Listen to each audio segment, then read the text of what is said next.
Hello, everybody, and welcome to the 2026 Melbourne Pokemon TCG Regional Championships. I'm Snorlax, and I'm here with my co-caster Jigglypuff. Whoa, wait a second. This isn't how we What do is going on things. here?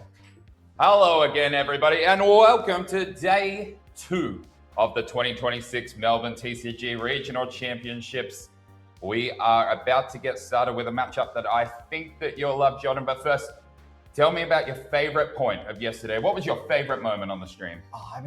You got to give a shout out to Sobi Quap, 8-0 with Slowking, and we featured them on stream. We didn't know at the time they were going to go 8-0, but Sobi locked in, got all of the wins with this crazy Slowking deck, and was honestly pretty close to top cut already. Just needs a couple wins today, and we'll be seeing if they have a shot to take the whole tournament. Absolutely. Sobi, our number 1 seeded player for the tournament so far. My favorite moment, that Lewis Nguyen Metal Box deck. It gave us some crazy times in round 4. As we might see, what the players in day 2 today are playing for, they have a bunch of championship points on the line, some prize money as well, Jordan. Tell us a little bit about that.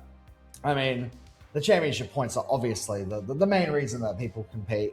Going to try and get those invites. The top 20 players are the only ones who get their invite in Oceania besides the oil invites. But you can't ignore these massive prize money. This is worth playing for. Absolutely. The pricing has increased in recent years, and it goes down as far as 32nd at the moment. Unfortunately, 33rd to 64th is a little bit difficult, but we are going to jump into our first game. And here are 2 of those people that are playing for that prize money and those championship points as they start the game. On the left, we have everybody's favorite content creator, Azul GG on the Honchcrow. And on the right, an Australian favorite, Jordan, Jeremy Evans. And it may look a little bit confusing as to what he's playing at the moment with a Water Pond in the active, that Wellspring Mask Ogre and they're throwing away an Iron Leaves. And I think that's a Raging Bolt.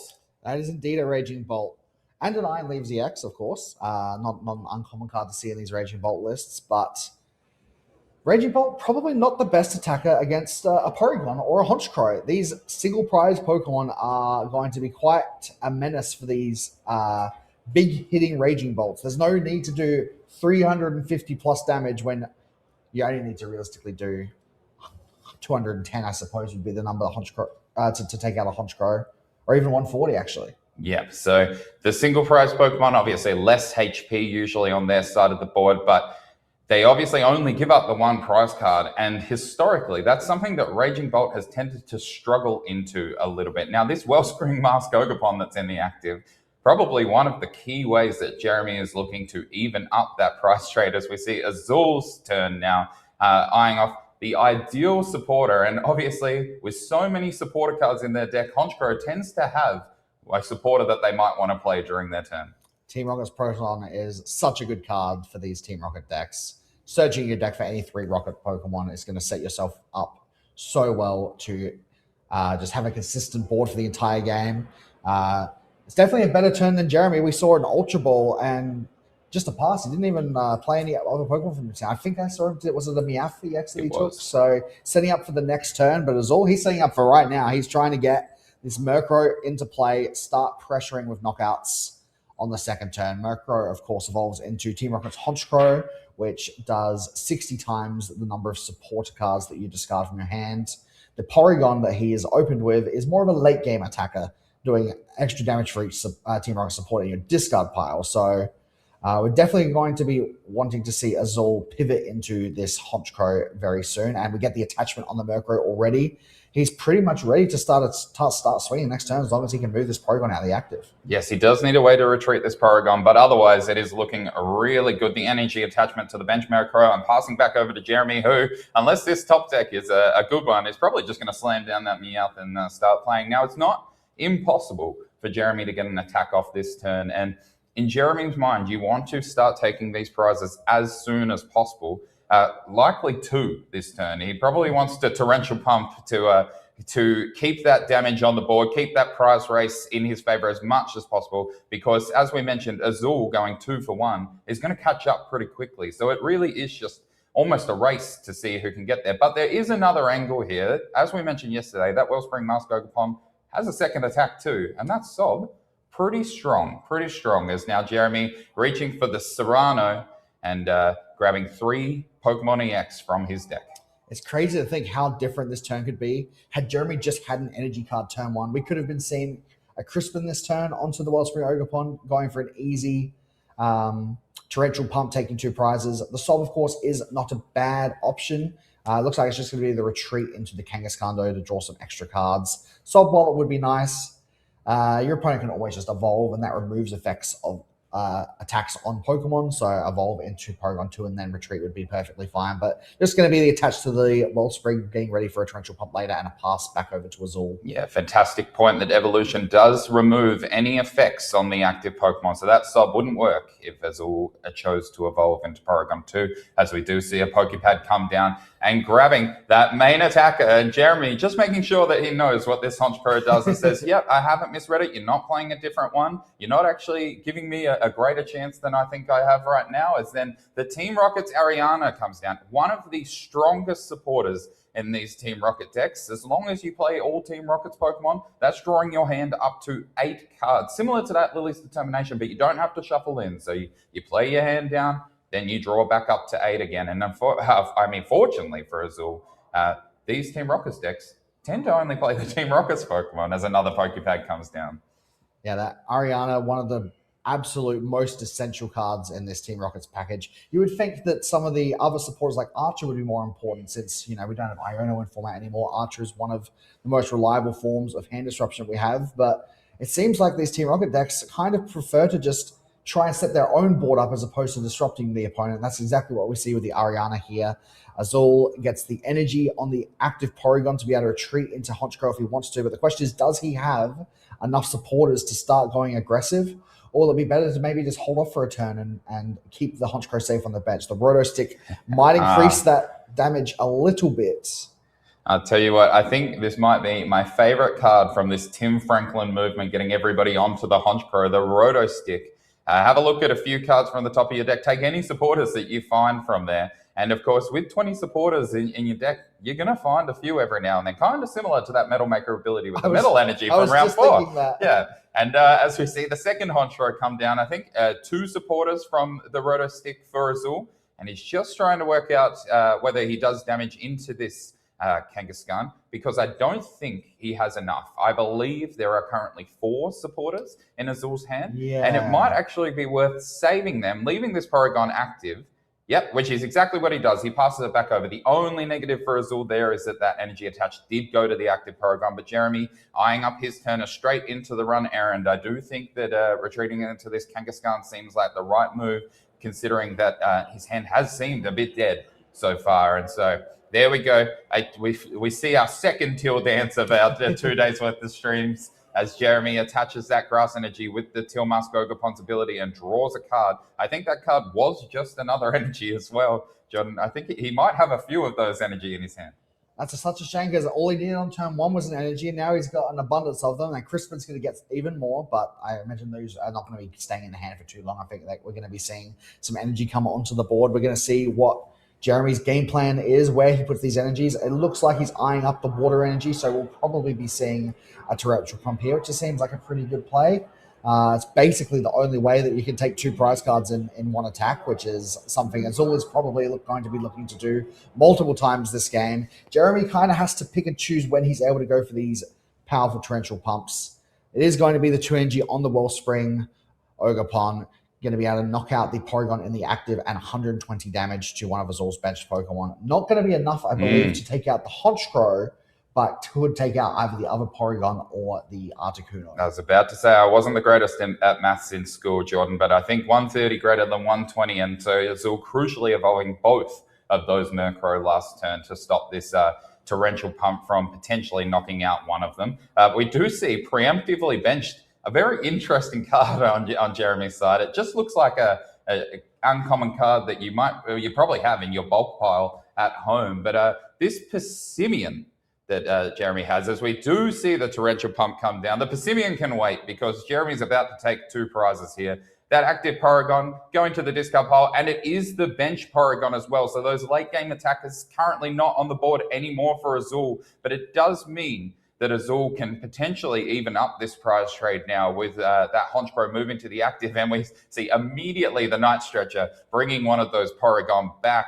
And the energy comes down on the second Honchkrow. Azul is good for at least the next 2 turns, and this is as little as this Team Rocket's Honchkrow deck needs. It just needs the Honchkrows, the energies, and then it tends to get itself up to the hand size that has the supporters in there. The big question Azul has to ask himself now is, while you have a lot of supporters in your hand, which one, if any, is worth playing? You obviously need to make sure you're saving enough to take the knockout on the Wellspring Ogerpon, but you also want to make sure you still have a good enough hand to be able to continue to play the game on the following turns, continue to be able to find more supporters to get KOs. So we're going to be seeing the which one's this called again? This is a Petrol. Yes, that's right. So the Petrol can grab Azul any trainer card from his deck. It can grab a supporter. However, trading 1 for 1 supporter doesn't seem all that efficient.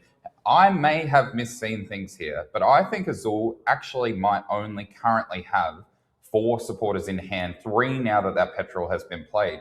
May need to draw into an extra supporter or 2 here. It was difficult to see the hand, but there's definitely 3 on the stream side of things, as the Team Rocket's Factory, such a strong card as well, that standing card allowing you to draw 2 extra from, did he discard 4 supporters? Yep, that was 4 supporters, takes the knockout on the Wellspring. There we go. I don't know if he had any other supporters in his hand, so potentially, I think he might have actually had quite a few energies in his hand. Yeah. So could potentially be relying on those 2 prize cards for the following turn, but as of right now, Jeremy needs to be able to get an attack off into this Honchkrow. He's obviously benched that Passimian on the following turn, and a great way to try and combat these single prize decks is to use a single prize attacker of your own. Passimian, definitely the best single prize option that these Raging Bolt decks have available. And we are seeing the Crispin here to power up an attacker of Jeremy's choice. The main question is going to be, does the Passimian actually have the attack power to knock out this Honchkrow? Honchkrow 130 health. It does also have fighting resistance. So that'll be effective 160 damage this Passimian needs to be able to deal to this Honchkrow. 20 times the number of basic Pokemon in play. I think that would be the full 8, right? Oh, well, no, I think it's only Jeremy's basic Pokemon in play. Yes. This Passimian is going to need some friends to help its coordinated throwing, quite like our coordinated throwing at the start of this stream, I think, John. But its coordinated throwing is going to need some friends to help it out, as we do see one of those friends coming down now. This Pheasantipity EX is probably like the greatest friend that Passimian could see, allowing Jeremy to potentially draw 3 extra cards with that Flip the Script, as we do now see the way that Jeremy can get his bench up to those 8. We didn't have it before, but now that Area 0 under depths, as a Terra Pokemon is in play, Jeremy can now bench up to 8 Pokemon. And I'll tell you what, if Azul has a Terra Pokemon there, also Azul can bench up to 8, but I don't think these Team Rockets decks tend to play any Terras. It seems rather unlikely. Azul would be cooking something pretty crazy to have access to that. But I believe we're actually just 1 basic Pokemon off of the knockout right now. We see 6 basics on the bench, plus the Kangaskhan, the Acting 7. Due to the resistance, are going to need 8 of the, the max of 9.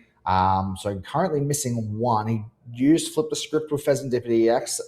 Not sure if we found access to another base. There is a Meowth. Okay, so it's not the basic you necessarily want to put down, but it is going to give you that crucial extra 20 damage. And hey, take your support to the hand's probably not the worst effect in the world. No, that last ditch catch will allow Jeremy to kind of tee up a supporter for next turn. Although there was a Crispin this turn. There was a Crispin. It came down on the Passimian. So we are looking at a supporter for next turn. I can't even really tell what that supporter is. It's right in the shadows at the moment. And I think that's an Ends Plan. An Ends Plan. Ends Plan, a very uncommon supporter, especially in that full art. But it does allow you to move 2 energy from your bench Pokemon to your active at any point. So who knows? Maybe Jeremy trying to line up a Passimian play with the resources he currently has on board for the next turn. It does feel inefficient, though. Oh, that's the Glass Trumpet. Attaching two energies to basic colorless Pokemon, since there is a Terra Pokemon in play. That's even more energies that Jeremy has to work with that Ends Plan. Can realistically just promote any Pokemon for turn next turn, play Ends Plan, and with a manual attachment can just realistically power up any attacker in his deck he wants. Azul, I think, already has the attacker he wants in play, though. He's got that Honchkrow. Might be looking for a Giovanni's Charisma if he doesn't want to take these 2 prizes, but I think he'd rather just set up As we said last turn, his hand was looking a little weak after the 4 supporter discard for the knockout on the Wellspring. So Team Rocket's Ariana drawing up to 8 cards. Pretty low maintenance this turn, only needing 2 supporters to knock out this specific. Well, I actually really like this move from Azul. So Azul has just attached the Ignition Energy to the active Honchkrow. Now, Ignition Energy, as long as it's attached to an evolution Pokemon, provides 3 colorless energy, but discards itself at the end of the turn. Now, one of the things that you mentioned before, Jordan, is that Azul needs these supporters both to attack, but also to be able to play the game the next turn. This hammer in attack that Honchkrow has can knock out, or no, it can't. It can't quite knock out the Pissimian. 100 damage. It can only do the 100. Those Ignition Energies are usually saved for the Porygon 2s and the Porygon Zs for their attack, as the cost can be a little bit expensive on there, and you can only play 4 of the Team Rocket's energy. So it makes sense to play those, as we see Azul has played an Ariana and is going to need those 2 supporters. You are right, Jordan. Just eyeing off which of those 2. The Proton's a pretty easy choice. You don't really need to set up your bench anymore. And then I think underneath that, a Giovanni? I didn't quite catch which one, but yeah, it was one of those Team Rocket supporters, and we are going to lose the Ignition Energy. Now, I think, honestly, Azul just had a lot of energies in his hand. I think he just kind of wanted to get one of them out of his hand so he could keep refreshing his hand, drawing more cards with those Team Rockets Arianas. Yes. Hopefully, we are able to remember to discard that Ignition Energy, but there we go. I was going to say, the Honchkrow more than likely not going to be surviving to the end of this turn if Jeremy has any form of a solid turn this round. I mean, that Honchkrow is a Team Rockets Pokemon, maybe trying to do something a bit shady, holding on to that Ignition Energy there. Classic Team Rocket style, but Azul keeping his Honchkrow accountable and saying, no, you've got to let go of that. That has to go to the bin. As Jeremy now with the Cypher Maniacs code breaking. We've seen this card a fair bit on stream over the weekend. It does allow you to hand pick 2 cards from your deck. The 2 cards that Jeremy probably needs right now, and then pop them on top of the deck. It works beautifully in tandem with a Mega Kangaskhan EX and that run errand ability. Almost an unerrand ability. There we go. As that Latias, unfortunately, will also have to come back to the bench if Run Errand is ever going to be used. Flip the script. And we do have Flip the Script. You are right, Jordan. As Jeremy eyeing off the 2 cards plus a little extra. He gets a bonus on there as well. So I guess the main question here is which Pokemon is Jeremy going to use to attack this turn? He is using the Night Stretcher for that Pissimian. That would be ideal to, not give Azul a free 2 prize cards. But once again, the Pissimian is going to require all of those bench Pokemon to come back down. So it would need another Area 0 Underdepths as well as another 2 bench Pokemon. There we go. The Unfair Stamp's good, but he needs to draw quite a few cards here to actually take a knockout on this Honchkrow. I wonder if just going for something like the Teal Mask Ogerpon to attack this turn might have been a safer play. Yeah, you definitely could have held on to the Unfair Stamp. It does mean that Azul also going to need to find a little bit for a knockout, but probably pretty likely considering I don't think we've seen the Team Rockets Transceiver come down yet. So it does mean Azul 2 cards plus the top deck next turn, but Jeremy gets 5 now. 5 to find an Area 0 Underdepths and a little bit more, a couple of Pokemon, right? For this Pissimian. As we see a Teal Dance attaching that Grass Energy. We do have the Pissimian ready to attack. It will be interesting as to which option Jeremy does choose to attack with. I think that this Teal Mask Ogerpon, by attaching that Grass Energy, is probably the correct play. And yep, we do see it coming into the active right now. A Myriad Leaf Shower going to be enough damage to take down this Team Rockets Honchkrow, and Azul left trying to find an attacker and an attachment with 2 cards in hand plus a top deck. Yeah, this is also the perfect time to go for the Teal Mask Ogerpon. Obviously, Azul is on 3 prize cards right now after taking that Pissimian out. So if he were to take out the Pissimian again, still only 2 prize cards left, still 1 turn away from winning. The Porygon 2 in the active does mean that Azul won't need to find a huge combo, won't necessarily need to find another attacker or a bunch of supporters, just needs to find one of those Ignition Energies to take a knockout as long as we have enough supporters in the discard pile, which I think we should at this point. What have we seen? 4 from the discard off the Wellspring, 2 off the Pissimian, another 2 or 3 in the discard from being played. That should be enough to take out this Teal Mask Ogerpon. And we see the full power of Team Rockets. Ariana's coming in here. A 1-card hand turned into an 8-card hand in the flash of an eye, and another roto stick coming down. Now, I did see a roto stick play before. Did it just miss everything? It was underneath the Team Rockets transceiver, but I didn't actually see those top 4 cards come down at all as another transceiver is played. These cards so key for Azul's deck to function. It means that he can look through his deck and pick any Team Rockets supporter card that he wants. It's I mean, as long as you have access to item cards, it's probably the most powerful card in this deck for consistency, as he does grab a Team Rockets Proton with that, likely to just discard at some point. And I think we see Azul's Ace spec in the deck. It's a script. He missed the energy. Wow, there we go. Azul, this is what the good players know how to do. Azul going, all right, I've missed the energy. That probably puts me a little bit too far behind in the tempo of this game. I need to save time because I know that if you are going to win another one, you need to take 6 knockouts here, essentially. And so, let's go game 2, and hopefully we have time to get through a game 3 with me scooping this one up so quickly. Yeah, we still have a little over half an hour to go in this round, but wow, what a crazy turnaround. Azul felt like he was in the driving seat. All of a sudden misses 1 energy, and Jeremy can just win in 2 attacks by declaring a torrential pump on the following turn. Azul sees the writing on the wall, decides to go to the next game. I wonder if in the back of his mind, he's got to be wondering, was it worth attaching that ignition energy on the previous turn? That was the card that he needed to win, or not to win, but to put himself in a favorable position that turn. It is the card that he missed. So Azul is going to be losing the first game. Jeremy Evans 1 game up in this series, but Azul going first this game and starting not only with the Porygon again, but more importantly with that Team Rockets Proton. Absolutely. I think you mentioned yesterday, Jordan, one of my favorite supporters of all time, the Bridget. That's a card that allowed you to grab 3 basic Pokemon from your deck and put them onto your bench card. But this Team Rockets Proton, exactly the same thing, except one caveat. It's got to have a Team Rockets in its name somewhere along there. So 3 Murkrow this time for Azul. Not opting for the Articuno that we did see last game. We saw where the Proton grabbed the Articuno. But after scooping up that game, which for those of you that don't know, scooping just means that Azul has decided he's in a spot that he can't win. And or at least is unlikely enough that it's not worth he said it's not worth playing it out. So we're just going to go to the next game as now Azul. That Proton and pass over to Jeremy. And Jeremy, looking like he's having a better time this game. He's got the Serrano turn 1 without having to bench a Meowth for it. And he's just eyeing up which EX Pokemon he would like to grab. It's probably going to be that Kangaskhan. Probably the Latias, so you don't have to pay retreat on this Tilmas. And then what do you reckon the third one's going to be, John? I mean, we saw Jeremy go for the Wellspring Ogerpon last game, so that is obviously, especially in the early game, a very powerful attacker. If Azul is unable to evolve all of his Murkrows in 1 turn, he could start taking out some of those attackers before they evolve. We do crucially get the attachment from hand this game, which is one of the main pieces he was missing from the first game. And honestly, just putting a Kangaskhan in the active at the beginning of the game is not bad. Jeremy doesn't want the 2 cards, though. He wants to force Azul to find more pieces to try and get these early knockouts. He wants to force the evolution into Porygon 2.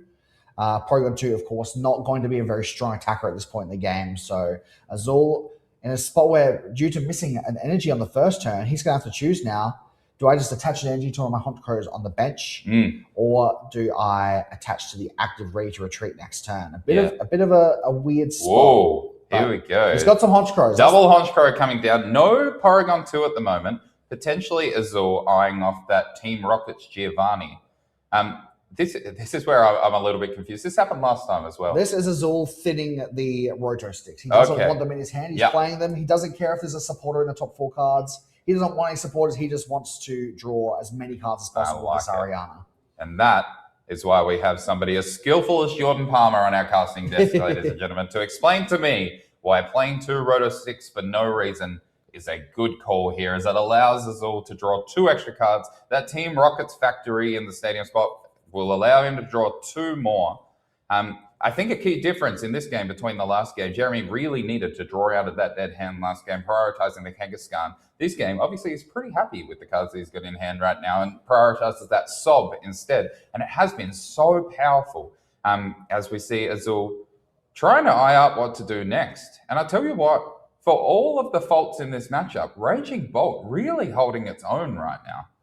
Well, the good thing about Raging Bolt right now is that it's not just a Raging Bolt deck. In previous formats, you kind of only saw a bunch of Raging Bolts, a bunch of Teal Mask Ogopons, and that's realistically all the deck would need to take most of its knockouts. Now, Raging Bolt's kind of just on the side and accompanying a bunch of other toolbox attackers. This Wellspring Ogopon, of course, being one of the big ones. The Passimian as a single prize attacker being a big one. Obviously, the Kangaskhan, not only an amazing support Pokemon, but also a really good attacker with that extra HP. Quite difficult for some decks to knock out, or at the very least, taking extra resources. I really like this from Azul as well. Saying you can have this active Paragon if you want it. Like, I don't care about that one right now. That's a late game attacker. I'll get it back later like I did in that first game with Night Stretcher. I'm more worried about my Honchkrow. By evolving all 3 Honchkrow, this Wellspring Ogopon can only take 1 prize, even with its Torrential Pump next turn. And that prize is not going to be enough to put Jeremy ahead when Azul eventually comes back up with the Honchkrow and uses that Rocket Feathers attack to knock out this Wellspring Mask Ogopon. So let's see what Jeremy can cook up here, because it is an interesting spot that passed straight over. It's such a great read as now the boss's orders comes down. And I think Jeremy's going to say, yep, we're just going to stop this Honchkrow in the active now, all right? I'm going to try and go for 2 prizes the turn after. As now that Articuno does come down, we see the Porygon evolve now. He had it in hand all along, and now an Ignition Energy on the active to activate that Rocket Feathers attack. This is such a strong turn for Azul, and a bit of a weak turn for Jeremy, the boss, trying to get a little bit of damage on the board, but I don't think Azul cares about 20 damage coming onto his board when his main attacker is now on the active, and I've got to imagine after all those cards and this Team Rocket's transmitter, I'm pretty sure Azul's going to have a very easy time knocking out this Wellspring Ogopon. And with all those attackers down, he realistically doesn't need to find that much more to be able to win the game. Just a few more supporters every turn, and he can take 3 easy knockouts for the win. Now, this Articuno is actually a really interesting card in this matchup, because for all of the basic Pokemon on Azul's side, it does actually stop the ability of Sob. It allows him to retreat those Pokemon. Yes. However, it didn't remove the existing effect because it wasn't in play when that Wellspring Mask Ogopon used Sob on the last turn. It doesn't remove that existing effect, as we do see enough supporters come down. The 4 supporters hit the discard pile, as does the Ignition Energy. Honchkrow not allowed to hold on to that like it did last time. And that Wellspring Mask Ogopon goes to the discard pile, and Azul goes up by 2 prizes. And now the Area 0 Undepths coming into play, bumping that Team Rocket's factory. A pretty key consistency part of this deck. It definitely helps when your Arianas draws you up to 10 rather than 8. And I reckon we're about to see a run errand here. Jeremy just eyeing up what to do before a run errand, if anything. I do see the Unfair Stamp in hand. There is a Crispin as well. Potentially, we're about to rapid fire combo our way out of this situation. He's certainly going to try. The Crispin is not going to power up this Kangaskhan on its own. He has attached for turn already, so only one. Those cannot both go there. One of them can go to the Teal Mask Ogopon though with that Teal Dance, and we could see something like an energy switch to power it up. And notably, I did see that Jeremy is holding his A-Spec Unfair Stamp right now. That could be the line that he chooses to go for to try and win this game, try and slow Azul down for a couple turns. Hope he doesn't find the... It's 5 supporters to take a knockout on a Mega Kangaskhan. Yes, 5 supporters. Certainly difficult to find when the Unfair Stamp puts you to just 2 cards. And at home, you may be thinking, hey, that actually does sound unfair. How can you play this card? And that's what an A-Spec does, Jordan. You can play one of these pink A-Spec cards in your deck in any 60 cards, and they're all so powerful. We're spoilt for choice with these powerful ones. But the drawback is, you only get the one. You don't get to choose different A-Specs. It's just the one. And Jeremy's opted for this Unfair Stamp in the hopes that Azul won't be able to draw the cards that he needs. Although I do think that second card off the Unfair Stamp might have been a Team Rocket's Ariana. So that's got to be one of the best cards to draw from this game. Potentially not going to do an awful lot if that is the case. As now we see the run errand come down. Jeremy probably digging for this energy switch. As you said, Passimian. The ends plan would be great, but it isn't going to work after that Crispin. But we do see the energy switch come down after that Teal Dance, allowing Jeremy to rapid fire combo. Some people like to roll the dice anyway just to see how it would have gone. But Jeremy's saying, no, we'll save the time. We're just going to do the 200 damage and take a knockout. We'll just assume it would have been 5 heads. Yeah, exactly. And that Honchkrow on Azul's bench coming into the active, he does have another Honchkrow, I believe, as well. Just no energy attached to it yet. But this one, fully prepared and ready to go. And he's once again thinning some energies out of his hand so that he can. Oh. No, he's actually not. He's going to just attack with the Porygon right now. I like this. Taking the Passimian out, he knows he's probably going to have to deal with that Passimian later. Mm-hmm. And realistically, Jeremy doesn't have much of a reason to ever use the Passimian for the rest of the game. It's all going down to 3 prize cards, regardless of whether Passimian is used or not. Azul is only going to need 2 more knockouts to win this game, or potentially 1 knockout to win the game on this Mega Kangaskhan.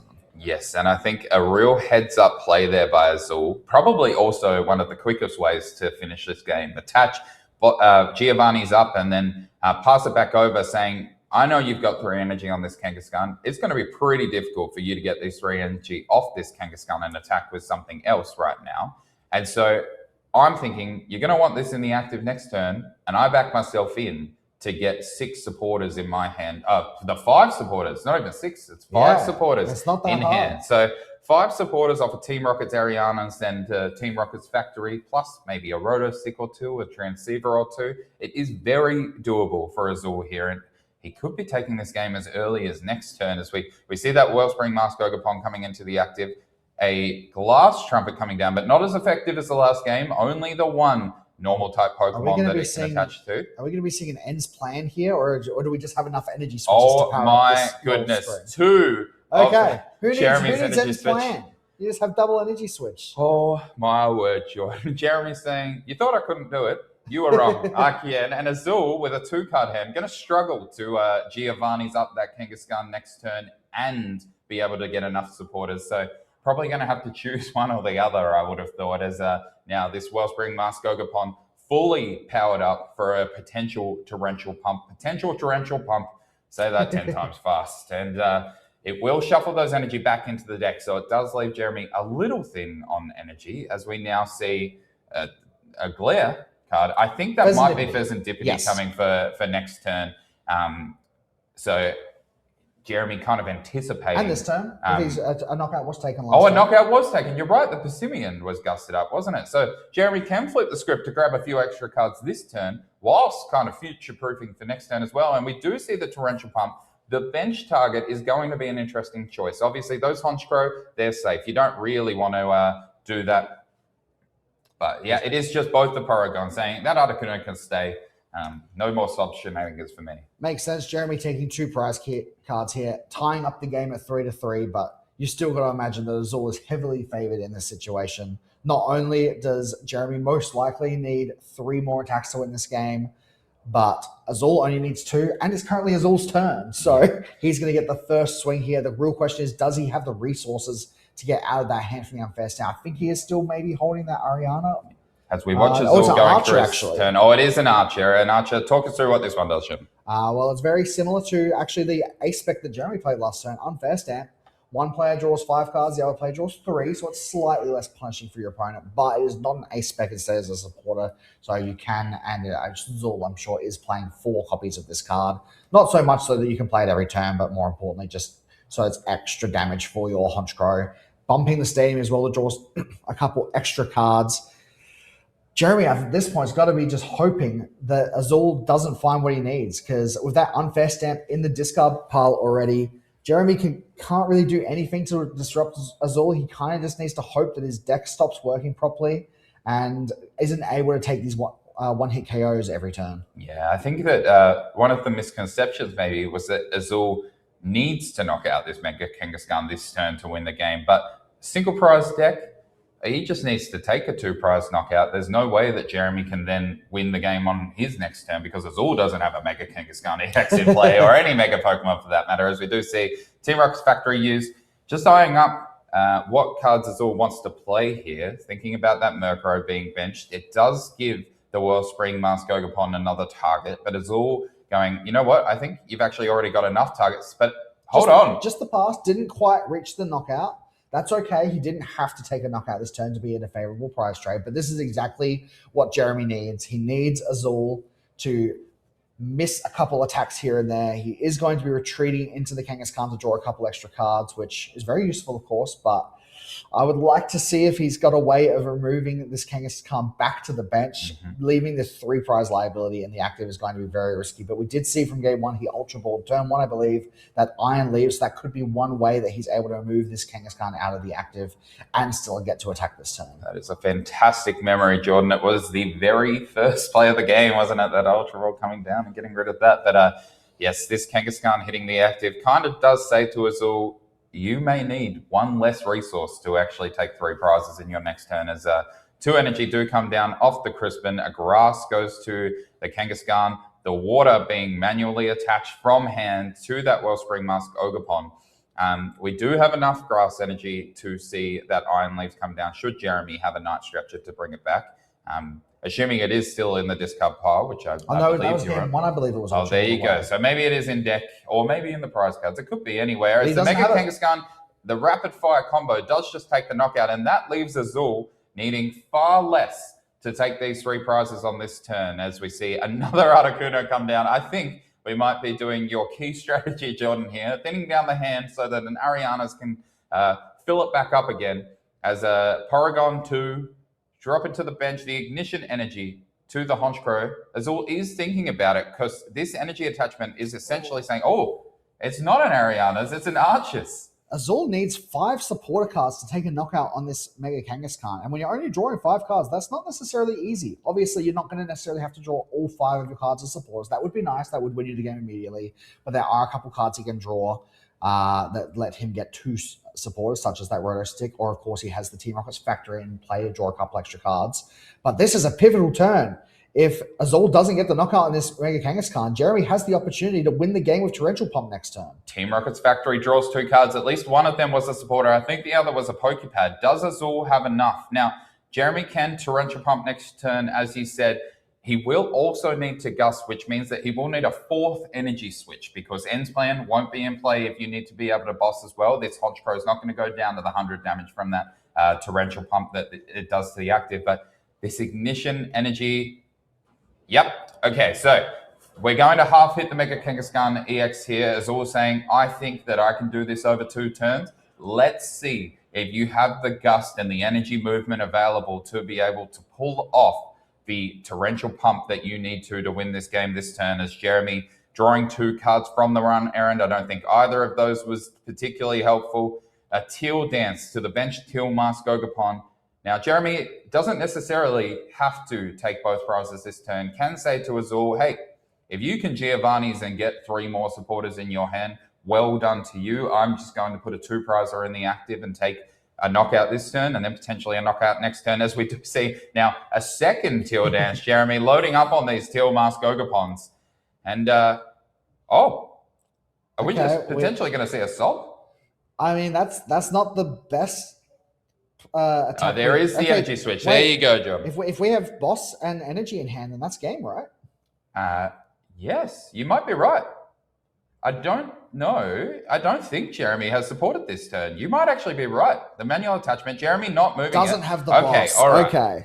Azul has 1 more chance, but he absolutely has to hit the Giovanni and those 3 supporters. And Giovanni forces you to switch your active Pokemon, so he's going to need either a way to retreat or a second Honchkrow with an energy to power up the benched Murkrow to attack. So this is a really hard turn for Azul to get a knockout on this Kangaskhan. I think this is a really key part of that Torrential Pump. Taking out the Porygon 2 means that the attacker that Azul was probably going to use off the Giovanni's is gone, right? So Jeremy identifying the real threat, not actually being these Honchkrow at all. Yes, Azul needs a lot of resources, but needs no resources for this Porygon 2. It was in play. It just needed the energy to attack. If he had the Giovanni's, which he does there we go. Now we're digging for the Honchkrow. Energy, that's not a Honchkrow either. I think he might even need the Night Stretcher. They might even be in the discard pile, Jordan, as Azul trying to work out what the play is here. Honchkrow does have 2 reasonable attacks, but neither of them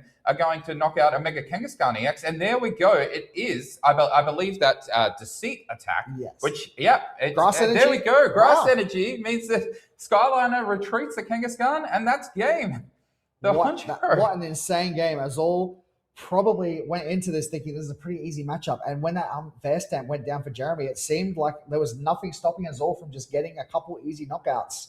but this Honchkrow deck does require quite a few resources to get these knockouts, and just a couple turns of suboptimal draws, and Azul finding himself unable to take a knockout multiple turns in a row, exactly what Jeremy needed to find his way back into this game and taking the 2-0 victory. Absolutely. So that did end a little quickly there. So just quickly to break it down, Azul using that Torment attack on the Murkrow means that Mega Kangaskhan EX can no longer rapid fire combo. So Jeremy needed to set up a new attacker, but Jeremy, Grass Energy in hand, says, oh, well, I have a Teal Mask Ogapon with 2 Grass Energy on the bench. All I need to do is attach this, and then I can retreat for free with Latias and use a Myriad Leaf Shower to knock out your active Murkrow. And that's the game. That was the last prize that Jeremy needed.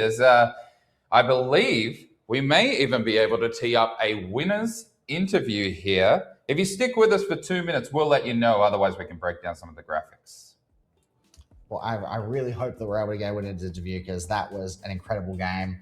I think Jeremy was very excited to be on stream and to play against one of the best players in the world. Azul Garcia Grego is definitely a well-known player, and it's a tough matchup as well.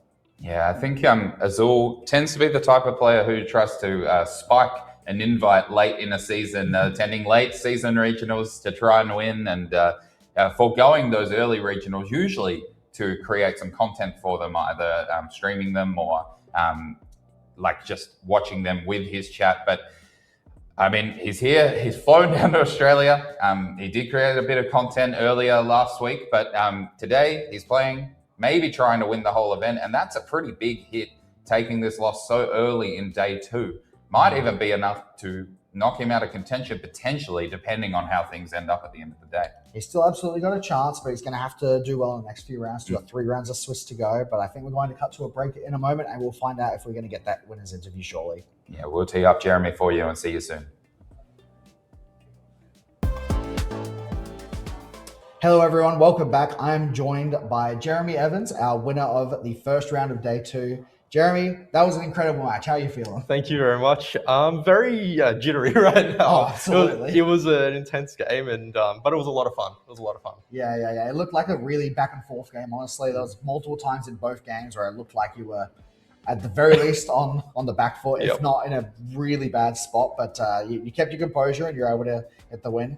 Have you tested this Honchkrow matchup much? Or did you have much of a game plan going into this matchup? I had never tested it at all. Oh my gosh. But I had the theory of they're going to need 5 supporters to knock out a Mega Kangaskhan, or it's not going to be benefit if they have to knock out the Persimmon. So going into that thinking, okay, I have to have X amount of Pokemon in play. I have to make sure that, like, when they get big hands, I have to deny them with the unfair stamp. So it's just like every one prize matchup.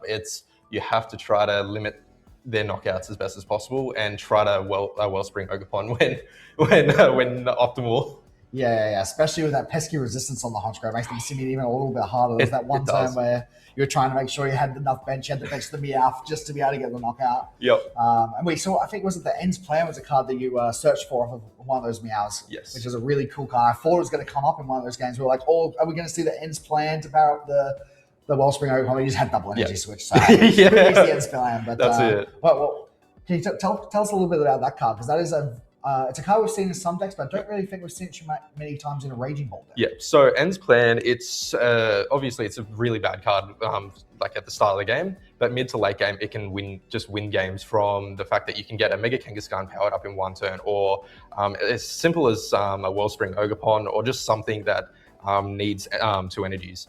Because everything in the deck requires 2 to 3 energies to attack. Being able to move just the 2 energies just means you have a viable attack out of nowhere. And because you're constantly using the Teal Mask Ogapon just to be drawing cards, you're always going to have energies on the field to be able to move them around. And the only attacker in the deck that requires 2 of one color, 2 of one energy is Iron Leaves, which you probably didn't really see that in that. And that's 2 grass anyway. So there's really no downside to it. Yeah, the Iron Leaves, we did see, I think, turn 1 of game 1, you Ultra-Balled it away. Yep. So I feel like I almost did a misplay in that way. In game 2, when I had it in hand, I was thinking, do I play Iron Leaves down now so he doesn't hit into my Mega Kangaskhan? Because that's the way he wins. He wins by knocking out Mega Kangaskhan, taking 3 prizes. But then I was thinking that then I don't have another attacker. If he can't kill this Mega Kangaskhan, it should be over. But so it might have been a little bit of hindsight, but yeah. Yeah, I did call that play out actually. I was like, you had to retreat into the Kangaskhan to draw cards, and they were like, it's a little risky to leave this active. The Iron Leaves could have gotten you out of that situation, but I didn't even consider the fact that moving the energies off of the Kangaskhan might have left you in a little bit of a tight situation on the following turn. So I mean, it worked out. You kind of needed Azul to miss a couple of pieces here and there, but sometimes you got to take that risk, and it was a good risk to take because he did not have the knockout on the Kangaskhan. 100%. He played like really, really well. Obviously, he's a top player. Well, everybody knows him. He's a great guy. And yeah, a lot of respect. It was very much of a fun game, and so I'm coming out of retirement. This is my first event out of retirement. I mean, you were in this seat last time, right? Yes, I was. And so I had to read some of his cards. I was thinking, wait, what does this do? I know Honchkrow does something with supporters, but yeah. So he was pretty fine with me reading cards, which was nice. Yeah, I imagine this was your first Honchkrow matchup of the weekend. Yeah, first Honchkrow matchup at all, even in testing. Yeah, true. You did say that. I versed one Rockets Mewtwo though. Okay. So a Rockets deck. Just a quick question about game one. Were you surprised when Azul scooped a little bit earlier in the game? Obviously, he missed the energy to take a knockout on. I think it was at the Wellspring in the active at the time. I wasn't, because this matchup into one prizes, they have to also be taking knockouts every turn. Yes. Because of the Wellspring does let you to take this multiple prize card game, like multiple prizes. So it's very much back and forth where we both have to take a prize every turn. If we don't, it's over. So it is a very much of a 12-turn game in a way of I take a knockout, you take a knockout, or vice versa. He can do it a lot more consistently, being a one-prize deck, and has time to be able to do that. So I wasn't really shocked in it because, it just didn't seem like it was, because I knew we had 32 minutes on the clock at that time. Right. So to consistently make, like, if you always assume you're going into the third game, right? So I think that was good for the timing. Yeah, I think there was maybe about 8 to 10 minutes left in that by the time you finished the second game. So had Azul been able to get the win, he would have maybe had just enough time to close out the set. But that's enough talking about Honchkrow. What was the main reason you chose to pick your deck this weekend? Are you feeling good against Dragapult? Was there a specific meta call that you were making taking this deck? So I was actually on Slotbox for the last little bit, and on Monday I chose to play Raging Bolt instead. I know they're very similar decks, so I wasn't too uncomfortable with the deck because they do run very, very similar. I just found Raging Bolt just to be more consistent. You play more energies. Your attackers are a little bit more streamlined. You're not playing like the Iron Crown, like all that kind of stuff. Where and you do more damage, which is nice. Exactly. You don't have to worry about a Mega Lopunny in the active and be like, oh, I have to have all these energies. So it wasn't necessarily medical, but I have a belief that some of the top players that are playing Dragapult, I couldn't beat in a mirror match. Right. Just because I haven't practiced Dragapult enough where they've been playing since rotation. And this is my, longer than that, but this is my first event back. So I thought I need to play something that's a little bit more comfortable and to go from there. All right. Well, I think we'll let you go now, but thank you very much for joining us. Thank you. We'll cut to a break now, but good luck in the rest of your games. I think one more win should be enough to at least get close to top cut. So best of luck. Thank you very much. Thanks for having me. No worries. Let's talk about Raging Bolt EX, because this is one of the biggest keep you honest decks in the entire format. No matter how weird the meta gets, no matter how many tech cards players decide to squeeze into their lists, Raging Bolt will keep asking the same very simple question. Okay, but what if I just hit you like really, really hard? And you know what? It's got a good point. Raging Bolt's been around for a while now, so it's easy to mentally push it to the side while everyone's talking about Dragapult, Crustle, Lopunny, and all the other new exciting meta shifts happening in the format. But this deck is still absolutely terrifying. Even with the changes it had to make due to rotation, losing Professor Sada was a pretty big hit. That was a key piece in how the deck wanted to set up and also manage its resources. But instead of disappearing when Sada did, the deck just adapted. Now, a lot of the lists are running Crispin to search out energy from the deck instead of having to get them from the discard pile. Granted, it gets you less energy when it does, but you don't need to jump through the same hoops of getting that energy into the bin before you can get it into play. And it's not restricted to only going to your ancient Pokemon, which is a pretty nice bonus. So the deck is still pretty fast, it's just going to get there in a different way. A big part of making this all work is the consistency engine. A lot of lists are playing heavy counts of Meowth EX or the Noctowl engine because they give you a reliable way to find your supporters or other key pieces you need for your turn. And a lot of the time, that just means finding Crispin. Mega Kangaskhan is also a really important piece in the deck.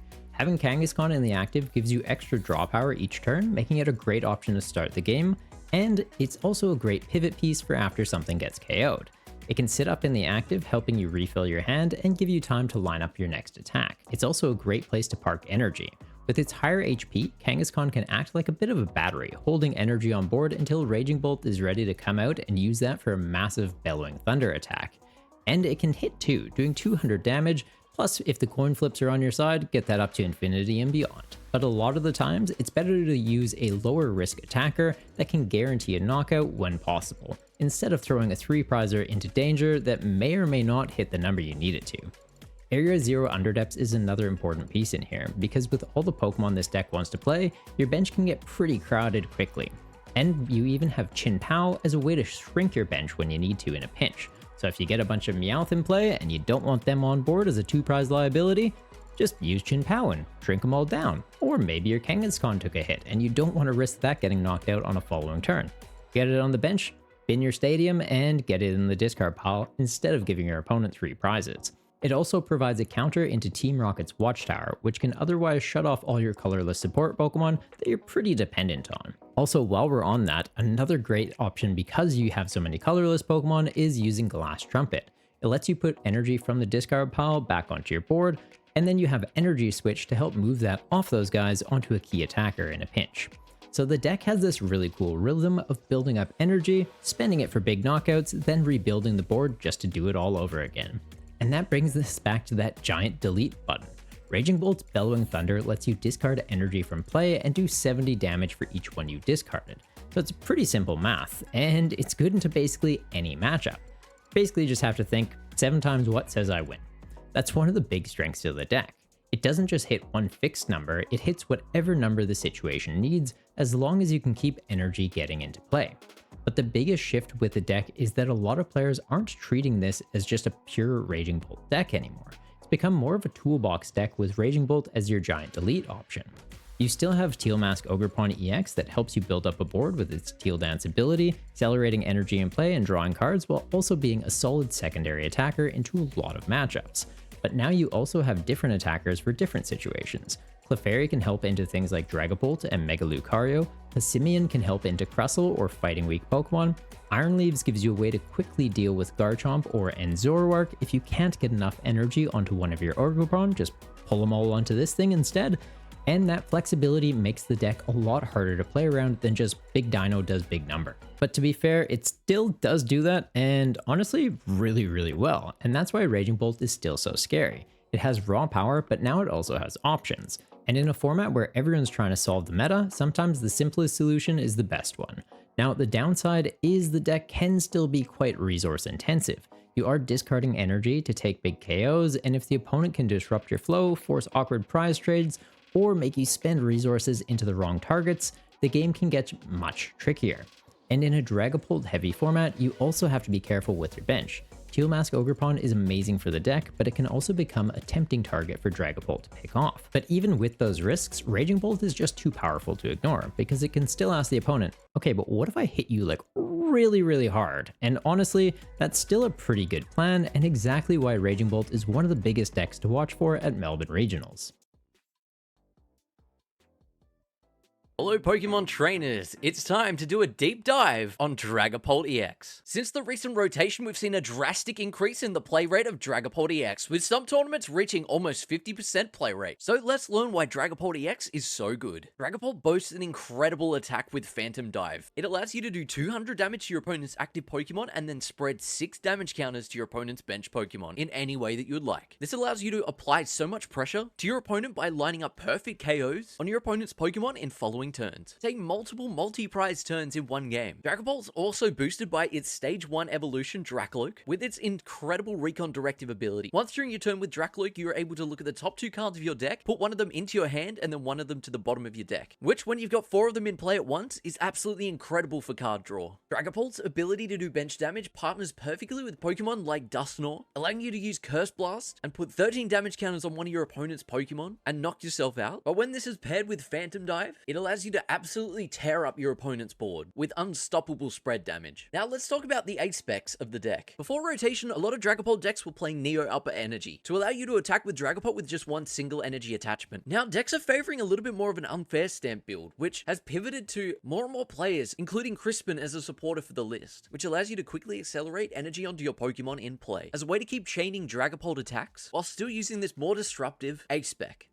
So now we all know how the deck works, let's check out the list. Starting off, we're playing 4 Dreepy, 4 Dracloak, 3 copies of Dragapult, 1 70 HP to Dunsparce, 1 to Dunsparce EX, which helps us into our big basic matchups, 2 copies of Munkidori to Adrenabrain some damage across to our opponent's board, fantastic to help us line up with some Phantom Dives, 1 Budu to Ichipole and item block our opponents, 1 Meowth EX with its last ditch catch ability, and lastly Pheasantipity EX to draw some cards with Flip the Script. Moving on to supporters, we're playing 4 copies of Lily's Determination, perfect for starting out our early game, 3 Crispin for that energy acceleration, 3 Boss's Orders for Gust, and 1 Judge for some hand disruption. For our items, we're running 4 Pokepad, 4 Buddy Poffin, 4 Ultra Ball, 4 Crushing Hammers to really help us in the mirror match and generally slow down our opponents, 2 Night Stretcher, and Unfair Stamp as our ace spec. For our stadiums, we're playing 2 Risky Ruins to generate some damage for us to use with our Munkidori. And lastly, we have our energy count, where we're running 4 basic Psychic type energies, 3 basic Fire, and 3 basic dark energies. And there's the list. Finally, let's talk about all the different versions of Dragapult that you might see this weekend. Whilst we've just gone through one version of the deck with Dunsparce and some Crushing Hammers, which is fantastic at slowing down your opponents, as well as it's really good into the mirror match, by helping remove your opponent's energy and gaining you some additional turns. Next up, we have Dragapult Dusknoir. This deck's very high risk, high reward, as it's not as good into the mirror, as it's pretty tough to bench those Duskulls after the first couple of turns. But it absolutely thrives into matchups against other decks, where you can capitalize on Dusknoir's damage to throttle through your opponent's board. And finally, we have Dragapult Blaziken. Now, while this also doesn't have any extra benefits into the mirror, Blaziken's typing allows you to absolutely feast on any of those grass-type decks that are out there in the field right now, as well as using its ability, Seething Spirit, which is incredible for powering up Clefairy and Munkidori, without being so reliant on using Crispin as your supporter for turn. And there we go, now you are a master of the Dragapult archetype, and I'll be seeing you back in the broadcast. Let's talk about Crustle, because this is one of the big reasons the current meta has become so weird heading into Melbourne regionals.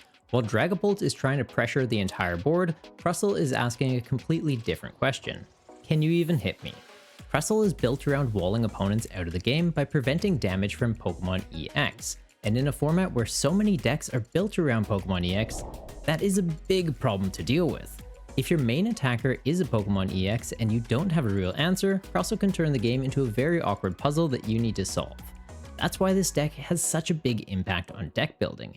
You either need a non-rulebox attacker that fits naturally into your game plan, or you need an attack that can go through the effect, usually with a shred type effect. Cards like Dunsparce EX or Mega Lopunny can be great ways to deal with this, but even then, they do take up deck space that you might not have. And that space matters a lot, because right now decks are already trying to fit answers for Dragapult, answers for the mirror match, answers for everything else floating around in the meta, all while still trying to stay consistent in how they play. So Crustle basically adds another deck building tax on top of all of that. So thanks for that. It's not enough to say, my deck is good into Dragapult. You also need to ask, what happens if I sit across the table from Crustle? And if the answer is, I hope I don't, or I hope that they brick, that's likely not going to be good enough. Crustle also gets even more annoying because of the special energy it can run, like Mist Energy and Growing Grass Energy. Mist Energy can block effects from attacks, meaning it stops damage counters from things like Dragapult, or even Confusion if you're trying to buy some time attacking it with Munkidori. Not to mention there's Alakazam, who gets completely shut off by this. Then Growing Grass Energy is also a tricky one to be aware of, because it boosts Crustle's HP by 20, which can take it out of range of shred attacks that we mentioned before. So suddenly they might just scrape by without getting KO'd, then feed Crustle some ice cream cones to shrug off the damage.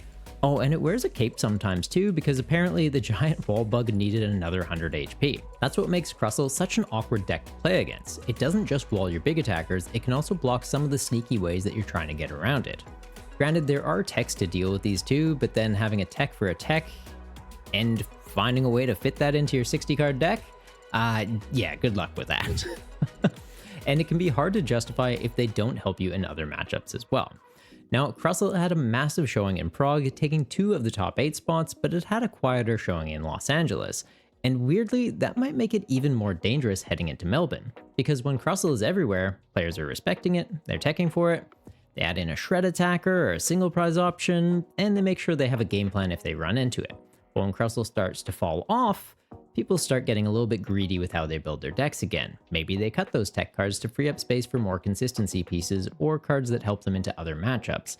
And that is exactly when Crustle decides to crawl back into the weekend and maybe steal a spot in top 8. This is one of the biggest decks to watch because Crustle can look completely different to normal Pokemon TCG games. It's not always about who can hit the biggest number, it's not always about who can start taking prizes sooner, sometimes it's just whether the opponent can even find a line of play that lets them break through this wall. And if they can't, Crustle can crawl its way to victory. So if you're playing at Melbourne this weekend or just watching along the stream, keep an eye out for this giant wall bug. Because if players get too focused on beating Dragapult and forget to respect the crab, this thing can absolutely punish them for it. Let's talk about Mega Lopunny EX, because this is one of the most interesting decks to come out of the recent meta shift. After Miloslav Poslidin won Utrecht Regionals with it, it's safe to say this bunny isn't just a meme anymore. At first glance, Lopunny can look pretty simple. It moves into the active, uses Gale Thrust, and if it moved from the bench that turn, does 230 damage for just a single energy, which is already pretty solid. But the real strength of the deck is that it doesn't just land solid hits, it can also take a hit, shrug it off, and come back swinging, all for just 1 energy. So that's kind of where the supporter card Wally's Compassion comes in. Since Lopunny only needs 1 energy to attack, if it takes a hit and survives it, Wally can heal off all that damage, then you just have to reattach that energy, bounce it to the bench, get it back into the active, and it's like nothing ever happened. So your opponent puts all this work into damaging you, but if they didn't land a 1-hit KO, Lopunny just acts like, yeah, but what of it? Which is pretty awesome, but just for the Lopunny player. Probably less awesome for the person sitting across the table from it. The deck also has a really clean way to keep resetting Gale Thrust through the Dunsparce. You can retreat Lopunny into the Dunsparce, use Runaway Draw to draw 3 cards, then shuffle it back into the deck, and free up the active spot again for Lopunny to bounce back into the active and get that damage boost. So the Dunsparce isn't just a draw engine, it's part of how the whole deck actually comes together. And that draw power matters a lot too, because we mentioned your supporter card's likely going to be used to heal, or maybe do some other utility things, so yeah, having some draw power off a Pokemon, definitely a big bonus. The other main engine piece is Fan Rotom. It puts in a lot of work in this deck. Fan Call can grab your Bunearies and Dunsparce to help build up your board state in the early game.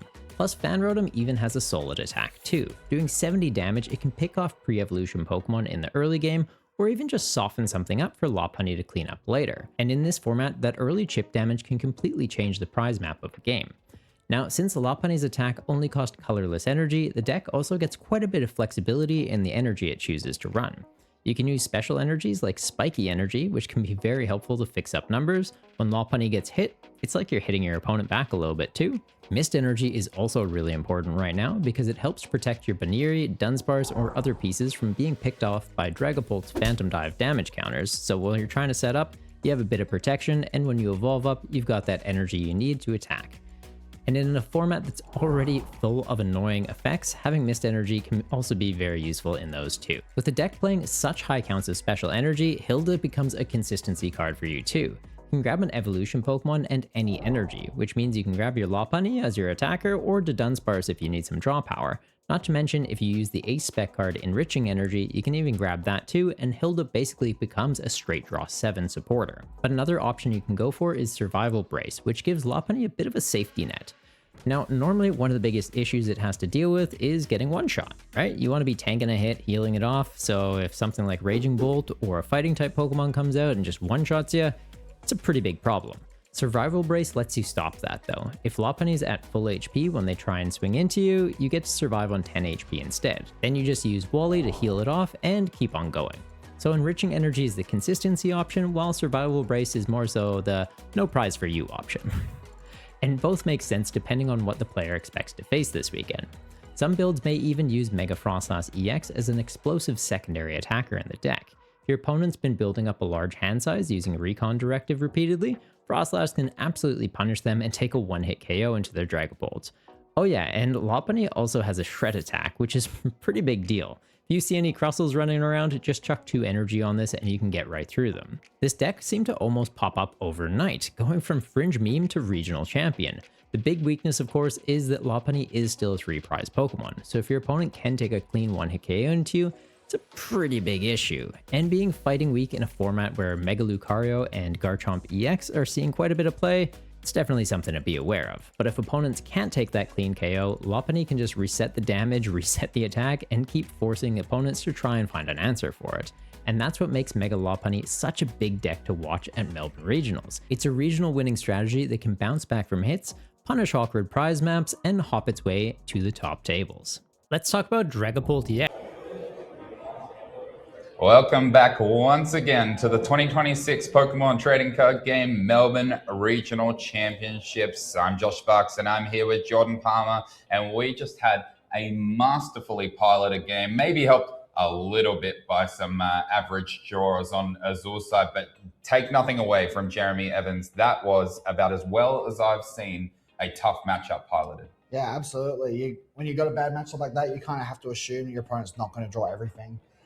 You need to find your opportunities to get those key turns in where your opponent does miss something, and that gives you what you need to have a chance to win the match. So very well played by both players. It's all played very well, of course, but sometimes you just don't draw the cards you need. Exactly. You've got to play with what you've got. And Jeremy Evans, I tell you what, one thing that we might want to take a look at before our next game, Jordan, is the Oceania leaderboard, because he may be shaking things up a little bit if he continues this run. Jeremy, currently not necessarily featured on these top 20 players, but it does only take one good regionals to put yourself into contention here, as we see our top 20 players in Oceania. Now, I think you mentioned yesterday, Jordan, that there are a couple of people here that have their automatic invite. Yes. Lucas Hamilton Foster and Peter Lowe are the only 2 players with automatic invite so far.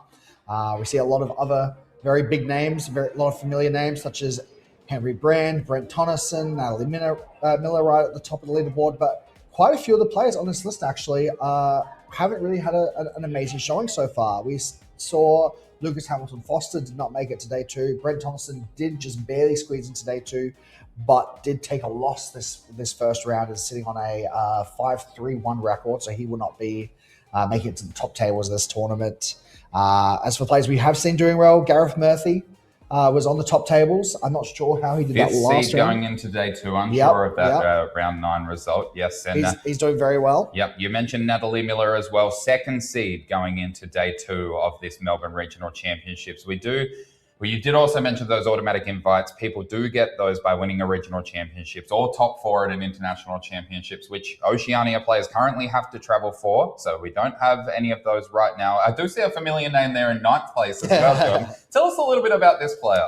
He's nothing to worry about. He's not going to be in day 2 of this tournament. I was going to say, you're probably the most featured player in day 2. Obviously, Jordan Palmer putting the cards to the side here to share his absolute wealth of knowledge with us on the caster's desk today. We have Angus Johnson as well, I think did sneak in to day 2 in that 8th place. And a lot of these players probably have their quota of results already. Obviously, you're capped at 5 with the regional championships, aren't you, John? Yes, exactly. A lot of these players, especially ones at the top of the leaderboard like Brent, definitely have already gotten the points they can get from those 5 regional championships. Any more points he would get would only be replacing a previous result. So I don't think Brent's total will be going up anytime soon. Angus, I did lose his first round today as well. So he is now at I think a 6-2-1 record. Still not too bad, but definitely going to be dropping down a little bit on the standings today after that loss. Yes, and a couple of players that we're about to cut to for our stream that could do something a little bit funny with these leaderboards with how the current system works with Japanese players. We have 2 Japanese players lined up for you on stream right now. And so if we could cut to those, we have Shun Akita, who was our 12th place seed, I think, coming into day 2, managed to win his first matchup. I think I saw him beat a Dragapult. And then we also have Ryujin, who also took a win. A bit of a higher seed there, I think. Oh, actually, maybe 14th seed, I think Ryujin was. So 2 players pretty close in seeds, made the journey all the way over here to Melbourne from Japan. It's a journey I'd like to make the other way, honestly. Go on a quick holiday, you reckon, Jordan, over to Japan? But both of these players traveling and both of these players piloting their decks masterfully enough to get them to a spot where if they win this next match, they could actually be into the top cut. Yeah, 8-1 is a very respectable, very, very difficult record to get at this point in the tournament. A 9-1 obviously would be even more impressive. I believe we've been looking at most likely 10 wins required for the asymmetrical top cut. So pretty close for both of these players if they get a win here. Looks like we're shuffling up. Region on the left by the looks of it, Shun on the right. And I think we're actually going to get to see the dice roll this time. We missed that the last few times. Our first flip of the tournament, Jordan. You're Unfortunately, organized. We love to talk. And sometimes us loving to talk means that the players are set up by the time we get to the game. But not this time. We've timed things well, as Shun on the right here, with one of the most interesting decks in this tournament, I think. It was a highly touted deck when rotation happened. People hyped this deck up for about 2 weeks, and then it almost fell off the map, I think, Jordan. And now, Sean is putting it back onto this map. I believe this is the Bolivar we're talking about, correct? And that Yes, is a correct. Smoliv in the active, yep. So we are going to be seeing Bolivar by Shun on the right here. Notably, Bolivar, I think, I can't remember exactly, it was a little while ago now, but it did get first or second at one of those first major Japanese tournaments in this format. Obviously, it got a lot of hype, kind of got overtaken recently by the Hydrapple, which is a little bit more popular now, but a very similar concept, using those teal doubts to set energy onto the board, the Meganium to double your energy to get big knockouts later. But the difference is this deck has a bit more of an aggressive early game, being able to use that Bolivar to take out some smaller single prize Pokemon on the bench. Absolutely. There are quite a few decks in the tournament at the moment that are using the same strategy of throw a dance party with your grass energy and then off we go. And Ryujin on the other side, keeping us guessing at the moment with that Pheasantipity in the active as we attach an energy to the Smoliv. You did see the Teal Dance come down, so we got 2 energy on the other side. And Ryujin now about to reveal to all what I think we expected to see a significant amount of in this tournament. This Dragapult deck has dominated the meta since rotation has happened. Such a powerful card, being able to do 200 to the active and 60 damage count, 6 damage count. 60 damage counters would be huge, but 6 damage counters placed across the bench wherever you would like them to. But not only that, that Drac Cloak that it evolves from, such a powerful ability with the Recon Directive, as Ryujin now using an Ultra Ball to grab that Meowth, the card that, well, I didn't even bother to mention, but still super powerful too, which grabs Lily's Determination for a fresh 8 cards. Obviously, not the best hand for Ryujin as he attaches to the active Pheasantipity and shuffles everything in. Yeah, Meowth definitely a very good bailout for when your hand is a little bit weaker. Ultra Ball for Dreepy, not that impressive. You'd much rather Ultra Ball for Meowth, grab a Lily's Determination, maybe if you're lucky. Let's see, double Poffin maybe. Double Poffin. We have seen it multiple times on stream so far. I do say, when a Pulp comes onto stream, they seem to have the Poffins.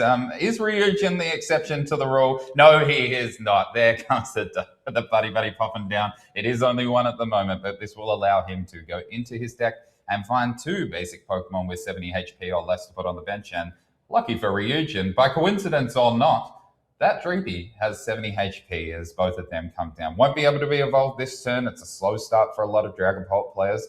But crucially, or interestingly, should I say, attached that Darkness energy to the Pheasantipity, which indicates potentially wanting to retreat this turn. But currently, nothing that Ryujin would want to attack with, as we see a card I don't think we've seen yet. That is a very strong card, especially in this matchup. Moltres is a card that we see some Dragapult players playing depending on the version. Some are more likely to play it than others. For example, you don't really see Moltres that often played alongside the Ghost line.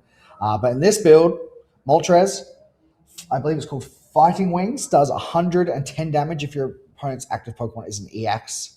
Double damage, of course, with the fire typing against these grass types. That's enough to either one-shot a Teal Mask Ogerpon EX or do some serious damage into an Arboliva EX. Definitely a card I'm sure Ryujin is happy he included in his list right now. Yes, that Moltres so powerful. And this is why we read all of the text on attacks, because you look at that attack and go Fighting Wings for 20. Not that great, right? But the extra text says that 110 on the EXs. And as you mentioned, weakness is a thing. As Shun playing down a couple of cards from hand, that Celebi with its Traverse Time attack is fairly handy for setting up. And then also a Lily's Determination of his own to draw 8 freshies. We did also see the Dolive come into the active as well to evolve that active Smoliv.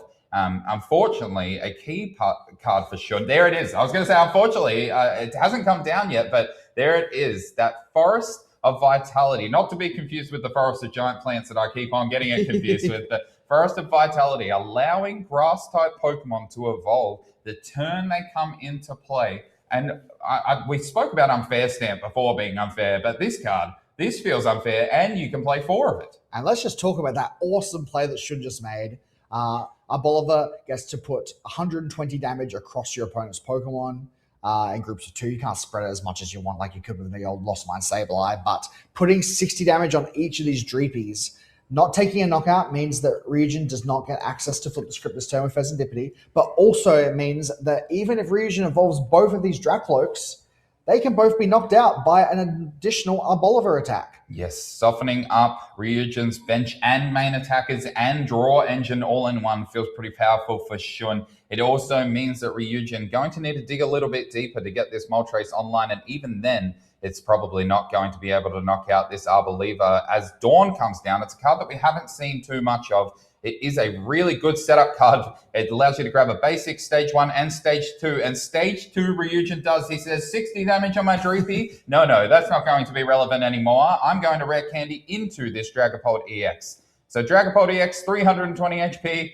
Oh, and that's not something we usually see. A Darkness Energy on Dragapult EX. I mean, getting the Jet Headbutt is not bad. Arboliva EX does have 310 HP. That 70 damage will put it into range of both a Phantom Dive into the active for 200, putting it to a 270 damage, and then later on can be picked off on the bench with another Phantom Dive. But Dark Energy, not very good. You're still going to need 2 more energies on this Dragapult to be able to declare Phantom Dive of both a Psychic and a Fire. The Dracloak on the bench, obviously not feeling too great either with that 60 damage. Shun is going for a Teal Dance here and a Bug Catching set, trying to set up a second attacker, and it's looking like it's going to be pretty easy to pull off a decent play this turn. Yeah, a lot of Pokemon in that bug catching set. I'm not sure I saw the energy that Shun might want to keep on going here. The Teal Dance already used, but that doesn't mean he can't set up another Teal Dance. Shun really methodically thinking through his plays. I think we've seen a lot of quick play on stream so far this weekend, but Shun absolutely thinking through, very legally obviously, but still really putting a good amount of thought into his moves. Crucially, that 70 HP on the Dreepy means that the Dracloak and the Dreepy can't go down together this turn. Oh, no, they can. Yes, it's 120. They can go down. So Shun still has a really nice play here. The Ultra Ball, discarding one of those forests and another Smoliv, saying, no, one Arboliva is enough for me. I need something else here. And putting the pressure back on Ryujin to be able to find another 2 energy for this attack. I'm interested to see whether Ryujin plays the Muscle Band that I have seen in a couple of Dragapult decks here and there to maybe add that 10 extra damage for that Moltres potentially. There has been a couple as a Chikorita comes down, and this is a part of Shun's deck that we haven't spoken about yet. And probably one of my favorite parts, controversially, Chikorita, one of my favorite starter Pokemon. Not usually many people's favorite, but the Meganium has an interesting ability on it. Yeah, doubling the energy on all of your Pokemon is super powerful, especially for those Teal Mask Ogerpons. Basically doubling the damage with that Wild Growth ability. Not so important for the Arboliva, which only needs 1 energy to use its Oil Salvo attack. But for now, I think Shun has everything he needs to be able to pull off a strong attack here. He's going to have to choose. Does he want to take out that Dracloak/Streepy combo? Does he maybe want to consider taking out that Moltres on the bench? There's a lot of really good options for him this turn. Yeah. And I think crucially that Meganium working in tandem with this Tilmask Ogapon that we've seen so much of this weekend. Tilmask Ogapon, 30 plus 30 for each energy attached to both active Pokemon when it attacks. If you are doubling the amount of energy attached to your Tilmask Ogapon with Wild Growth, seems like a pretty good card as another Teal Dance comes down. Shun being able to draw cards almost at will. A Pokepad going to search out a Pokemon without a rule box. I think, what are we going for there? Is that another small ev? I think it might be. It might be a Chikorita. Can't quite tell. I think it's either a small ev or a Chikorita. It's often important to set up a second Chikorita because Meganium tends to be quite a target for your opponents. They don't want to let you have that double energy. So being able to set up a second one means that a Gust play or a potential Gust play with the boss's orders is far less impactful on Ryujin's side as Shun now trying to work out, use both Teal Dancers, going, just doing some maths. It's something I struggle with, the Myriad Leaf Shower maths. I played against this matchup a couple of times, and I have to ask my opponent every time what we're going for. And it is going to be this Oil Salvo attack. And I think Shun prioritizing those key attackers in place of the Moltres, saying, you know what? I'm going to do the 4 to this Dracloak. It looks like he might actually not be doing that. No knockout. Okay. Shun is wanting to keep Ryujin away from access to not only his Flip the Script ability with Pheasantipity EX, but also he does not want to be giving Ryujin access to Unfair Stamp. Very powerful card that most Dragapult lists are playing, and he may even be setting up for a really powerful play where he tries to knock out multiple or even all of these Dragon-type Pokemon in 1 or 2 attacks. That would be something to see.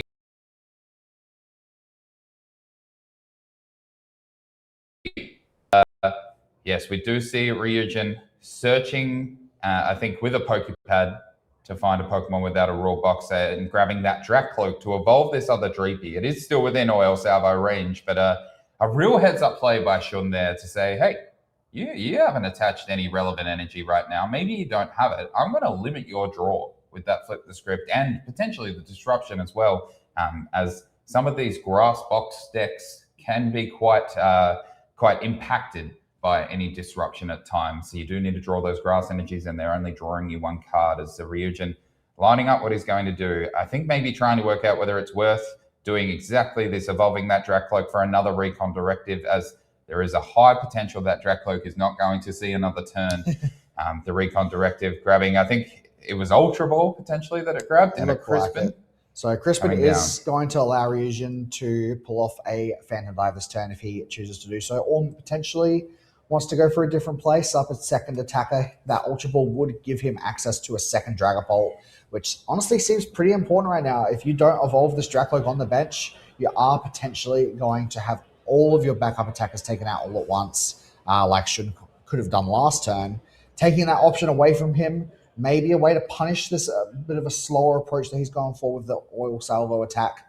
I'll be very interested to see where Ryujin chooses to put these energies, but you've got to start Phantom Diving at some point, right? Yes, I think getting aggressive is a really solid line for Ryujin. There are other options, but one of the things that would throw a spanner in the works that Ryujin no longer has access to with that full bench is, I'm assuming with a Darkness energy attached to the active, there are some Monkey Dory somewhere in that deck. And with all this damage spread around from that Oil Salvo attack, to be able to manipulate that back onto your opponent's board could be a key part of this matchup that Ryujin hasn't been able to find so far. So maybe in future games, or maybe even in the future of this turn, that Monkey Dory could become very relevant as we see the Psychic going to the Dragapult EX. But I think Ryujin also eyeing up potentially what you were talking about there, Jordan. That Moltres hasn't attacked yet. It is still going to do a lot of damage to this Arboliva. Even if it's not a knockout, it still does a fair bit. And so potentially going, I could put a 1-prizer in the active here, maybe see what that does for you. But no, we are going to start Phantom Diving. It seems that Fire Energy coming down onto the Dragapult EX. 3 energy on a Dragapult EX. Who says that Dragapult EX can't accelerate energy right now? And this, also a really heads-up play by Ryujin here, saying, I know that Dracloak's probably going down next turn. If you let me keep it, great. but I'm actually just going to evolve into a Dragapult EX preemptively so that you can't knock it out. And the Phantom Dive coming down. Was that all 6 onto Celebi. the Celebi? Yep. There you go. So looking to, have we put the damage on there? Oh yeah, there's a couple, the pebbles, I think, for the damage. Is that right? Yes. Yeah. I think there's 200 100 pebbles on the active. Yes. Yep. And then the 60 is on a dice on the bench. So a bit of a mix-up on how we're putting damage out here as a Teal Dance comes down from one of Sean's 2 Teal Mask Ogopons. Once again, playing down a card face down just to kind of work out what the ordering of this turn is going to be, and an attachment to a Meganium here. Not our usual attacker, but also it can be stuck in the active. That is sometimes a key strategy to people who need to buy a turn, as this energy potentially coming off. Yep, we are going to see our Believer retreat. Going for the retreat, the Wild Growth ability on Meganium not only helps with your attacks, but also helps you with your retreat cost. The 2 energy retreat cost on our Bolivar can be paid for with that 1 grass energy thanks to Meganium's Wild Growth ability. And Shun finally deciding to go aggressive, taking the prize card on that, as well, taking 2 prize cards from on that first Dragapult EX, and more importantly, removing all of Ryujin's energy from the board. Yes, one of the ways that that Darkness energy works against Ryujin is not just that Dragapult can't really do much with it, but also it adds an extra 30 damage for that Teal Mask Ogopon. Not that it needed it, I don't think, this time. There was more than enough. But now, Flip the Script is online, Jordan. This is something that we've been waiting to see. That Moltres in the active will be able to take a return knockout, should it wish to. But Shun going ahead by 2 prizes with that knockout on the Dragapult EX as the Pokepack comes down, and there it is. I tell you what, it's not often that I call these things, Jordan, but I've seen the line. Ryujin wants his Monkey Dory. He's got his Monkey Dory. There are so many damage counters on both players' boards, and Monkey Dory loves damage counters. It likes damage counters on its board. It likes damage counters on your opponent's board. There are plenty of options that Ryujin can use to make these Adrenaline Brain damage counters work, but don't forget, there's no energy on the board. If Ryujin wants to pull off an attack this turn, he would have to go for another Crispin in order to power up that Monkey Dory at the same time. That would be 2 Crispins down, and still no energies on Dragapults. Yes, 2 Crispins down, and Dragapult needing and wanting more is not the best place to be as a Dragapult player. But I will say, this Moltres can do some damage in this matchup, and with the help of maybe a Night Stretcher, we might see it more than once as Monkey Dory potentially going to be able to save some damage off this Dragapult EX or Dracloak. I think, crucially, with the Myriad Leaf Shower coming down from the Teal Mask Ogopon last turn, it means Oil Salvo was not able to knock out a Dracloak, meaning that Ryujin has access to another Recon Directive. And here, some people might not know what's going on, Jordan. You analyzed this perfectly last time with the Roto Sticks. What's happening? Why is he throwing away a Monkey Dory for a Monkey Dory? It was just to get some cards out of hand. Ryujin already has most of the Pokemon he wants on his board. Doesn't really think he's going to need these Ultra Balls. Doesn't want to have to draw into them later if his hand gets put back into the deck with something like a Lily's Determination or an Unfair Stamp. And going for the Night Stretcher to put another Dragapult in play. All those Oil Salvos in the early game put so many damage counters on the board, but didn't really end up getting many prize cards out of it.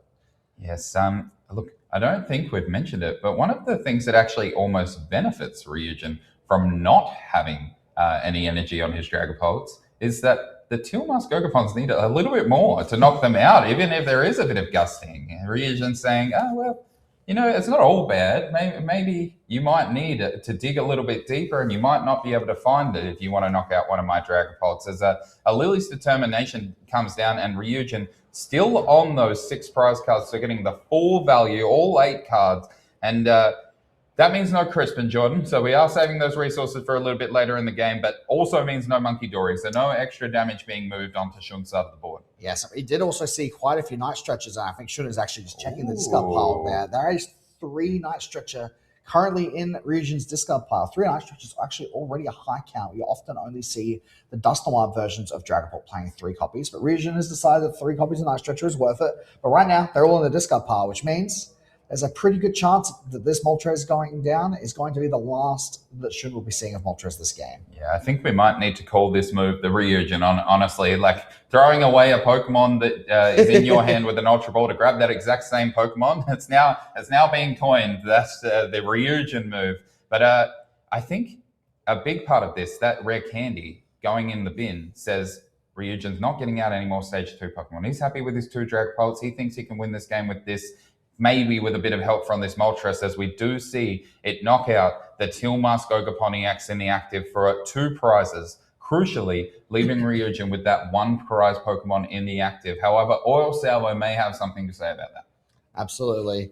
And obviously, don't forget, we do have another fully powered, or at least mostly powered, Teal Mask Ogerpon. Fully thanks to the Meganium, isn't That's it? true. Yeah. It's got 4 energy effectively. Yeah. So the Moltres at the very least will be going down. I've got to imagine that targeting Ryujin's energy cards at this point has got to be a high priority. You don't want to give Ryujin access to some easy attacks. Ryujin has a very easy prize map, but he just is lacking the energies to pull it off. A Phantom Dive could, especially with a Monkey Dory as well, could potentially line up a 4 prize turn. Yes, and Shun taking a bit of time to work out what he wanted to promote and ending up with the Arbor Lever, and that is something that we should be looking at. This first game, obviously 4 prizes apiece right now left on the board, but the clock does matter in these matchups, and a draw, not the end of the world for both of these players, but definitely not the result that either of them would want for each other. As the energy comes down on the Arbor Lever, we see a Pokepad, and Shun's just eyeing up what to grab right now. Could it be another Chikorita maybe to set up a second Meganium, or is he potentially going to prioritize getting another Arbor Lever in to play, knowing that this one might be going down at the end of this at the end of Ryujin's next turn? Yes, this Arbor Lever does have, I believe, 270 damage on it already. Only, I think, 40 health left, so it's a little bit out of range of a Monkey Dory, but wouldn't be able to tank a Phantom Dive at this point. Sorry, a Jet Headbutt at this point. So that would be an easy 2 prize cards for Ryujin to take. Yep, Meowth. Actually, we're not going for the knockout on the Moltres. We're letting Ryujin keep the energy, but instead going for the boss's orders on the Pheasantipity X plus an unfair stamp.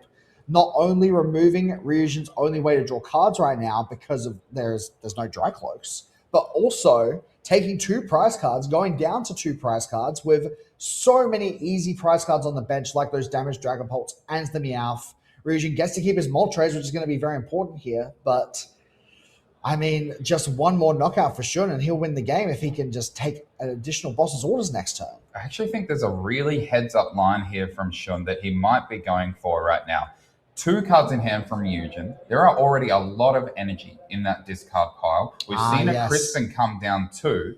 That Pheasantipity needs an energy to retreat. Yes, this Moltres can attack, but no, you're right, Jordan. That Moltres going down. Shun goes down to 3 prizes left, crucially, with Ryujin left with no energy on the board. That hand needs to have a Crispin in it, or needs to have a way to find Crispin. It does mean that Flip the Script is going to be active now, though, which makes that unfair stamp a little bit less powerful. It's a touch less powerful because Ryujin going to be able to get their hand back up to 6 cards with the top deck and the Flip Script. But no Dracloak on board, no Recon directives. Dragapult's going to have a bit less draw than usual, as Ryujin now draws for turn and sees what this unfair stamp has dealt.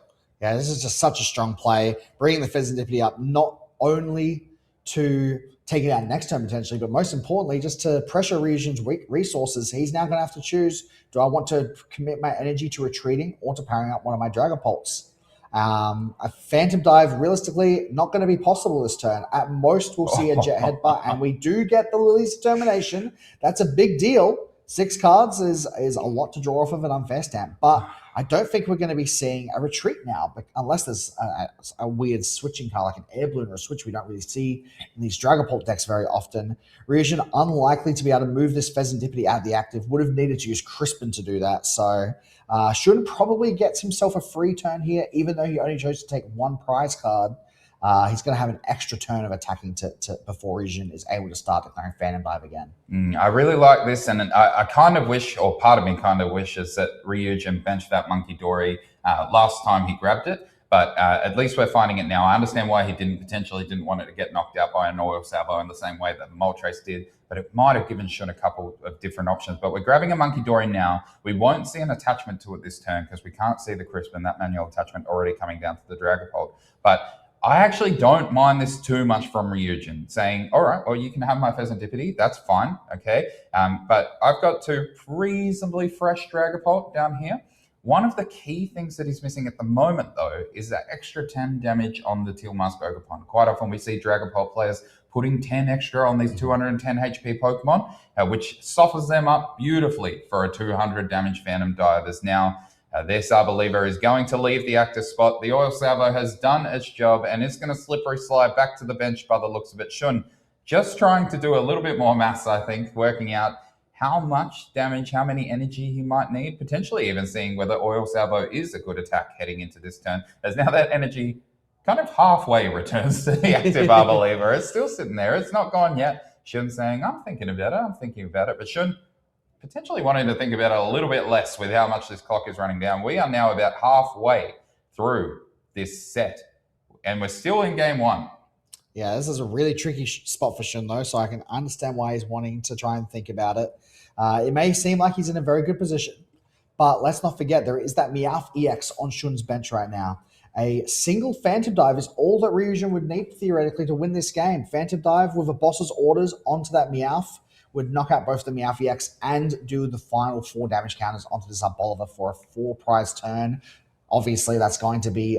it sounds simple, but it's going to be hard because, once again, he's struggling a bit with energy. If this Pheasantipity is in the active, he cannot play Crispin and Boss. So Shun is going to have to be very careful here, decide how can I try and win this game, take some prize cards, but not give my opponent access to an easy Phantom Dive plus Boss win con. Is there a line here where Shun potentially even just leaves that Pheasantipity alone, says, no, I'll take those 2 prizes at some other point if you still choose to give them to me.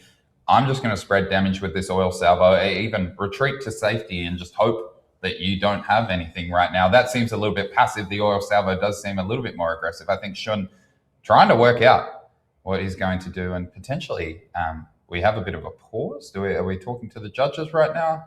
Maybe it's possible. Maybe due to the initiation of the retreat, maybe they're wanting to enforce the retreat happens.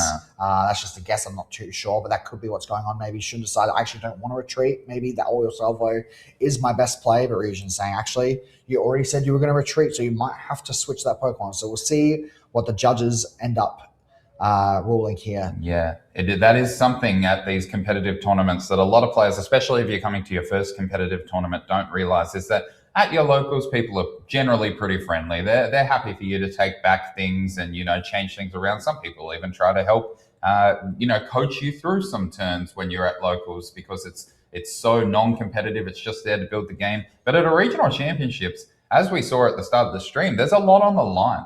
And these people are well within their rights to say, hold on, you're technically meeting the requirements for something here that is now not what you want to do.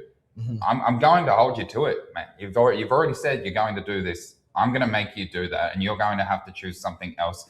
That could potentially be what's happening here, as I think we do have this judge call just being solved. Sometimes as well, at an Australian regional championships with 2 Japanese players, we might need an extra judge in there that might be able to help translate too. A lot of people do, when they come down to Australia, they do speak some English, but there are a lot of nuanced words, a lot of jargon in the Pokemon TCG that may not translate quite as effectively. Yeah. And so our judges doing their absolute best here. It's fantastic that they've caught on to this as well. There is also a possibility it could have been a warning about pace of play. That was a very long time that Shun sped deciding if he wanted to retreat. So then we'll let the judges figure out whether there's any penalties or warnings to go alongside this. But it looks like we are coming to the retreat now.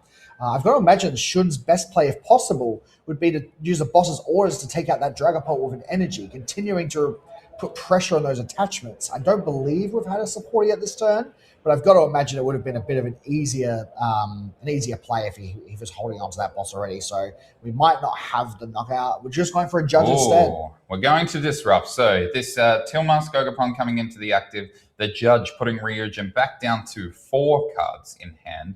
And you're assuming if this Tilmask Gogapon is hitting the active spot, that potentially we're going to try and knock out this Pheasantipity or leave it with most damage on it so that there's no flip the script active either way. And so Shun, it's a good move to disrupt your opponent, see if they can avoid drawing as a Till Dance comes down. That is now enough damage for a Pheasantipity knockout. I think it was already doing 210 damage. 210, you are right. See, I told you my Tilmask Gogapon math is not very good, as Shun now going down to 1 prize card left. Ryujin 4 left. However, there is that juicy play lined up, that Meowth on the bench if Ryujin can find Psychic Energy and a Boss's Orders from the 4 cards dealt from the judge. And sometimes the judge is handy for you, and sometimes the judge not so nice. So let's see how we're going as this Dragapult. We do have a Psychic Energy. So Ryujin close. looking through. I think there's an Ultra Ball in hand. It just depends if there's a Meowth in deck.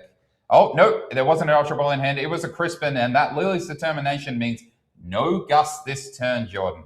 Absolutely. That was a big risk by Shun taking the knockout on that Pheasantipity. Gave Ryujin a chance to win the game, but that judge with no recon directives and no Pheasantipity makes it very difficult. Just I think Ryujin was saying, oh, well, I think that was a concession. He's saying, I can't win the game this turn. Yeah. Shun down to only 1 prize card left with those effectively 8 energies on that Ogre Pond due to the Wild Growth ability. I don't think there was anything Ryujin could do, especially with the damage counts on his Dragapults to survive a turn. So I believe we had a concession from Ryujin there. Shun going to be going up 1 game in this set. Yes, so as far as we know, Ryujin going, okay, 200 is not enough to knock out this Teal Mask Ogre. You clearly have the knockout on the way back, and as soon as that Lily's Determination was played, no Crispin to the Monkey Dory or no Boss's Orders onto that Meowth, it kind of meant that game was over for Ryujin effectively. Shun's board just too strong. And we do have a bit of clarification about that judge call as well. It seems to be that Shun was given a warning for his space of play there. So that retreat, kind of deciding on it, I think maybe even a potential factor that he did end up trying to leave that other lever in the active at 1.2, was just taking a little bit too long, as we are now, halfway through our set, even a little bit further than halfway through our set with only 1 game down. It does favor Shun, and that is something that the judges will be looking towards in any future games here.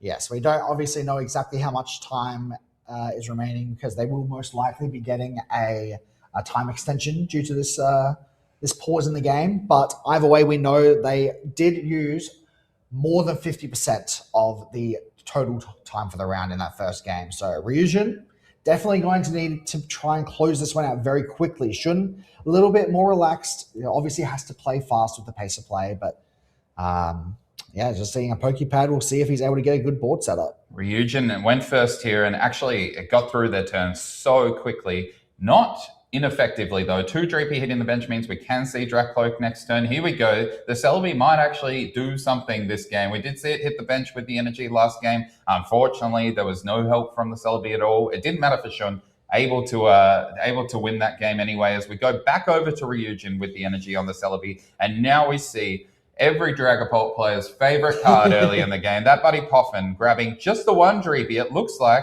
we may be sans 1 Dreepy, Jordan. I think one of those 6 prize cards might be a little baby dragon, as now a Pokepad grabbing that Dracloak, and Recon Directive is on board. Do we see the second Dracloak from the Recon Directive?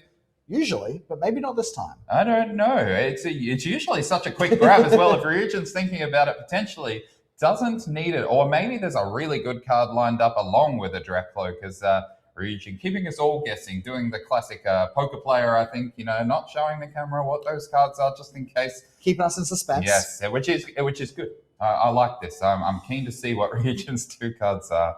And now Ryujin making his decision. He selected one, and I think it was the unfair stamp as well. Maybe lining it up for a future turn. It looks like Shun's going for a traversing time attack next turn. So it would definitely be a couple of future turns. And here we see the key parts of this Moltres potentially.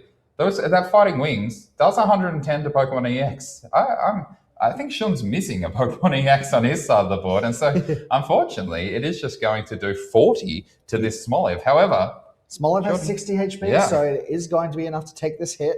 The 40 damage could come up later, even if it becomes an Arboliver. 270 HP is it's not quite enough for a knockout, of course, but it would put it into a Phantom Dive plus Fighting Wings range. We are just going to see, though, the retreat into the Celebi, benching a second Smoliv and using the Celebi to try and set up for the following turn, searching for that Forest of Vitality plus a couple of Pokemon, most likely getting either some Teal Dances to draw cards or the evolution pieces to start swinging with that Olive Salvo next turn. Absolutely. Celebi, one of these cards that you don't often see. It features in 1 or 2 decks very sporadically, and that Traverse Time attack So powerful to help you set up any three of grass-type Pokemon or stadium cards from your deck. As now we're back over to Ryujin after the traverse time. 2 Smolivs on Shun's side of the board, and a Recon Directive already used. And Ryujin really having to think this one through, and you think being a game down probably wants to speed it up. So I'm guessing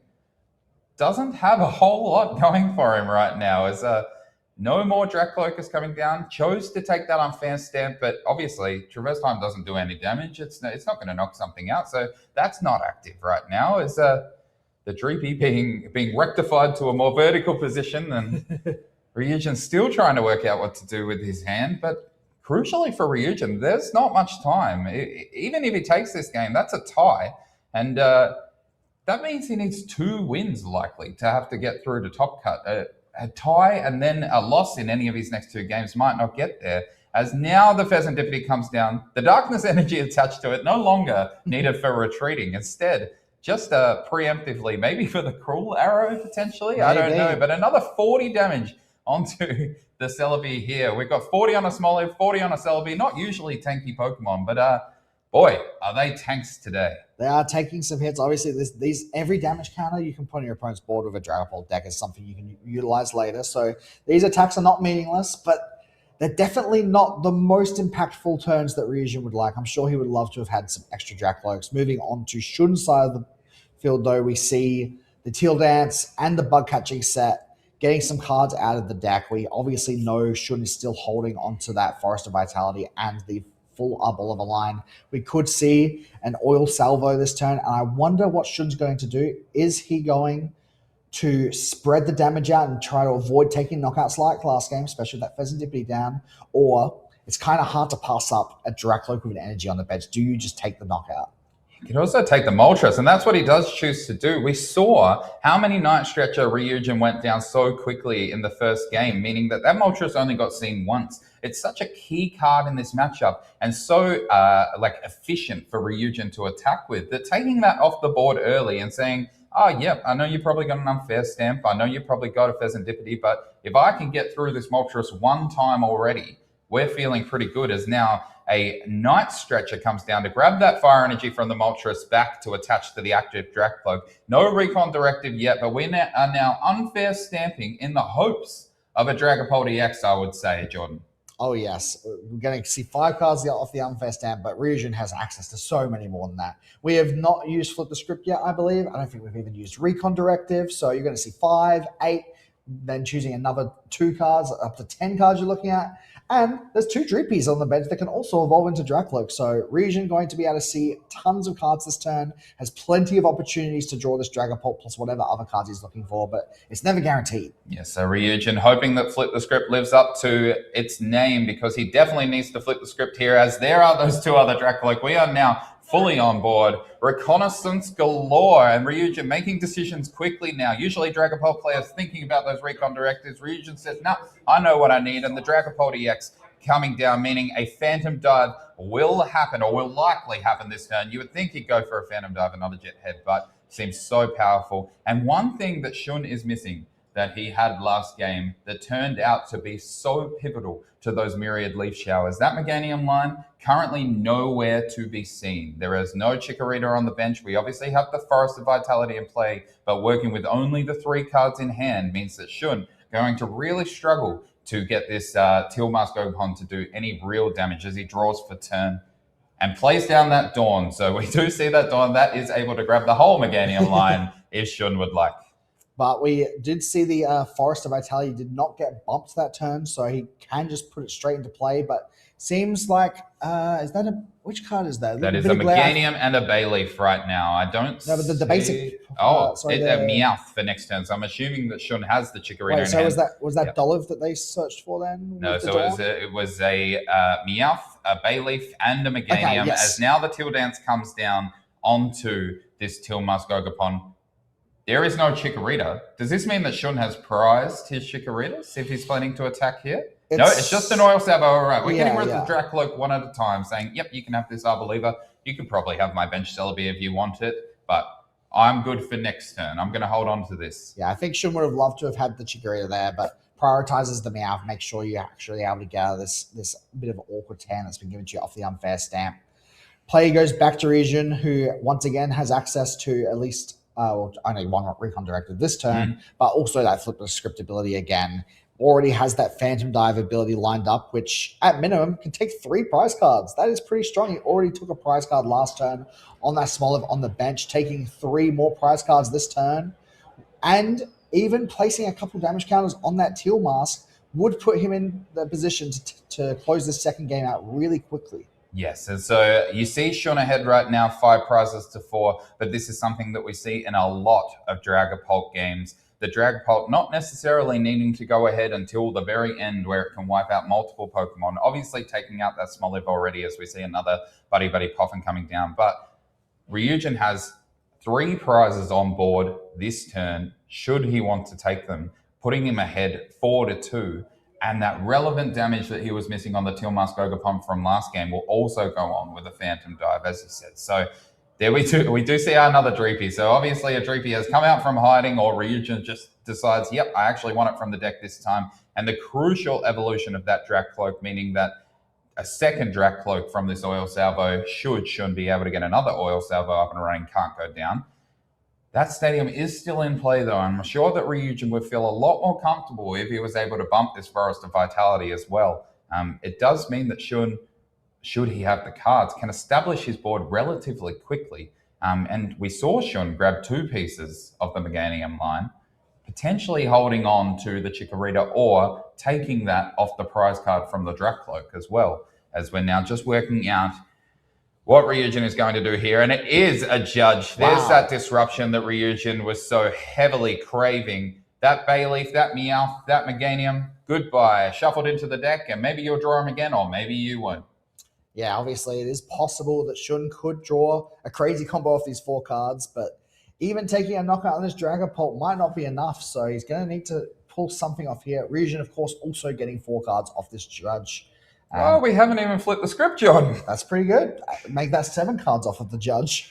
And I don't even know what Ryujin really needs at this point. He's got his attachment on the bench, Dragapult already. Happy to just go for the Phantom Dive, as we said, taking those 3 prize cards, putting energy on the Teal Dance Ogerpon to draw a card. And I think he's pretty much seeing the writing on the wall, drawing a couple cards to That see. was a Dawn off the Teal Dance, Jordan. It does mean Meganium comes into play here, meaning that Ryujin at least needs to find this Fire Energy. Yes, it is likely that he has access to another Fire Energy here, but at least Shun keeping himself into this game will go down likely to 2 prizes to 2. That's a knockout on the active Dragapult. Doing it quickly as well to say, hey, if you've got it, oh, he's got it in hand. It is. That's easy. Manual attach with the Fire Energy to the Dragapult that he set up last turn, meaning Phantom Dive will take the last 2 prizes for Ryujin. And we're going to a game 3 with only a little bit left on the clock. Yes, of course, there might be a time extension, but we're looking at probably about maybe 10-ish minutes left in this 3rd game. That is enough time for a quick game. That game was definitely a lot faster than the first game. Both players obviously wanting to get a win here, so I'm sure they're both going to try and play at a reasonable pace to try and finish this game before the time runs out. It's a big part of these slow play warnings as well, is that the judges, they don't necessarily want to penalize you. They just want it to be a good, fair game, and they're actually looking out for your best interest, saying, Shun, you might lose the next game, and we don't want this stand in a tie either. We all want to see this game conclude. So let's pick it up a little bit. Shun, absolutely adhering to those instructions with that game. I think we finished it in about 10 minutes as opposed to that almost 30-minute game 1. And so I reckon we'll see Shun going first here again. Both players setting up. Yes, the Moltres, definitely a card that can come up pretty big in this matchup, but it hasn't had a huge impact so far. It's been taken out pretty quickly by Shun, and they haven't really gotten to see the stretcher for it. So I wonder if that's something that Ryujin's going to try and line up in this game 3. Starting up the game, it looks like, yes, Shun is going to be going first. All right, so that Monkey Dory in the active means that we are or at least much more likely to see some Adrenabraining happen this game, which we have not seen in the previous games. Adrenabrain making that Oil Salvo attack from the Arboliva a little bit less powerful, and now a Pokepad.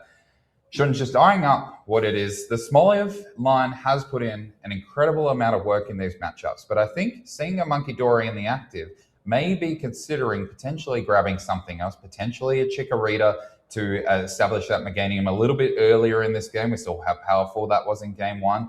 It would maybe depend whether he has access to a Tilmask Ogapon too.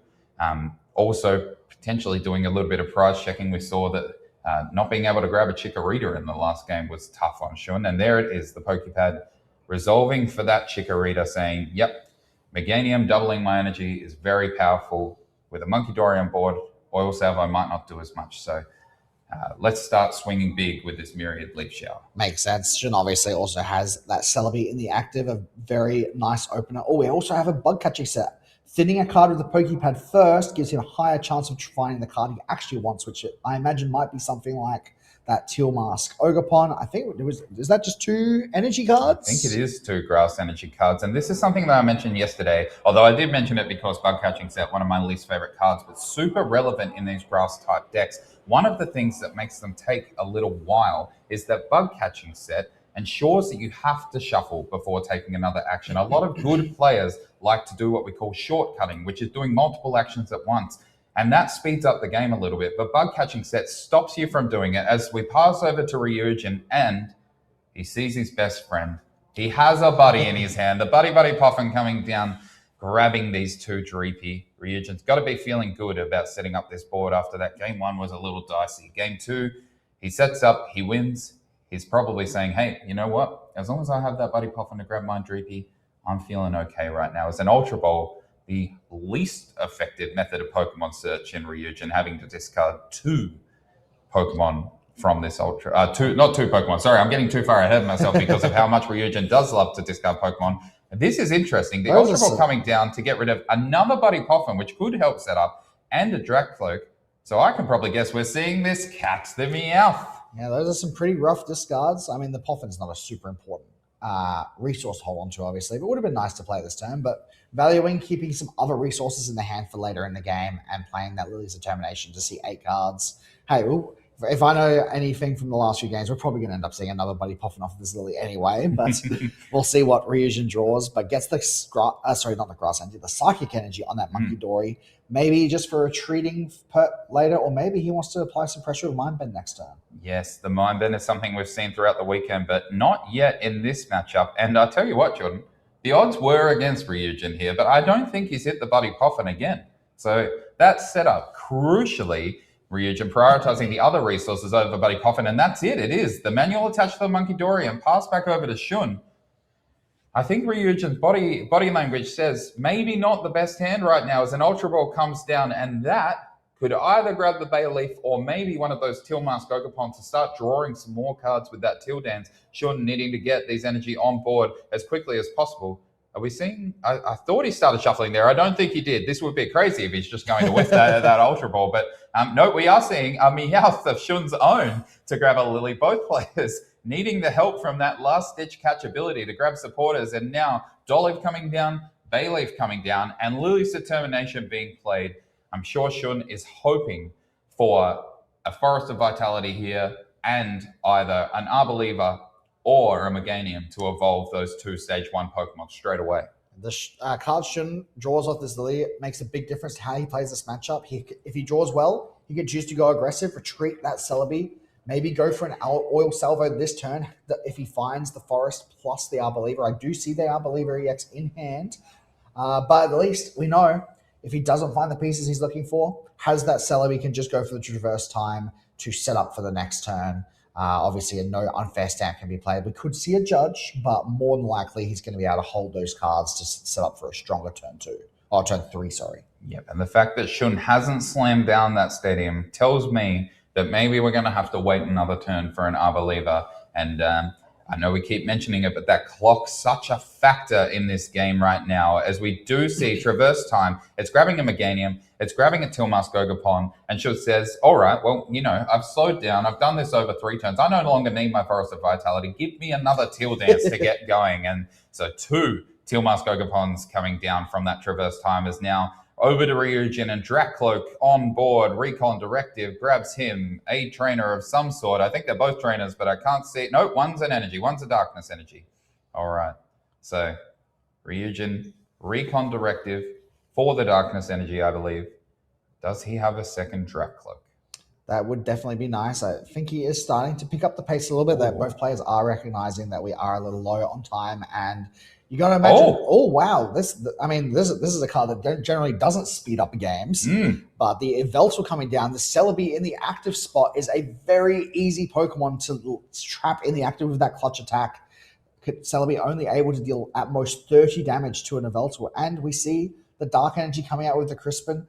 Any damage the Celebi does could potentially come straight back to Shun's side of the board if we see an Adrenabrain from Monkey Dory. But no, for now, just the attachment to the Dracloak and slowing Shun down with that clutch. More of a defensive clutch, I think, to keep his Dracloak safe from Oliver. I think that speaks heavily to how poorly Ryujin has probably drawn off that Lily's Determination, because not the ideal play right now to have to slow down the game that is already needing to speed up a little bit.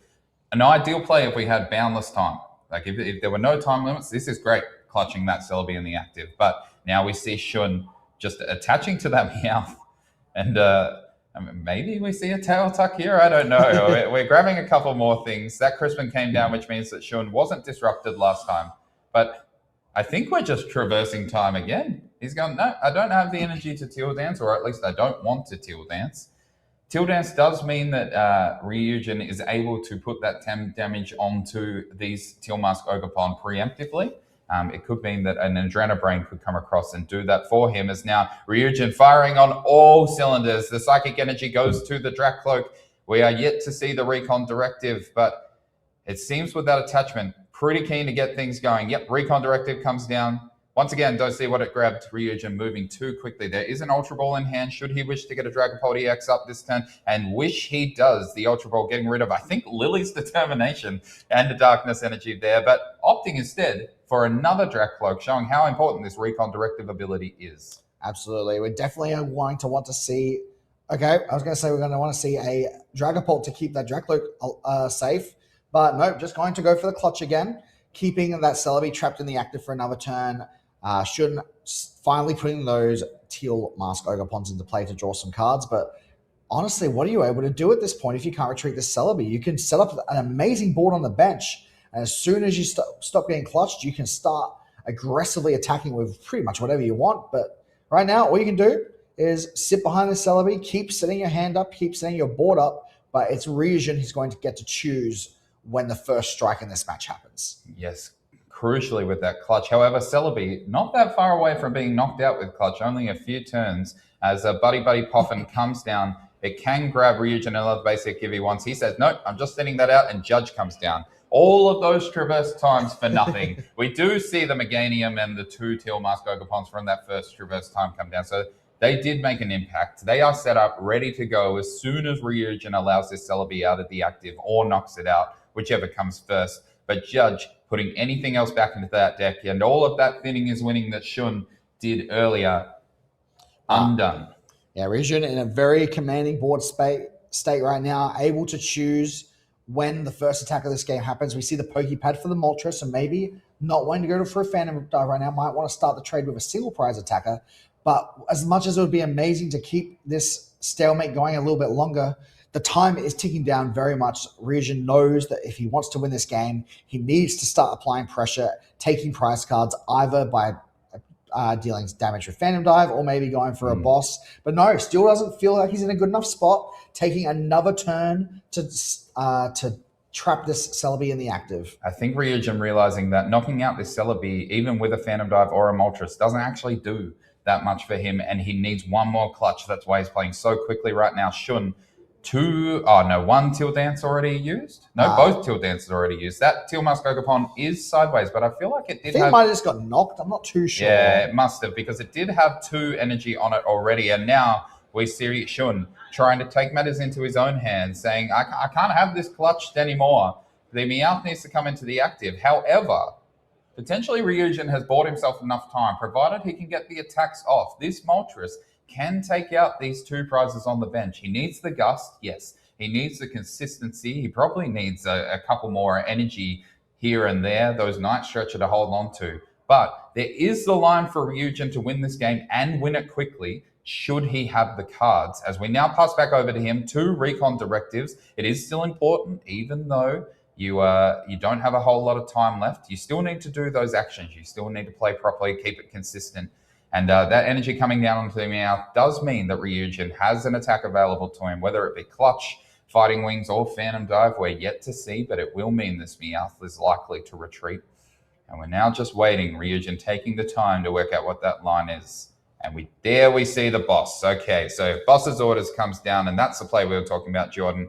Has Ryujin bought himself the time needed to win this game? We'll find out. It takes 2 prize cards. We are definitely down to only a couple minutes left at most. Maybe the time extension could change things. I don't think it would be much of a time extension, but there could be a small time extension. But 2 prize cards taken by Ryujin here means that he could win in just a couple more attacks. Shun still at all 6 prize cards, has an amazing board, has everything they want to be able to declare whatever they attack they please for the rest of the game. Realistically, it's just they weren't able to take any aggressive lines whilst trapped behind that Eveltal Clutch. I think Shun once again struggling to promote a Pokemon, seemingly like they are tough decisions to make, but ones that you can make preemptively too. As Ultra Ball comes down, no Dawn, no Forest of Vitality. We have seen the Meganium evolve up manually already, and just grabbing another Tilma Skogapon. That could mean another Teal Dance. Having the 2 on board did mean that Shun a little bit more consistent, and there we have it. That ace spec, that unfair stamp, ruining Ryujin's day potentially, putting him down to 2 cards. There is still the Recon Directive on board, but unlike the last 2 games, there's no flipping the script here. You need to draw into that card right now, Ryujin, to get those extra 3 if you want them. And this Arboliva will be able to knock out the Moltres should it wish to. It does feel quite powerful to take that one out, that 1 prize attacker. However, it doesn't feel like a winning move to take that out. Yeah, of course, you could also choose to go for more of a disruptive play. Maybe you could Oil Salvo, just take out the Dracloak and completely remove all of Ryujin's draw. But then Ryujin still gets to keep that. I think we've just had a turns signal, I suppose, from Ryujin. It seems like time might have just been called. So that would mean Shun is currently turn 0. Yes. So for those who don't know how this works, Shun will be playing finishing his turn, which is turn 0. Then we'll have 3 additional turns. Ryujin will be turn 1. Shun's next turn will be turn 2. And Ryujin's turn will be turn 3. At that moment, at the end of Ryujin's turn, if the game has not finished, the game will be considered a tie. So Ryujin has this turn plus 1 more turn to try and take his last 4 prizes. I think Shun probably can't take all 6 with just 1 more turn, but can try to at least survive these last couple turns to get a tie. And survive is what Shun is going to try and do here. I think we see that Dracloak going down, meaning no draw on board for Ryujin. Just got what he has in his hand. And this is exactly what I was talking about. Ryujin, should he finish his last turn quickly enough, still technically has enough turns in this game to win. Shun probably just trying to play not to lose at this point as the Pokepad comes down. Grabbing that Monkey Dory, likely to thin cards out a little bit. I do see a Dawn in hand for Ryujin. Not the ideal supporter necessarily for him. Would much prefer the boss's orders onto that Tilma Skogapon, making things even easier, just needing a gust. But Dawn will grab this Pheasantipity if he wants it. And then Unfair Stamp could give him 5 more cards. Now, a crucial thing that we are seeing here, there is currently no damage on Ryujin's side of the board. The main way that Ryujin can get that Arboliva within knockout range of a Phantom Dive would be with that Adrenabrain if there were damage on the board. But Shun saying, nope, I'm going to place all my damage on this Dracloak. I'm giving you nothing to work with. And that means that Dracloak technically over knocked out. Only needed the 100 damage, from Shun there. But Shun saying, no, that extra 20 could be relevant. I don't want you to have that to work with this Monkey Dory potentially. And so now, resolving that Dawn, we see a basic stage 1 and stage 2 come down, and there is the Pheasantipity. I think that's the only card that Ryujin really cared about off that Dawn. But hey, it doesn't hurt to take a couple extra useless cards out of the deck. Those are cards you're not going to draw into now. If you flip the script, gives you higher odds of hitting the ones you actually want.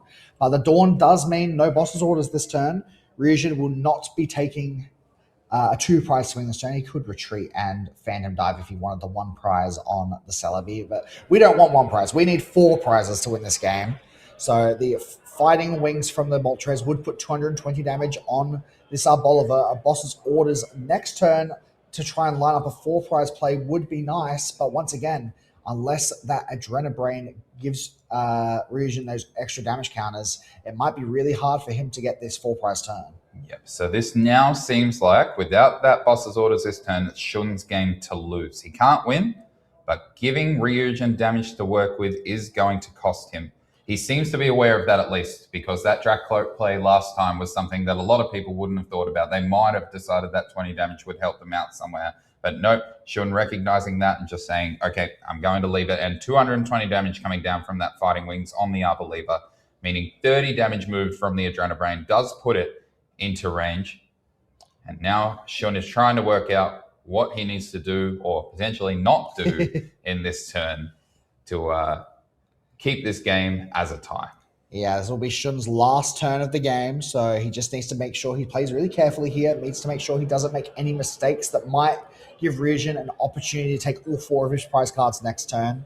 At this point, it seems pretty difficult, I think, unless Ryujin has some damage counts on his board. He probably won't have enough power to take 4 prizes, so Shun needs to make sure he doesn't make the mistake of attacking and leaving some damage counters on Ryujin's board. We see the bug catching set, taking a couple extra cards out of the deck, making sure that he has access to whatever play he wants to make. Does have those Ogre Pawns powered up on the bench, can take the Moltres out if he wants to, which seems like a pretty safe play. It does give your opponent access to flip the script, but it doesn't give them any damage counters to move with Adrenabrain. Definitely. And Shun, I think, potentially doing what a lot of players do during time, just trying to make sure there are 0 lines on board for him to take this game. Looking through the deck multiple times, eyeing up every option, and I think saying, all right, I'm going to knock out this Moltres, or maybe not even attack. Doesn't need to attack here to keep it as a tie. Yeah, this is his final turn. This prize card isn't going to help him. It's not even like the card he gets off the prizes will be available to him after the next turn. So it is just the knockout on the Moltres. Ryujin now has to win this game this turn. As far as I can tell, I don't think there's a way a Phantom Dive can take all 4 prize cards without this Adrenabrain, but there is, of course, the Risky Ruins as a card that many Dragonport players play. Would put 20 damage on his board, but I think if we did the math correctly, 30 damage might be required. It is. It's going to be 10 damage off if a Risky Ruins is played down and that Adrenabrain becomes active. It would be so close and absolutely devastating for Ryujin to miss out on the win by that much. However, as we mentioned before, a tie actually doesn't put these players out. A loss for one of these players would have definitely impacted their ability to make top cut, meaning that a lot of it might have been in other hands. A Team Rocket's Watchtower coming down to turn off that Meowth ability that has already been used, and there's the boss's orders that I think Ryujin would have liked to have last turn. Now, if we are right in saying that this is the last turn of time, that Meganium going down is not all that relevant, but also both players seemingly playing like it might not be the last turn of time, maybe just playing it out as if they kind of, want to see what would have happened. But it looked to us as if that was turn 3, which means that that's the end of the game, and it was. They were just playing it out to see what was happening. Yeah, there is a sign of the match slip. So it looks like this game is going to finish in a tie. Both players unable to take their prize cards before time run out, and at the conclusion of the +3 turns, just 10 to 30 damage off. So close. Yes. You got to think one less turn of clutching. Had Ryujin been able to go a little bit more aggressive and start swinging 1 turn earlier, he might have had just enough to be able to close this game out. Yeah, one thing that a lot of people might not realize is both of these players have likely played in Japan before. Japan often a best of 1 format. So playing this best of 3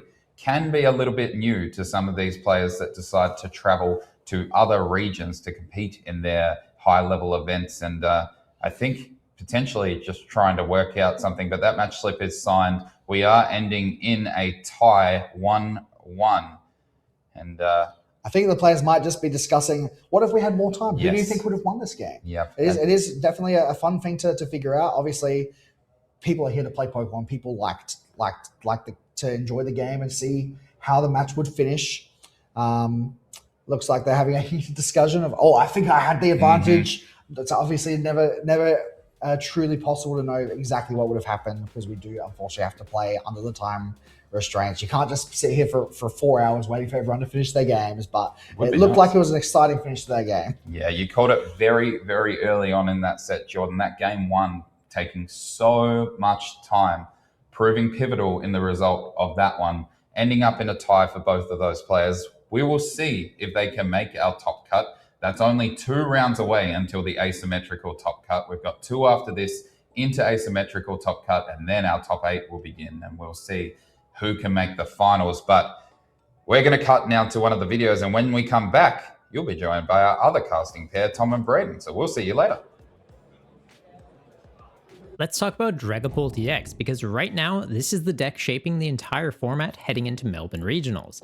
It isn't just one of the best decks in the room, it's the deck that every other deck needs to have a game plan for.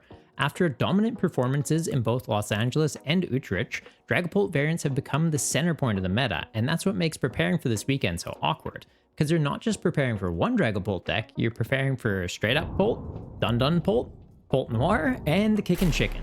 Not to mention what other unexpected twists players might have up their sleeves for this weekend. The core threat is always the same though.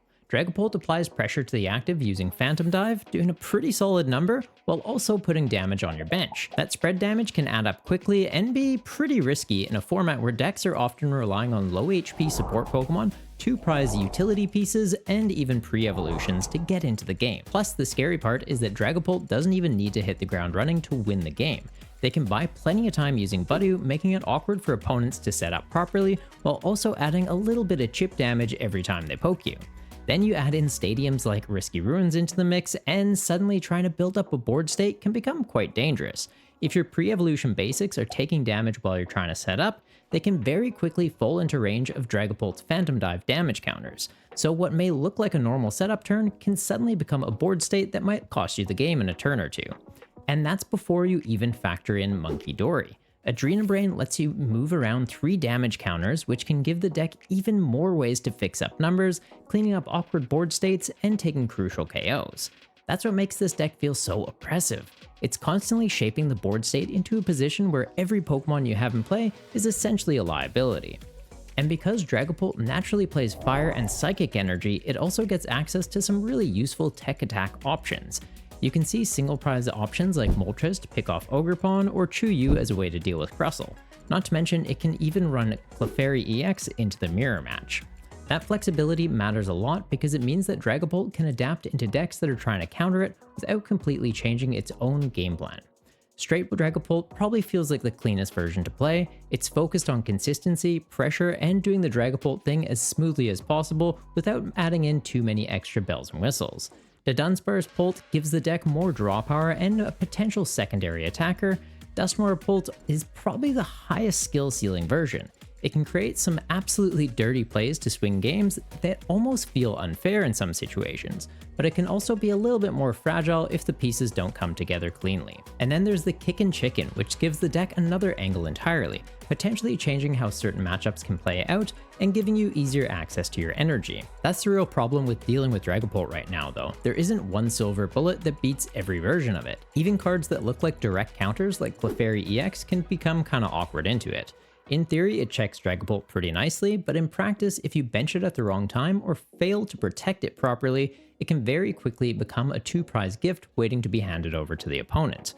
So heading into Melbourne, every player has to ask themselves one question: can my deck beat Dragapult? But realistically, the even harder question is, can my deck beat multiple versions of Dragapult across a long event piloted by players that have been grinding this matchup for weeks? Because that's much easier said than done.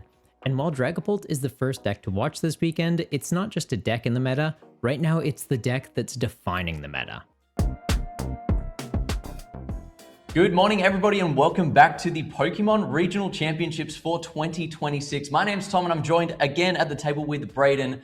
Braden, how are you feeling after yesterday? Yesterday was pretty crazy. We saw one player go undefeated playing Slowking, which was very impressive, and getting to see them here again today, I think they've gotten another win that I got to see them close out, so pretty close to locking in their spot for a top cut, which would be very impressive, and the field is still very diverse with people competing for those final spots. What about yourself?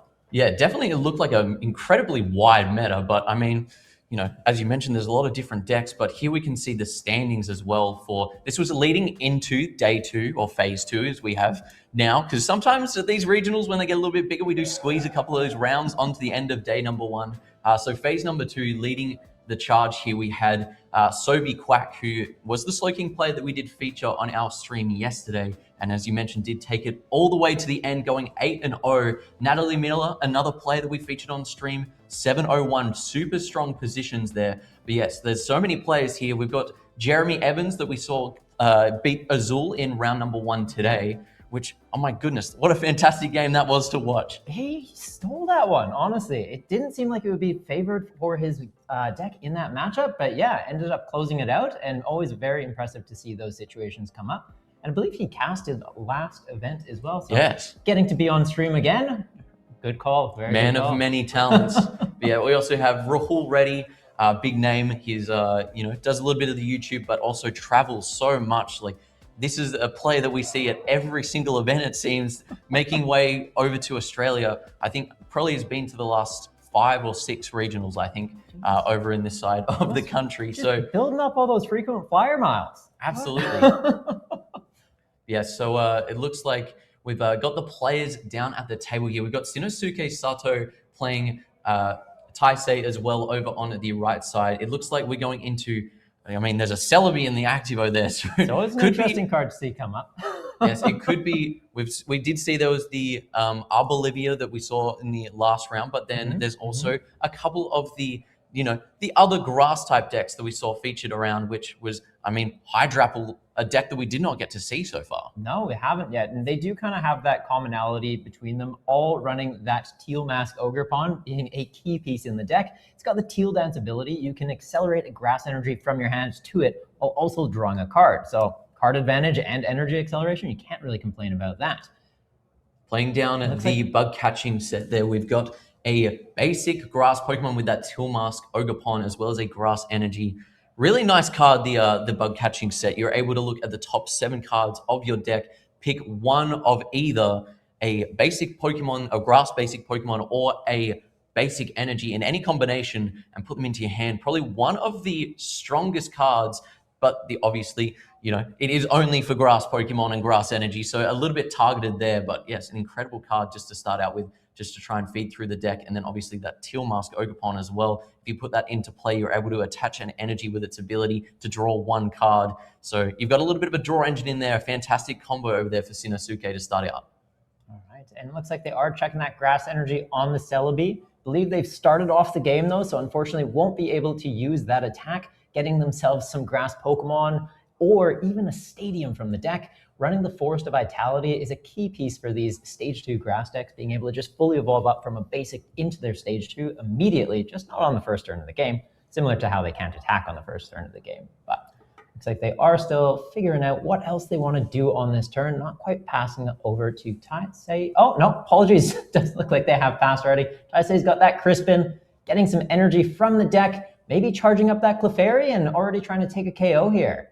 Yeah, if you can knock out this Celebi this turn, that would maybe put a little bit of a dampening on Shinosuke's start. If you're trying to rely on that traverse time attack from Celebi, then it might be a good call just to try and say, hey, I might not even have much going on over here, but I can at least knock out this active Pokemon and try and slow you down a little bit. Make sure they don't have anything going on either. It's a pretty good plan when you can disrupt your opponent like that. Oh, looks like they are doing a bit of a deck check though. First time looking through their deck, they can use a bit more time than normal just to see what cards may or may not be prized. Always valuable information to get. Yeah, we've got a Fire type energy and a Psychic type energy being lined up. Obviously, when you see a Grass type Pokemon on the other side of the board and you're playing that Moltres from Phantasmal Flames, that's going to be a key piece that you want to try and line up when you're doing your little deck search. But yes, we've Fighting energy even. Sorry, so the Fire type getting lined up in the hand. But yeah, definitely checking through all the different resources that we have there for Taisei. I mean, Crispin for a start's probably not the ideal supporter that you want to be playing down, but I mean, sometimes just getting that extra information and you being able to do that deck search is pretty important as well. Yeah, no, very, very solid card. And even just getting that attack off early, like we said, being able to take out that Celebi may just be enough to buy them some time and disrupt Shinosuke's turn going back to them. But we'll see what happens here. It looks like they found an Ogre Pawn as well, getting that in play, using Teal Mask as well, getting some more energy acceleration, bit of card draw, binging a Monkey Dory, and there's the fighting energy. Taking that KO into the Celebi with the Rondo attack off that Clefairy, scaling by 20 for each bench Pokemon in play, doing just enough to take out that Celebi with the 2 on their board. The 1 on Shin's gets right there with the 20 base damage from the Clefairy. Yeah, Full Moon Rondo is a really interesting attack, especially with some of these decks that do play things like Area Zero, able to scale up so much. As you mentioned, yeah, the 20 plus every bench Pokemon that you have in play. Really strong attack there. Looks like we're going in with a Teal Dance here on the Ogerpon. We've got the Forest of Vitality. As you mentioned, that's a really great stadium in these grass-type decks. But, I mean, right now, Shinosuke doesn't look like he's got too much available to him right now. It might be a little bit interesting that at least does play down one of these Chikoritas. And it looks like a little apple as well, making its way down onto the board. As we mentioned, we've seen Festival lead previously, but this is the different type of apple deck where we're actually going to be evolving these Pokemon all the way up into that top stage with the Hydrapple EX. Really interesting card. And the Unfair Stamp coming down as well.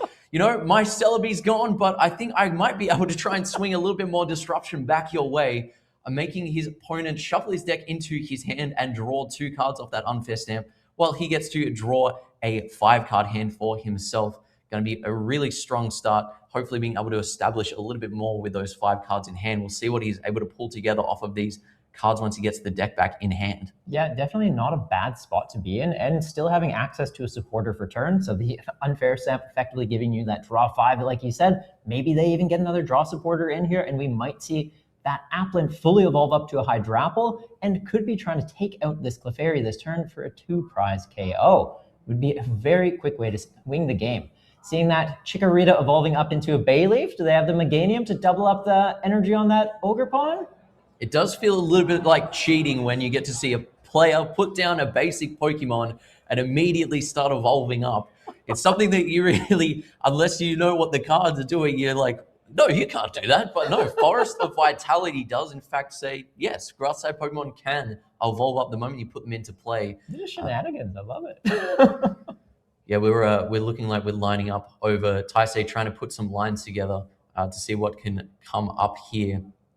Both of these players from Japan as well. So this is interesting that we did have a feature from Japan last round, but we've got a couple more players that are fighting in towards that top cut position with, you know, at the end of the bracket now where each of these rounds wins really start to matter. It looks like we might be at a potential 10-2 record maybe is where we might be sitting for some of these top cut asymmetricals coming down to. So at an 8-1-1 record for both of these players, wins are really going to matter. 100%. Basically needing to win out from here to guarantee they can continue playing on in the event. There's a lot on the line. As we've seen, not only is there championship points to potentially earn them a Worlds invite, they win the whole thing, just automatically getting it, and the cash prizes up for grabs. This is when there's a lot of pressure on both players. So we're going to see some very well thought out plays, and maybe something a little more unconventional just to steal matches. That Area Zero Underdepths coming down to bump the Forest of Vitality. It looks like swinging over to Shinosuke does get the Teal Dance. We are actually going to be able to attack with this Ogerpon this turn. But yes, the Full Moon Rondo does hit the active for 120 damage. So it might be a little bit of a tough decision whether we leave this 2-prizer in the active. But I mean, for prize trade, if it's only going to be Hydrapples that are going to be swinging in for the rest of the game, you might be, you know, okay, just taking the 2-prizer now and maybe trying to target down one of those Meganiums that's going to be lingering on the bench for the rest of the game over on Taisei's side, rather. Yeah, for sure. That Ogerpon obviously being a very solid attacker in and of its own right. It's Myriad Leaf Shower attack, I believe it's called, scaling up by 30 damage for each energy on both of the Pokemon. So we're seeing 2 on the Clefairy, 3 on the Ogerpon. That's 150 right there, plus the base damage of 30. You're getting up to 180. Clefairy having 190 HP though, being just out of range. So hopefully they can find another attachment for the active, or maybe just that Meganium to double that Ogerpon's energy. And all of a sudden, it's got 6 attached to it. It's like, yeah, I'm doing a big enough number. I'll take out this Clefairy. Yeah, Meganium's a crazy card in this deck, as you mentioned, doubling all of the grass type energies costs in play, which is, as you said, scales up perfectly on cards like that Tilmask Ogerpon, where you are hitting per grass energy attached to the Pokemon as well as your opponent's Pokemon as well. Looks like the Ultra Ball coming down there with a Applin going into the discard pile and a Forest of Vitality. Now that we do have one of those stage 1 Meganiums in play, or Bayleafs, you know, it's only still just one evolve into a Meganium. They're basically there. The last-ditch catch there with the Meowth EX lining up a Lily's Determination. The hand obviously not looking exactly where Shinosuke wants it to be. So Lily's Determination coming down, shuffling the hand in a second into the deck, I'd imagine. And then there we go. We're trying to draw into 8 fresh cards and hope that that's going to get all the pieces that we need to start pulling towards these combos. Nice, and it does look like they already have that energy needed as well. So even if they don't find the Meganium off this Lily, they're going to be doing enough to take out that active Clefairy and net themselves 2 prizes. But being on 6 prizes still, Shin's getting a fresh 8-card hand, so I'm sure he's going to find some extra pieces here to really establish his board. Maybe we'll see that Hydrapple fully evolve up, that Meganium come into play, could even see an additional Ogerpon or secondary Meganium, just to guarantee that you always have one of them in play to be doubling the value of your energy.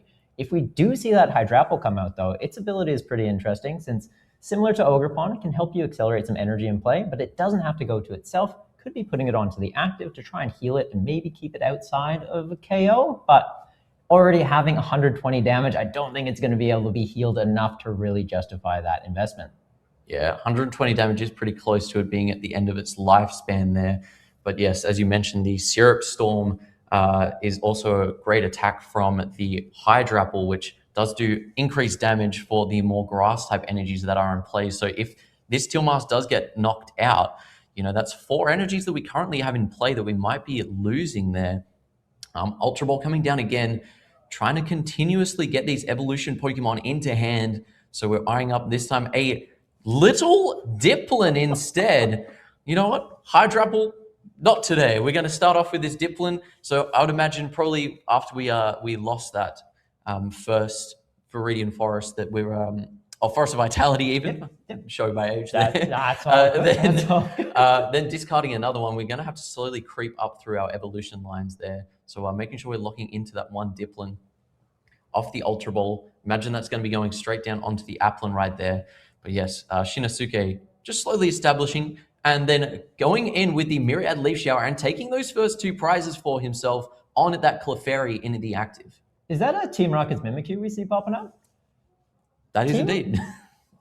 That's so spicy. So Team Rocket's Mimikyu, not only does it have free retreat, just giving you a great pivot option after something's knocked out. Like we just saw the Clefairy EX, unfortunately, happen too. But it can copy the attacks of your opponent's active Terra Pokemon. So with the Tilmask Ogerpon being a Terra Pokemon, Mimikyu could just go, hey, that attack you just used is pretty cool. And yeah, all your grass energies are actually 2 grass energies, and you have 8. It could very quickly throw that Myriad Leaf Storm right back at the Ogerpon, just waiting until that Meganium comes into play. Definitely Gemstone Mimicry has been an attack we would expect to see maybe against a Dragapult, would probably be its main target audience for that one. But I mean, there's still a fair few, Terra Pokemon that are in the format that it can copy as well. So we've got the Boss's Orders coming up, bringing up the opponent's Tilmask Ogerpon as well. So it looks like the Taisei's side of the field just didn't have too much going on, and we're just going to be starting to target down the Tilmask in the active with this Hydrapple. It's going to be very interesting to see how this all plays out with the Syrup Storm. So we're counting up all of the energy on Shinosuke's side of the board and swinging in for, what we've got, at least 8, I think. 9? I think 8 energies in play. So doing 30 additional damage for each of those. With 8 damage, that's going to be scaling up to 270 damage already, which is a crazy number to be doing with Hydrapple EX. Yeah, no, definitely a solid attack to be able to declare into the opponent. And now not having that Terra Pokemon in the active, so that Mimikyu, it's mostly just a pivot piece here, unless they can find that Boss's Orders. Maybe they want to finish off that already damaged Ogerpon, taking 2 prizes with a single prizer, and then forcing Shinosuke to find that boss to get around the single prizer. but nothing's actually on Taisei's board that he could be getting additional prizes for. So they may be having to play that awkward prize trade now. Being on 4 prizes, you want to be able to go 2-2, close out the match, but having to go 1 and then maybe 2-2, effectively playing a 7 prize game could be a bit tough. Apologies, they are already on 2 prizes remaining. I think I missed that. Let's go on off the graphic and not the table there. Apologies there, chat. It looks like we're going in with that Monkey Dory, going for a little mind bend. Sometimes you do need to use that attack, put your opponent into a confused state just to buy a couple of turns of time. But yeah, right now, Taisei going for another Crispin when it, could have ideally been a draw supporter. We've seen this happen a little bit this weekend. Crispin counts have been going up a little bit, but, here we go. We see another energy getting attached to that Hydropple, and then a Meganium finally making its way down onto the board. Finally, we've got double grass type energies in play. So Shinosuke absolutely loaded up right there with the entire board just being littered with all of these grass type energies. Yeah, we did see the Mimikyu attack though with its Mind Bend. So currently the active is confused. Obviously having the double value on those grass energies though, they can very easily pay that retreat cost and remove that status condition going into another attacker if they'd like. So they're not risking that coin flip of like, maybe I get a KO or maybe I do another 30 damage to myself. It's not really a risk you want to be taking when there's so much on the line here. So it looks like they are going to be pivoting that Hydrapple out of the active, going into the Ogre Pawn and taking out the Monkey Dory, just needing one more prize to close out this set. Taisei immediately scooping that up. We've got 1 prize card left. Mimikyu, my hand is bricked. I have got nothing else to do. I think my odds here are definitely better if we just cycle this one up. We'll scoop it. We'll go to the next game and we'll just see what we can pull together. Not an ideal start for Taisei. We've seen a couple of the Ogre Pawn box decks that we've seen this weekend. A lot of them tend to be like relatively consistent. So if you can find a decent start, most of the game you're able to slowly churn through that deck consistently. Even with a little bit of hand disruption mixed in there, you tend to still have a couple of outs to keeping, your hand not be as bricked as what Taisei's was in that first round. But yes, I'd imagine, the games also go pretty quick when you're playing these big basic decks as well. So whilst the round, we took a little bit in that first game, there's probably still a fair amount of time left that we can close out this game. No, absolutely. And like you said, these big basics decks, they are able to set up quite quickly, not needing to find those stage 1s, stage 2s, maybe a rare candy or even a stadium to help them go from the basic to the stage 2, like we're seeing at Shinosuke. So Taisei making the right call, knowing that time is a valuable resource and just going, yeah, you probably only need 1 more turn to close this out. But that next turn, it could take another 2 to 3 minutes while you're still declaring actions, going through your deck, finding the pieces you need to get to the point you can close out the game and just going, no, let's go game 2. I want to get as much time as possible so that I can potentially win game 2, go to game 3 and see it resolve in time, not going to a draw. After that first game there, it was, unfortunate that we didn't get to see exactly what both of these 2 decks would be, able to do into each other in that matchup. But hopefully this game, we'll see a little bit more of a competition between Hydrapple and the big basic swing into each other.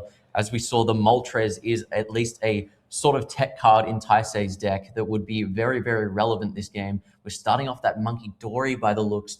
I'm seeing a lot of energy in Taisei's hand, not much else. An energy switch in there as well. But yeah, it looks like we'll probably be going over to Shinosuke, starting us off here. Diplin's in hand. We've got a couple of other bits and pieces, but another bug catching set. Eyeing up whether we might use that Till Dance. Looks like we're going for a Till Dance first, just see what resources are available. That way, if we play cards like that bug catching set, we have the maximum amount of knowledge of what could be in our hands. So if we do need to make some decisions between a couple of different Pokemon or what energies are in hand, we have full knowledge of what's available to us there. But yeah, looking over on Taisei, we can see a little bit of the hand there.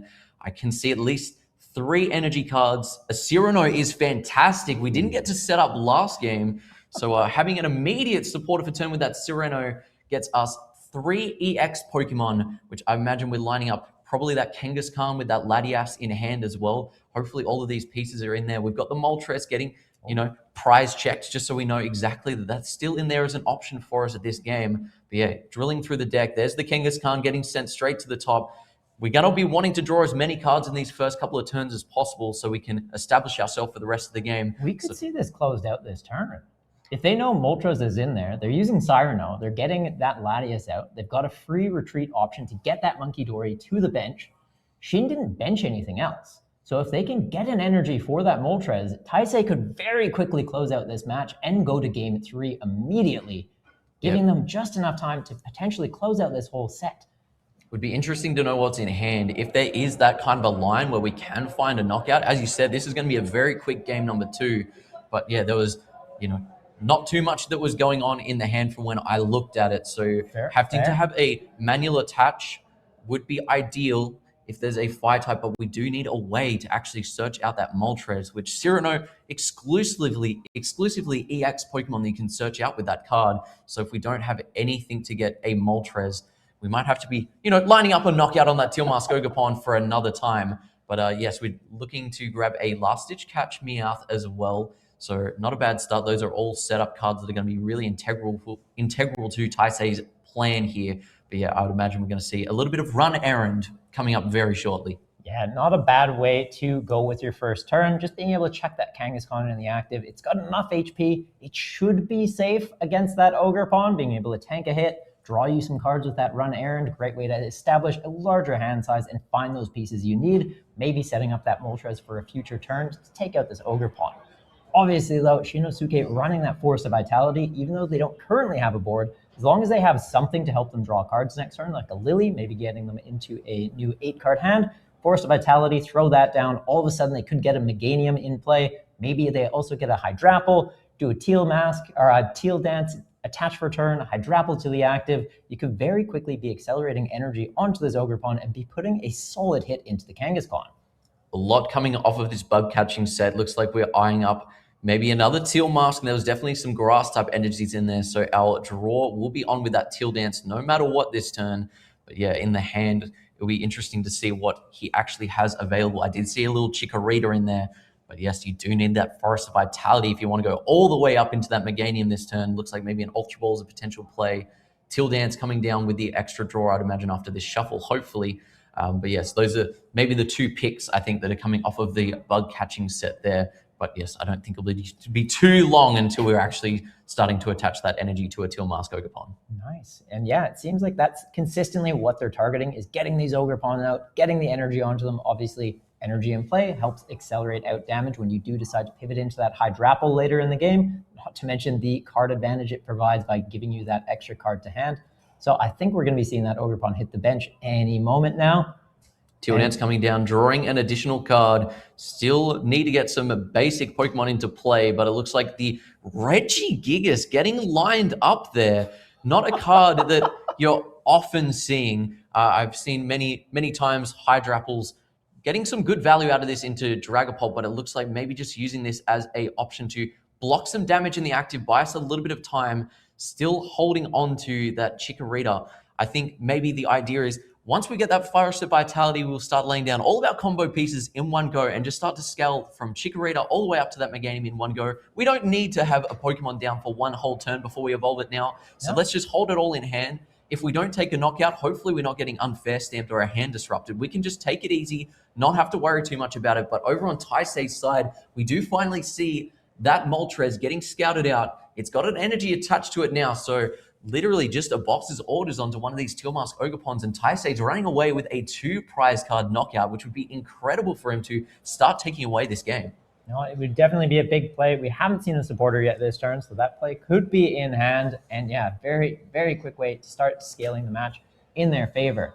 That Regigigas in the active, Shin trying to buy a bit of time, making that awkward prize trade, trying to make them go potentially for a 7 prize match, taking out a single prizer, and then potentially having to deal with multiple Ogerpons or a Hydrapple to close out the rest of the set. It's a great way to kind of buy yourself a bit of extra time, just knowing that they can't go 3 turns, take 2 prizes each time, close out the whole set. It looks like we see a boss's orders going onto one of these Teal Mask Ogerpons with the Skyliner off that Latias. That does mean that we might be able to go immediately into a Moltres here. We're playing down an Ultra Ball, maybe trying to find a couple of cards. Something like a Pheasantipity could be also really good just to guarantee us that we've got some draw next turn. I did see we've got the Meowth in hand still from last turn, which is going to be great having outs to supporters.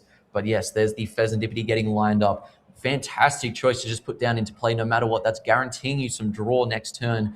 I'm not too sure what A-specs the Hydrapples have been running recently, but if it is an unfair stamp like we've seen with some of the other grass decks, having that guaranteed Fez in play whilst also having the Latias and Kangaskhan is not too bad to just guarantee that extra draw. No, definitely a good safety net to kind of establish for yourself, just making sure that, yeah, if you're put in that unfair situation, you do have a way around it. The Ogre Pawn coming into the active, obviously wanting to deal with that Moltres as quick as possible, being the biggest threat on Taisei's board for them at the moment. Good, very, very good call by Shin. We're seeing an Applin hit the board and the Chikorita.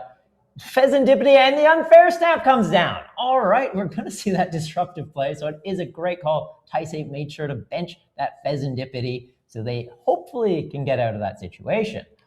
Yeah, even discarding the area 0 under depths, being like, I might not need it to just bump the stadium. I kind of just want to get rid of it so I can guarantee this Fez.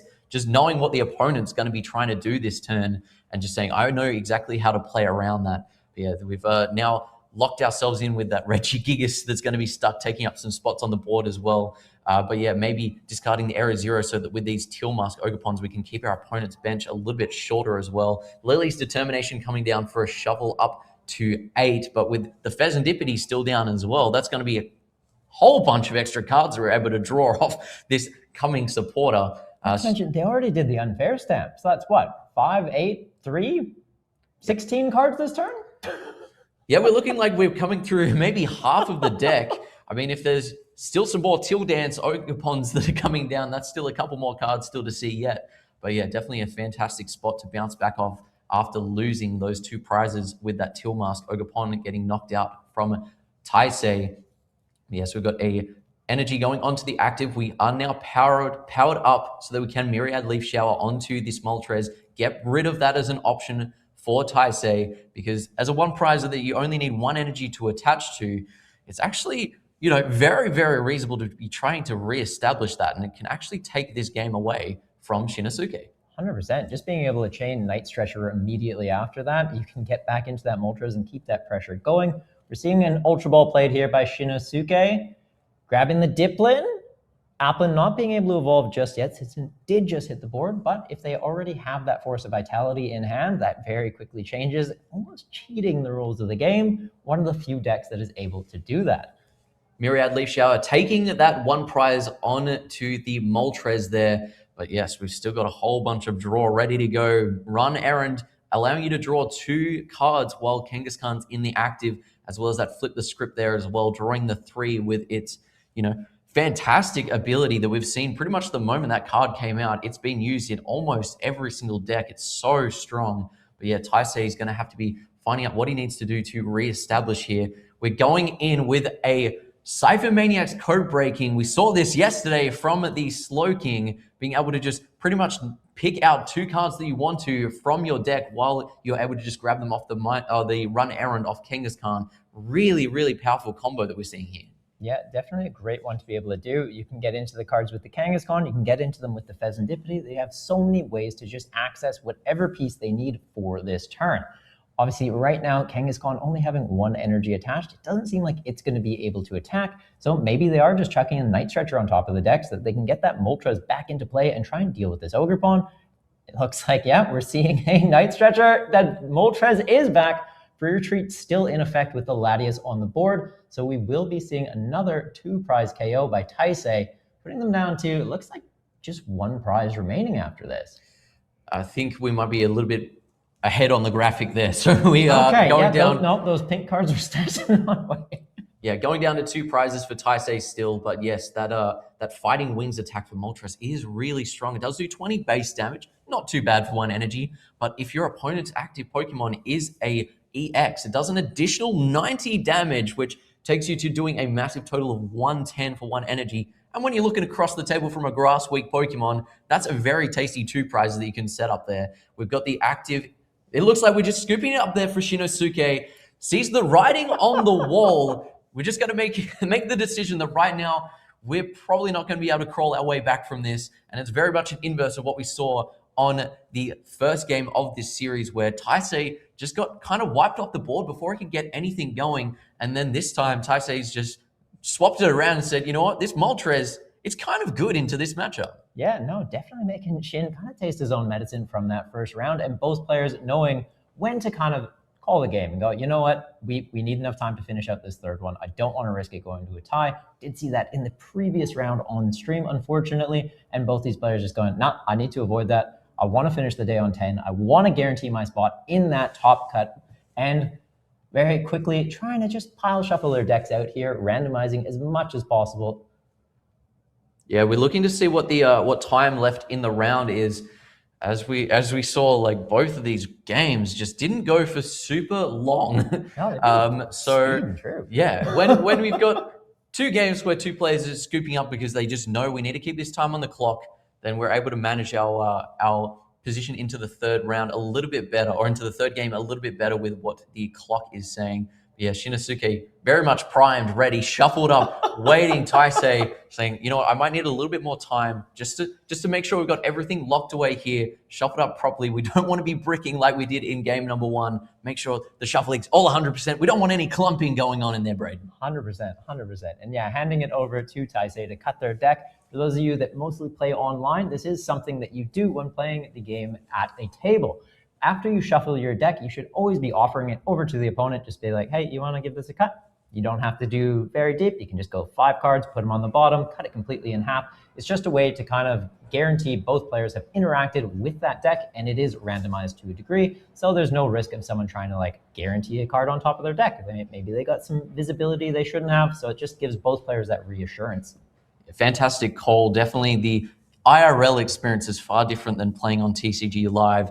The immediate shuffling and everything that goes on, the games go so much faster, but yet in real life, having to shuffle between every single deck search does take a bit of time sometimes. But there we go. We've got both players starting with their opening hands. Thankfully, Taisei doesn't have to immediately bench that Chien Pao and instead has that the Teal Mask Ogre-Pon that we can choose instead. And then an awesome Celebi start there as well for Shinosuke. Hopefully, it can stay in play for this second turn. Maybe we'll get to see it.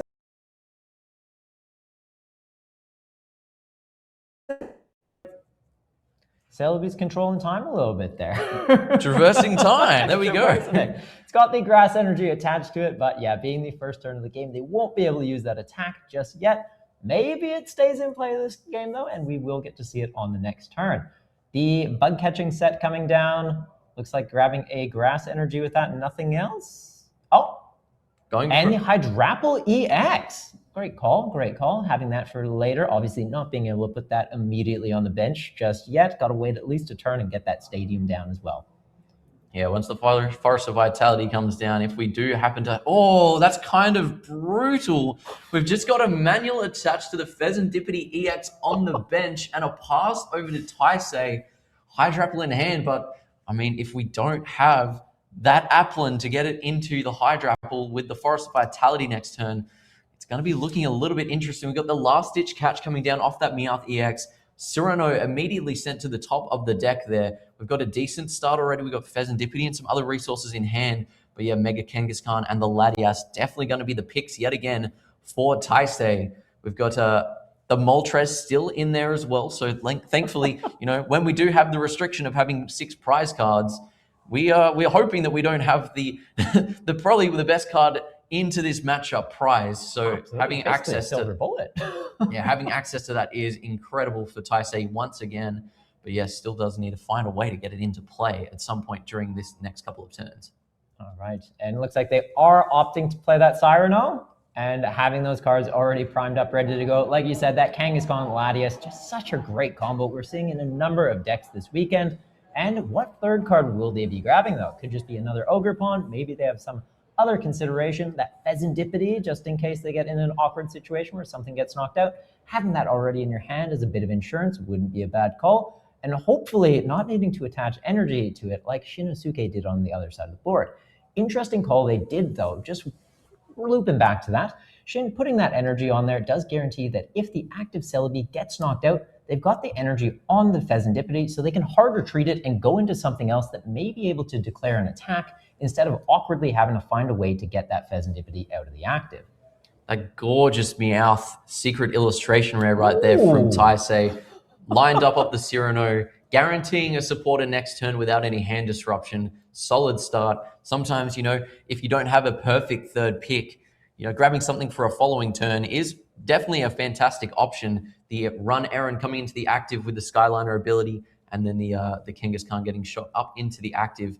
And it looks like, we don't have too much else that we really need to do this turn, except we can do a little cheeky teal dance to say, sorry, Shinosuke, I might be the one that's going to be using my Teal Mask Ogerpon this game instead of you. Yeah, definitely isn't what you want to see. Your deck obviously being pretty much primed that I want to be using Ogerpon every turn, and your opponent sitting on the other side of the table being able to do it.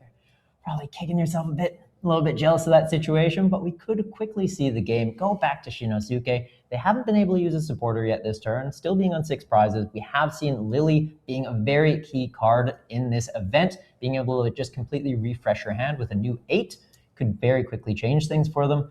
Taisei here, though, looks like they are just passing over to Shin. Manual attached to the active can be pretty important. We've got cards like Energy Switch that can move the energy off of the Teal Mask Ogerpon to secure an attack next turn. But thankfully, that Celebi has stayed in play. So it does mean that we will be able to traverse the timelines and actually be able to do an attack this turn, which is fantastic for Shinosuke. But we'll see if there's actually anything that we're able to play down. It looks like we are just going purely for the traverse timelines there. Searching the deck for up to 3 in any combination of grass Pokemon and the stadium, which is great to getting that forest, the Viridian Forest of Vitality. Oh my goodness me. No, that's fair. The forest can get a little confusing. We used to have a forest of our Viridian Forest Stadium back in the day too, which was very solid. Maybe it'll come back at some point. But yeah, that Celebi having that energy, being able to grab those key pieces you need. We already know that Shin has that Hydrapple, so maybe when they use Celebi's attack, they're going to be targeting the pre-evolutions for that. But looks like they are opting for that Chikorita and Bayleaf. So maybe the Meganium or just the Stadium here. Yeah, did they not use a supporter this turn? I don't believe so. I'm pretty sure from the last turn, the hand didn't look like it was too impressive. But there we go. We've got all the cards there lined up down for the traverse time there. Yeah. So Taisei going to be taking it away in a second. But yes, all those Pokemon do get to go to hand. But it would be nice if we'd be able to throw them down into play, like something, like a Buddy Puff, and just being able to put them straight into play. It would have been really nice. It'd be pretty cool. We do have some Pokemon with effects like that. The Call for Family one comes up occasionally. Usually just seeing a lot of play in like pre-release events though. Great way to build up your board. But yeah, getting those key pieces to your hand and almost needing this Celebi to get knocked out so they can draw some cards off that Pheasantipity. Because yeah, it doesn't seem like their hand's doing too much for them. No supporter last turn. I don't even think they really used any items. That bug catching set I think was from the first turn still. Only one card actually ending up in their discard pile this game. Not too many actions being declared just yet. Taisei definitely got the head start here. Yet again, using the Run Aaron on the Kangaskhan. As we said, energy attached to the active as well. We can pretty much play around with any rapid fire combos if we need to. If we have a boss's orders as well to try and take a crack at that Pheasantipity on the bench. We do a base of 200 damage, but you do get a coin flip, and you can flip until you get tails, and for every single heads, you're doing 50 damage. So that is a potential chance that you are able to... 50-50 for a KO, and that Meowth to guarantee the boss, they could be going for that play. Yeah, we'll see whether they're lining up something else instead. A couple of cards, looks like the Brock Scouting getting sent to the top of the deck there, but also just checking a couple of other resources as well. Brock Scouting allows you to get 2 basic Pokemon or 1 evolution Pokemon from your deck. And it looks like we're going for Persimmon, an interesting card that we haven't seen yet, and maybe looking to apply some pressure instead with this Wellspring Mask Ogerpon. It would allow us to spread a little bit of damage around the board, but maybe saying that, next turn we might be able to try and slow Shinosuke from establishing all of these different Pokemon and try and target some other Pokemon that might get benched on Shinosuke's side. Definitely not a bad call. The Wellspring Ogerpon also having another attack though, Sob, doing 20 damage to the active and making it so they can't actually retreat on the next turn. So if Taisei is just trying to buy a little bit of time here, locking that Celebi in the active wouldn't be the worst call. Obviously a little bit risky because then you're giving them another turn to use Celebi, finding more Pokemon from your deck, finding that Stadium. It would help them get into the match, but if Taisei is also trying to make sure they can get into the game, it could happen. It could come up. It was something that we did see in the last stream game. That time with the Yveltal was able to target down this Celebi. It is unfortunate that you do have this Pokemon that is stuck in play in the active. But I mean, it's not the worst one because you are able to continuously use its attack while it is trapped in the active and just establish a decent sized board in the back line there. So Shinosuke finally playing down the Forest of Vitality there. Nice, and it looks like we're able to fully establish a Hydrapple line all in one go, chucking it all down there in one single piece. Really interesting to see. But yeah, we're able to accelerate a bunch of energy from hand with Hydrapple, which would be able to clean up some damage counters. But at the moment, no damage is currently placed on the board. But yes, having that extra energy acceleration is really, really strong from Hydrapple EX. Yeah, it's not bad. But yeah, it looks like that Sob attack was declared. So even though they've got that Hydrapple in play, they can't actually retreat this Celebi into it and start declaring attacks. And I don't think they'd really want to be bothered healing that 20 off the active and committing another energy to the Celebi, since it's likely just going to get knocked out at some point. So hopefully Shin's running some switch cards in his deck. Maybe they've got just literally the item card switch, letting you switch your active with one of your bench, or some other supporter cards that give you access to attack or effects like that as well, like Kieran or Surfer. A little more fringe you see those come up, but they do exist.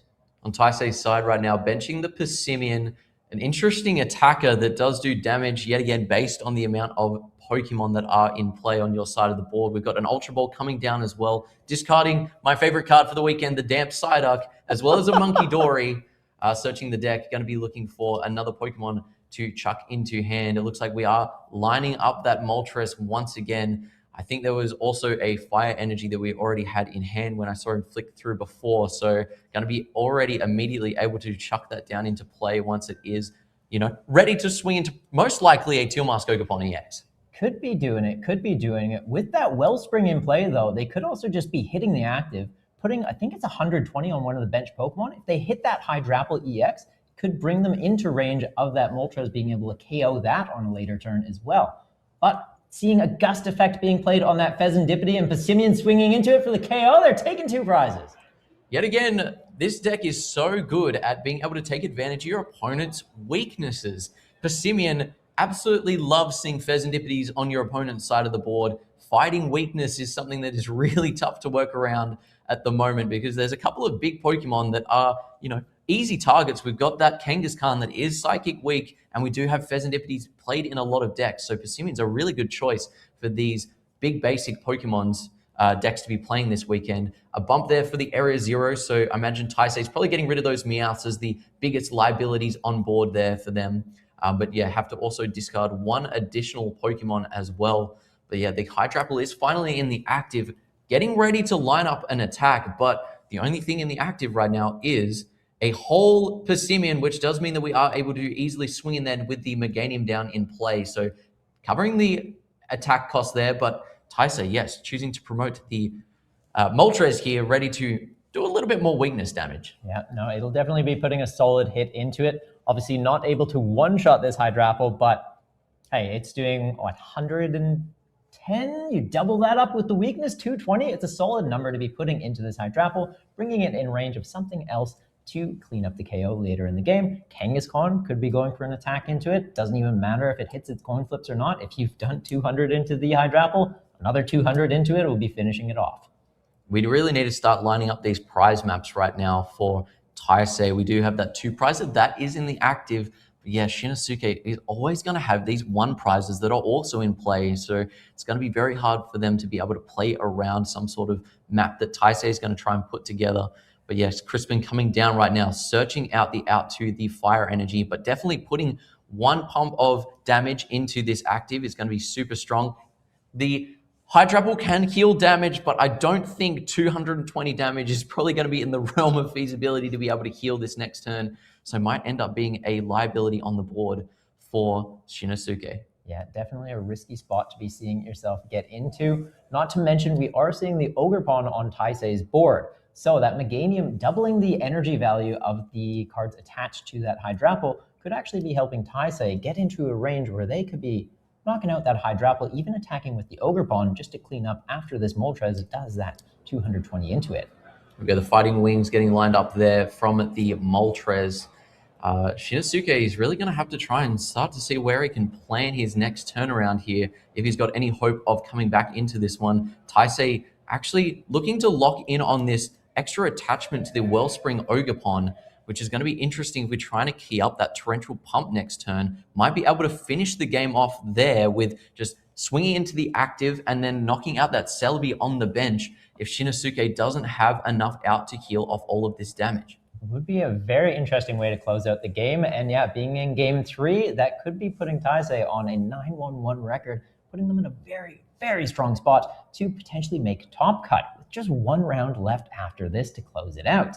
But yeah, that Celebi being a bit of a liability on the board. I'm not sure if Shin's running Shaman. Maybe they see that Wellspring and they're like, that's risky. I needed a little bit of protection. So we could potentially see them finding an out for that, but I'm not sure if it shows up. Yeah, definitely in Festival League, very much understandable to be playing that Shaman, but once you got these slightly larger HP Pokemon, sometimes you're just like, I hope they just don't end up being in range of getting sniped on the bench. So 330 should be safe. That is what some people would think. But yeah, we're going to see what the what lines we're going to be trying to key up here.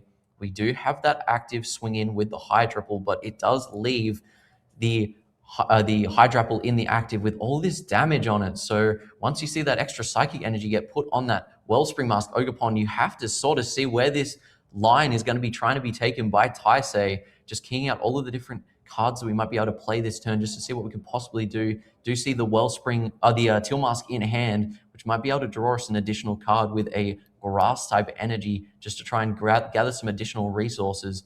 Yeah, I'd say that this turn right now, taking a little bit longer than what I would personally like. I'm hoping that the judges down there on the table are definitely making sure that we're all paying attention to pace of play there. But yeah, the Teal Mask Ogerpon still trying to get lined up. But yeah, Shinosuke definitely knows exactly what he needs to do this turn to make sure that he's giving as little chance for Taisei to be able to clean up 2 Pokemon next turn and just win the game. Yeah, no, it's definitely a tough spot to be in, and these big plays can take a bit of time to kind of work out. But yeah, that Hydrapple in the active, even if they get it to the bench, if that Wellspring can't be taken out this turn, could be what closes out this game. So hopefully Shin can dig for a boss, maybe just bring it into the active, deal with it. Looks like they're targeting a Pheasantipity instead, though. Yeah, definitely the Pheasantipity is a good choice. I mean, it's a 2-prize Pokemon that is trying to slow down the removal of the draw from Taisei, but it does leave that Moltres still in play. So with 3 prize cards left, I think on Shinosuke's side, it's going to make the prize map a little bit interesting if Taisei can just knock out with the Moltres this turn and then maybe guarantee the next turn just to take 1 single prize on that Celebi. Absolutely, and we are seeing that Cypher Maniac getting played here, so guaranteeing 2 cards on top of the deck. There could still be potential to go into this Wellspring Ogerpon and close out the set here. Knowing that Energy Switch is in the deck, they could just get an Energy Switch and a Water Energy, just retreat that Moltres into the Wellspring Ogerpon, attach for turn with a Water Energy, and then E-Switch from the Moltres to the Wellspring, but needing a way to actually get those 2 cards into their hand. Seeing a Night Stretcher for Pheasantipity, so they'll be able to just straight draw into those 2 cards that they've top decked, and an extra 1 just to be safe. The Area Zero Underdepth's coming down. Unfair Stamp as well. Okay. Definitely going to be trying to put Shinosuke on the back foot there. So that Unfair Stamp yet again coming down into play. This is, not ideal right now for Shinosuke. You kind of want it to come into this back end of the game with more resources than just 2 cards in hand. But yes, if he's able to draw out of the 2-card hand, we might be able to see the game continue on. But yeah, the Moltres still primed there in the active, ready to take a knockout. Just trying to take a look at Shin's prizes here. They're layered up a bit odd. I can't tell if he's on 2 or 3 there. It does look like 2 prize cards updated on the graphics. So, I mean, I'm gonna trust that then. I know my eyes have played tricks on me before, so just wanted to double check that to be safe. But yeah, that Moltres in the active being pretty intimidating. Maybe off the Unfair Stamp, though, they found a couple other cards to line up that Wellspring to close it out. Looks like they're just attaching an energy onto the Ogerpon and declaring the attack with Moltres to take out the active for 2. Going down to just 1 prize remaining for Taisei. But if Shin just needs 2 to close out this turn, all they need is a boss's orders, which Meowth hitting the bench seems like a pretty safe way to guarantee you're going to be getting that into your hand. They've already got a Grass Energy on the Ogerpon. Meganium's doubling that up, so effectively 2. attach for turn, Teal Dance, can very quickly get up to effectively 6 energy on that. And then, yeah, boss up anything on their board. It'll get you 2 prizes to close out the set. Sadly, it looks like the hand must not have been that strong. Does appear to be just 2 other Teal Mask Ogre So instead of that last-ditch catch, eyeing up a Lily's Determination just to try and draw in some more resources here, a Boss's Orders would have been fantastic for Shinosuke if it was 2 prize cards that are left in play for them. So here we go. We've got a, still a fair amount of game to play for Shinosuke for this turn, seeing those 6 additional cards. But yes, unless we can get the 1 more energy card to actually knock out this Moltres, this game could be over straight away as it leads into Taisei's turn. But here we go. We're seeing a bunch of cards getting sent into hand. Is there an energy in there so that we can enable an attack or at least some sort of out to a grass-type energy? There is at least a Pokepad, as well as I did catch a slight glimpse of 1 grass-type energy as well. So this is going to be able to hopefully thin an additional Pokemon out of the deck for Shinosuke. We'll see what he tries to line up off of this Pokepad. Be interesting to see if Shin has some secondary single prize attackers he could go into here. Maybe being able to move that active Ogre Pawn into something else to attack. Meganium even having an attack that does 140 damage. If they can get an attachment for turn, I'm not sure if they're running E-Switch or just fully reliant on that Hydrapple to get extra energy in play. But being able to take out the Moltres with the Meganium, yeah, it's not closing out the game, but knowing that they can't play Boss's Orders to close out the game this turn, it at least forces Taisei to also try and find that Boss's Orders to bring a 2-prizer back up into the active, buying Shin another turn potentially to then close out the set. It's going to be interesting to see what is paired up after Shinosuke's got this, decently sized hand now, yet again after an unfair stamp. It's not looking too bad for them. But yeah, we've got energies ready to throw down into play. Hopefully some Teal Dances are going to be able to draw along a couple of cards as well. Just checking it to make sure that all the resources in the discard pile, you need to know what you might be having a chance of drawing into in the deck. What's still in there? Here comes the Teal Dance there for the Teal Mask Ogre Pawn, drawing 1 additional card. Still have the 2-prizer in the active. See if there's going to be, as you mentioned, a pivot into a single prizer would feel pretty ideal in this scenario. But yes, over on Taisei's side, looking at that Teal Mask Ogre Pawn that they've got themselves absolutely loaded up with energy is pretty scary as well. They did almost go for that energy attach on the Meganium, but just trying to see what they might be able to safely do this turn without putting themselves too far out with their resources. And it looks like it is going on the Meganium. Maybe we'll be seeing that pivot into the single prize attacker, harder treating the active, going into Celebi. Okay, didn't see that one coming, but great way to be thinning the deck potentially, grabbing that Force of Vitality, grabbing some Pokemon, and still having that single prizer in the active, forcing Taisei to find Boss's Orders if they want to be closing out the turn or closing out the game on their next turn. Plus, nothing getting knocked out. They don't even have Pheasantipity giving them extra cards, so finding that piece might be a bit tricky. Super risky here for Shinosuke. Now giving the option to just purely end up in a Boss's Orders. So this Meowth with the last-ditch catch coming down finds the Boss's Orders. That's going to be an easy pull-up on one of the Teal Mask Ogre Pawns. This Moltres is an absolutely insane card into any of these grass-type matchups. Absolutely unfortunate for Shinosuke, but I mean, Taisei absolutely playing to his outs there, choosing the exact Pokemon that he needs to be swinging in with, all the different weaknesses to target each of Shinosuke's Pokemon. Fantastic stuff there from Taisei. Now, it just seemed to always have the answer to the question that Shinosuke's board was providing, going, here's a grass Pokemon in the active, and the answer, well, I hit you for weakness. I'm just going to take 2 prizes. And then here's a grass Pokemon in the active, another 2 prizes. So no, that Moltres putting in some serious work in this matchup. A lot of Ogre Pawns out on the field right now. We've got them in Arboliva, we've got them in Hydrapple EX. We've even got Raging Bolt decks running around, not to mention the big Terra Box decks that have been seeing quite a bit more play in the recent meta. Yeah, I don't think grass has quite been this good in a fair while. I definitely have not, at many regionals in the last couple of years looked around and been like, oh, there's a lot of grass that's showing up. But this regionals post-rotation, we've seen, I think, 3 different grass-type decks on stream this weekend with the Arboliva, the Hydrapple, and the Festival Lead. It's an incredible showing.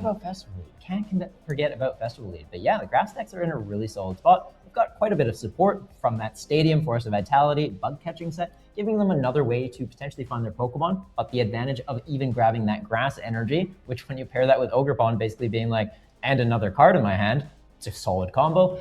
not to mention they're just so fun to play. Yeah, we got Taisei there, closing that one out, taking themselves to a 9-1-1 record. As you mentioned, 10 wins is pretty much guaranteeing you a top cut position. So only one more win left for them.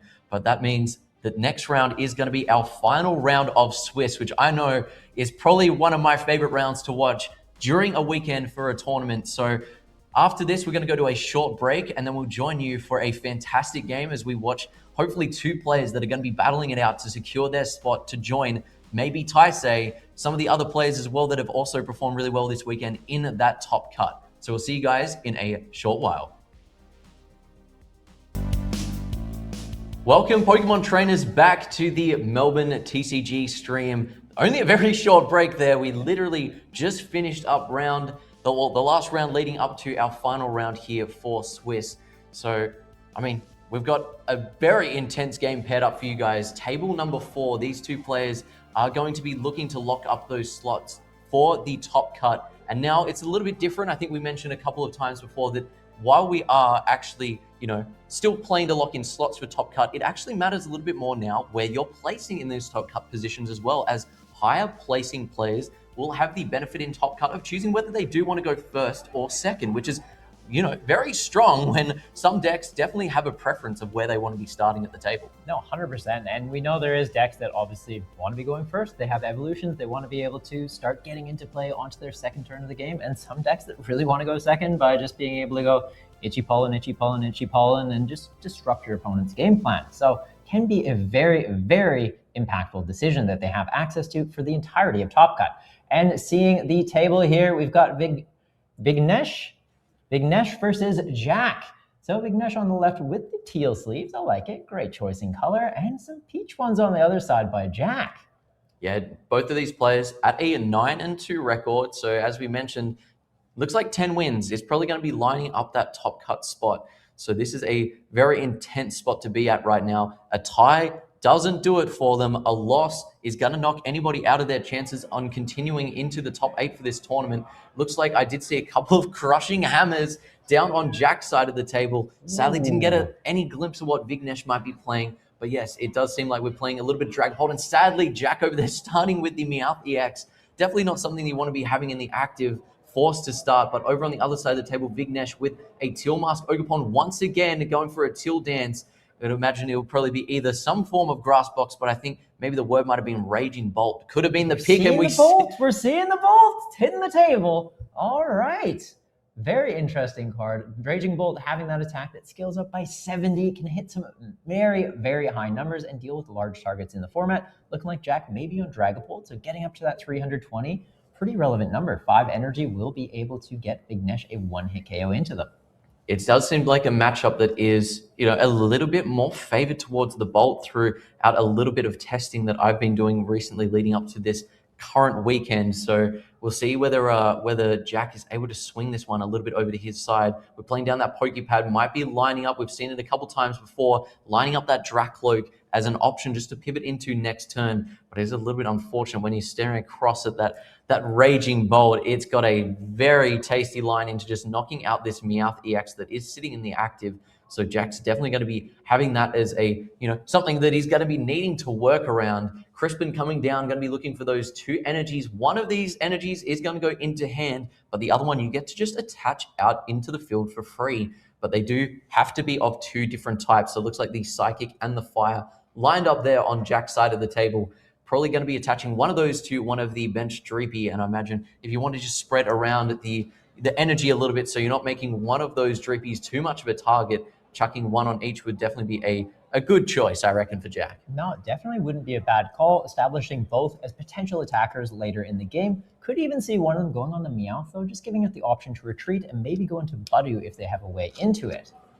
But we'll see how this turn plays out. So haven't seen those energies attached just yet. Jack's still deciding where he wants them to go. I think maybe there might have been an issue with one of the sleeves getting a little bit of damage. I know Jack was holding a couple of cards at the top there, being like, is there a chance that we might be able to re-sleeve this one quickly, please? Which is definitely a good thing to do while the deck is about to be shuffled. So rather than shuffling it up, just being able to quickly swap out the sleeves, make sure that you can't, tell all the cards apart. it's a good thing to make sure that all the decks are all evenly sleeved up so that there's no potential cheating that some players might be able to do where they're like marking cards. So that's really good of them catching it this early on into the game to make sure that we can fix any of those sleeve issues to make sure we have a fair game leading into this top cut potential. 100%. It's definitely something you want to be across. You don't want to be running that risk of like, oh, this card has a dent, oh, you marked it, because sometimes it does just happen from play, right? Players have been shuffling up all day today and yesterday. Damage can occur. So yeah, if you see those issues, it's always good just to be honest, swap it out yourself, make sure that it's in good condition. The judges will also be going around throughout the day and doing deck checks randomly on people just to make sure those issues are picked up and corrected quickly. We've got a Cyrano coming down for Vignesh, another fantastic card to be playing in Raging Bolt. All of the big basics, loving Cyrano.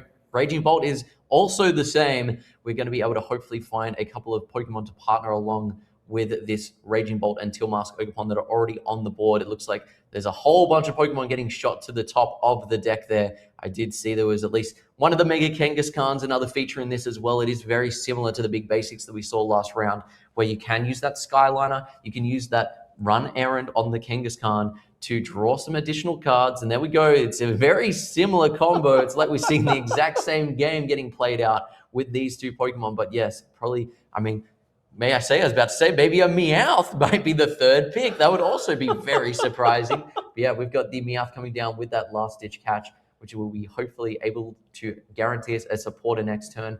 I have seen a fair few Dragapults running the one-off copy of Judge, so the hand might not be guaranteed to stay, but I mean, it's always worth just assuming that hopefully your opponent's not going to be hand disrupting if you're not taking a knockout with an unfair stamp being the option to play after that, and they're just saying, I can still continue to set up with this Meowth being able to be placed down into play next turn and grab another supporter. Absolutely, and just having the access to grab that third card with the Cyrano too. You need a supporter next turn? Great. If it does get Judge back in, well, you have it for later in the game anyways. It's not like it needs to come immediately into play this turn, just hanging on to those resources for those key moments. Seeing that Ogerpon bounce to the bench, Kangaskhan using Run Errand and grabbing them 2 more cards this turn, maybe we'll see an attack with the Kangaskhan. I know a lot of the Raging Bolt list do like to run Energy Switch. Could be trying to charge this up, but it looks like it's already gone over to Jack's turn. Crushing Hammer coming down, going to be flipping a coin, but we actually just roll a dice, a little bit less messy at the tables. We do see a heads. That's going to be the first one for what could be an exciting set. Raging Bolt does scale damage based on how many energies you discard from play. So being able to mitigate any energies that are held over from turn to turn is, going to be a very interesting call. But there we do see Boss's Orders bringing up that Latias, which is an interesting shout. I mean, the option there is obviously that you might have to use your retreat to retreat the Latias, which means you might not be able to go back into the Run Errand next turn to draw the additional cards. And sadly, we can't retreat 2 times per turn. So there we go. It looks like on Vignesh deciding that we do, instead of wanting to go into attack this turn, we will go in with that Kangaskhan with the Run Errand to draw a couple of cards, continue to just establish a little bit more of a board. This, that one additional energy getting discarded off that Crushing Hammers is removing the option to use that rapid fire combo attack and knock out the Meowth EX. So without a energy switch, I'm saying that maybe right now the Meowth might be still able to survive one more turn, but we do go in with a Crispin, so we are actually able to grab an additional grass type energy, potentially able to fuel up our Tilmask Ogerpon a little bit more and a water type energy as well. Picking our targets there, we've got the grass type energy going over to that Raging Bolt and then the water type onto the Kangaskhan. So it looks like we're instead making sure that that energy is actually going to hand instead. So Vignesh still trying to work out what line's best for him right now, but we'll see what happens as he potentially declares an attack this turn with an energy switch. Would be very, very cool. Could be showing up any moment here. Got the 2 on the Kangaskhan, some on the Ogerpons already. It's just that one key piece missing, being that energy switch. Area 0 Underdepths coming down so they can expand out their bench, maybe getting some more support Pokemon on the board to help them find more cards. A couple more Ogerpons could be showing up. And it looks like that third energy is getting switched onto the active. Kangaskhan swinging for 200. They can flip coins, they can do more, but they just know at 200 is enough. Do we even need to use up my luck right now? I'm going to save it for a later turn. Sometimes it's interesting just to see how far it could have gone. How much damage could we have done to this poor little Meowth that was stranded in the active? But Jack, luckily, he was able to buy enough turns that we can potentially get into a Dragapult this turn, which would be incredible for him to continue being able to keep up with Vignesh. As you know, if you've already lost 2 prizes this early into the game, you kind of want to make sure you're able to stay in the race there. The Ultra Ball coming down, discarding some options out of his hand. And then we've got the Dragapult finally making its way down onto the bench. We've got Phantom Dive. It is online. As we know, this deck is very good at spreading damage counts around and lining up the exact maths that you need to. So getting the Meowth back? That Night Stretcher coming down, that's a pretty big play. We could be seeing something getting bossed up. Maybe Vanessier's Meowth gets taken out this turn? I mean, it will be interesting to see exactly what we do trying to lock in on. But yeah, usually keeping the Pokemon alive is pretty ideal, as you don't want to be knocking any of them out this early in, as it does lead to potential unfair stamps. Other hand disruption allows your opponent to have access to cards like Pheasantipity. So it's sometimes not a bad option just to swing into the active. But I mean, as we said, Kangaskhan, it can flip coins as much as it wants to deal as much damage as it needs to. So potentially the Dragapult might not be safe in the active, but also there's so much damage right now. I mean, so many energies right now on Vignesh's side of the board that a single electric energy to that Raging Bolt would now allow it to use Bellowing Thunder and actually knock out the Dragapult anyway. Yeah, it's definitely an intimidating play to have already set up on Vignesh's board. Potentially, though, going for that prize map, you could take out the Meowth, you can set up some damage counters on the Latias, the Ogre Pawn, even some on the Raging Bolt to put them in range of a Dragapult to close out later in the match. But like you said, it does activate that unfair stamp and could very quickly bite you back for it. So it's always interesting to see what direction the players choose to go with their prize map. Seeing another Crushing Hammer come down, hitting the heads again, and just disrupting Vignesh's board, taking the energy off the Raging Bolt, making it less of a risk to be an attacker. Pretty much forcing them to have Crispin to get back into the key pieces they need, getting an energy onto the Raging Bolt, attaching for turn, and then getting it back into the active. Fantastic decision there, as you mentioned, removing that energy off the Raging Bolt. That was probably the biggest Pokemon in play that we were worried about. And then, yes, putting another 5 damage counters on the Meowth down there as well. Interesting. I do like to see the different lines that people take when they're adding the damage counters on, because that does put the Meowth within 2 Phantom Dives worth of damage. So it'll be interesting to see whether another 60 damage counters eventually find their way onto the Meowth there. But yes, for Vignesh, interesting to see what they decide to go on with here. Playing that Area 0 Underdepths does allow you to go wide, and then also play cards like Chi and Pow that remove the Stadium from play, allowing you to remove these liabilities that do have the damage counters on them as well. So that's an interesting thing that we can be looking out for this game, is even though we've got Jack trying to line up this perfect math, sometimes all it takes is just playing a couple of basic Pokemon down, disrupting your own bench by removing the Stadium from play, and then all of a sudden those liabilities are gone. Your damage guys, they just disappear. It's basically like healing them, but you're just getting them out of play. It is interesting we didn't see Jack put any damage counters on the Ogre Pawn, though, having as many energy on it as it does, and having that Teal Dance ability to give them card advantage and more energy in play. It's usually a piece you want to try and take out at some point. Seeing some more cards hitting the bench, though. Looks like we've got a Pheasantipity in the back and potentially another Mega Kangaskhan. All right. They really want to invest in the Kangaroos, and being in Australia, it's the right call. They're kind of just, they'll be showing up this weekend.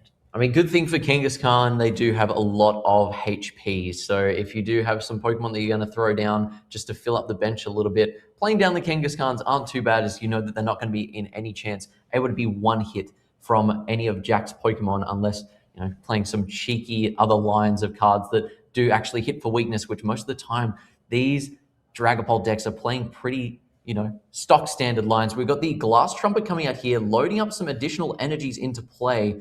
Without the E-switches, sadly, this won't be super relevant. It looks like the boss's orders coming up there on their Meowth, and we're going to be cleaning up yet again another one of these Meowths for 2 prize cards, leaving Vignesh with only 2 more left to take. And I mean, I would say probably a Dragapult might be making its way into the active at some point. Yeah, Dragapult shows up. Now they have not only Raging Bolt that's a big threat into it with the amount of energy in play, but also that Clefairy being a bit of a liability, hitting it for weakness thanks to its ability. It is a Psychic type Pokemon, and Dragon Pokemon aren't weak to Psychic types, but with the Fairy type having been removed from the TCG previously, they've semi-reintroduced it with Clefairy's ability, making it so your Psychic Pokemon do hit dragons for weakness. So that could be one-shotting the Dragapult and putting a lot of pressure onto Jack.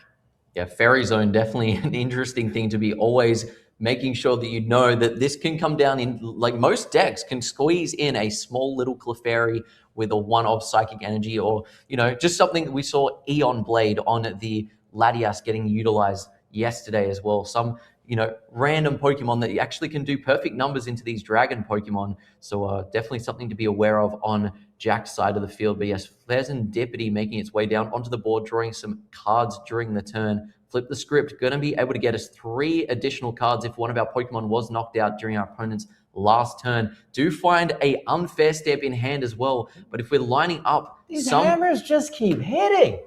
Yeah, if we're lining up some form of prize map here, it's going to be interesting to see exactly what they're going to be able to put together. But yes, 3 for 3 on the Crushing Hammers so far. These Crushing Hammers have been absolutely putting in work. The unfair stamp coming down for Jack. Both players shuffling their hands into their decks. Jack's able to draw 5 cards. Big Nesh only 2. But I mean, we still have the Serendipity, but it has been moved now into the active, which is prime spot for where you want it to be if you're going to be using that Phantom Dive. Just put a couple of damage counters on it. Don't knock it out yet, and then line up maybe something with that Kangaskhan, and then maybe potentially take up to 5 prize cards in a turn, which would be very interesting for Jack. It could very, very quickly swing the game, potentially into range of being able to win. And Nesh only needing 2 to close out the set, though, and just needing to take out that Dragapult. So yeah, having to attack with it, being basically, I need a 2 prizer in the active if I want to stay in this game, does run that risk of, well, Vignesh could also just knock this out the next turn. So there is that risk to it. But they don't really have any other options. So it'll be interesting to see what they do here. Jack, definitely an incredible player to make his way this far in the tournament, has probably played into some of these decks this weekend that he's started to learn what lines he needs to be taking to guarantee his opponent doesn't have as much of a chance of beating him next turn as what, they possibly could if they had an accordion-sized hand of cards available. So off the unfair stamp, playing a couple of the Recon Directives as well to increase their own hand size, get some additional resources there. But yes, Skyliner on the other side of the field means that this Serendipity can just retreat out of the active once it gets damaged. So not stuck in the active, but definitely having to use a retreat to target that Serendipity as the option to swap out into another Pokemon is, not ideal in some situations. We do see a Budu getting lined up for Jack there. Not sure whether that's going to be something he's going to want to switch into, but more just thinning cards out of the deck so he doesn't have a chance of drawing into them into the future. But I mean, we are doing 200 damage to the active Serendipity. So if our Pokemon's not getting knocked out, 10 damage is all it would take to knock out that Serendipity. Could be fixing it up and taking that KO, but that is just dependent on, can this Dragapult survive another turn? Because if they're declaring this attack, they are still sat in the active, and Vignesh just needs to knock it out, and the game would be closed out. If they can eat this hit, though, maybe we do see them pivot into a Budu and just poke that Serendipity, finish it off, item lock them, buy a little bit more time. Be an interesting path for them to go. It's like we are putting some counters on the Ogre Pawn. Gonna say 1's there, 200 left. The Dragapult could finish that off next turn. Yeah, definitely a lot of Pokemon on Vignesh's side of the board that are in a pretty targetable spot from this Phantom Dive, that enough so that I think even if we did play a GM Powder, remove some liabilities, we might still be in a little bit of a rough situation. But yeah, Vignesh now going to be in the pilot seat, I reckon, for this match. It might be in a situation where it could be their game to lose. But yeah, we've got still a fair amount to play through on this turn. The Serendipity might have to retreat back into one of these Kangaskhan's just to try and go for an attack. We can still get that knockout with the Kangaskhan if we do flip enough heads. And I mean, at the table right now, the heads have been very, very much coming up. Looks like they are going for it. Kangaskhan's popping into the active, and they're going to be flipping those coins. Interesting. Very, very interesting. I thought maybe they'd have another out to get a Crispin, potentially throw a Meowth down, grab that Crispin, try and charge up that Clefairy. But yeah, going in with the Kangaskhan, we'll be seeing if Run Errand can get them some other pieces, helping them out in the next turn. Kangaskhan, though, only having 70 damage on it right now. It is just out of range of Dragapult, but if they hit that Dragapult, they're leaving some damage on the opponent's side of the board. So all they would need is access to a Monkey Dory and a Dark Energy, and it could help fix up those numbers to take out this Kangaskhan on the next turn for 3 prizes. nothing else on the bench really in range. There's the Pheasantipity, so you take that. Could be a 5-prize turn, but not a way for them to get all 6 needed to close out the game.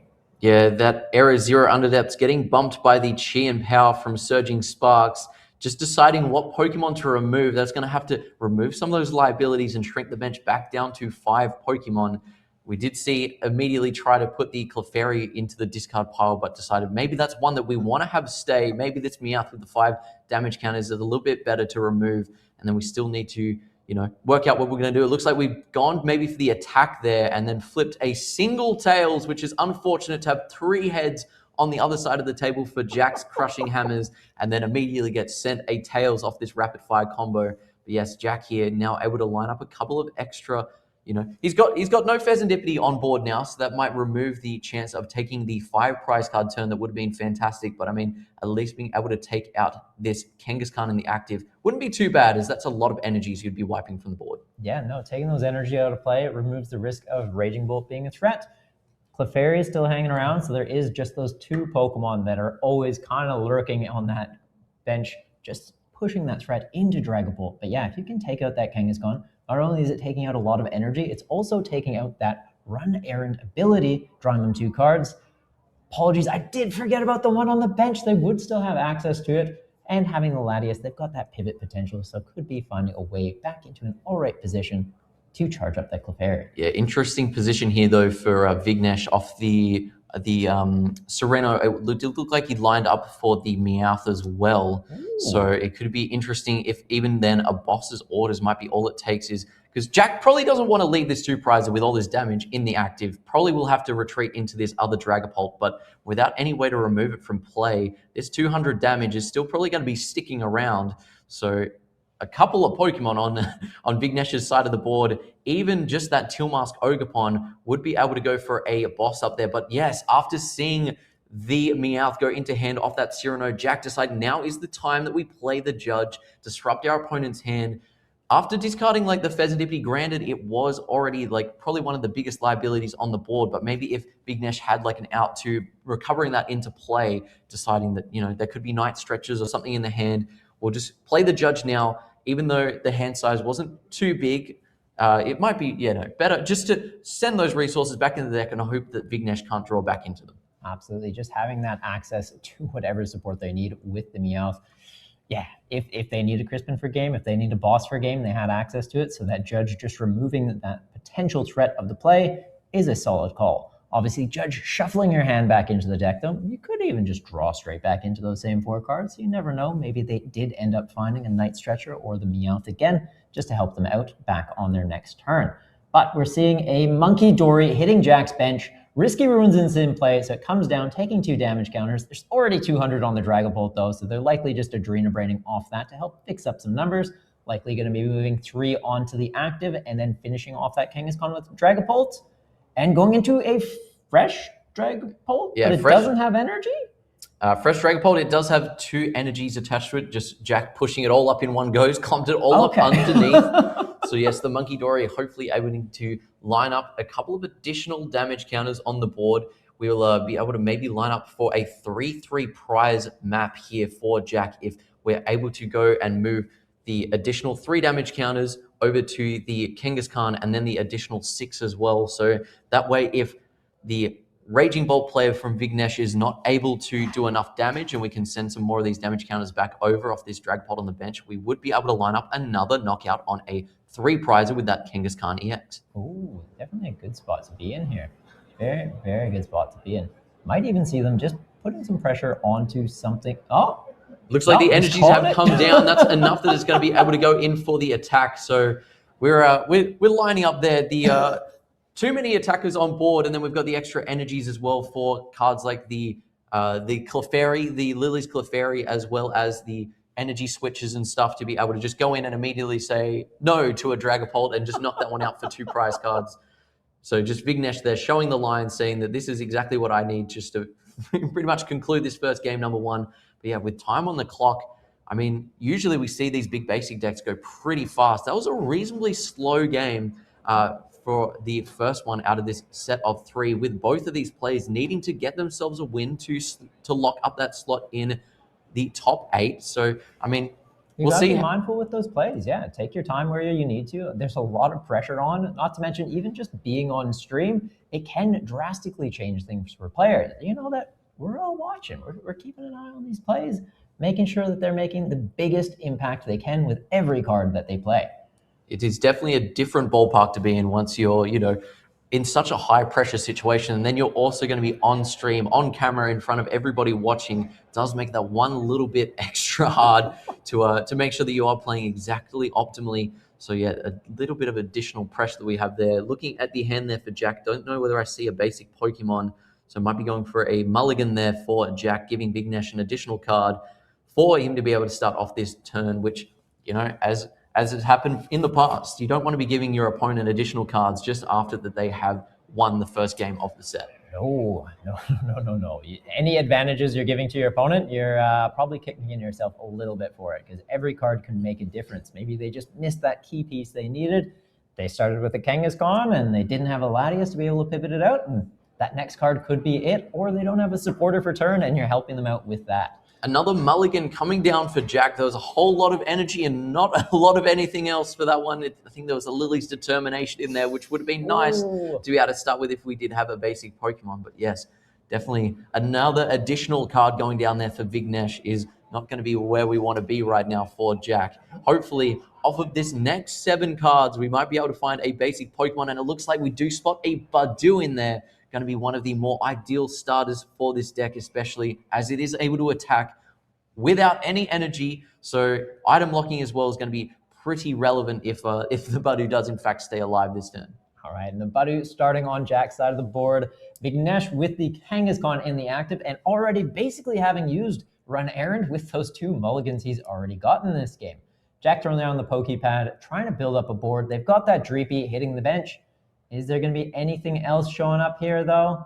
Giving it a good shuffle before he goes back in. Maybe the only search they have. No Buddy Poffins, no more Pokepads. Might just be this and a pass. Yeah, might be aware of time now. Didn't look like they did a super in-depth view of what there might be in their prize cards. So we've got that energy going down onto the Dreepy, though, and it looks like we're sending it over to Vignesh.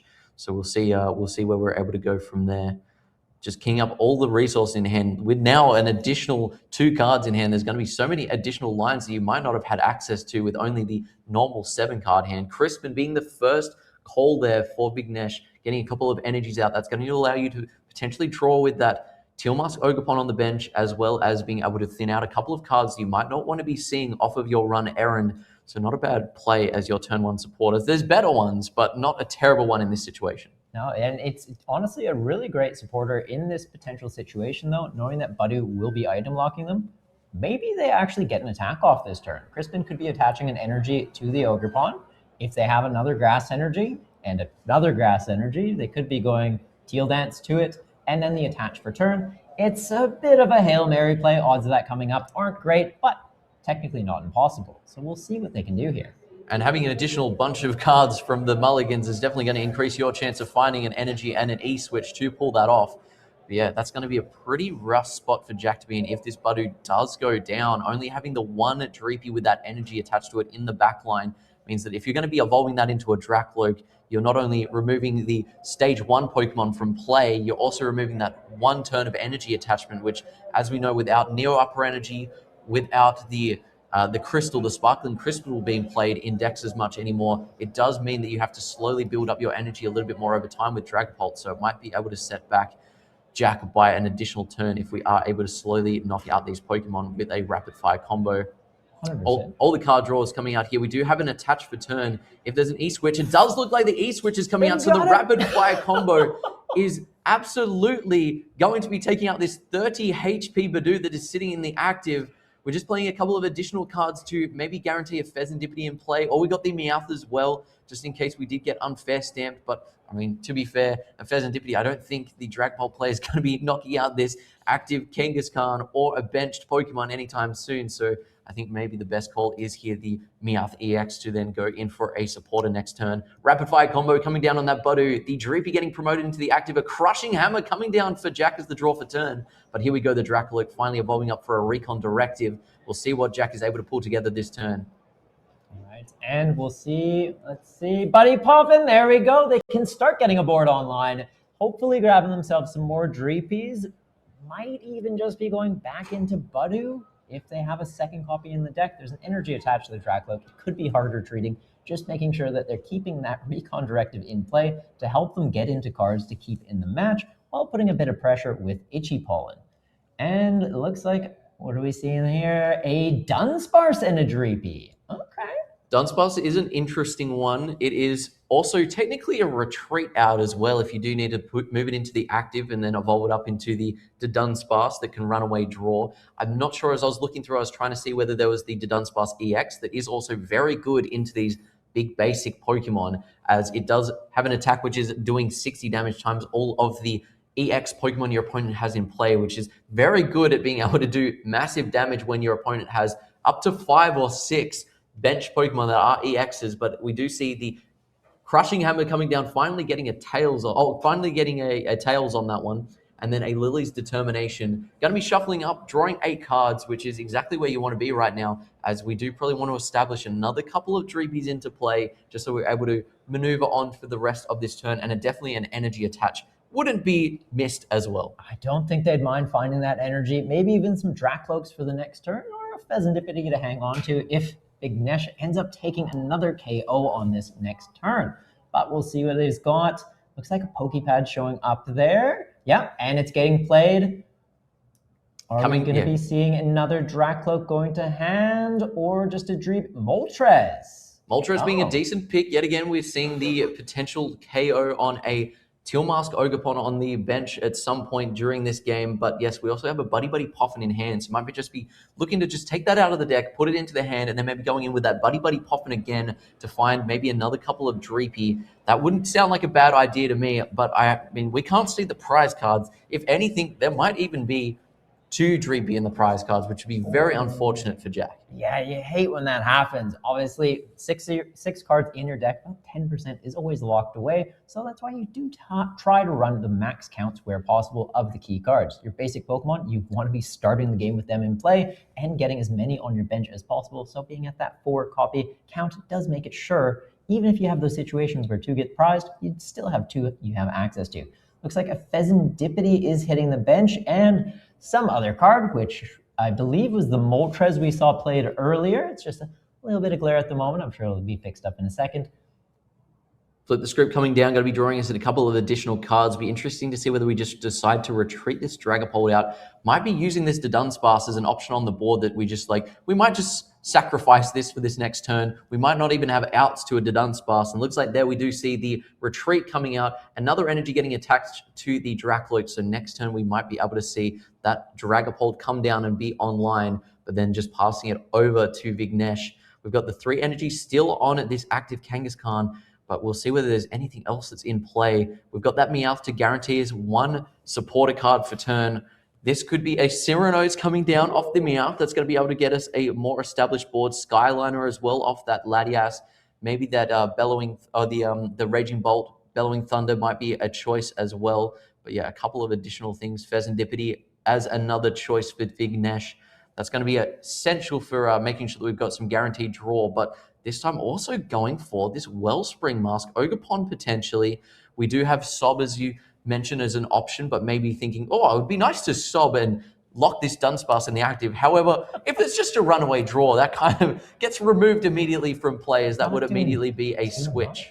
Looks like Vignesh kind of thinking the same thing there, swapping out the Wellspring with the Clefairy, thinking this is probably more relevant for this matchup. The Wellspring would be pretty solid. Like you said, that Sob attack can definitely buy you time in a match, but Vignesh being in a pretty impressive position here, already having an attacker online. If they just want to take a prize this turn, they can take a prize this turn. If they wanted to go in the Wellspring, they could try and go into that and take the Dracloak off the bench if they had a way to accelerate a bunch of energy, but with the supporter for turn being used for Cyrano already, not having access to that Crispin, and Energy Switch already having been played, it'd be a pretty tricky one to set up this turn. Everything hitting the board, though, it looks like. The Clefairy, Latias, and Pheasantipity, unless Vignesh just hasn't decided to pop them into his hand, but based off the fact that they are putting an energy on the Clefairy, I'd say these are all in play already. So just showing Jack, I have the delete button for your Dragapult when you decide to evolve it up. So just be careful. They're going up for an essential line here. We're keying up the second prize card for Vignesh. This very much becomes a matter of, I'm just going to try and prize race you to the end of this game. You're going to have to attack with some Dragapult sometimes. So that does mean that by being able to just continually knock out the active Pokemon, you might be able to just race Jack to the end. But also that Meowth still on the board as well. Very many times I'm sure will pop up where that has a chance to be knocked out. So does see over on Jack's side a Pokepad being played, lining up a Monkey Dory. That might be also an option if we want to buy us an additional turn to use that Mind Bend, maybe slow down our opponent, make sure that he won't be able to attack again with that Mega Kangaskhan. But I mean, it'll be interesting to see whether that's actually going to be able to help Jack out here by buying an additional couple of turns of time or key up any maths that we might need to be fixed up for, any Phantom Dives that might come down potentially. We've got another Dreepy getting evolved up into the Dracloak, and then it looks like a Judge is being the choice off of that Recon Directive. An Energy coming down. Do we have a boss to bring up this Tealmask Ogerpon? Not too sure. We'll see what's in the hand there. There's the boss's orders bringing up into the active that Tealmask Ogerpon. The Fighting Wings, 1 energy attached, will be able to do a knockout on it to the active for Jack, and that is going to even up the prize race, 4 prize cards to 4 prize cards. Nice. Definitely a good spot for Jack to be able to get back into, and having that single prizer in the active does make it trickier for Vignesh to try and keep ahead in this prize race. Always having to put a multi-prizer in the active on their side of the board. But Jack, yeah, having that flexibility of that Moltres saying, I'll take 2, you can take 1. Then you need 3 to close out the game. I don't run any 3 prizers. You do, though. So, yeah, potentially that Kangaskhan gets taken out. But Jack just knowing I only need to take 4, they're probably just going to be targeting down those smaller things in play. Meowth, Dragapult can one-shot that. The Clefairy, Dragapult can one-shot that. So they're in range, not to mention while they're taking hits into those guys, they're putting the damage counters on the board and lining up more things in range. So even with Area 0 Underdepths expanding their bench while giving them access to potentially crush that bench back down and remove damage Pokemon, if you've got a damage counter on a Latias, a Pheasantipity, an Ogerpon, and then those Pokemon that already have less than 200 HP, that's 5 prizes that you're trying to protect, or 5 2-prize Pokemon you're trying to protect, and you can only protect maybe 3 by overextending your bench. Does look like Vignesh there, seeing the energy switch, deciding to pivot that Psychic Energy from the active Pokemon. We've got the boss's orders bringing in the Meowth. That is going to be a clean KO on the Meowth with that rapid fire combo, trying to just make sure they're guaranteeing themselves a checkmate board state by having that Clefairy loaded up on the bench to potentially knock out a Dragapult, and then taking the knockout on this active Meowth, going down to the 2 prizes and just saying, I've got a lot of things that you're going to have to deal with this turn, or even like for the next couple of turns, if we still continue to keep a 1 prize board state, will you be able to deal with it? Oh, definitely a good spot for them to be in. And it does mean that Moltres is still in play, though. So yeah, they could be trying to keep it to this single prize state. Ogerpon still on the other side of the board for Vignesh. So it kind of forces Vignesh to try and find a boss's orders to keep it in that 2 prize trade, going for something else on their board the following turn. But I don't think there's anything that's directly in range of Kangaskhan. So they would be relying on either another attacker that can scale up a little bit more, maybe Clefairy with that Area 0 Underdepths helps them hit a little bit harder and could take out that Pheasantipity, or just hoping that they hit the coin flips with Kangaskhan. Vignesh did just play the unfair stamp there in their last turn, so that has put a little bit of a damper on Jack's hand. We still have the draw off the Pheasantipity, which was just used on Flip the Script, 2 Recon Directives to try and find us some resources. Obviously, we could line up another Gust on that Tealmask Ogerpon that Vignesh put down into play this turn. That would be a pretty ideal map to help us be able to tune in on these prize cards here, whilst leaving, Pheasantipity at the moment is the only 2 prizer in play. So it's still a liability out there that can win Vignesh the game next turn. But I mean, right now, it's not too bad of a position for Jack if he's able to target down some of these Pokemon that he really needs to slow down from being able to attack into his side of the board. No, absolutely. And yeah, it's looking like charging up that Dracloak. Hopefully we see a Dragapult this game. And are we going to see a boss's orders from Jack, though, to keep that pressure on the Ogerpon? Or they're just poking the Kangaskhan? It's not going to do too much. Unfortunately, it does get the extra damage from still hitting an EX Pokemon, but it doesn't get the extra damage by hitting a Fire Weak EX Pokemon. So going back to Vignesh here, they've got Kangaskhan still in the active, though, so that Run Errand ability will be online, giving them some more card advantage to find the pieces they need. Having used the Unfair Stamp last turn, though, they've got into a 5-card hand, draw for turn, and then this, still getting to see quite a few cards. hopefully finding boss's orders and then the right coin flips they need to finish off this Pheasantipity, or just a way to charge up this Clefairy, because I think they've got, what, 5 on their board, so that's 120, plus another 60, gets them up to 180. So with 2 more Pokemon on the board, they could be taking out that Pheasantipity. 2 more hitting the bench. We've got Meowth, Raging Bolt, and the boss. Very nicely done. There we go. We've got all the pieces ready to come down. That Pheasantipity just sticking around for too long. It was a little bit too much of a liability in there.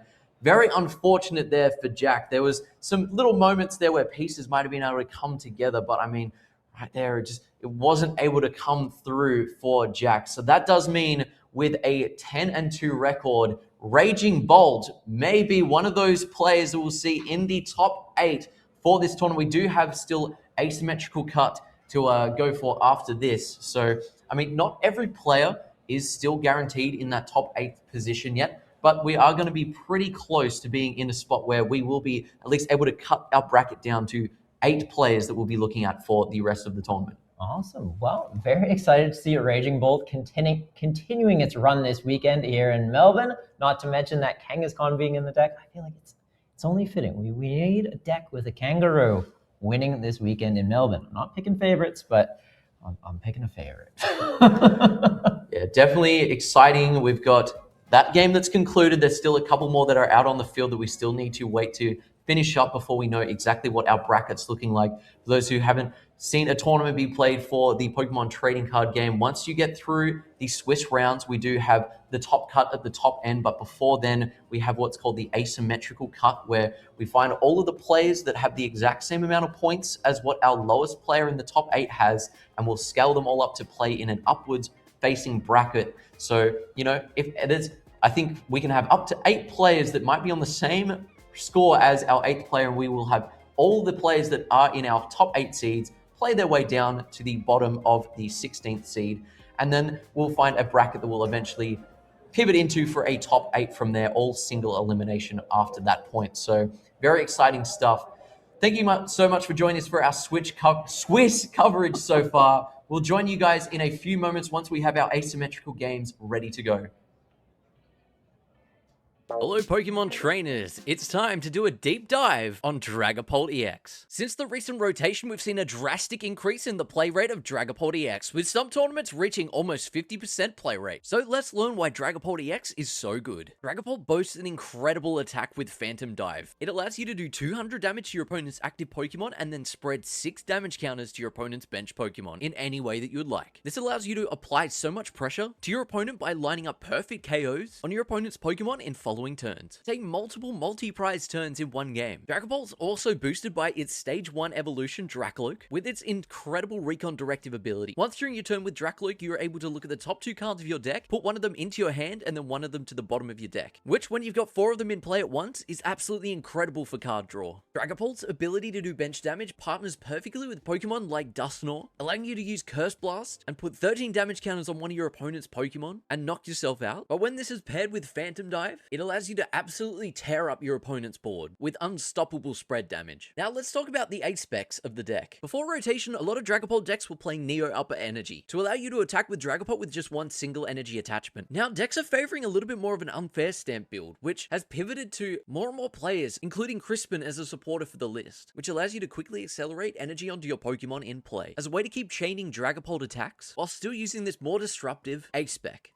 So now we all know how the deck works, let's check out the list. Starting off, we're playing 4 Dreepy, 4 Dracloak, 3 copies of Dragapult, 1 70 HP to Dunsparce, 1 to Dunsparce EX, which helps us into our big basic matchups, 2 copies of Monkey Dory to Adrenabrain some damage across to our opponent's board, fantastic to help us line up with some Phantom Dives, 1 Budu to Ichipole and item block our opponents, 1 Meowth EX with its last ditch catch ability, and lastly Pheasantipity EX to draw some cards with Flip the Script. Moving on to supporters, we're playing 4 copies of Lily's Determination, perfect for starting out our early game, 3 Crispin for that energy acceleration, 3 Boss's Orders for Gust, and 1 Judge for some hand disruption. For our items, we're running 4 Pokepad, 4 Buddy Poffin, 4 Ultra Ball, 4 Crushing Hammers to really help us in the mirror match and generally slow down our opponents, 2 Night Stretcher, and Unfair Stamp as our A-spec. For our stadiums, we're playing 2 Risky Ruins to generate some damage for us to use with our Monkey Dory. And lastly, we have our energy count, where we're running 4 basic Psychic type energies, 3 basic Fire, and 3 basic dark energies. And there's the list. Finally, let's talk about all the different versions of Dragapult that you might see this weekend. Whilst we've just gone through one version of the deck with Dunsparce and some Crushing Hammers, which is fantastic at slowing down your opponents, as well as it's really good into the mirror match, by helping remove your opponent's energy and gaining you some additional turns. Next up we have Dragapult Dusknoir. This deck's very high risk, high reward, as it's not as good into the mirror, as it's pretty tough to bench those Duskulls after the first couple of turns. But it absolutely thrives into matchups against other decks, where you can capitalize on Dusknoir's damage to throttle through your opponent's board. And finally we have Dragapult Blaziken. Now while this also doesn't have any extra benefits into the mirror, Blaziken's typing allows you to absolutely feast on any of those grass type decks that are out there in the field right now, as well as using its ability, Seething Spirit, which is incredible for powering up Clefairy and Monkey Dory, without being so reliant on using Crispin as your supporter for turn. And there we go, now you are a master of the Dragapult archetype, and I'll be seeing you back in the broadcast. Let's talk about Crustle, because this is one of the big reasons the current meta has become so weird heading into Melbourne Regionals.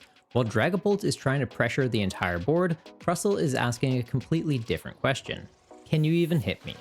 Crustle is built around walling opponents out of the game by preventing damage from Pokemon EX, and in a format where so many decks are built around Pokemon EX, that is a big problem to deal with. If your main attacker is a Pokemon EX and you don't have a real answer, Crustle can turn the game into a very awkward puzzle that you need to solve. That's why this deck has such a big impact on deck building. You either need a non-rulebox attacker that fits naturally into your game plan, or you need an attack that can go through the effect, usually with a shred type effect. Cards like Dunsparce EX or Mega Lopunny can be great ways to deal with this, but even then, they do take up deck space that you might not have. And that space matters a lot, because right now decks are already trying to fit answers for Dragapult, answers for the mirror match, answers for everything else floating around in the meta, all while still trying to stay consistent in how they play. So Crustle basically adds another deck building tax on top of all of that. So thanks for that. It's not enough to say, my deck is good into Dragapult. You also need to ask, what happens if I sit across the table from Crustle? And if the answer is, I hope I don't, or I hope that they brick, that's likely not going to be good enough. Crustle also gets even more annoying because of the special energy it can run, like Mist Energy and Growing Grass Energy. Mist Energy can block effects from attacks, meaning it stops damage counters from things like Dragapult, or even Confusion if you're trying to buy some time attacking it with Monkey Dory. Not to mention there's Alakazam, who gets completely shut off by this. Then Growing Grass Energy is also a tricky one to be aware of, because it boosts Crustle's HP by 20, which can take it out of range of shred attacks that we mentioned before. So suddenly they might just scrape by without getting KO'd, then feed Crustle some ice cream cones to shrug off the damage. Oh, and it wears a cape sometimes too, because apparently the giant wall bug needed another 100 HP. That's what makes Crustle such an awkward deck to play against. It doesn't just wall your big attackers, it can also block some of the sneaky ways that you're trying to get around it. Granted, there are techs to deal with these too, but then having a tech for a tech and finding a way to fit that into your 60 card deck? Yeah, good luck with that. And it can be hard to justify if they don't help you in other matchups as well. Now, Crustle had a massive showing in Prague, taking 2 of the top 8 spots, but it had a quieter showing in Los Angeles. And weirdly, that might make it even more dangerous heading into Melbourne, because when Crustle is everywhere, players are respecting it, they're teching for it, they add in a shred attacker or a single prize option, and they make sure they have a game plan if they run into it. But when Crustle starts to fall off, people start getting a little bit greedy with how they build their decks again. Maybe they cut those tech cards to free up space for more consistency pieces or cards that help them into other matchups. And that is exactly when Crustle decides to crawl back into the weekend and maybe steal a spot in top 8. This is one of the biggest decks to watch because Crustle can look completely different to normal Pokemon TCG games. It's not always about who can hit the biggest number, it's not always about who can start taking prizes sooner, sometimes it's just whether the opponent can even find a line of play that lets them break through this wall. And if they can't, Crustle can crawl its way to victory. So if you're playing at Melbourne this weekend or just watching along the stream, keep an eye out for this giant walled bug. Because if players get too focused on beating Dragapult and forget to respect the crab, this thing can absolutely punish them for it. Let's talk about Mega Lopunny EX, because this is one of the most interesting decks to come out of the recent meta shift. After Miloslav Poslidin won Utrecht Regionals with it, it's safe to say this bunny isn't just a meme anymore. At first glance, Lopunny can look pretty simple. It moves into the active, uses Gale Thrust, and if it moved from the bench that turn, does 230 damage for just a single energy, which is already pretty solid. But the real strength of the deck is that it doesn't just land solid hits, it can also take a hit, shrug it off, and come back swinging, all for just 1 energy. So that's kind of where the supporter card of Wally's Compassion comes in. Since Lopunny only needs 1 energy to attack, if it takes a hit and survives it, Wally can heal off all that damage, then you just have to reattach that energy, bounce it to the bench, get it back into the active, and it's like nothing ever happened. So your opponent puts all this work into damaging you, but if they didn't land a 1-hit KO, Lopunny just acts like, yeah, but what of it? Which is pretty awesome, but just for the Lopunny player. Probably less awesome for the person sitting across the table from it. The deck also has a really clean way to keep resetting Gale Thrust through the Dunsparce. You can retreat Lopunny into the Dunsparce, use Runaway Draw to draw 3 cards, then shuffle it back into the deck, and free up the active spot again for Lopunny to bounce back into the active and get that damage boost. So the Dunsparce isn't just a draw engine, it's part of how the whole deck actually comes together. And that draw power matters a lot too, because we mentioned your supporter card's likely going to be used to heal, or maybe do some other utility things, so yeah, having some draw power off a Pokemon, definitely a big bonus. The other main engine piece is Fan Rotom. It puts in a lot of work in this deck. Fan Call can grab your Bunnyearies and Dunsparce to help build up your board state in the early game. Plus, Fan Rotom even has a solid attack too. Doing 70 damage, it can pick off pre-evolution Pokemon in the early game, or even just soften something up for Lopunny to clean up later. And in this format, that early chip damage can completely change the prize map of a game. Now, since Lopunny's attack only cost colorless energy, the deck also gets quite a bit of flexibility in the energy it chooses to run. You can use special energies like Spiky Energy, which can be very helpful to fix up numbers. When Lopunny gets hit, it's like you're hitting your opponent back a little bit too. Mist Energy is also really important right now because it helps protect your Bunnyeary, Dunsparce, or other pieces from being picked off by Dragapult's Phantom Dive damage counters, so while you're trying to set up, you have a bit of protection, and when you evolve up, you've got that energy you need to attack.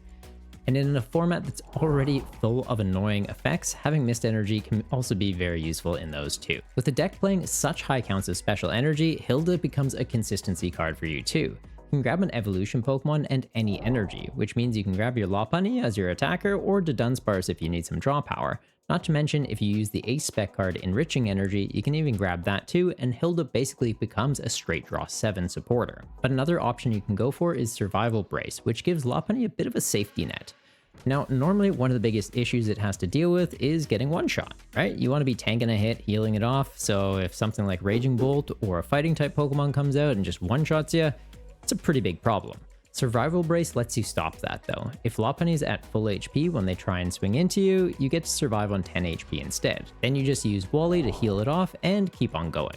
So Enriching Energy is the consistency option, while Survival Brace is more so the no prize for you option. And both make sense depending on what the player expects to face this weekend. Some builds may even use Mega Frostlass EX as an explosive secondary attacker in the deck. If your opponent's been building up a large hand size using Recon Directive repeatedly, Frostlass can absolutely punish them and take a one-hit KO into their Dragapults.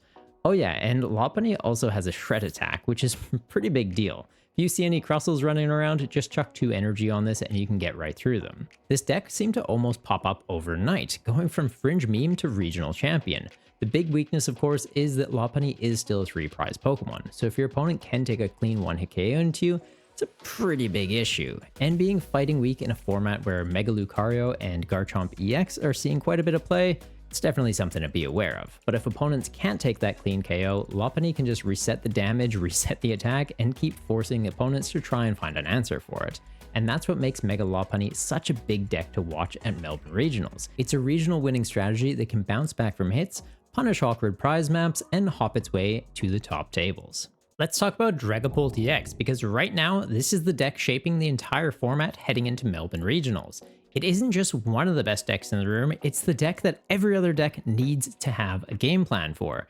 After dominant performances in both Los Angeles and Utrecht, Dragapult variants have become the center point of the meta, and that's what makes preparing for this weekend so awkward. Because you're not just preparing for one Dragapult deck, you're preparing for Straight Up Pult, Dun Dun Pult, Pult Noir, and the Kickin' Chicken. Not to mention what other unexpected twists players might have up their sleeves for this weekend. The core threat is always the same though. Dragapult applies pressure to the active using Phantom Dive, doing a pretty solid number, while also putting damage on your bench. That spread damage can add up quickly and be pretty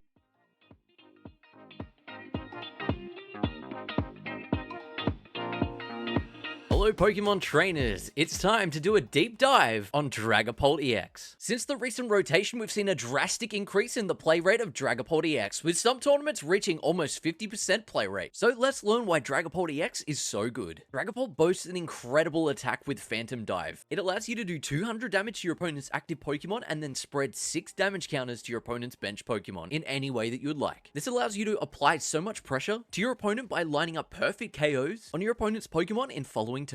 Take multiple multi-prize turns in one game. Dragapult's also boosted by its Stage 1 evolution Dracloak with its incredible Recon Directive ability. Once during your turn with Dracloak, you are able to look at the top 2 cards of your deck, put one of them into your hand and then one of them to the bottom of your deck, which when you've got 4 of them in play at once is absolutely incredible for card draw. Dragapult's ability to do bench damage partners perfectly with Pokemon like Dusknoir, allowing you to use Curse Blast and put 13 damage counters on one of your opponent's Pokemon and knock yourself out. But when this is paired with Phantom Dive, it allows you to absolutely tear up your opponent's board with unstoppable spread damage. Now let's talk about the aspects of the deck. Before rotation, a lot of Dragapult decks were playing Neo Upper Energy to allow you to attack with Dragapult with just one single energy attachment. Now decks are favoring a little bit more of an unfair stamp build, which has pivoted to more and more players, including Crispin as a supporter for the list, which allows you to quickly accelerate energy onto your Pokemon in play as a way to keep chaining Dragapult attacks while still using this more disruptive A-spec. So now we all know how the deck works, let's check out the list. Starting off with playing 4 Dreepy, 4 Dracloak, 3 copies of Dragapult, 1 70 HP to Dunsparce, 1 to Dunsparce EX, which helps us into our big basic matchups, 2 copies of Monkey Dory to Adrenabrain some damage across to our opponent's board, fantastic to help us line up with some Phantom Dives, 1 Budu to Ichipole and item block our opponents, 1 Meowth EX with its last ditch catch ability, and lastly Pheasantipity EX to draw some cards with Flip the Script. Moving on to supporters, we're playing 4 copies of Lily's Determination, perfect for starting out our early game, 3 Crispin for that energy acceleration, 3 Boss's Orders for Gust, and 1 Judge for some hand disruption. For our items, we're running 4 Pokepad, 4 Buddy Poffin, 4 Ultra Ball, 4 Crushing Hammers to really help us in the mirror match and generally slow down our opponents, 2 Night Stretcher, and Unfair Stamp as our A-spec. For our stadiums, we're playing 2 Risky Ruins to generate some damage first to use with our Monkey Dory. And lastly, we have our energy count, where we're running 4 basic Psychic type energies, 3 basic Fire, and 3 basic dark energies. And there's the list. Finally, let's talk about all the different versions of Dragapult that you might see this weekend. Whilst we've just gone through one version of the deck with Dunsparce and some Crushing Hammers, which is fantastic at slowing down your opponents, as well as it's really good into the mirror match by helping remove your opponent's energy and gaining you some additional turns. Next up, we have Dragapult Dusknoir. This deck's very high risk, high reward, as it's not as good into the mirror, as it's pretty tough to bench those Duskulls after the first couple of turns, but it absolutely thrives into matchups against other decks, where you can capitalize on Dusknoir's damage to throttle through your opponent's board. And finally, we have Dragapult Blaziken. Now, while this also doesn't have any extra benefits into the mirror, Blaziken's typing allows you to absolutely feast on any of those grass-type decks that are out there in the field right now, as well as using its ability, Seething Spirit, which is incredible for powering up Clefairy and Monkey Dory, without being so reliant on using Crispin as your supporter for turn. And there we go, now you are a master of the Dragapult archetype, and I'll be seeing you back in the broadcast. Let's talk about Crustle, because this is one of the big reasons the current meta has become so weird heading into Melbourne regionals. While Dragapult is trying to pressure the entire board, Crustle is asking a completely different question. Can you even hit me? Crustle is built around walling opponents out of the game by preventing damage from Pokemon EX, and in a format where so many decks are built around Pokemon EX, that is a big problem to deal with. If your main attacker is a Pokemon EX and you don't have a real answer, Crustle can turn the game into a very awkward puzzle that you need to solve. That's why this deck has such a big impact on deck building. You either need a non-rulebox attacker that fits naturally into your game plan, or you need an attack that can go through the effect, usually with a shred type effect. Cards like the Dunsparce EX or Mega Lopunny can be great ways to deal with this, but even then, they do take up deck space that you might not have. And that space matters a lot, because right now decks are already trying to fit answers for Dragapult, answers for the mirror match, answers for everything else floating around in the meta, all while still trying to stay consistent in how they play.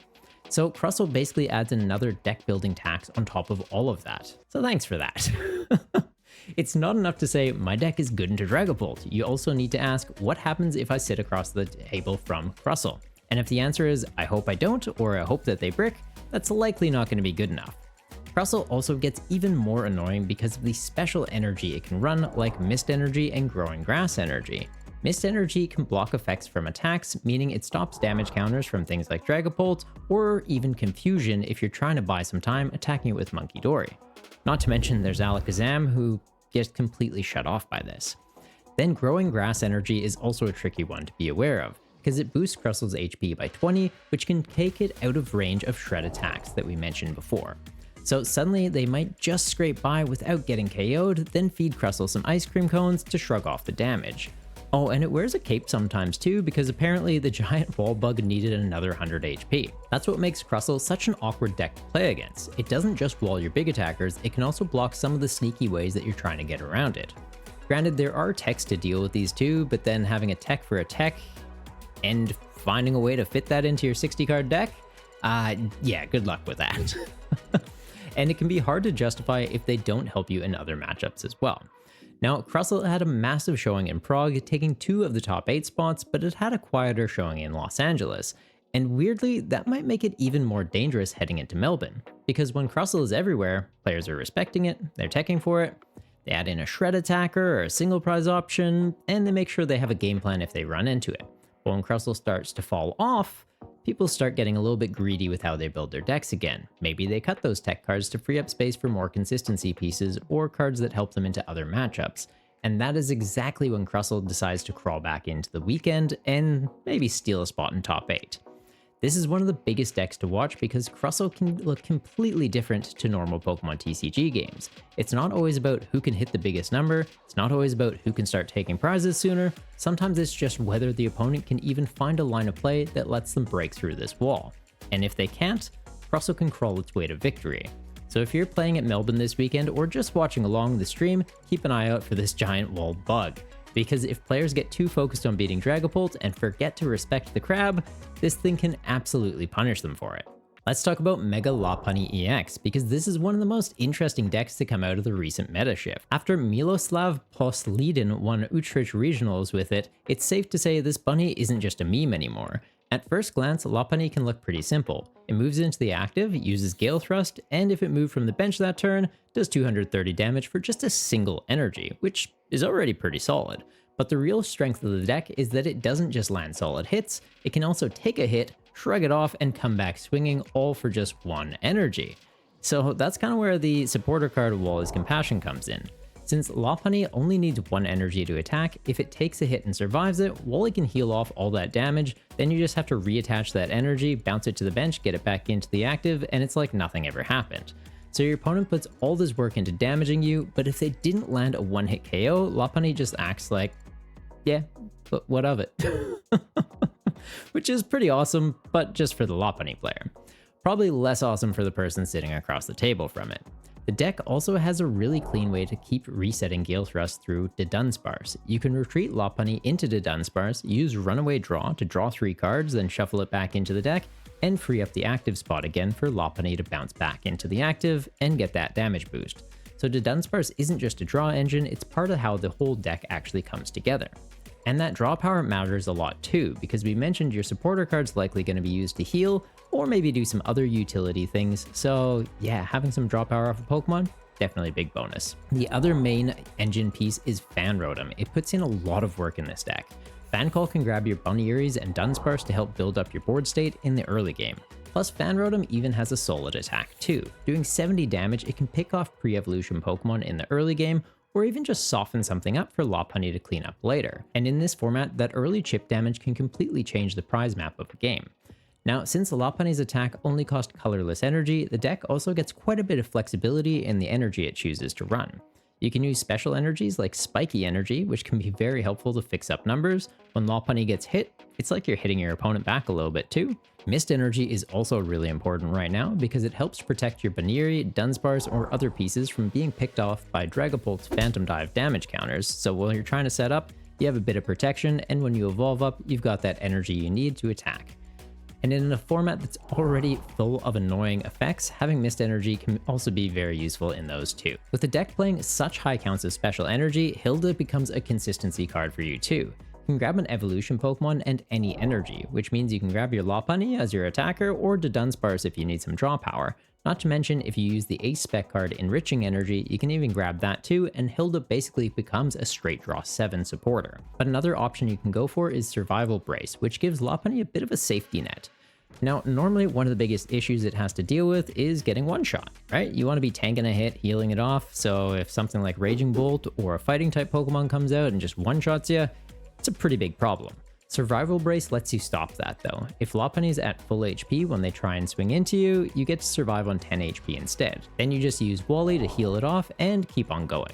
So Enriching Energy is the consistency option, while Survival Brace is more so the no prize for you option. And both make sense depending on what the player expects to face this weekend. Some builds may even use Mega Frostlass EX as an explosive secondary attacker in the deck.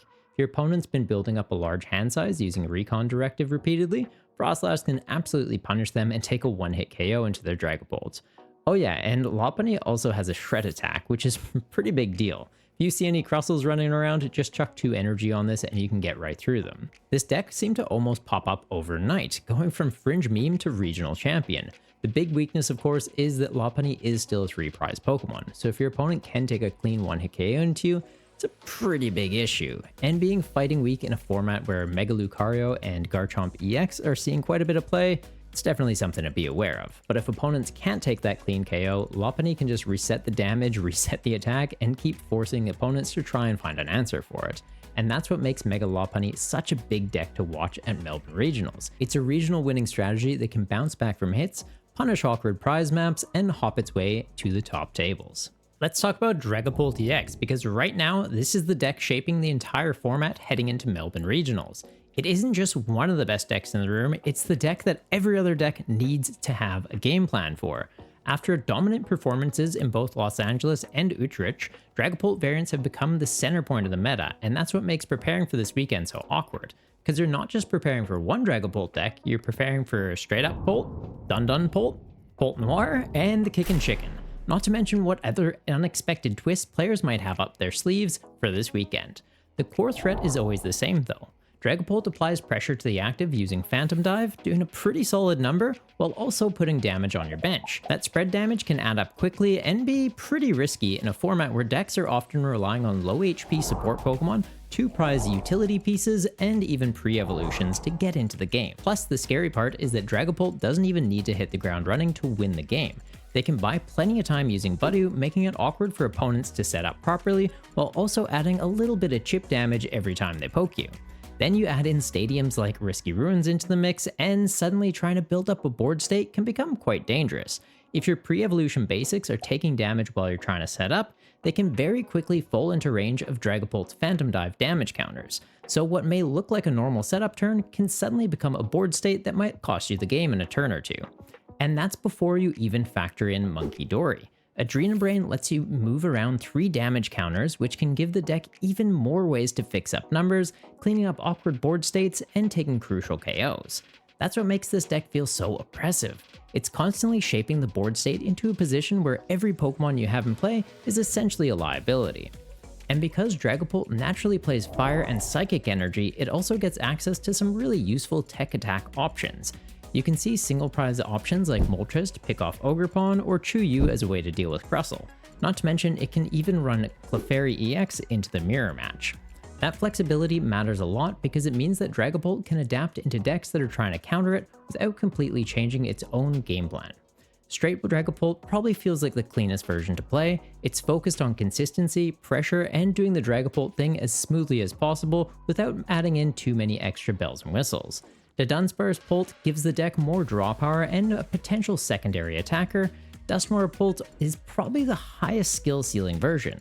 It can create some absolutely dirty plays to swing games that almost feel unfair in some situations, but it can also be a little bit more fragile if the pieces don't come together cleanly. And then there's the Kickin' Chicken, which gives the deck another angle entirely, potentially changing how certain matches. Hello everybody and welcome back to the 2026 Melbourne Pokemon Trading Card Game Regional Championships. We are almost ready for our top cut matches, but while our players and our staff take a couple of minutes to have a breather, get something in their bellies, we thought we would bring you something fun. And what more fun, Jordan, than a retro Pokemon trading card game format? I can't think of anything more fun, to be honest. Retro Pokemon cards is one of my favorite things, and we're going to be having a look at one of my favorite formats. The format I was actually a first-year master, did you know, in this year, 2014. There we go. So it's a format that's very dear to me.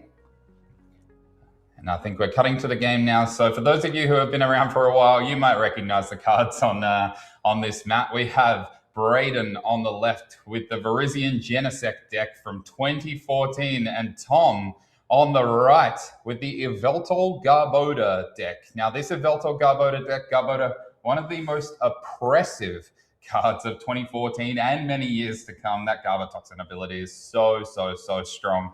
And I think as Tom just he has in fact Ultra Balled his Ace Spec, or as we call it, these pink cards. Not so pink back then. No, not at all. But that's okay, because this Yveltal Garbodor deck does in fact play the Junk Hunt Sableye. Now, I don't know if we've remembered to tell Braden and Tom that you are allowed to play a supporter card on your first turn. So if Tom does have a supporter, I'll be curious if he actually ends up playing it. Yeah. But for now, gets an energy on the Yveltal. He can retreat into a Junk Hunt later if he needs to get that Dowsing Machine back. But for now, just happy to get that early energy on the Yveltal, start pressuring this Virizion Genesect deck, which does struggle a little bit against early pressure. Oh, he's got the laser on the Virizion as well before the ability activates. That's so cool. And was it a heads or a tails? I think it was a heads. No, it's up the right way. Just a tails, just the poisonous. Hypnotoxic. Oh, no, it was a heads. There we go. So Hypnotoxic laser, for those of you that don't know. Oh, it's a research before research, Jordan. It's a research from 0, high 5, a double high 5, high 10 from both of our casters. There's a Tom 0 card hand drawing to 7. How exciting. That Hypnotoxic laser, of course, automatically going to poison your opponent's active Pokemon. But if you flip a heads, it's also a sleep. I imagine Braden's not too worried about this sleep, seeing that he does have that ability on Virizion, which when a Grass Energy is attacked, recovers from all special conditions. But the Burbank City Gym coming down from Tom is going to deal an extra 20 damage with the poison between turns. So this Virizion will be taking 30 damage before its Verdant Wind ability kicks in. And so that's a pass. Yeah, there we go. These two decks, two of the most popular decks of this 2014 format. And we do see, I think, 3 damage counters coming on for that poison. The Burbank City Gym sitting in that stadium spot as a heads flip means that Braden is not asleep anymore with or without that Verdant Wind ability. And I think Braden just eyeing up what to do. Is this an Ultra Ball? Yep. Oh, it's a double Ultra Ball by the looks of it. Setting it all the way out. No, just the one. Holding off on the second Ultra Ball for now. That's okay. Yeah. Ultra Ball, most likely for a Genesect. The deck is called Virizion Genesect after all. For those who did not play back then, which is probably most people, because this is a long time ago. This is about 12 years ago. There is the Genesect EX as Braden flashes it to the camera. The way this Virizion Genesect deck works is you try to attach 2 energies to your Virizion as quickly as possible. Use the Emerald Slash attack to do 50 damage and search your deck for 2 Grass Energies to put on your bench. And that is the best way to power up your main attacker, which is this Genesect EX on the bench. Has Megalo Cannon for 100 damage for 3 energies. And there's a very cool card in Braden's deck. His Ace Spec is called G Booster, a Ace Spec that can only be put on a Genesect EX, but it does 200 damage. We have seen quite a few cards like that are specific to Genesect, or maybe a Zygarde as well. As we're heading into what is this card, Jordan? I need a bit of help. I tell you what, I wasn't playing in 2014. I have played this format before, but every now and then one of these cards surprises me. There is a Colress machine, lets you search your deck for a Plasma Energy, attach it to one of your Pokemon. Just an easy way to get extra energy on your Genesect, since it does need a Colorless Energy to attack alongside those 2 Grass Energies. But notably, Braden did not get a Grass Energy to put on his Virizion, which means not only is he going to take some extra damage from that poison, but he's not going to be able to use that Emerald Slash attack next turn, which is so important in the early game for these Virizion Genesect decks. Yes, and potentially there are many old folk screaming at their televisions and phones right now saying, Braden, what are you doing? You need to start accelerating energy. Get it on the Virizion. But well, you can't put a call. Oh, true. You can't put it on there. So only got to go to that Genesect. But no energy means no Emerald Slashes. Tom well and truly into his turn right now. And this one of my favorite cards. I would say one of the more broken cards in the history of the Pokemon TCG, these Acro Bikes. They let you go fast. That's not actually an Acro Bike. Oh, that my is a goodness. bicycle. It's a Just item a regular card. bicycle. Lets you draw until you have 4 cards in your hand. Very powerful item card. Not always useful because you have to have a small hand size to use it. But we've had abilities like Restart on UEX recently. It was dropped to 3 cards. Bicycle on an item card is basically just a better version of Restart. And here is a very powerful card from back in 2014. The Dark Patch powering up the Veltal EX on the bench. The Garbodor is on the bench as well, ready to block abilities, but does require a tool card attached to shut off abilities. So right now, with no tool attached, that Garbodor is only going to be sitting there and looking pretty. Evil Ball doing 2, 4, 6. That's 90 damage, plus the poison damage from the Verbank City. That's a knockout for 2 prizes. Braden is in a lot of trouble here. Braden is in a lot of trouble. This caster match might be the worst match we've seen all weekend. It's going to be over quick, folks, as Braden trying to work out how he can stay in this game. That Genesect goes into the active. The Dark Patch, potentially a card that people might recognize. It has had a reprint since 2014. So it's been around, not recently, like not super recently anyway, but it's been around more recently than 2014 as Braden. Is that it's a Sky Arrow Bridge? That is, am I right? That is the card. Oh, Stadium card. Reduces the retreat cost of each of your basic Pokemon by 1, giving all of Braden's Pokemon free retreat. He's retreating into the Virizion. What's going on here? We got a judge call. Judge call. Without a judge at the table, as far as I know, unless they've been able to find somebody to judge this 2014 format. Potentially, Tom and Braden getting a little bit of advice on how these cards should be working.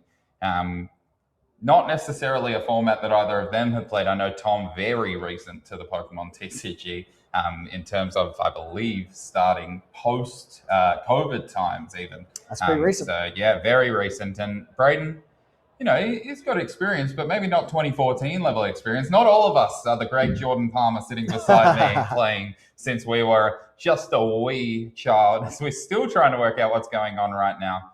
I think Tom's grabbing a dice. No, he's not. He's mimicking shuffling. He's teaching everybody at home how to do a mass shuffle, an important part of the trading card. That is an important skill to know. It looks like it is just going to be a pass. I think Braden's just got a completely dead hand. We haven't seen a supporter card. Oh, no, that makes it worse. Energy.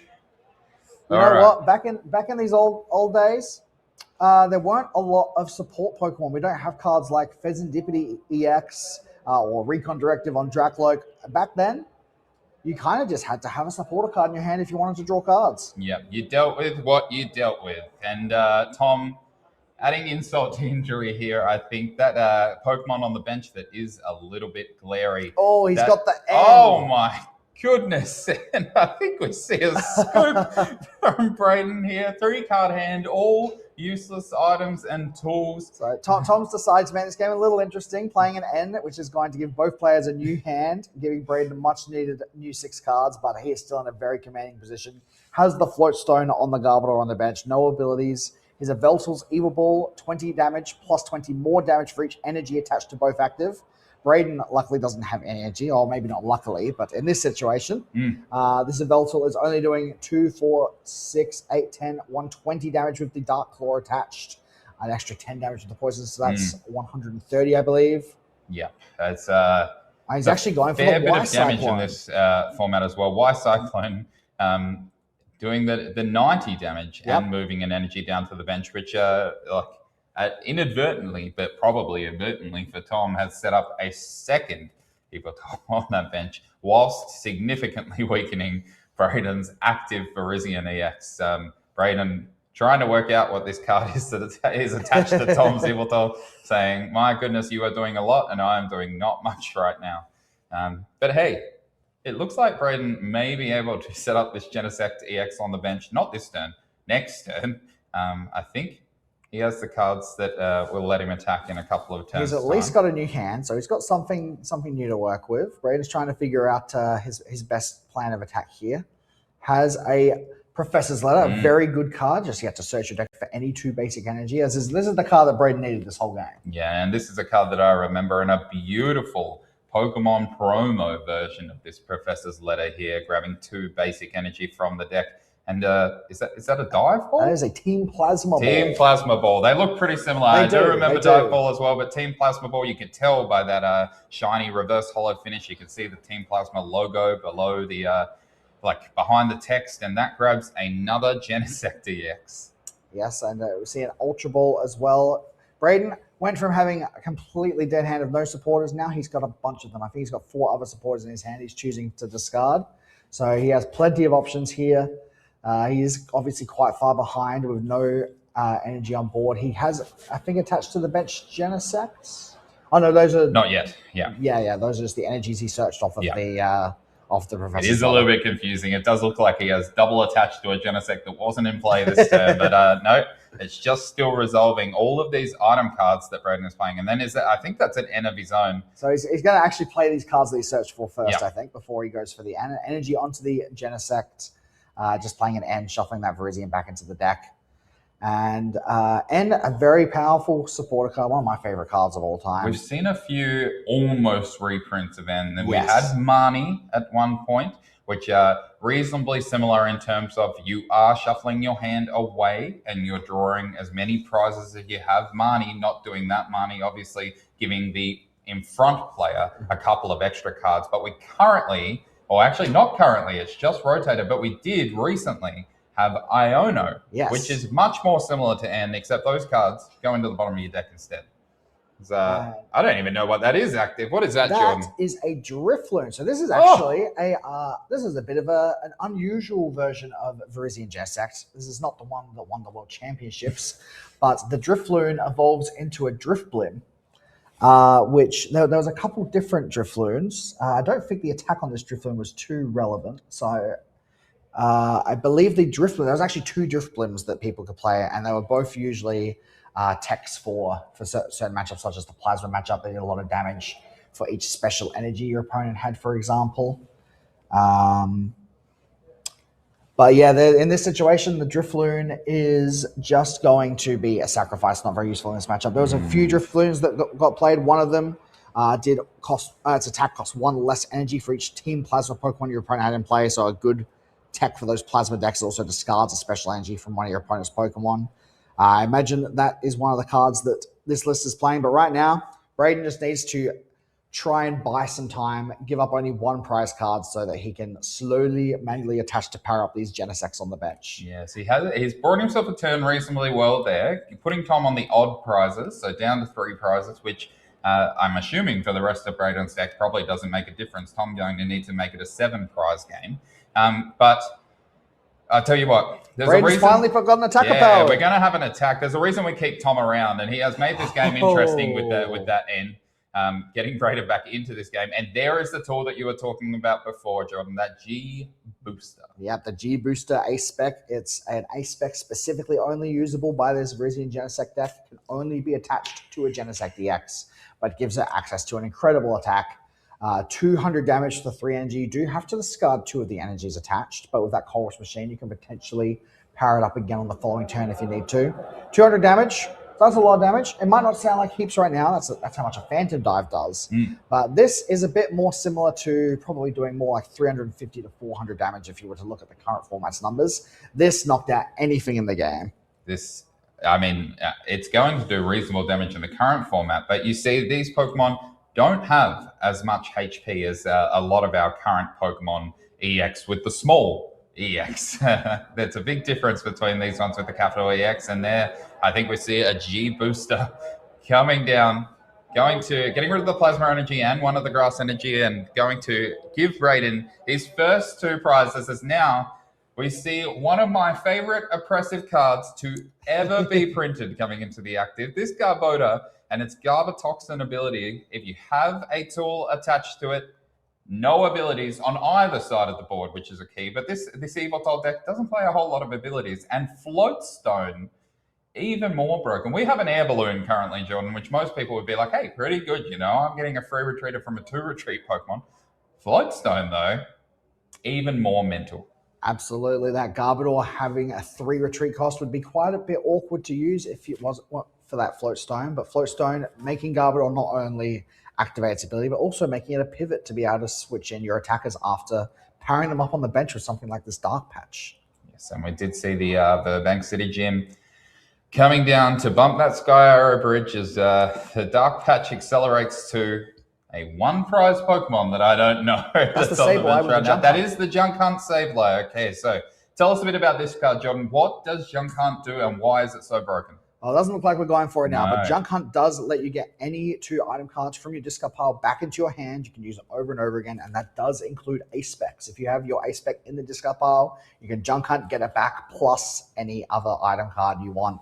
Item cards were very powerful back then, but Tom just setting it up for later. He knows he's got that dowsing machine in the discard pile if he needs it, but right now, happy to just try and deal some damage to this Genesect, which is realistically the only attacker Braden has on his board. You've got to imagine if this Genesect goes down and we see Braden having to manually power up a Genesect over another 3 turns, I've got to imagine this game would probably be over.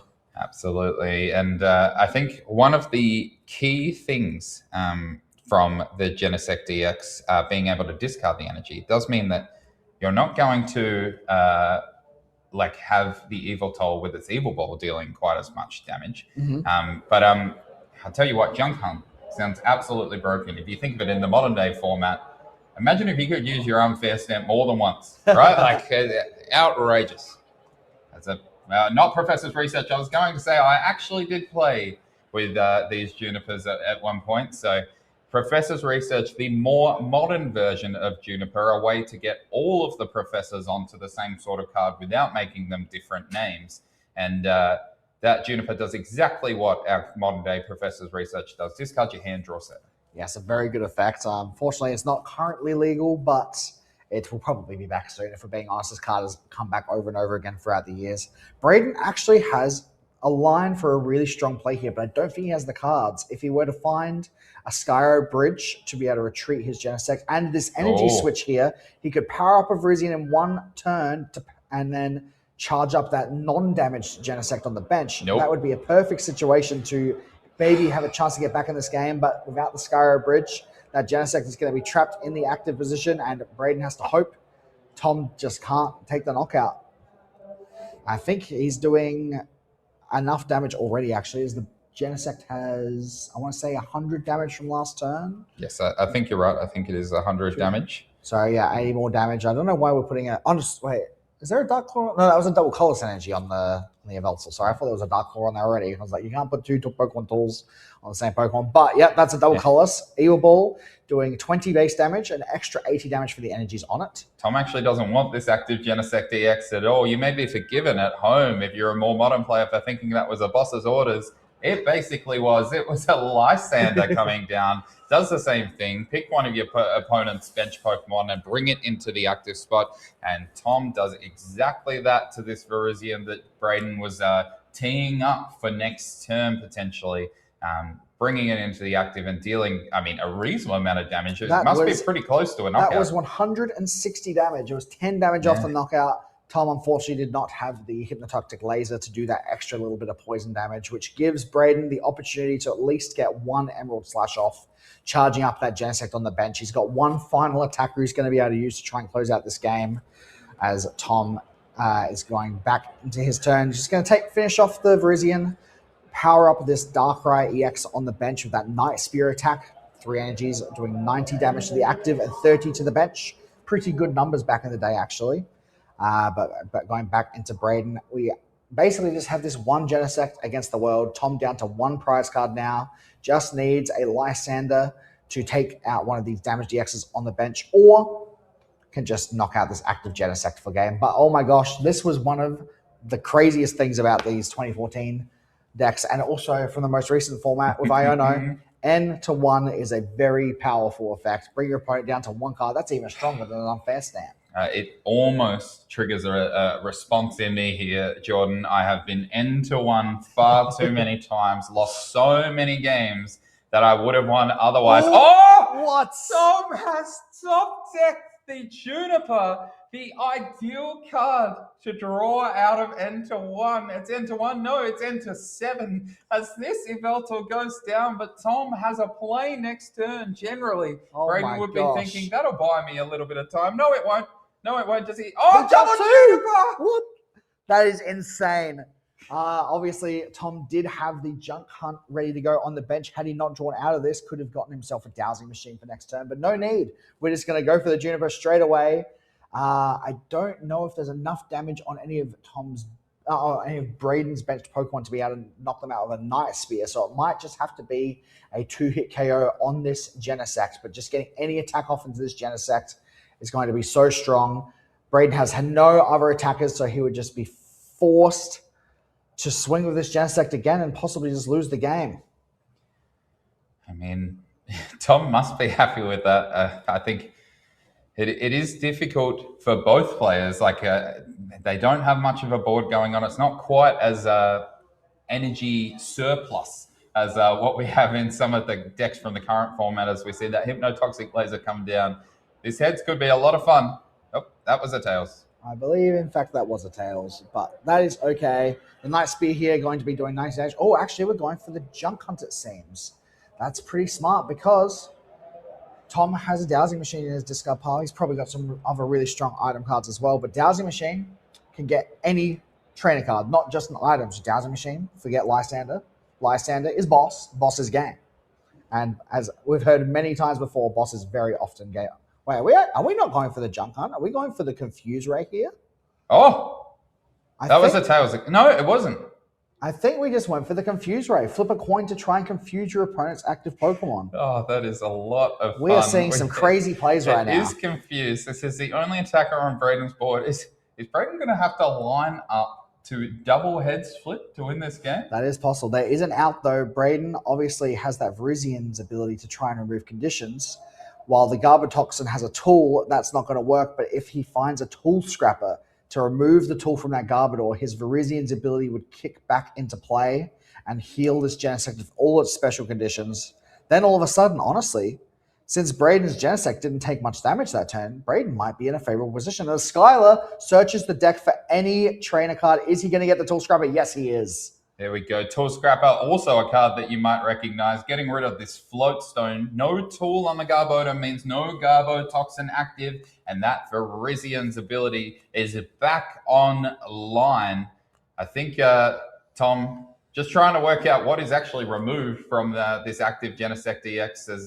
Yes, the Tool Scrapper does come down. We see that line of play from Braden. Skylar, like the modern day Team Rocket's Petrol, allows you to grab a trainer card from deck, but used a lot more in these retro formats. I think Petrol we're seeing a bit of play from now, but before this rotation, Petrol only really saw play. We're actually going to see the other ability of this Virizian Genesect deck that was locked until now. The Red Signal ability, when you attach a Plasma Energy from your hands to a Genesect EX.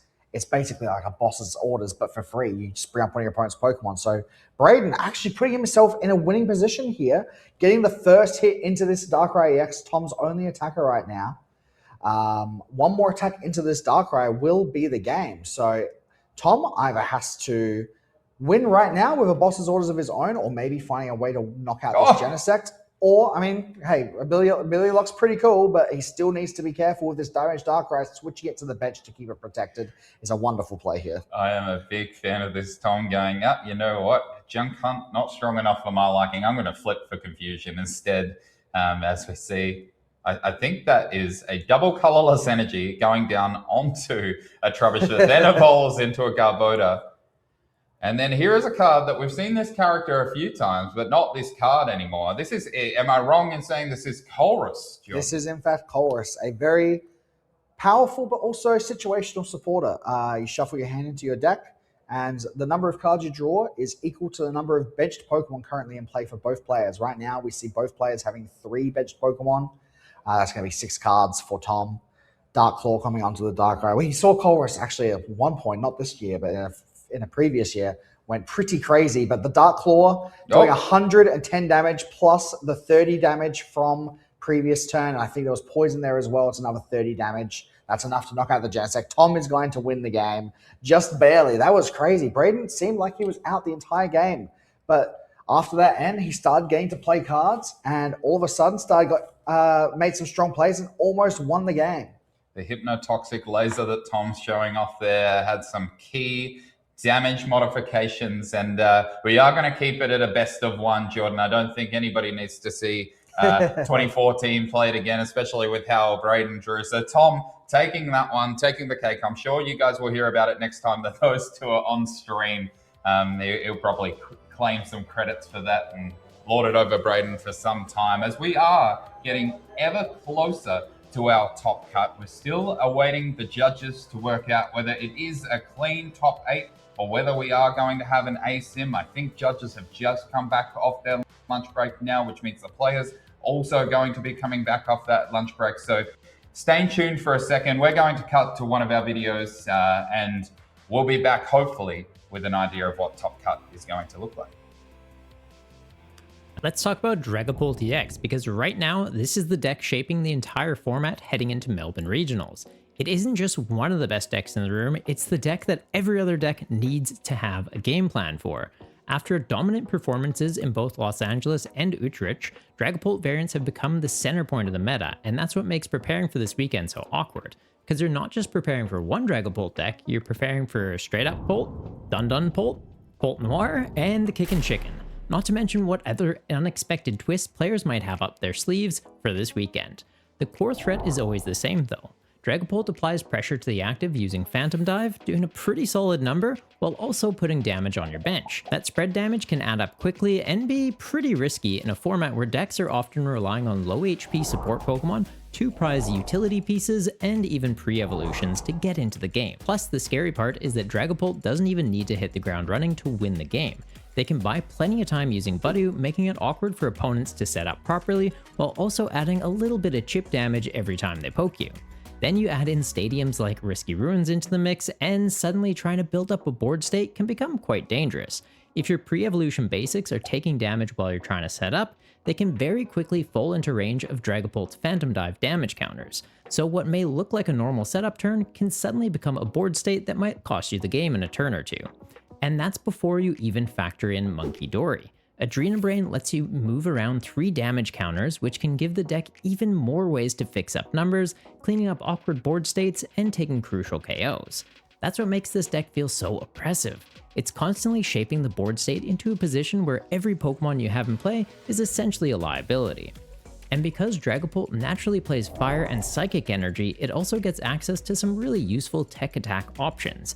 You can see single prize options like Moltres to pick off Ogerpon or Chuyu as a way to deal with Crustle. Not to mention, it can even run Clefairy EX into the mirror match.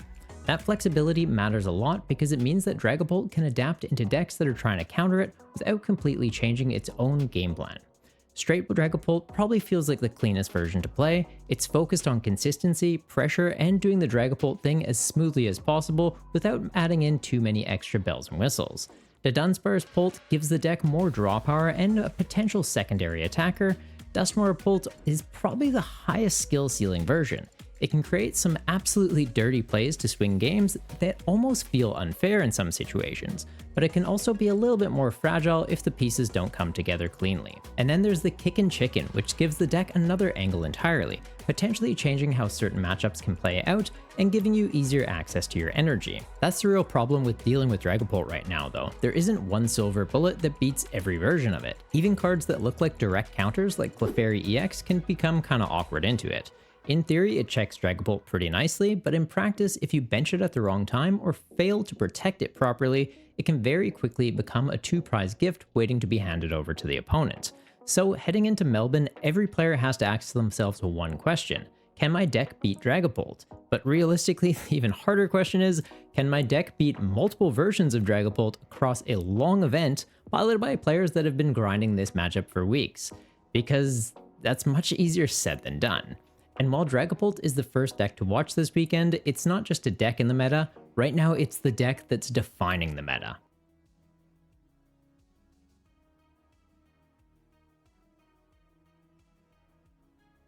Let's talk about Raging Bolt EX, because this is one of the biggest keep you honest decks in the entire format. No matter how weird the meta gets, no matter how many tech cards players decide to squeeze into their lists, Raging Bolt will keep asking the same very simple question. Okay, but what if I just hit you like really hard? And you know what? It's got a good point. Raging Bolt's been around for a while now, so it's easy to mentally push it to the side while everyone's talking about Dragapult, Crustle, Lopunny, and all the other new exciting meta shifts happening in the format. But this deck is still absolutely terrifying. Even with the changes it had to make due to rotation, losing Professor Sada was a pretty big hit. That was a key piece in how the deck wanted to set up and also manage its resources. But instead of disappearing when Sada did, the deck just adapted. Now, a lot of the lists are running Crispin to search out energy from the deck instead of having to get them from the discard pile. Granted, it gets you less energy when it does, but you don't need to jump through the same hoops of getting that energy into the bin before you can get it into play. And it's not restricted to only going to your ancient Pokemon, which is a pretty nice bonus. So the deck is still pretty fast, it's just going to get there in a different way. A big part of making this all work is the consistency engine. A lot of lists are playing heavy counts of Meowth EX or the Noctowl engine because they give you a reliable way to find your supporters or other key pieces you need for your turn. And a lot of the time, that just means finding Crispin. Mega Kangaskhan is also a really important piece in the deck. Having Kangaskhan in the active gives you extra draw power each turn, making it a great option to start the game, and it's also a great pivot piece for after something gets KO'd.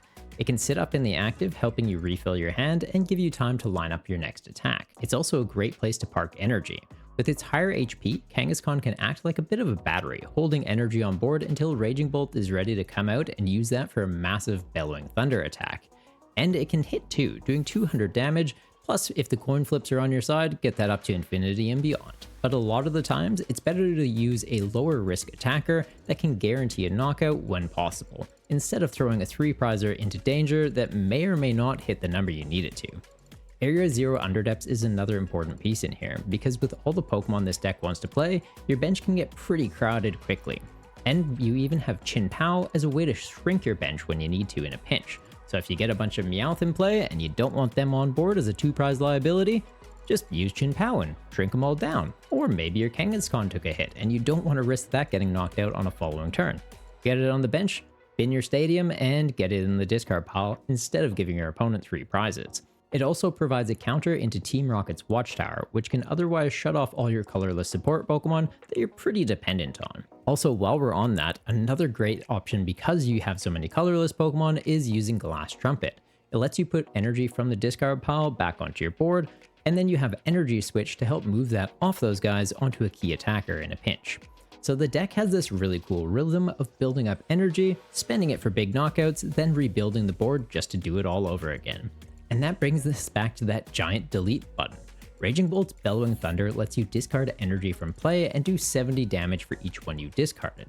So it's pretty simple math, and it's good into basically any matchup. Basically just have to think 7 times what says I win. That's one of the big strengths of the deck. It doesn't just hit one fixed number, it hits whatever number the situation needs, as long as you can keep energy getting into play. But the biggest shift with the deck is that a lot of players aren't treating this as just a pure Raging Bolt deck anymore. It's become more of a toolbox deck with Raging Bolt as your giant delete option. You still have Teal Mask Ogerpon EX that helps you build up a board with its Teal Dance ability, accelerating energy in play and drawing cards while also being a solid secondary attacker into a lot of matchups. But now you also have different attackers for different situations. Clefairy can help into things like Dragapult and Mega Lucario, Passimian can help into Crustle or fighting weak Pokemon, Iron Leaves gives you a way to quickly deal with Garchomp or Zoroark if you can't get enough energy onto one of your Ogerpon, just pull them all onto this thing instead, and that flexibility makes the deck a lot harder to play around than just big dino does big number. But to be fair, it still does do that, and honestly, really well, and that's why Raging Bolt is still so scary. It has raw power, but now it also has options. And in a format where everyone's trying to solve the meta, sometimes the simplest solution is the best one. Now, the downside is the deck can still be quite resource intensive. You are discarding energy to take big KOs, and if the opponent can disrupt your flow, force awkward prize trades, or make you spend resources into the wrong targets, the game can get much trickier. And in a Dragapult heavy format, you also have to be careful with your bench. Teal Mask Ogerpon is amazing for the deck, but it can also become a tempting target for Dragapult to pick off. But even with those risks, Raging Bolt is just too powerful to ignore, because it can still ask the opponent, okay, but what if I hit you like really hard? And honestly, that's still a pretty good plan, and exactly why Raging Bolt is one of the biggest decks to watch for at Melbourne Regionals. Hello Pokemon trainers, it's time to do a deep dive on Dragapult EX. Since the recent rotation, we've seen a drastic increase in the play rate of Dragapult EX, with some tournaments reaching almost 50% play rate. So let's learn why Dragapult EX is so good. Dragapult boasts an incredible attack with Phantom Dive. It allows you to do 200 damage to your opponent's active Pokemon and then spread 6 damage counters to your opponent's bench Pokemon in any way that you'd like. This allows you to apply so much pressure to your opponent by lining up perfect KOs on your opponent's Pokemon in following turns. Take multiple multi-prize turns in one game. Dragapult's also boosted by its Stage 1 evolution Dracloak, with its incredible Recon Directive ability. Once during your turn with Dracloak, you are able to look at the top 2 cards of your deck, put one of them into your hand, and then one of them to the bottom of your deck, which when you've got 4 of them in play at once is absolutely incredible for card draw. Dragapult's ability to do bench damage partners perfectly with Pokemon like Dusknoir, allowing you to use Curse Blast and put 13 damage counters on one of your opponent's Pokemon and knock yourself out. But when this is paired with Phantom Dive, it allows you to absolutely tear up your opponent's board with unstoppable spread damage. Now let's talk about the ace specs of the deck. Before rotation, a lot of Dragapult decks were playing Neo Upper Energy to allow you to attack with Dragapult with just one single energy attachment. Now decks are favoring a little bit more of an unfair stamp build, which has pivoted to more and more players, including Crispin as a supporter for the list, which allows you to quickly accelerate energy onto your Pokemon in play as a way to keep chaining Dragapult attacks while still using this more disruptive ace spec. So now we all know how the deck works, let's check out the list. Starting off, we're playing 4 Dreepy, 4 Dracloak, 3 copies of Dragapult, 1 70 HP to Dunsparce, 1 to Dunsparce EX, which helps us into our big basic matchups, 2 copies of Monkey Dory to Adrenabrain some damage across to our opponent's board, fantastic to help us line up with some Phantom Dives, 1 Budu to Ichipole and item block our opponents, 1 Meowth EX with its last ditch catch ability, and lastly Pheasantipity EX to draw some cards with Flip the Script. Moving on to supporters, we're playing 4 copies of Lily's Determination, perfect for starting out our early game, 3 Crispin for that energy acceleration, 3 Boss's Orders for Gust, and 1 Judge for some hand disruption. For our items, we're running 4 Pokepad, 4 Buddy Poffin, 4 Ultra Ball, 4 Crushing Hammers to really help us in the mirror match and generally slow down our opponents, 2 Night Stretcher, and Unfair Stamp as our ace spec. For our stadiums, we're playing 2 Risky Ruins to generate some damage for us to use with our Monkey Dory. And lastly, we have our energy count, where we're running 4 basic Psychic type energies, 3 basic Fire, and 3 basic dark energies. And there's the list. Finally, let's talk about all the different versions of Dragapult that you might see this weekend. Whilst we've just gone through one version of the deck with Dunsparce and some Crushing Hammers, which is fantastic at slowing down your opponents, as well as it's really good into the mirror match by helping remove your opponent's energy and gaining you some additional turns. Next up, we have Dragapult Dusknoir. This deck's very high risk, high reward, as it's not as good into the mirror, as it's pretty tough to bench those Duskulls after the first couple of turns, but it absolutely thrives into matchups against other decks, where you can capitalize on Dusknoir's damage to throttle through your opponent's board. And finally, we have Dragapult Blaziken. Now, while this also doesn't have any extra benefits into the mirror, Blaziken's typing allows you to absolutely feast on any of those grass-type decks that are out there in the field right now, as well as using its ability, Seething Spirit, which is incredible for powering up Clefairy and Monkey Dory, without being so reliant on using Crispin as your supporter for turn. And there we go, now you are a master of the Dragapult archetype, and I'll be seeing you back in the broadcast. Let's talk about Crustle, because this is one of the big reasons the current meta has become so weird heading into Melbourne regionals. While Dragapult is trying to pressure the entire board, Crustle is asking a completely different question. Can you even hit me? Crustle is built around walling opponents out of the game by preventing damage from Pokemon EX, and in a format where so many decks are built around Pokemon EX, that is a big problem to deal with. If your main attacker is a Pokemon EX and you don't have a real answer, Crustle can turn the game into a very awkward puzzle that you need to solve. That's why this deck has such a big impact on deck building. You either need a non-rule box attacker that fits naturally into your game plan, or you need an attack that can go through the effect, usually with a shred type effect. Cards like the Dunsparce EX or Mega Lopunny can be great ways to deal with this, but even then, they do take up deck space that you might not have. And that space matters a lot, because right now decks are already trying to fit answers for Dragapult, answers for the mirror match, answers for everything else floating around in the meta, all while still trying to stay consistent in how they play. So Crustle basically adds another deck building tax on top of all of that. So thanks for that. It's not enough to say, my deck is good into Dragapult. You also need to ask, what happens if I sit across the table from Crustle? And if the answer is, I hope I don't, or I hope that they brick, that's likely not going to be good enough. Crustle also gets even more annoying because of the special energy it can run, like Mist Energy and Growing Grass Energy.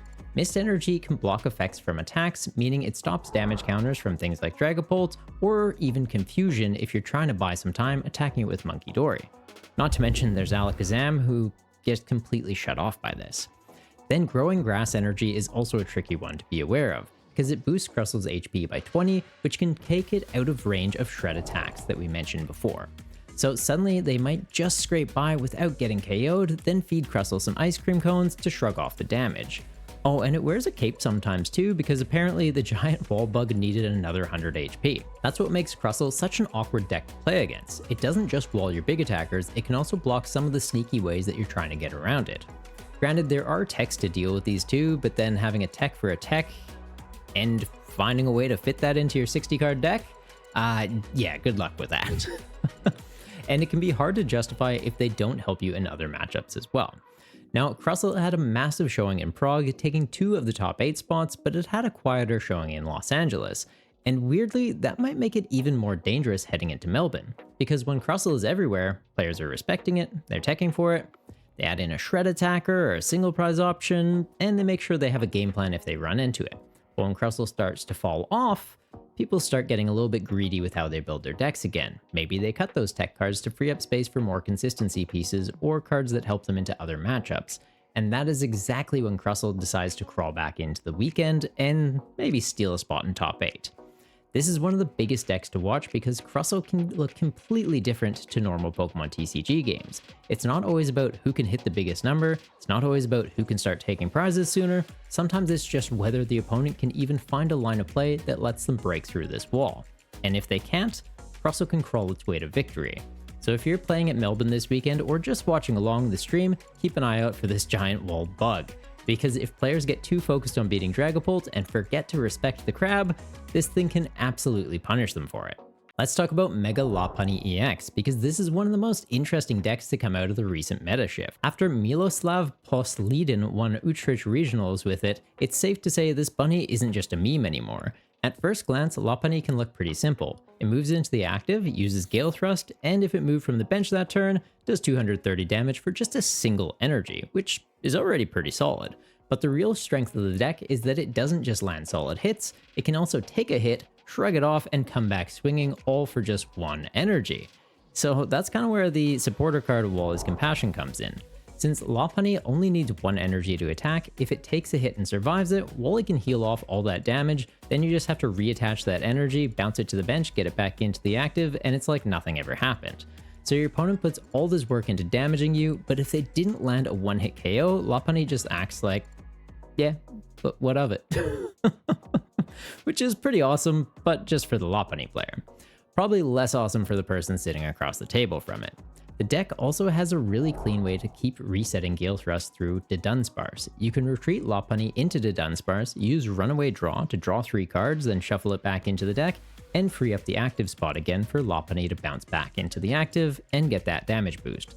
So the Dunsparce isn't just a draw engine, it's part of how the whole deck actually comes together.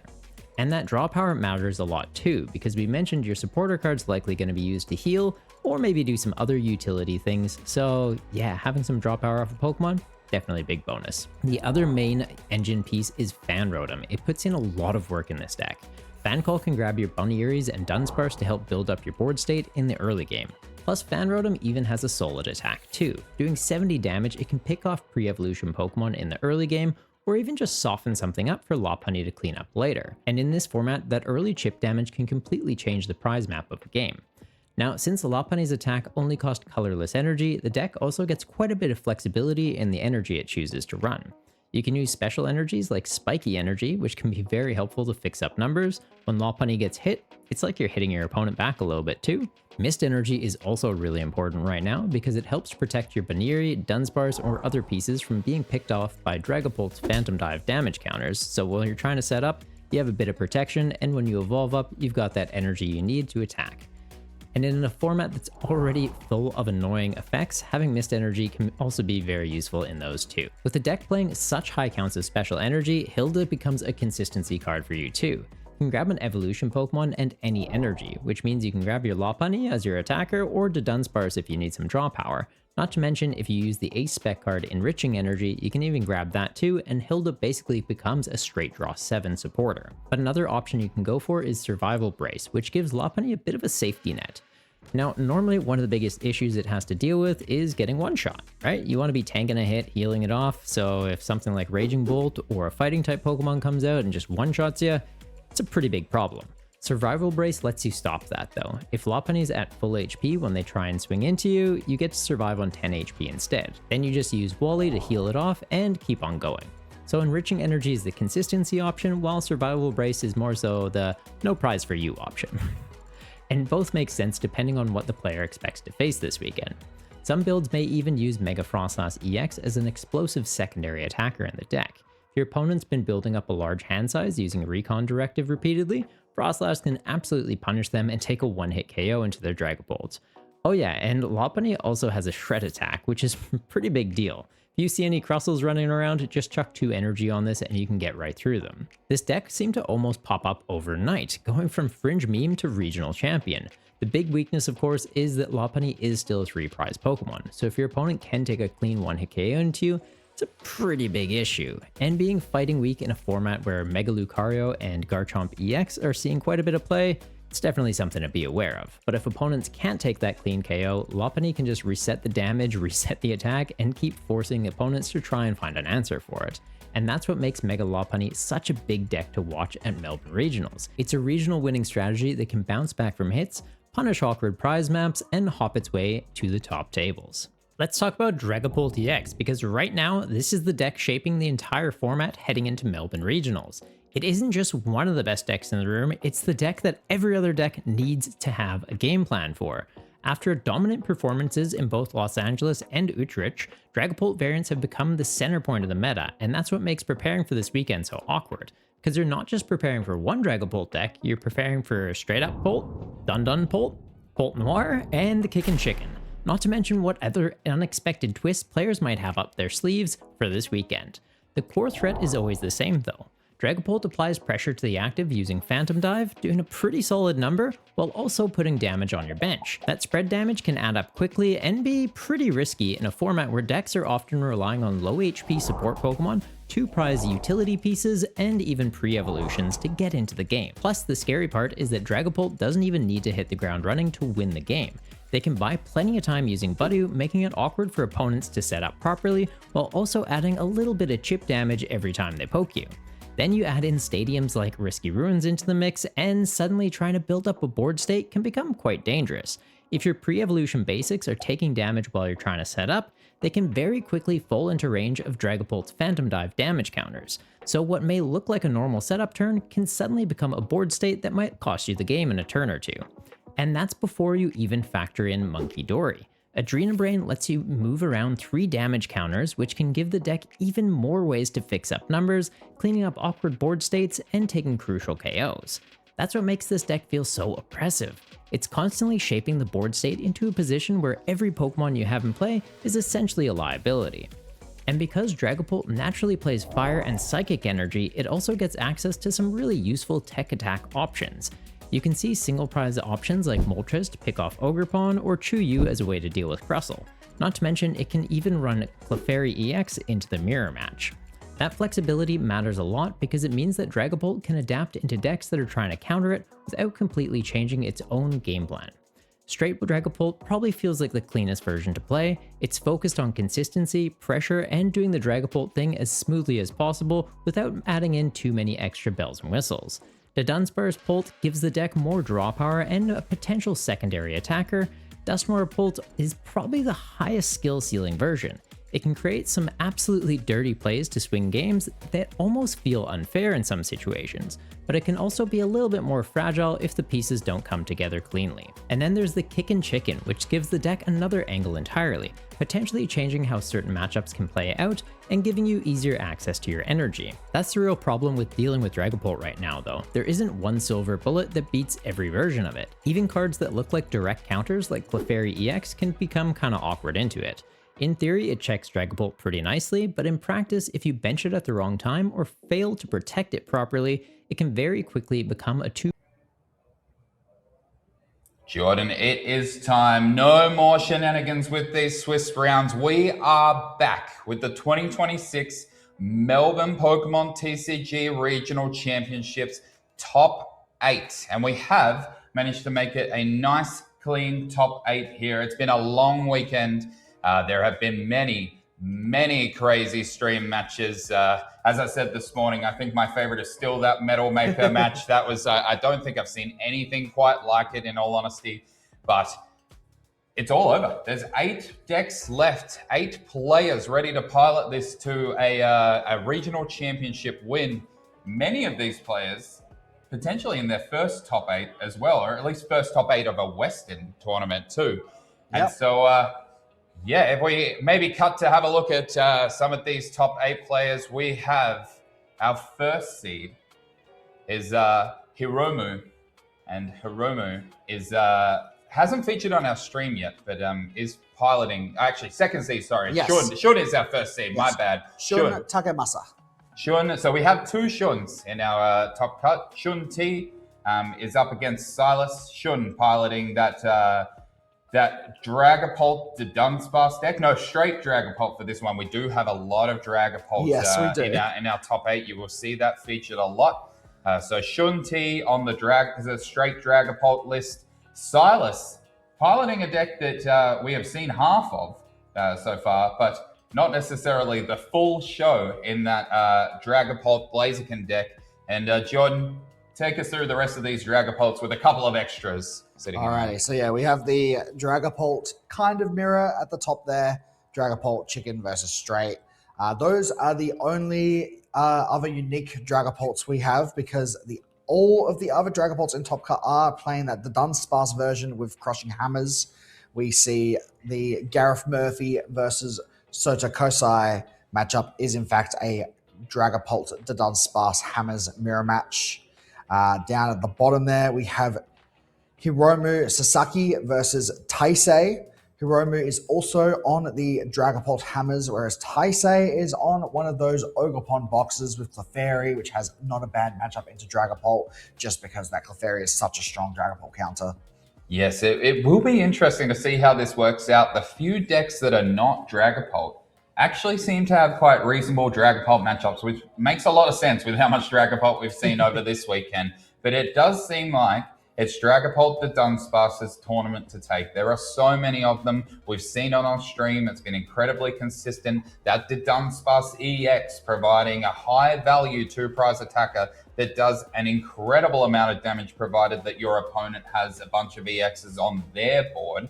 One thing, as I mentioned, we haven't seen, the Silas deck that is piloting this Dragapult Blaziken is one of the ways to get around Crushing Hammers. A lot of people playing Crushing Hammers. We've seen some very unlucky people, some reasonably lucky people as well. Obviously, flipping a coin, and if heads, you can get rid of an energy. Blaziken's ability allows you to bring that energy back from the discard pile. So it is another way to kind of counter those hammers. Most people playing the Crushing Hammers for the mirror match itself. So it is going to be a really interesting top cut here, despite the fact that there is so much Dragapult, because there is that little bit of variety that could shake things up a bit. And speaking of variety, we're just waiting on our players to get to the table, the stream table now, but we are going to feature 2 players that we've seen already on stream, one of which we've seen very recently, but we figured with all of this Dragapult, what were the chances that we see a match that didn't involve a single Dragapult? And we were lucky enough to get one, Jordan. We've got Vignesh and Shun A coming into our stream match. Yes, Vignesh, we did just see on that Raging Bolt deck, and we saw Shun a couple rounds ago on the Arboliver, I think, which is a really interesting position, because a lot of people coming into this tournament kind of discounted Arboliver as being a realistic threat. There was this new Hydrapple EX deck that won the regionals last week, and I think that's what got all the hype. Everyone was playing this Hydrapple deck. Arboliver stocks were down, but here we have 0 Hydrapples in top 8. We have the Arboliver playing against the Raging Bolt, which is the match we're going to be featuring next. And honestly, I don't think I've ever really tested Arboliver versus Raging Bolt. That feels like a matchup where either player could win.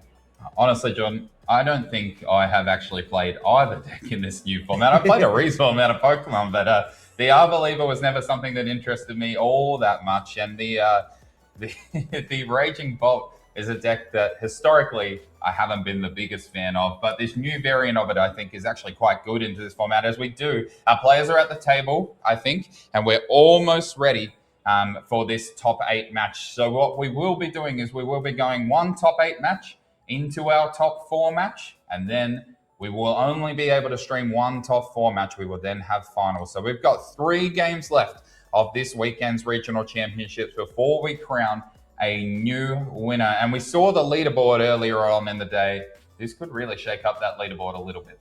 Absolutely. There are, I believe, 1, 2, 3 Australian players still in the top cut. So we have a decent chance that an Australian player could get an extra auto invitation. Obviously, we have quite a few Japanese players. They always tend to come over to our regionals and try to steal our championship points, and they're pretty good at doing so. We'll see how they go this weekend. Yeah. The very, very strong player base over there in Japan. So it's always great when we get a chance to see them play over here as well. In all honesty, I don't think we can constitute it as stealing anymore, Jordan. These Japanese players come to Australia and they win regional championships so often that it is likely theirs for the taking. There are a lot of Japanese players that have done well this weekend. There are a fair few in that top 8 as well. And I guess we'll see which of these nations is going to take down this regional championships, earning themselves a free invite as a change for this season. The Japanese players, if they win their regional championships or top 4 and international championships, they do actually get that free invite, unlike last season. So I think it's time, people. Our top 8 matches are starting and we are ready. I've heard our players are shuffling up, ready to go. So please, get ready to join us for Shun versus Vignesh, as we see Vignesh on the left with the green sleeves. Both players pile shuffling up there. Their decks would have just been deck checked, so there's a fair chance that they were ordered ready to go. And look, I'm not the biggest fan of pile shuffling in the world, but if you do need to change things up, it can make that quite easy. I mean, the main thing to do when you get your deck check back from a deck check is just making sure you have all 60 of your cards. And a pile shuffle is one way to do that. There has been mistakes in the past. Obviously, everyone makes mistakes. That includes the judges. It is just good to make sure that you did get all 60 of your cards back before you start your match. Once the match has started, if there's a card missing or if there's a penalty, it's a bit too late to fix it at that point. But looks like both players' decks are legal and ready to go. I don't think we've had a coin flip yet, but I've got to imagine that both of these decks would like to go first in this matchup. And one of the key changes to this new top 8 format is that both players are actually aware of all 60 cards in their opponent's decks. Now, it does require a little bit of memory. They're not allowed to take notes until that deck checking phase is done. So they can't just write down the full 60 of their opponent, but they do get to see all 60 cards before beginning the match. So Vignesh, pretty aware of what Shun is on at the moment, as the Arbaliva matchup, probably not one that you might be all that aware of as a Raging Bolt player. So, and Shun, knowing all the tricks and trades of Vignesh's Raging Bolt deck, and it does include a fair few different cards as we go on. Another key thing to mention in top 8, we have an extended time. We did see earlier on a stream match tie.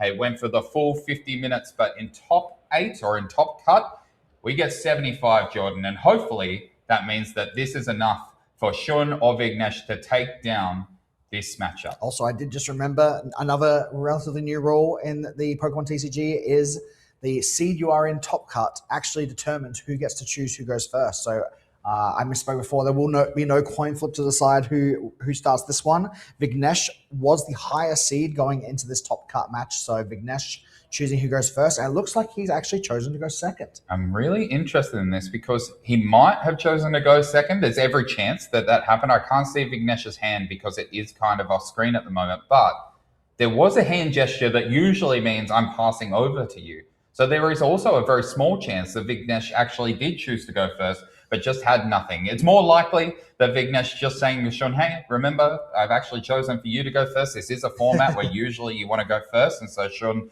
might not be prepared for the fact that Vignesh was like, no, I want to go second. So there's a chance that that's happened, but who knows? I guess we'll see as Shun playing down this Pokepad for their first action and prize checking in that fan method. We got the on one level the energy, on another level the trainers, and then on another level the Pokemon. And I don't have hands big enough or adept enough to do that, but Shun putting us all to shame. And it's kind of aesthetic, I would say, as a Teal Dance on the active Teal Mask Ogerpon with that grass energy, and then thinking about attaching the second grass. Yeah, we have the Chikorita seems to be the priority in this matchup. Triple Teal Dance. And we have confirmed Vignesh did go first and passed. Not a single card. It looks like he's probably just holding 7 then. Would have just drawn for turn pass. No energy, no Pokemon to bench. That has got to be an unfortunate way to start this top cut game. And honestly, Wellspring Ogerpon as an opener, probably not a very useful Pokemon in this matchup. Very good, of course, for taking out those smaller single-price Pokemon on the bench before they evolve. This deck, firstly, has a Forest of Vitality to evolve quickly, and it has these big EX Pokemon as we see all these Teal Dances coming out from Shun. A very aggressive start. Vignesh is going to have to draw something pretty quick. He's probably got some supporters, but it's a scary start. Almost the full dance party, and with an energy switch, or as you said, that Meganium line coming out through the Forest of Vitality, the option to actually attack this turn was there for Shun if it was possible, but now we see Vignesh actually able to play a card, and I'm sure, look, Vignesh must be feeling a little bit rough getting to top 8, working so hard to have that 11-2 record, putting him in the 3rd seed, just to not play a card on his first turn of top 8, but the good players, they're able to let that go. They don't hold on to it throughout the whole game, and I'm sure he is extremely happy to have this Meowth EX and its last-ditch catch ability, grabbing him a supporter that will likely get him out of this. The Wellspring Ogerpon in the active, a good card in a lot of matchups. It could get rid of this bench Chikorita, which is a key part of Shun's ability if it is able to get that torrential pump off as we see Serrano come down. But also, with all the Teal Mask Ogerpon on the bench, it really isn't all that valuable right now because they have 210 HP, so it's definitely not going to knock one out. But even if it could, it can't hit them. They're Terra Pokemon. They're protected while they're on the bench as the Serrano grabs a Kangaskhan, a Mega Kangaskhan EX, a Latias, and the third Pokemon. We have seen this combo so often. It's always Mega Kangaskhan EX, Latias EX, and something else. The third Pokemon is that Raging Bolt EX. Yes, the Raging Bolt, obviously one of the main attackers, definitely the biggest hitting attacker in this Raging Bolt deck, able to one-shot anything in the game realistically, as long as it does not have immunity to basic Pokemon. Raging Bolt can knock it out. So I imagine we're going to be seeing the retreat into the Kangaskhan here, run errands to draw 2 cards, and hopefully find something for Vignesh to work with. He likely doesn't have energy since you didn't see an attachment turn 1, but he might be able to find one off of these 2 cards. The Raging Bolt staying in the hand for now, so if he doesn't draw an energy, might just want to keep that safe in the hand. We know that this Meganium can very quickly get to big numbers, doubling the energies on these Teal Mask Ogerpons, but we do see the Raging Bolt bench, and I think that was the attach and pass over to Shun. It was a great thing about Raging Bolt's Bellowing Thunder as well, is that it does get rid of the energies that you attach, so you can leave your active Pokemon with no energy on it, making Myriad Leaf Shower do less damage, as we see 2 Teal Dances come down. Does he have the third? Is it a Tango, or is it just a duet in the catching set? We'll see the top 7 cards. Maybe we'll find the Grass Energy here as Shun seems to have set up pretty well. I don't think you could ask for much more in terms of consistency, at least. You've got 3 cards there that are going to likely draw you an extra card per turn. Shun saying, all right, I'll go 2 for 2 with you, rather than favoring any sort of one prize, or even the Arboliva with that little bit of extra HP as well, requiring 5 energy to be taken down by a Raging Bolt rather than the 3 of a Teal Mask Ogerpon. Yes. As we do see a Grass Energy taken with the Bug Catching set. Ultra Ball coming down now as well, getting rid of that Arboliva, and also a Dolliv, which might grab part of this Meganium line, maybe a Bayleaf if it wasn't grabbed from the Bug Catching set coming down here. Yeah, it seems like Shun is opting to not prioritize the Arboliva line. It is a very strong card in a lot of matchups, but going straight for the Meganium, does that mean we have the Forest of Vitality and the Bayleaf in hand already? If we do, this Ogopon would already have effectively 6 energy attached to it. That would be 6, 12, 18, 21, 210 damage already. Another Teal Dance coming down. A Boss's Orders, and we could start just taking out these EX Pokemon on the bench like that Raging Ball straight away. If the Forest Meganium, there it is. A Boss's Orders would take 2 prizes here, or, I mean, maybe there's enough energy to knock out the Kangaskhan, but that's a bit of a stretch. Shun doing the timetables that Jordan also just did there, and despite so many energy flooding the board on his second turn, I actually don't think Shun has manually attached an energy either, and there it is. You called it, Jordan Palmer. That Boss's Orders is going to come down and wreak some havoc on Vignesh's bench. It wasn't enough that Vignesh drew past on his first turn. Shun says, I will actually have my choice of any Pokemon on your benches. Shun drops a couple of cards on the shuffle. It does happen sometimes. You may be able to fan out to prize check, but even the most adept players can occasionally drop a card. We do see that unfair stamp in Shun's hand as well. So even if there is a return on Vignesh's side, I mean, there's disruption ready for Shun. As now, I think the Myriad Leaf Shower, it has 6 effective energy on the active Tilmask Ogopon, and then the 1 on the Raging Bolt EX means that a knockout is going to happen, as now that Stadium bumped. Mega Kangaskhan EX moved to the active, and that run errand will grab a couple of extra cards at some point. Yes, this is going to give Vignesh a free 2 cards with that minor errand running, and then still able to retreat into a different Pokemon, whichever Pokemon he intends to try and attack with this turn. One of the good things about Meganium for Vignesh is the extra energy on the Ogopon does make it very easy for his own Ogopon to knock out, but he, unlike Shun, needs to actually have 3 actual grass energies attached to it to be able to attack. And Teal Dance is great, Crispin is great, but getting 3 grass energies is not super easy. Ooh. Looks like we're going for the Meowth EX to search for Cypher Maniac. Has not drawn any cards with minor errand running yet, so we'll get 2 free cards out of the deck, whatever Vignesh feels like he needs right now. But this does also mean no Crispin, so whichever attack Vignesh wants to power up is going to be needed to be done using cards like Glass Trumpet and Energy Switch instead of Crispin. Also interesting here, it means no boss as well. So that sob angle that might have been something that Vignesh was looking at, Cypher Maniac's code breaking, meaning no Gust unless he plays that Prime Catcher A-Spec.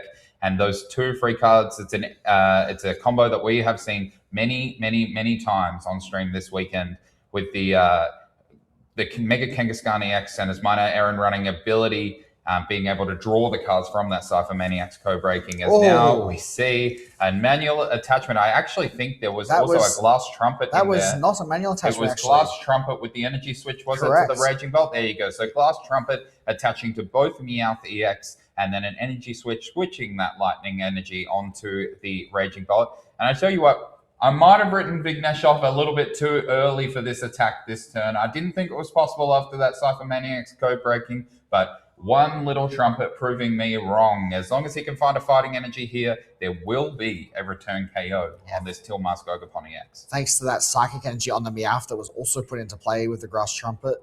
That would be 300. Oh, he didn't get it. Yep. Just calling the game there. He knows that he can't afford to waste another turn. He's already behind. Shun would probably be able to take another 2 prize cards on the next turn, even with the small hand from the unfair stamp. He had everything he needed on his board to just keep attacking. Vignesh knows he's too far behind. Even with the extended time of Top Cut, we still have over an hour remaining, but Vignesh wants to make sure he has all the time he needs to be able to play these last 2 games to the best of his ability. Yeah, Vignesh potentially aware Shun's last stream game, that game 1, an absolute epic that went for just over half an hour. And if he's going to have 2 more of those epic games, Vignesh needs all the time he can get. And honestly, missing that knockout, sure, there might have been a couple of different lines that Vignesh could have clawed his way back.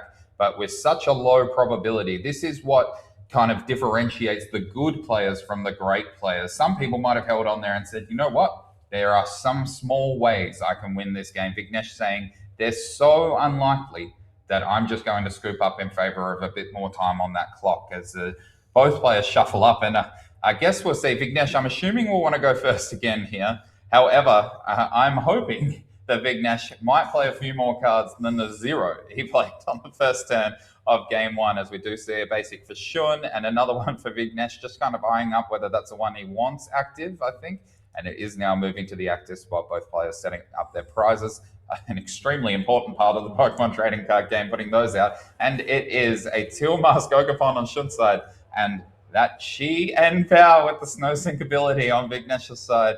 Vignesh wondering what he did to deserve these starts as not exactly the optimal starter. He does have Clefairy now. It can be a reasonably efficient attacker in this matchup. It does require Shun generally to fully bench all 5 Pokemon as well, but Vignesh also capable of benching more than 5 with that Area 0 under depths if he's able to find it, as now I believe we pass back over to Shun after, I mean, that's 2 more cards than last time, John. It is 2 more cards on Vignesh's side. Absolutely. It is at least a little bit of a better start. The Chienpao, not the best starter, but not the worst. It's not a Meowth X, so hey, maybe it could be useful for taking a hit. But for now, we are going to see Shun starting off with that bug catching set, getting at least a Grass Energy. We have Teal Danced already with the first Ogapon. Looks like that's the only card we're getting. Just a manual attachment. Oh, does the Shun also have a poor start in this game? I'm not sure if he has a supporter to go along this.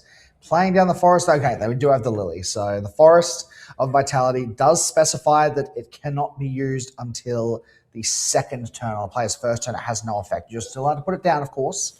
Hope that it doesn't get bumped by Vignesh's stadiums, but for the time being, that Forest will not have its ability active until next turn. No crazy evolutions going on this turn, but we could see some more Teal Dances, or at least some benched Pokemon getting ready for the next turn. Yes, it is that one key difference between that Forest of Giant Plants that I mentioned earlier. That Forest was able to evolve Pokemon on your very first turn of the game, but this one, you just have to be patient. Got to go for your second turn, as I think we're about to see a retreat into a Smoliv. That was one thing that I was going to mention on Vignesh's side. This Chi and Power, potentially, if it gets knocked out, might actually help the prize mapping a little bit, as Vignesh returning serve with his own Teal Mask Ogapon. You mentioned it before, Jordan. Both players here are going to have a Teal Mask war. We've had the Monkey Dory Wars, we've had the Meowth Wars, and we're about to have a Teal Mask Ogapon war as Teal Dance draws Vignesh 1 extra card. You see that ability marker kind of hovering over the energy. That is to signify that Teal Dance has been used. And Vignesh now opting for a Meowth as well. Similar to game 1, we need a Meowth to probably get a Lily's Determination here, or maybe the Cyrano that we also saw in game 1 that so effectively drew that Mega Kangaskhan EX and Latias out to allow Vignesh a few extra cards each turn. Yeah, it really comes down to what is Vignesh's game plan for at least this turn. Is he trying to go aggressive? Does he want to try and get an attack off this turn? Does he want to just play it safe and say, I don't mind if you have a Smoliv in the active, that thing's not very scary right now. I'd rather just play my Cyrano, maybe retreat into a Mega Kangaskhan EX, a Pokemon that's really hard to knock out, draw some cards, and then next turn I might be able to start the prize trade with a more powerful support like Crispin or Boss's Orders. So we'll see which supporter he goes for here.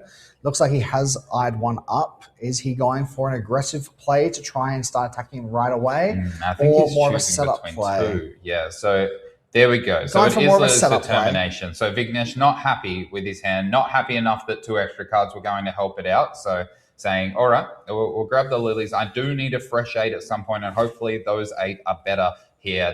That's the Rano play.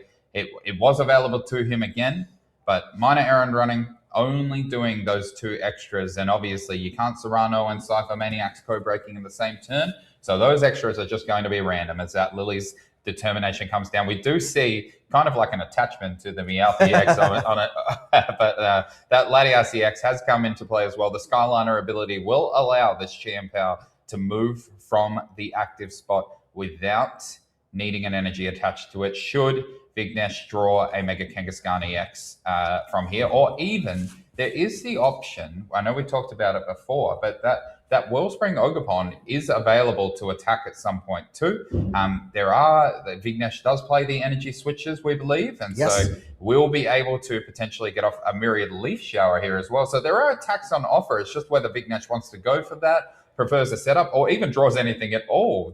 Those 8 cards got piled up and straight down onto the desk after Vignesh took one look at them. So hopefully it's not as bad as first looks suggest, as the Area 0 under depths does bump that stadium. It was one of the risks with Shun playing it down on his first turn, but Shun opting to play it before the Lilies to say, hopefully I just won't need to find this again. And now Vignesh just trying to work out what to do next as another Teal Dance comes down from a second Teal Mask Ogerpon.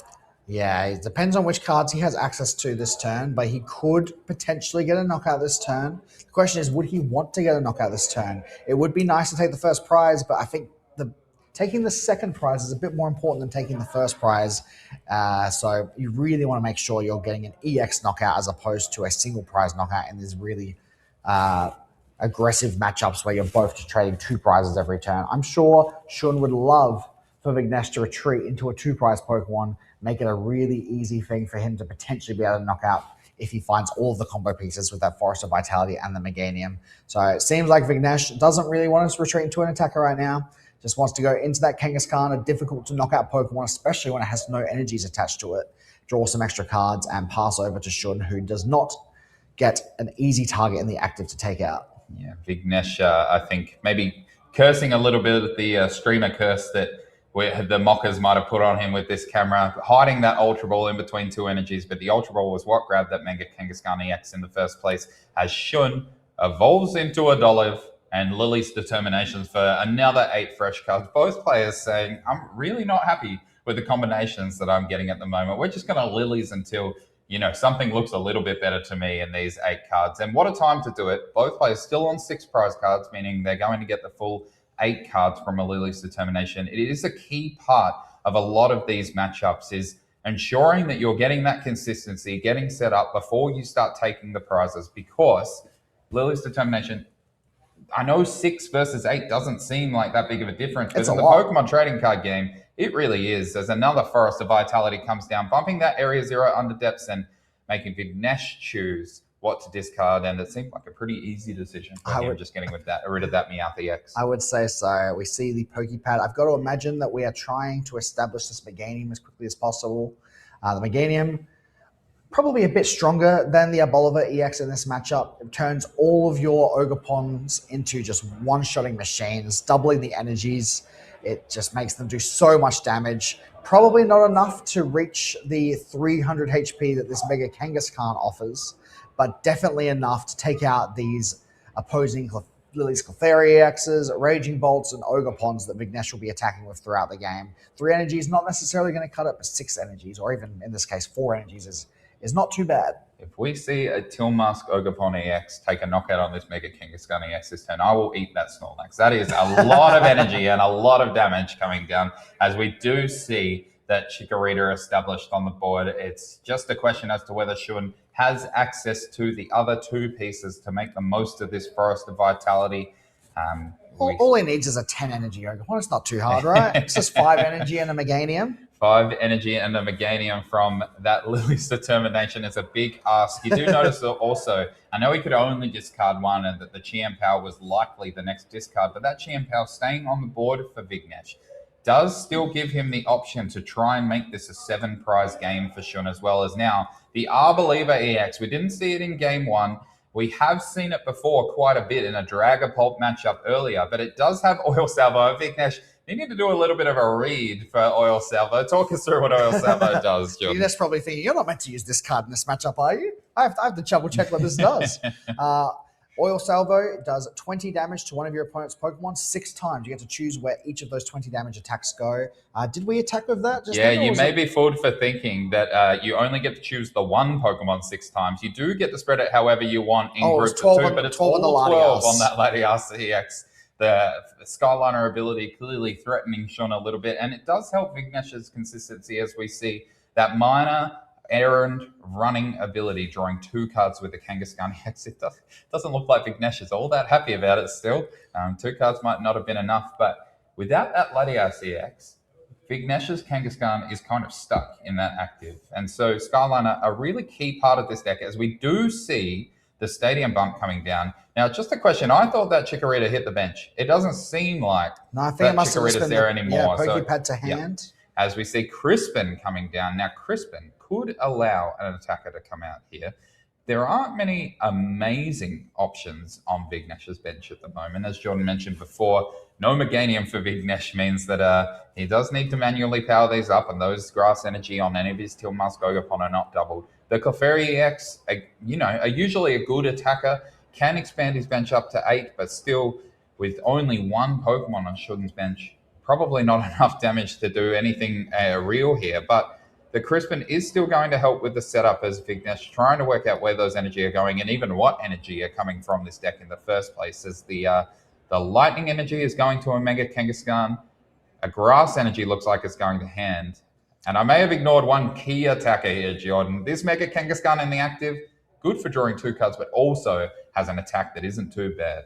Absolutely. This Arboliver EX, pretty difficult to knock out. There are only 2 Pokemon in Vignesh's deck, I would say, that can reach those numbers. The main one, of course, being Raging Bolt. So we see an Ultra Ball. I wonder if this is going to be the Raging Bolt. The lightning energy put into play from the Crispin could be a very easy energy switch target to power up that Raging Bolt this turn, and then a manual attachment of a Fighting would allow for that Bellowing Thunder attack to be used. Or maybe Vignesh actually just takes the risk and uses the other Pokemon that could potentially knock out this Arboliver EX. The Mega Kangaskhan itself, you have to get a little bit lucky, but 3 flips of heads would be enough to take the knockout on this Arboliver.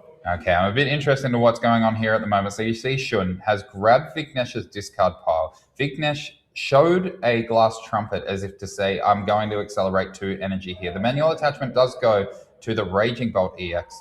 There is an energy switch coming down, and now that Raging Bolt EX is going to be able to attack here. And if I'm counting correctly, Jordan, there are 5 energy on the board for Vignesh, which I think is going to be enough for him to take this knockout. No, there's 6. That grass energy on the bench was hiding one on the Tilmask Ogopon. So it's going to be more than enough to take a knockout. He's going to have 1 to spare, choosing to leave that grass energy on the bench Tilmask Ogopon that has the ability use counter on it at the moment. And that is 2 prizes for Vignesh. And crucially as well, no energy left on this Raging Bolt EX for the Myriad Leaf Shower of the Tilmask Ogopon EX to take advantage of, as well as that Stadium Bump, meaning that Shun now needs to find another Forest of Vitality as he top decks for turn, and then Teal dances for an extra card, which now grabs Pheasantipity to flip the script for 3 more. If Shun wanted cards, he's got them. Yeah, Shun definitely playing from the back foot here. Going 2 prizes down in any of these matchups is always going to be difficult. Obviously, it activates the flip the script from the Pheasantipity and potentially an unfair stamp if he's able to find it. For now, just going to go for the Forest, bumping that Stadium again. Vignesh finally going to get rid of that Chien-Pao by the looks of it and having to discard 1 more Pokemon. I wonder, would you ever get rid of the Latias that's damaged? Or is the ability too important to keep around? You're willing to leave that damage on the bench. We'll see what Vignesh decides to do. But just going to do the Chien-Pao, going down to 5 base Pokemon on the bench, and the Dawn to set up. Is this finally going to be the Meganium? I've got to think that it's at least something he's considering. Yeah, without Meganium here, it is a bit of a reach for Shun to knock out this active Pokemon. With Meganium here, it's a certainty. It's a free 2 prizes from this Raging Bolt EX. And I do like your line there, Jordan. 120 damage on that Latias EX means that if Shun can reestablish an Arboliver, and Oil Salvo is also an out, doesn't need the gusting. Skyline are obviously important, but I do think that I saw Vignesh playing a second version of this Latias EX as well, deeming it that important. Yes. So might have been able to replace it potentially. The Stadium War is probably the key part of this. Each turn, Shun playing down the Forest of Vitality, Vignesh choosing to bump that with the Area 0 under depths, and Shun saying, well, actually, I just have another one, so good luck. Try and find another Area 0 as that Ultra Ball comes down. I think that might be the Celebi that we have seen in previous rounds on the top, and a Smoliv on the bottom, is it? Might be a Chikorita. A Chikorita, maybe. I don't know if you noticed, but Shun did take the entire Arboliver line, I believe, off of the Dawn. So it looks like he might be considering trying to take that Latias prize on the bench this turn. The Bayleaf means he does obviously have some of the pieces for the Chikorita as well. Do we have the full 2 lines, or is it just the Arboliver for now? Either way, retreating into the Arboliver can either take the knockout on the Latias, or if you want to be a little fancy, you could try and set up for a 4 prize turn later, but I don't think that that's very realistic against these Raging Bolt decks that can take 1-shots on Arboliver. So it looks like we are going to be finishing off the Latias, keeping the more fragile Teal Mask Ogopon on the bench and the harder to knock out Arboliver in the active. Yeah, I was going to say as well, Shun going to have a little bit of change here to spend from this Oil Salvo, that Latias needing only 100 damage on it. So 5 of those 6 damage counters going there, and the other 2 are going to that Mega Kangaskhan EX to put that down to 280, which might fix a little bit of the Myriad Leaf Shower maths. I don't think so, but you know, you got to place it somewhere. Why not leave it on this Mega Kangaskhan, as we're now over to Vignesh, and we are tied at 4 prizes apiece in this second game. Now, Vignesh,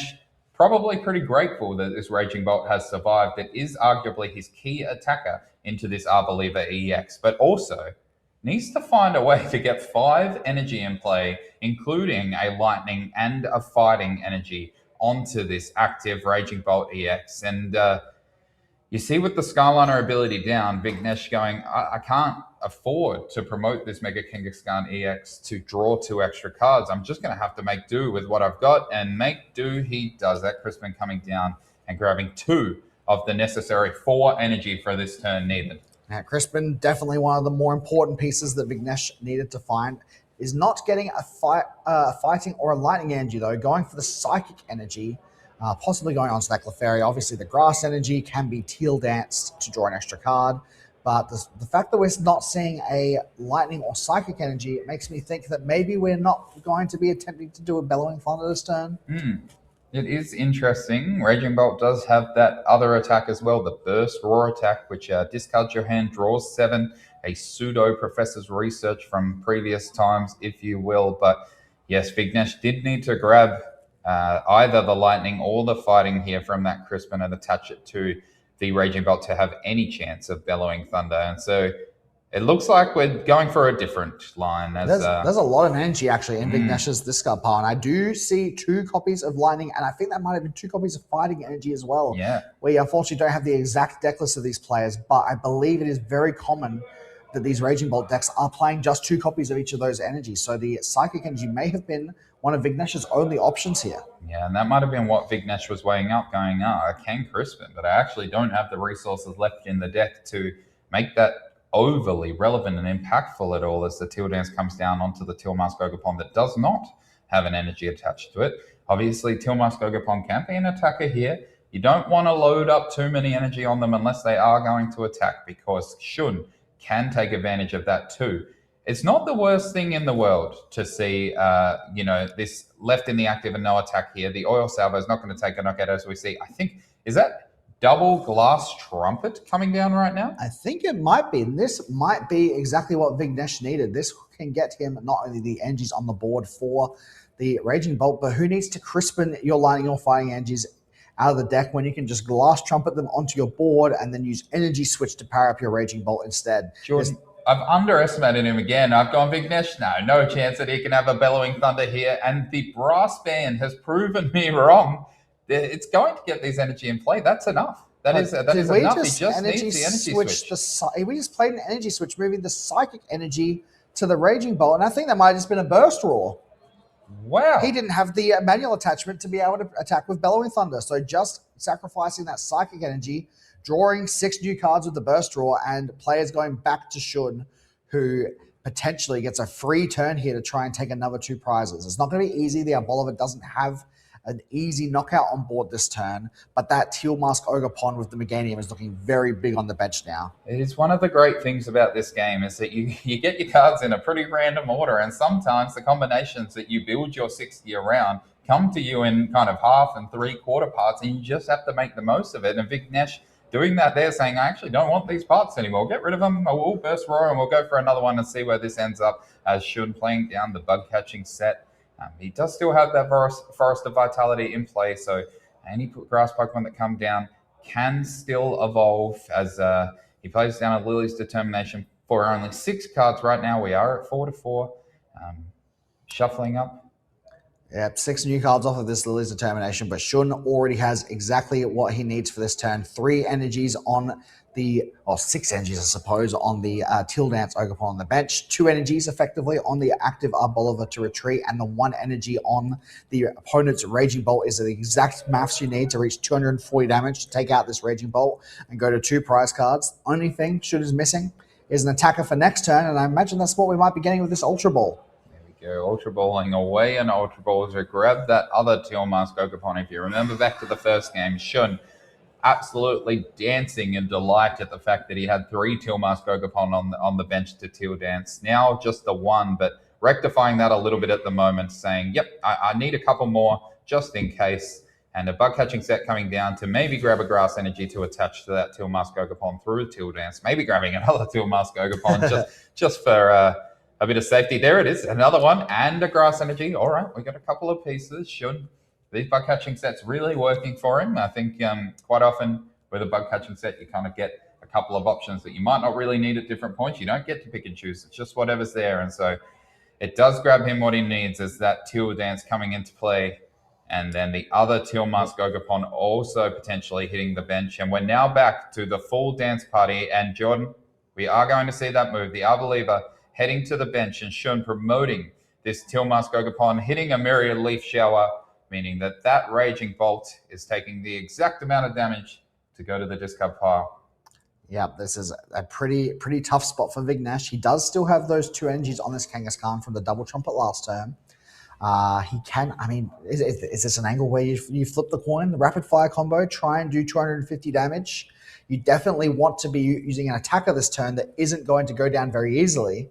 But you know what? Kangaskhan, even though it's got 300 HP or 280 HP remaining now due to that 20 damage earlier, having 3 energies would make it very easy to be knocked out by a Teal Mask Ogopon from Shun. So let's see what Vignesh is able to line up here. But he's going to need to try and find a way to take some prizes without being knocked out immediately on return. And it looks like Raging Bolt might have to be that answer. An attacker that can discard its energies is probably one of the safest ways to take prizes and not be knocked out in return. Yeah, Vignesh, that flipped the script, finding him a Meowth EX, but without that Area 0 Underdepths in play, that would be his last bench spot. So unless he found the Stadium card from whatever supporter he could grab with it, it's probably not all that relevant as another Teal Dance comes down. And then we see the extra energy. We see a Boss's Orders onto the Meganium. And I know it doesn't do much for the prize trade, but it does mean that Teal Mask Ogopon on the bench now does actually only have the 3 energy that we can see on it.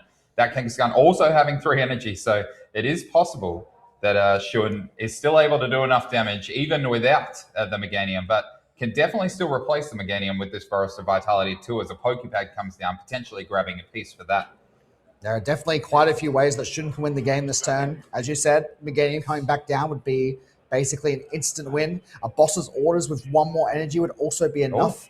Is that what we're going to see here? The Boss's Orders, 5 energy between the 2 Ogopons. We need 1 more energy. Night Stretcher gets the energy. That's a 2-0 win. Shun moves on to top 4 of the Melbourne Regional Championships, and that was a pretty decisive win, honestly. It was pretty clear-cut. Vignesh just not quite having the cards in the right order to make that game 2 work. Certainly not to make that game 1 work, but Shun, even with that Meganium taken down, and I think, Vignesh correctly identifying that Meganium is a real key piece of Shun's setup, being able to make it work. That Teal Mask Ogopon, just so strong. It adds to consistency. It has a very good attack, and we saw how much damage it could do, pretty much carrying Shun through this game. We did see an Oil Salvo or 2, that Latias EX knockout in that game, a real key piece to Shun winning and Vignesh not being able to set up. But the Myriad Leaf Shower really doing the bulk of the work. Shun is proving to everyone that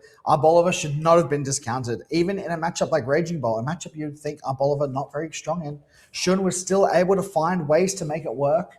That 2-shot effectively on that bench Latias made that he could start taking that prize trade without risking any of those fragile 210 HP EXs. The extra 100 HP on Arboliver makes it quite difficult, forces the Raging Bolt, which just gets eaten up by one of those Teal Mask Ogopons. Seems like it was a pretty decent call for Shun to use that Arboliver this way in this matchup. Yes, I think that was a key part of that game. Keeping that Latias EX on the bench when that Area 0 Underdepths got knocked over, meaning that Vignesh had to discard at least a Pokemon from his bench and choosing instead to get rid of that Chimpao, that one prize Pokemon that might have even been able to swing a prize trade here or there, and instead keeping that half-health Latias EX, which allowed Shun to take a crucial 2 prizes. But not only that, allowed Shun to stop Vignesh from using that Mega Kangaskhan EX, or effectively stop him from using that minor errand running of Mega Kangaskhan EX to add to Vignesh's consistency.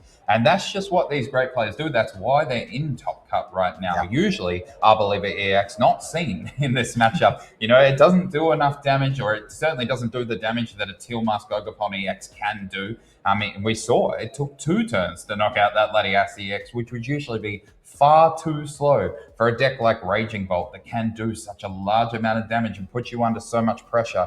But Shun correctly reading the different scenarios that were presented to him with Vignesh's kind of stilted setup and going, I actually might have enough time here to take this very relevant knockout, and correctly identifying that. Yeah, all it takes is 1 or 2 turns of your opponent missing. And there's no better way to make your opponent miss than to have a really big Pokemon in the active that is just a little too hard to reach. The Raging Bolt did eventually get there, but it cost a lot of energies and it made it really hard for Vignesh to find the follow-up attack on the next turn. So very well played by Shun there. I think it's a very well-deserved top 4. And I'm excited to see it. Do you think Unboliver has what it takes to take this whole tournament? It would be an exciting regional championship. If an Arbaliva is going to take it all out. I think we saw the Dragapult matchup before. It did end in a tie. I feel like Shun had all he needed to potentially take that game 3 if it did result. I know Ryujin put in a good amount of work and it was pretty close by the time it tied, but I'm sure that Shun felt reasonably confident going into it.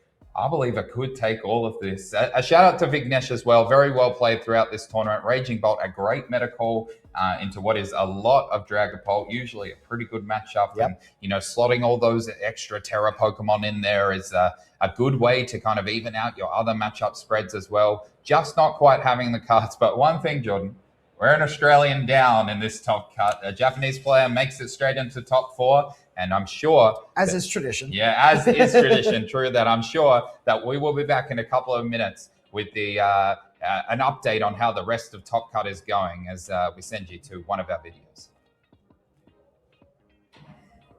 Let's talk about Dragapult EX, because right now, this is the deck shaping the entire format heading into Melbourne Regionals.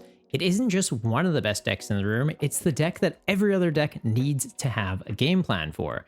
After dominant performances in both Los Angeles and Utrecht, Dragapult variants have become the center point of the meta, and that's what makes preparing for this weekend so awkward. Because you're not just preparing for one Dragapult deck, you're preparing for Straight Up Pult, Dun Dun Pult, Pult Noir, and the Kickin' Chicken. Not to mention what other unexpected twists players might have up their sleeves for this weekend. The core threat is always the same though. Dragapult applies pressure to the active using Phantom Dive, doing a pretty solid number, while also putting damage on your bench. That spread damage can add up quickly and be pretty risky in a format where decks are often relying on low HP support Pokemon to prize utility pieces and even pre-evolutions to get into the game. Plus, the scary part is that Dragapult doesn't even need to hit the ground running to win the game. They can buy plenty of time using Budew, making it awkward for opponents to set up properly, while also adding a little bit of chip damage every time they poke you. Then you add in stadiums like Risky Ruins into the mix, and suddenly trying to build up a board state can become quite dangerous. If your pre-evolution basics are taking damage while you're trying to set up, they can very quickly fall into range of Dragapult's Phantom Dive damage counters. So what may look like a normal setup turn can suddenly become a board state that might cost you the game in a turn or two. And that's before you even factor in Monkey Dory. Adrenabrain lets you move around 3 damage counters, which can give the deck even more ways to fix up numbers, cleaning up awkward board states, and taking crucial KOs. That's what makes this deck feel so oppressive. It's constantly shaping the board state into a position where every Pokemon you have in play is essentially a liability. And because Dragapult naturally plays Fire and Psychic Energy, it also gets access to some really useful tech attack options. You can see single prize options like Moltres to pick off Ogerpon or Chuyu as a way to deal with Crustle. Not to mention, it can even run Clefairy EX into the mirror match. That flexibility matters a lot because it means that Dragapult can adapt into decks that are trying to counter it without completely changing its own game plan. Straight Dragapult probably feels like the cleanest version to play. It's focused on consistency, pressure, and doing the Dragapult thing as smoothly as possible without adding in too many extra bells and whistles. The Dunsparce Pult gives the deck more draw power and a potential secondary attacker. Dusknoir Pult is probably the highest skill ceiling version. It can create some absolutely dirty plays to swing games that almost feel unfair in some situations, but it can also be a little bit more fragile if the pieces don't come together cleanly. And then there's the kick and chicken, which gives the deck another angle entirely, potentially changing how certain matchups can play out and giving you easier access to your energy. That's the real problem with dealing with Dragapult right now though. There isn't one silver bullet that beats every version of it. Even cards that look like direct counters like Clefairy EX can become kinda awkward into it. In theory, it checks Dragapult pretty nicely, but in practice, if you bench it at the wrong time or fail to protect it properly, it can very quickly become a 2-prize gift waiting to be handed over to the opponent. So heading into Melbourne, every player has to ask themselves one question: can my deck beat Dragapult? But realistically, the even harder question is, can my deck beat multiple versions of Dragapult across a long event piloted by players that have been grinding this matchup for weeks? Because that's much easier said than done. And while Dragapult is the first deck to watch this weekend, it's not just a deck in the meta. Right now, it's the deck that's defining the meta. Let's talk about Raging Bolt EX, because this is one of the biggest keep you honest decks in the entire format. No matter how weird the meta gets, no matter how many tech cards players decide to squeeze into their lists, Raging Bolt will keep asking the same very simple question. Okay, but what if I just hit you like really hard? And you know what? It's got a good point. Raging Bolt's been around for a while now, so it's easy to mentally push it to the side while everyone's talking about Dragapult, Crustle, Lopunny, and all the other new exciting meta shifts happening in the format. But this deck is still absolutely terrifying. Even with the changes it had to make due to rotation, losing Professor Sada was a pretty big hit. That was a key piece in how the deck wanted to set up and also manage its resources. But instead of disappearing when Sada did, the deck just adapted. Now, a lot of the lists are running Crispin to search out energy from the deck instead of having to get them from the discard pile. Granted, it gets you less energy when it does, but you don't need to jump through the same hoops of getting that energy into the bin before you can get it into play. And it's not restricted to only going to your ancient Pokemon, which is a pretty nice bonus. So the deck is still pretty fast, it's just going to get there in a different way. A big part of making this all work is the consistency engine. A lot of lists are playing heavy counts of Meowth EX or the Noctowl engine because they give you a reliable way to find your supporters or other key pieces you need for your turn. And a lot of the time, that just means finding Crispin. Mega Kangaskhan is also a really important piece in the deck.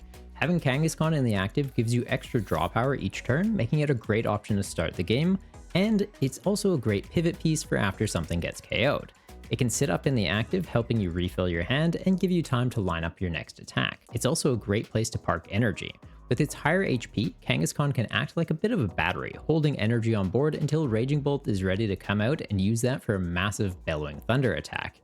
And it can hit too, doing 200 damage, plus if the coin flips are on your side, get that up to infinity and beyond. But a lot of the times, it's better to use a lower risk attacker that can guarantee a knockout when possible, instead of throwing a 3-prizer into danger that may or may not hit the number you need it to.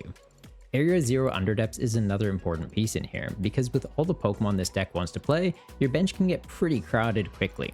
And you even have Chin Pao as a way to shrink your bench when you need to in a pinch. So if you get a bunch of Meowth in play and you don't want them on board as a 2-prize liability, just use Chin Pao and shrink them all down. Or maybe your Kangaskhan took a hit and you don't want to risk that getting knocked out on a following turn.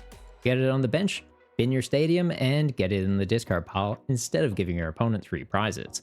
It also provides a counter into Team Rocket's Watchtower, which can otherwise shut off all your colorless support Pokemon that you're pretty dependent on. Also, while we're on that, another great option because you have so many colorless Pokemon is using Glass Trumpet. It lets you put energy from the discard pile back onto your board, and then you have Energy Switch to help move that off those guys onto a key attacker in a pinch. So the deck has this really cool rhythm of building up energy, spending it for big knockouts, then rebuilding the board just to do it all over again. And that brings us back to that giant delete button. Raging Bolt's Bellowing Thunder lets you discard energy from play and do 70 damage for each one you discarded. So it's pretty simple math, and it's good into basically any matchup. Basically just have to think, 7 times what says I win. That's one of the big strengths of the deck. It doesn't just hit one fixed number, it hits whatever number the situation needs, as long as you can keep energy getting into play. But the biggest shift with the deck is that a lot of players aren't treating this as just a pure Raging Bolt deck anymore. It's become more of a toolbox deck with Raging Bolt as your giant delete option. You still have Teal Mask Ogerpon EX that helps you build up a board with its Teal Dance ability, accelerating energy in play and drawing cards while also being a solid secondary attacker into a lot of matchups. but now you also have different attackers for different situations. Clefairy can help into things like Dragapult and Mega Lucario, Passimian can help into Crustle or fighting weak Pokemon, Iron Leaves gives you a way to quickly deal with Garchomp or Zoroark. If you can't get enough energy onto one of your Ogerpon, just pull them all onto this thing instead. And that flexibility makes the deck a lot harder to play around than just big dino does big number. But to be fair, it still does do that, and honestly, really well. And that's why Raging Bolt is still so scary. It has raw power, but now it also has options. And in a format where everyone's trying to solve the meta, sometimes the simplest solution is the best one. Now, the downside is the deck can still be quite resource intensive. You are discarding energy to take big KOs, and if the opponent can disrupt your flow, force awkward prize trades, or make you spend resources into the wrong targets, the game can get much trickier.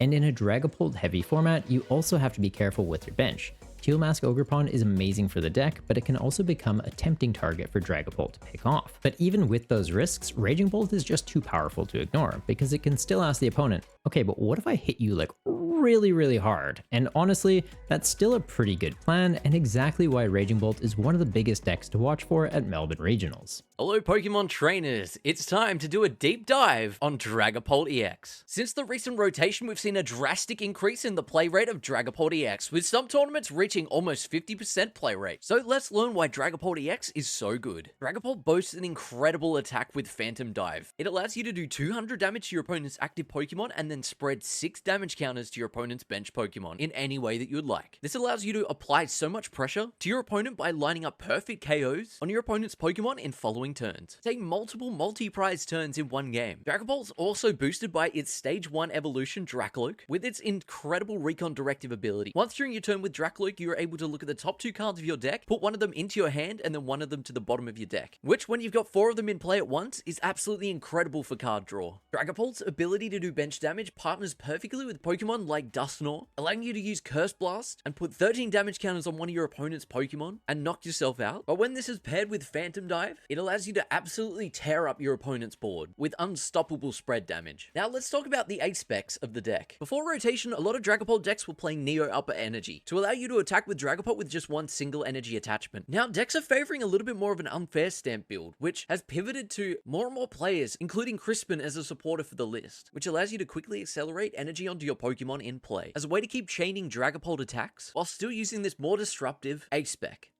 So now we all know how the deck works, let's check out the list. Starting us off, we're playing 4 Dreepy, 4 Dracloak, 3 copies of Dragapult, 1 70 HP to Dunsparce, 1 to Dunsparce EX, which helps us into our big basic matchups, 2 copies of Munkidori to Adrenabrain some damage across to our opponent's board, fantastic to help us line up with some Phantom Dives, 1 Budu to Ichipole and item block our opponents, 1 Meowth EX with its last ditch catch ability, and lastly Pheasantipity EX to draw some cards with Flip the Script. Moving on to supporters, we're playing 4 copies of Lily's Determination, perfect for starting out our early game, 3 Crispin for that energy acceleration, 3 Boss's Orders for Gust, and 1 Judge for some hand disruption. For our items, we're running 4 Pokepad, 4 Buddy Poffin, 4 Ultra Ball, 4 Crushing Hammers to really help us in the mirror match and generally slow down our opponents, 2 Night Stretcher, and Unfair Stamp as our A-spec. For our stadiums, we're playing 2 Risky Ruins to generate some damage first to use with our Munkidori. And lastly, we have our energy count, where we're running 4 basic Psychic type energies, 3 basic Fire, and 3 basic dark energies. And there's the list. Finally, let's talk about all the different versions of Dragapult that you might see this weekend. Whilst we've just gone through one version of the deck with Dunsparce and some Crushing Hammers, which is fantastic at slowing down your opponents, as well as it's really good into the mirror match, by helping remove your opponent's energy and gaining you some additional turns. Next up, we have Dragapult Dusknoir. This deck's very high risk, high reward, as it's not as good into the mirror, as it's pretty tough to bench those Duskulls after the first couple of turns, but it absolutely thrives into matchups against other decks, where you can capitalize on Dusknoir's damage to throttle through your opponent's board. And finally, we have Dragapult Blaziken. Now, while this also doesn't have any extra benefits into the mirror, Blaziken's typing allows you to absolutely feast on any of those grass-type decks that are out there in the field right now, as well as using its ability, Seething Spirit, which is incredible for powering up Clefairy and Munkidori, without being so reliant on using Crispin as your supporter for turn. And there we go, now you are a master of the Dragapult archetype, and I'll be seeing you back in the broadcast. Let's talk about Crustle, because this is one of the big reasons the current meta has become so weird heading into Melbourne Regionals.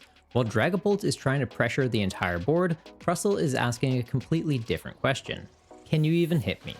Crustle is built around walling opponents out of the game by preventing damage from Pokemon EX. And in a format where so many decks are built around Pokemon EX, that is a big problem to deal with. If your main attacker is a Pokemon EX and you don't have a real answer, Crustle can turn the game into a very awkward puzzle that you need to solve. That's why this deck has such a big impact on deck building.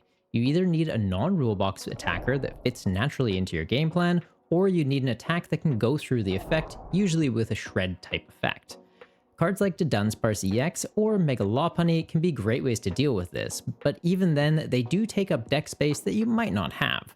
And that space matters a lot, because right now decks are already trying to fit answers for Dragapult, answers for the Mirror Match, answers for everything else floating around in the meta, all while still trying to stay consistent in how they play.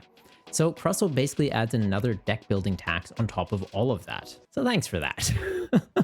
It's not enough to say, my deck is good into Dragapult. You also need to ask, what happens if I sit across the table from Crustle? And if the answer is, I hope I don't, or I hope that they brick, that's likely not going to be good enough. Crustle also gets even more annoying because of the special energy it can run, like Mist Energy and Growing Grass Energy. Mist Energy can block effects from attacks, meaning it stops damage counters from things like Dragapult, or even Confusion if you're trying to buy some time attacking it with Monkey Dory. Not to mention there's Alakazam, who gets completely shut off by this. Then Growing Grass Energy is also a tricky one to be aware of, because it boosts Crustle's HP by 20, which can take it out of range of shred attacks that we mentioned before. So suddenly they might just scrape by without getting KO'd, then feed Crustle some ice cream cones to shrug off the damage.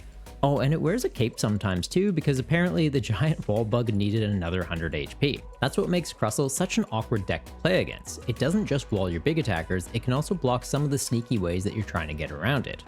Granted, there are techs to deal with these too, but then having a tech for a tech and finding a way to fit that into your 60 card deck? Yeah, good luck with that. And it can be hard to justify if they don't help you in other matchups as well. Now, Crustle had a massive showing in Prague, taking 2 of the top 8 spots, but it had a quieter showing in Los Angeles. And weirdly, that might make it even more dangerous heading into Melbourne, because when Crustle is everywhere, players are respecting it, they're teching for it, they add in a shred attacker or a single prize option, and they make sure they have a game plan if they run into it. But when Crustle starts to fall off, people start getting a little bit greedy with how they build their decks again. Maybe they cut those tech cards to free up space for more consistency pieces or cards that help them into other matchups. And that is exactly when Crustle decides to crawl back into the weekend and maybe steal a spot in top 8.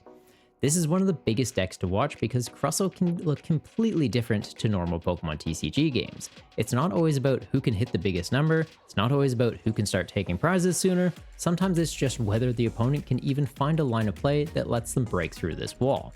And if they can't, Crustle can crawl its way to victory. So if you're playing at Melbourne this weekend or just watching along the stream, keep an eye out for this giant walled bug. Because if players get too focused on beating Dragapult and forget to respect the crab, this thing can absolutely punish them for it. Let's talk about Mega Lopunny EX, because this is one of the most interesting decks to come out of the recent meta shift. After Miloslav Poslidin won Utrecht Regionals with it, it's safe to say this bunny isn't just a meme anymore.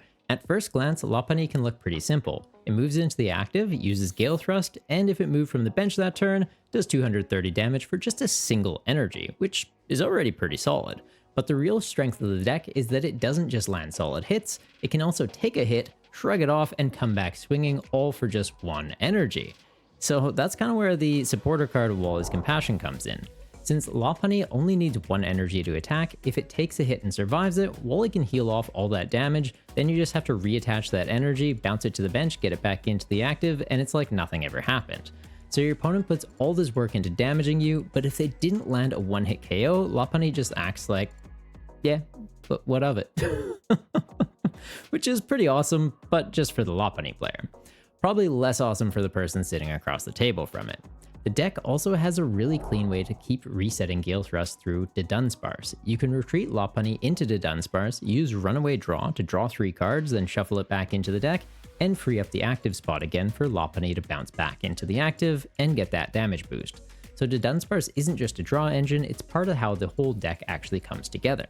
And that draw power matters a lot too, because we mentioned your supporter card's likely going to be used to heal, or maybe do some other utility things, so yeah, having some draw power off a Pokemon, definitely a big bonus. The other main engine piece is Fan Rotom. It puts in a lot of work in this deck. Fancall can grab your Bunearies and Dunsparce to help build up your board state in the early game. Plus, Fanrotom even has a solid attack too. Doing 70 damage, it can pick off pre-evolution Pokemon in the early game, or even just soften something up for Lopunny to clean up later. And in this format, that early chip damage can completely change the prize map of the game.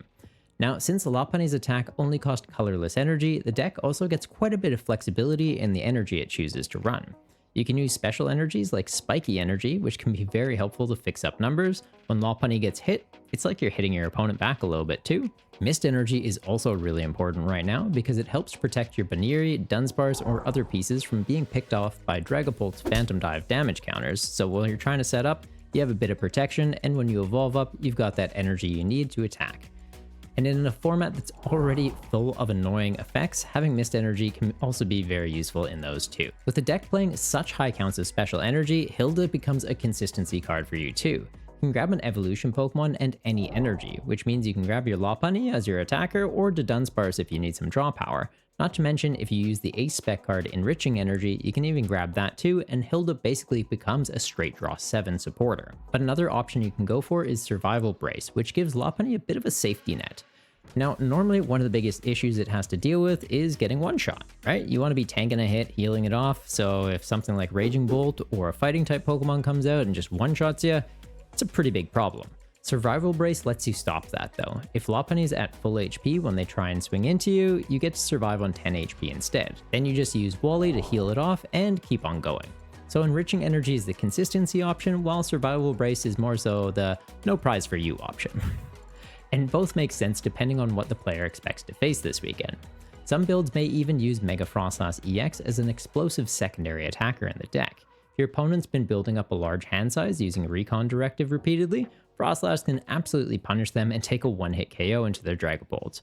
Oh yeah, and Lopunny also has a Shred attack, which is a pretty big deal. If you see any Crustles running around, just chuck 2 energy on this and you can get right through them. This deck seemed to almost pop up overnight, going from fringe meme to regional champion. The big weakness, of course, is that Lopunny is still a 3 prize Pokemon, so if your opponent can take a clean one-hit KO into you, it's a pretty big issue. And being fighting weak in a format where Mega Lucario and Garchomp EX are seeing quite a bit of play, it's definitely something to be aware of. But if opponents can't take that clean KO, Lopunny can just reset the damage, reset the attack, and keep forcing opponents to try and find an answer for it. And that's what makes Mega Lopunny such a big deck to watch at Melbourne Regionals. It's a regional winning strategy that can bounce back from hits, punish awkward prize maps, and hop its way to the top tables. Let's talk about Dragapult EX, because right now, this is the deck shaping the entire format. Alrighty, everybody, welcome back to the 2026 Pokemon Regional Championships here in Melbourne. We are just finished casting our top 8 match with Shun A versus Vignesh, and lucky for Shun, that Arbeliever did a little bit of work and managed to take that win. But we do have an update on a couple of the other games that we have seen. As we go to the graphic, Jordan, what have we had a look at out there on the tables? So the first match that we saw conclude after the stream game was Silas Golding and Shun T. Unfortunately for Silas, the Chickens are no longer going to be competing in this tournament as Shun T takes the win there. We have a double Shun in top 4. Very exciting for them. And we have just received word just a couple minutes ago. The graphic is not quite updated yet, but Gareth Murphy has defeated Shota. So it will be a Shun T versus Gareth match in top 4. We are still waiting, of course, though, for the final result of Hiromu versus Taisei. Yes, and that match resulting just as we are going live here. Shun T taking the win over Silas. I believe it was a 3-game epic, so 2-1, even though the graphic says 2-0. And Gareth beating Sota also in a 3-game epic. Both of those players on that Dragapult, the Dunsparce with the hammers. And so we will have a bit of an interesting Dragapult mirror in that top 4 match with Shun taking on Gareth. The hammers tend to be quite impactful in a mirror match, but it doesn't mean that the Dusknoir can't put in work. Absolutely. There was a little bit of a miscommunication area. I thought that Shun T earlier was on the Hammers, but he is actually on the Ghosts. So yeah, it will be a Hammers versus Ghosts in the top 4 for that match. As for the other side of the bracket, we know that Shun Akita on the Bolivar will be advancing to top 4. We do not know yet if he will be playing against another Dragapult Hammers from Hiromu, or if it'll be Taisei on one of those Ogerpon Clefairy box decks. I'm curious which one Shun would rather play against, honestly. They both feel like very winnable matchups, but they could go either way. I mean, I think this Arbaliva is just kind of happy taking a roughly even matchup, even not slightly favored, into most of the decks that it plays against at the moment. It's one of the great things about that Arbaliva deck. It has quite a few answers to a lot of stuff, and if all else fails, a 3 energy Myriad Leaf Shower with a Meganium on the bench is heavy enough to deal with most decks, and I do rue the day if we are casting Finals Shun and it's a Shun Finals. That's going to get a little bit confusing. But one thing to note, we were talking about how many Japanese players there are at the moment. Shun Takamasa from the US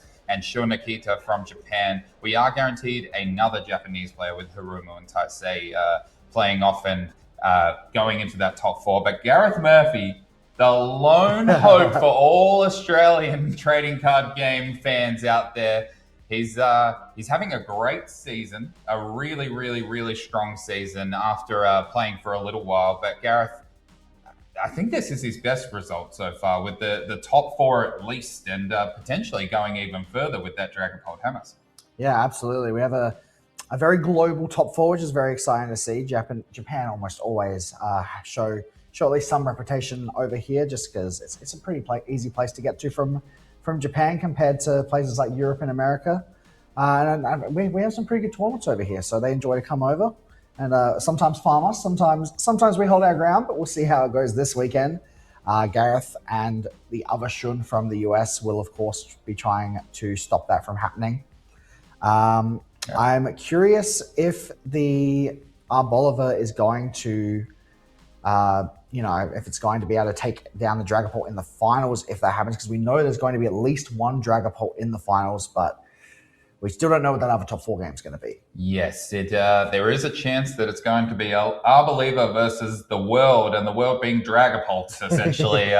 There could be 3 Dragapults in our top 4. Taisei doing his best to stop that and stop that from happening. You mentioned a lot of Japanese players love to travel over here, and why wouldn't they? As if we take a look at what these players are playing for, many of the Japanese players have just paid for their trip and then some coming over this way. We see these championship prizes in the Masters division. They can get quite wallet filling.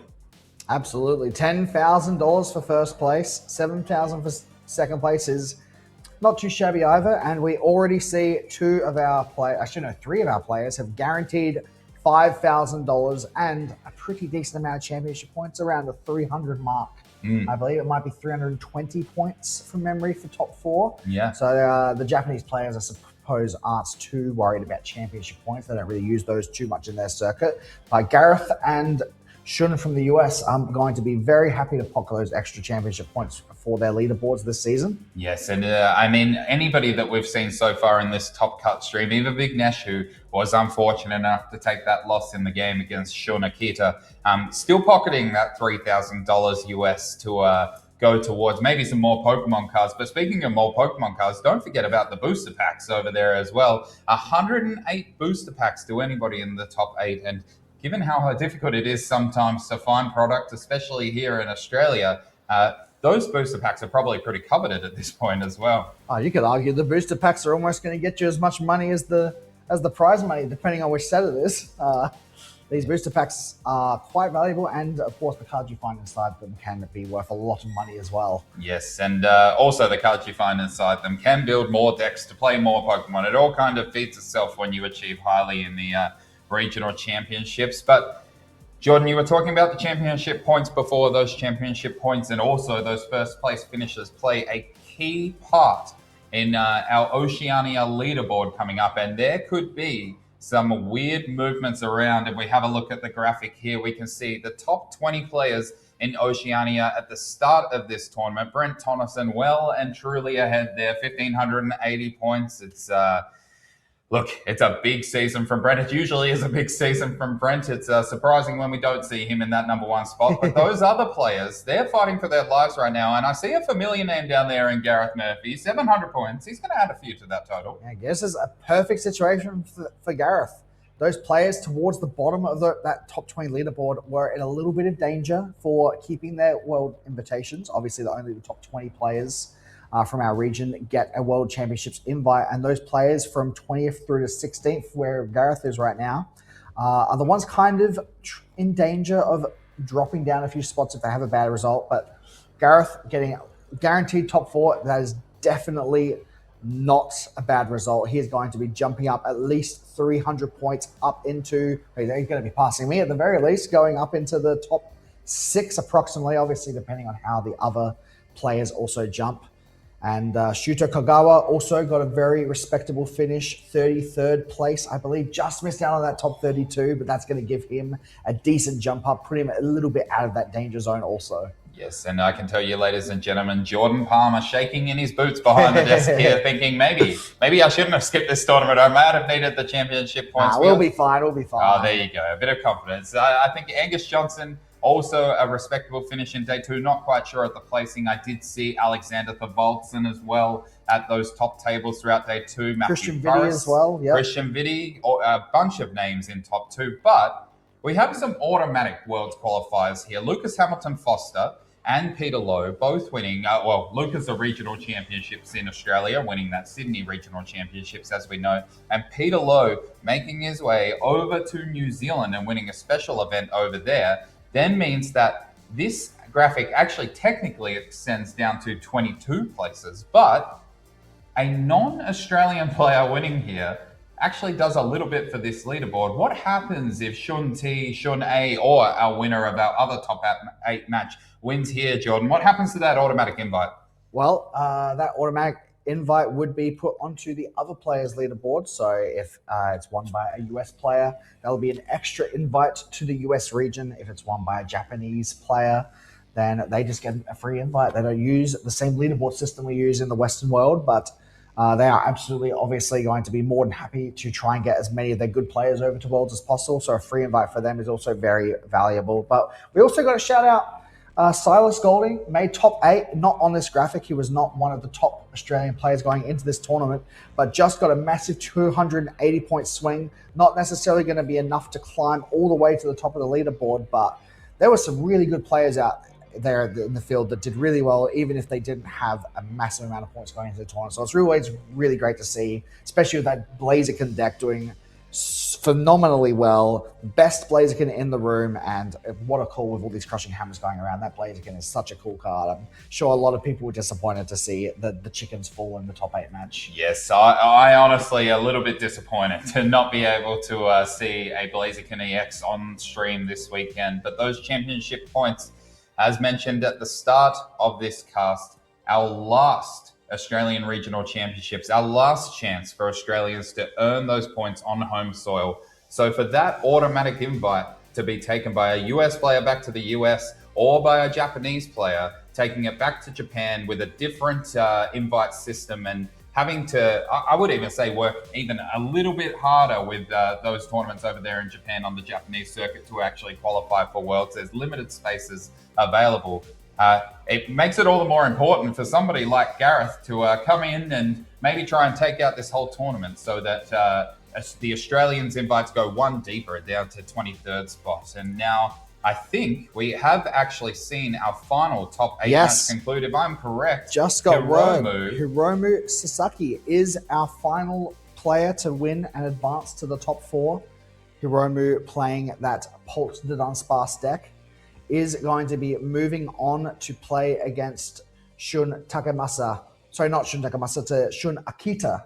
See, already the Shun confusion is starting. Please, somebody, I don't want to barrack against a Shun, but from a caster perspective, make it easy on some of us, please. And one of these Shuns might need to go down to make it a little bit more simple. But Hiromu coming through, and correct me if I'm wrong, Jordan, that means that we are seeing a Dragapult mirror in top 4. Am I correct in saying that? We have a Dragapult mirror with Shun versus Gareth, and we have a Bolivar versus Dragapult in the other side of the bracket. So 3 Dragapults in top 4 and 1 Bolivar. Pretty crazy world we live in to be having a Bolivar be the last non-Dragapult deck standing. If you're a Dragapult hater, then you start barracking for Shun Akita. I tell you, Jordan, Olive's often the worst thing on a charcuterie board in my mind. Absolutely despise the things, but there is a big part of me today that is rooting for that Arboliva to make it through and win these finals. It's Dragapult is absolutely everywhere, all around. There's so many crushing hammers too. We did see that be impactful at times, less impactful in that Shun versus Ryujin match that we had earlier on stream, as those grass decks tend to be able to flood the board with energy. As now, what we might do here is cut back to one of our videos, and then when we return, you'll be joined by Braden and Tom as they pick one of these top 4 matches to bring all the way to you before our finals are decided. So we will see you soon. Enjoy top 4. Let's talk about Dragapult EX, because right now, this is the deck shaping the entire format heading into Melbourne Regionals. It isn't just one of the best decks in the room, it's the deck that every other deck needs to have a game plan for. After dominant performances in both Los Angeles and Utrecht, Dragapult variants have become the center point of the meta, and that's what makes preparing for this weekend so awkward. Because you're not just preparing for one Dragapult deck, you're preparing for Straight Up Pult, Dun Dun Pult, Pult Noir, and the Kickin' Chicken. Not to mention what other unexpected twists players might have up their sleeves for this weekend. The core threat is always the same though. Dragapult applies pressure to the active using Phantom Dive, doing a pretty solid number, while also putting damage on your bench. That spread damage can add up quickly and be pretty risky in a format where decks are often relying on low HP support Pokemon, 2 prize utility pieces, and even pre-evolutions to get into the game. Plus, the scary part is that Dragapult doesn't even need to hit the ground running to win the game. They can buy plenty of time using Budew, making it awkward for opponents to set up properly, while also adding a little bit of chip damage every time they poke you. Then you add in stadiums like Risky Ruins into the mix, and suddenly trying to build up a board state can become quite dangerous. If your pre-evolution basics are taking damage while you're trying to set up, they can very quickly fall into range of Dragapult's Phantom Dive damage counters. So what may look like a normal setup turn can suddenly become a board state that might cost you the game in a turn or two. And that's before you even factor in Monkey Dory. Adrena Brain lets you move around 3 damage counters, which can give the deck even more ways to fix up numbers, cleaning up awkward board states, and taking crucial KOs. That's what makes this deck feel so oppressive. It's constantly shaping the board state into a position where every Pokemon you have in play is essentially a liability. And because Dragapult naturally plays Fire and Psychic Energy, it also gets access to some really useful tech attack options. You can see single prize options like Moltres to pick off Ogerpon or Chuyu as a way to deal with Crustle. Not to mention, it can even run Clefairy EX into the mirror match. That flexibility matters a lot because it means that Dragapult can adapt into decks that are trying to counter it without completely changing its own game plan. Straight Dragapult probably feels like the cleanest version to play. It's focused on consistency, pressure, and doing the Dragapult thing as smoothly as possible without adding in too many extra bells and whistles. The Dunsparce Pult gives the deck more draw power and a potential secondary attacker. Dusknoir Pult is probably the highest skill ceiling version. It can create some absolutely dirty plays to swing games that almost feel unfair in some situations, but it can also be a little bit more fragile if the pieces don't come together cleanly. And then there's the Kickin' Chicken, which gives the deck another angle entirely, potentially changing how certain matchups can play out and giving you easier access to your energy. That's the real problem with dealing with Dragapult right now though. There isn't one silver bullet that beats every version of it. Even cards that look like direct counters like Clefairy EX can become kinda awkward into it. In theory, it checks Dragapult pretty nicely, but in practice, if you bench it at the wrong time or fail to protect it properly, it can very quickly become a 2-prize gift waiting to be handed over to the opponent. So heading into Melbourne, every player has to ask themselves one question: can my deck beat Dragapult? But realistically, the even harder question is, can my deck beat multiple versions of Dragapult across a long event piloted by players that have been grinding this matchup for weeks? Because that's much easier said than done. And while Dragapult is the first deck to watch this weekend, it's not just a deck in the meta. Right now, it's the deck that's defining the meta. Let's talk about Raging Bolt EX, because this is one of the biggest keep you honest decks in the entire format. No matter how weird the meta gets, no matter how many tech cards players decide to squeeze into their lists, Raging Bolt will keep asking the same very simple question. Okay, but what if I just hit you like really hard? And you know what? It's got a good point. Raging Bolt's been around for a while now, so it's easy to mentally push it to the side while everyone's talking about Dragapult, Crustle, Lopunny, and all the other new exciting meta shifts happening in the format.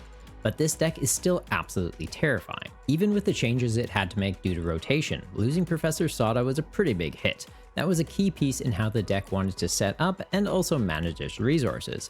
But instead of disappearing when Sada did, the deck just adapted. Now, a lot of the lists are running Crispin to search out energy from the deck instead of having to get them from the discard pile. Granted, it gets you less energy when it does, but you don't need to jump through the same hoops of getting that energy into the bin before you can get it into play. And it's not restricted to only going to your ancient Pokemon, which is a pretty nice bonus. So the deck is still pretty fast, it's just going to get there in a different way.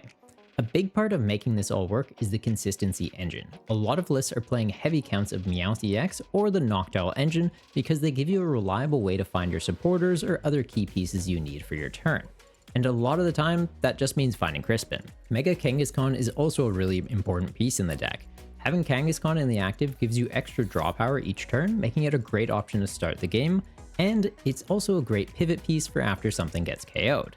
It can sit up in the active, helping you refill your hand and give you time to line up your next attack. It's also a great place to park energy.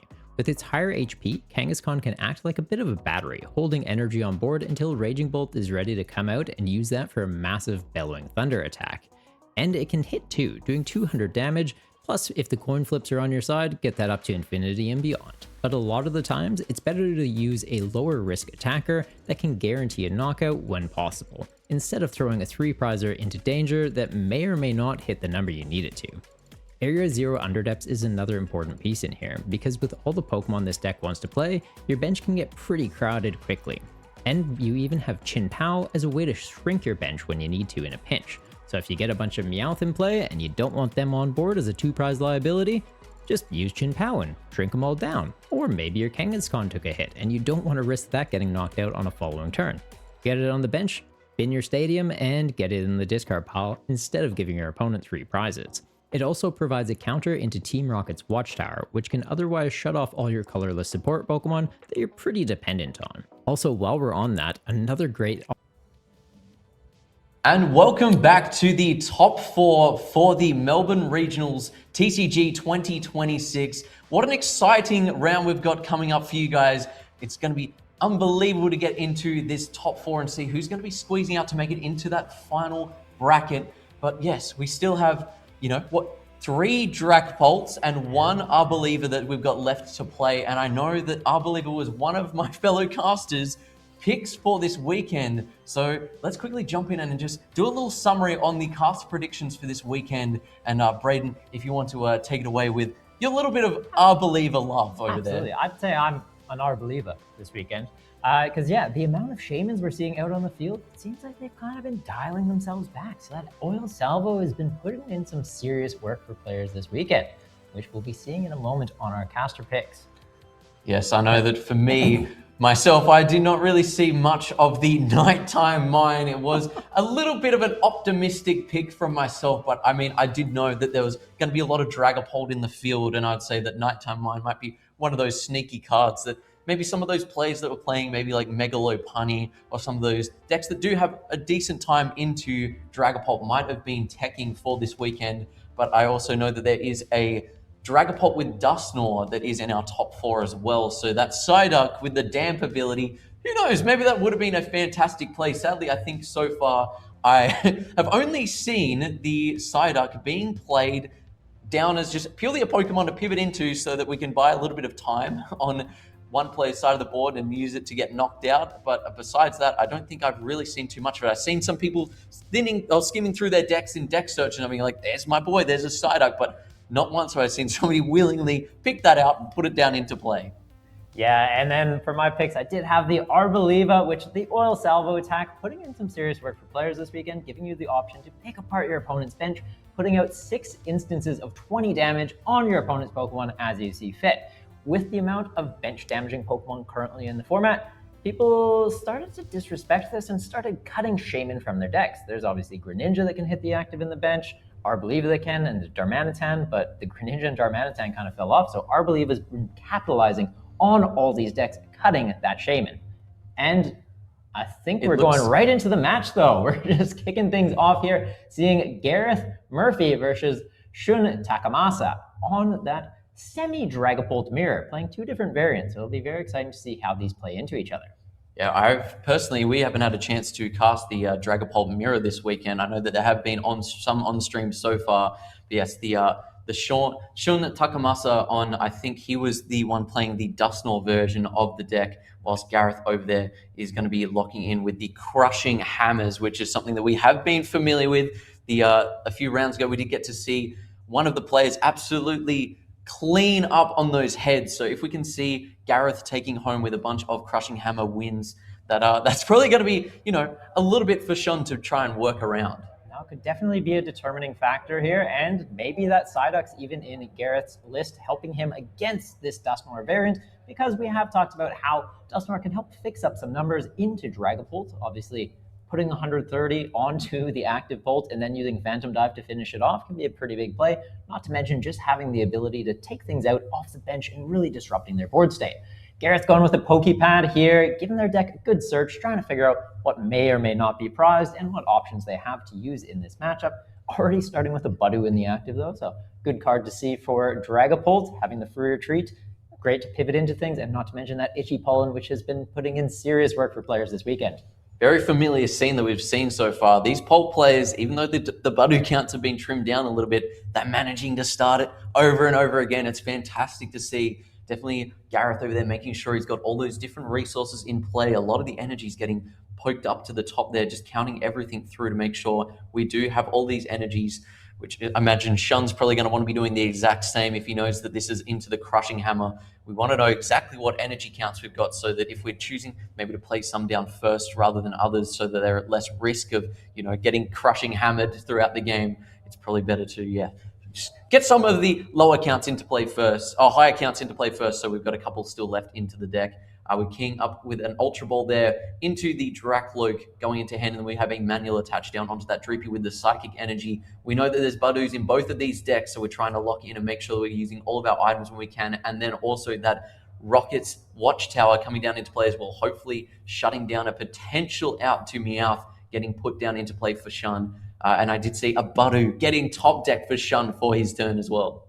All right, we might just be seeing Budus poking each other back to back here. Kind of classic for the Dragapult mirror, buying a little bit of time while getting set up. Obviously, also putting some chip damage into the board.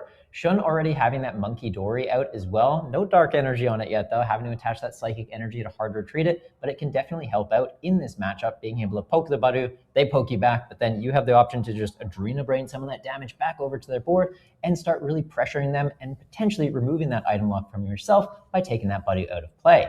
Gareth getting a really good start here. Yet again, another Lily's Determination coming down on the second turn for them. Going to be shuffling up, drawing 8. But over on the other side of the table, Shun wasn't able to get a Dreepy down into play, whilst Gareth is already speeding their way up with that Drakloak into play as well. So really going to be an interesting position to be in here, where it's just going to be Budu item locking, maybe stopping literally any of the outs in Shun's hand if there's any items that might get top decked for them. So, it's not looking like a terrible spot for Gareth to be in right now. After drawing these 8, still has that Recon Directive, able to look at the top 2 cards of the deck and then choose one to put into hand. One goes down to the bottom. Really, really great ability just to be able to continue that card draw. Then we've got a Crushing Hammer and a Dragapult by the looks of it, sitting there on the top. I mean, no energies after that.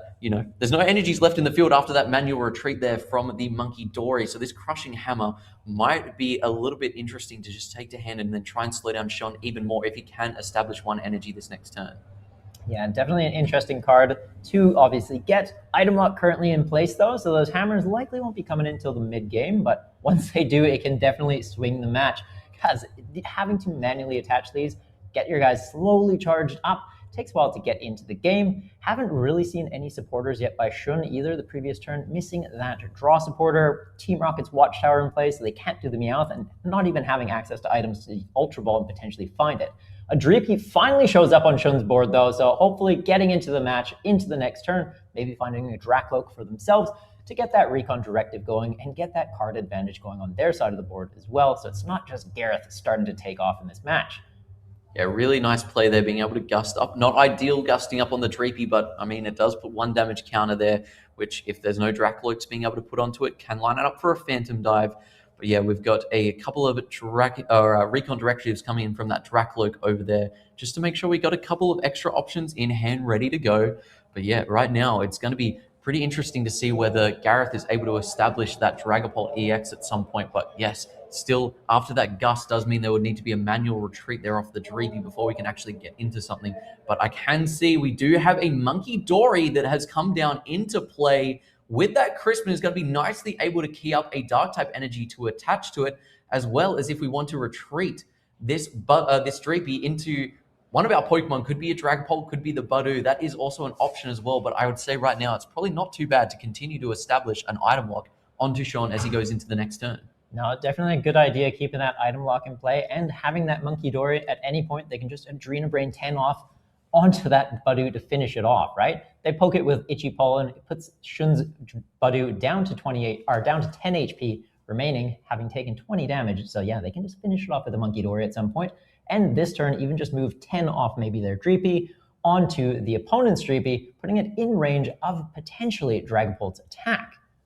Definitely not a bad way to go so far for Gareth. The manual attachment there with the fire. We do pull back into the Budew. We'll see what Pokemon Gareth's looking to move. I imagine it would be the Dreepy, as that does make sure that you are keeping it out of range from those Phantom Dives. The Budew goes down. Gareth has officially won the Budew War for this game so far. But yes, there's still a fair amount to go for Shun if he's able to stay into the game, but does manage to recover and get a Drakloak into play. So that's going to open up the Recon Directive, but still under that item lock. So if we could see the hand, we might be able to see if there's any supporters to play. And we do have one. It is the Lily's Determination. Shun still being on those 6 prizes, drawing up to 8 cards. Really, really great to re-establish themselves right now, as I'd hope that we probably want to get a fair few basic Pokemon back down into play after losing our item blocking Budew. But yeah, we'll see off these 8 cards what Sean's able to bring in. We do have Pheasantipity online due to the Budew taking out the knockout last turn. So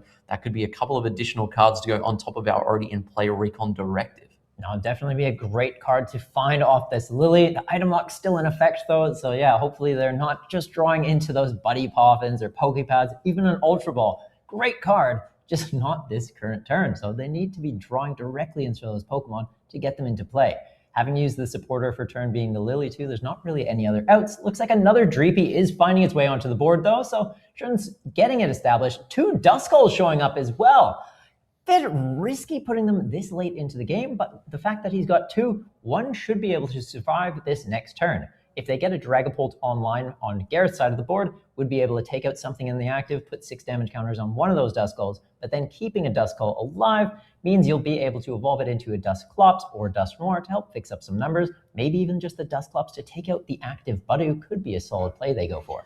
Yes, hopefully there's no gust on the other side of the table for Gareth, as yes, right now it's in a safe position having 2 on the bench, but the moment that one of those get gusted up, that would be a 2 prize card turn for Gareth. We're using the Pokepad here, keying up a Moltres to go into the hand. Whether this is actually going to make its way down into play will be interesting. You can do some interesting numbers with the Monkey Dory and the Moltres into your opponent's active Dragapult, but it looks like we are indeed just using it for that discard fodder, thinning it out of the deck. We know we're not going to be using it, so we just chuck it away with that Ultra Ball into the bin, and then we've got ourselves another Drakaloak that we can put down into play so we can continue our grind with those Recon Directives, looking at the top 2, drawing some more cards, building up that hand size, just to make sure that we've got everything available to us and just keep progressing our board state further and further. Yeah, it's just such a strong ability. Not only are they getting to draw a card per turn, but then effectively seeing 4 more cards every turn.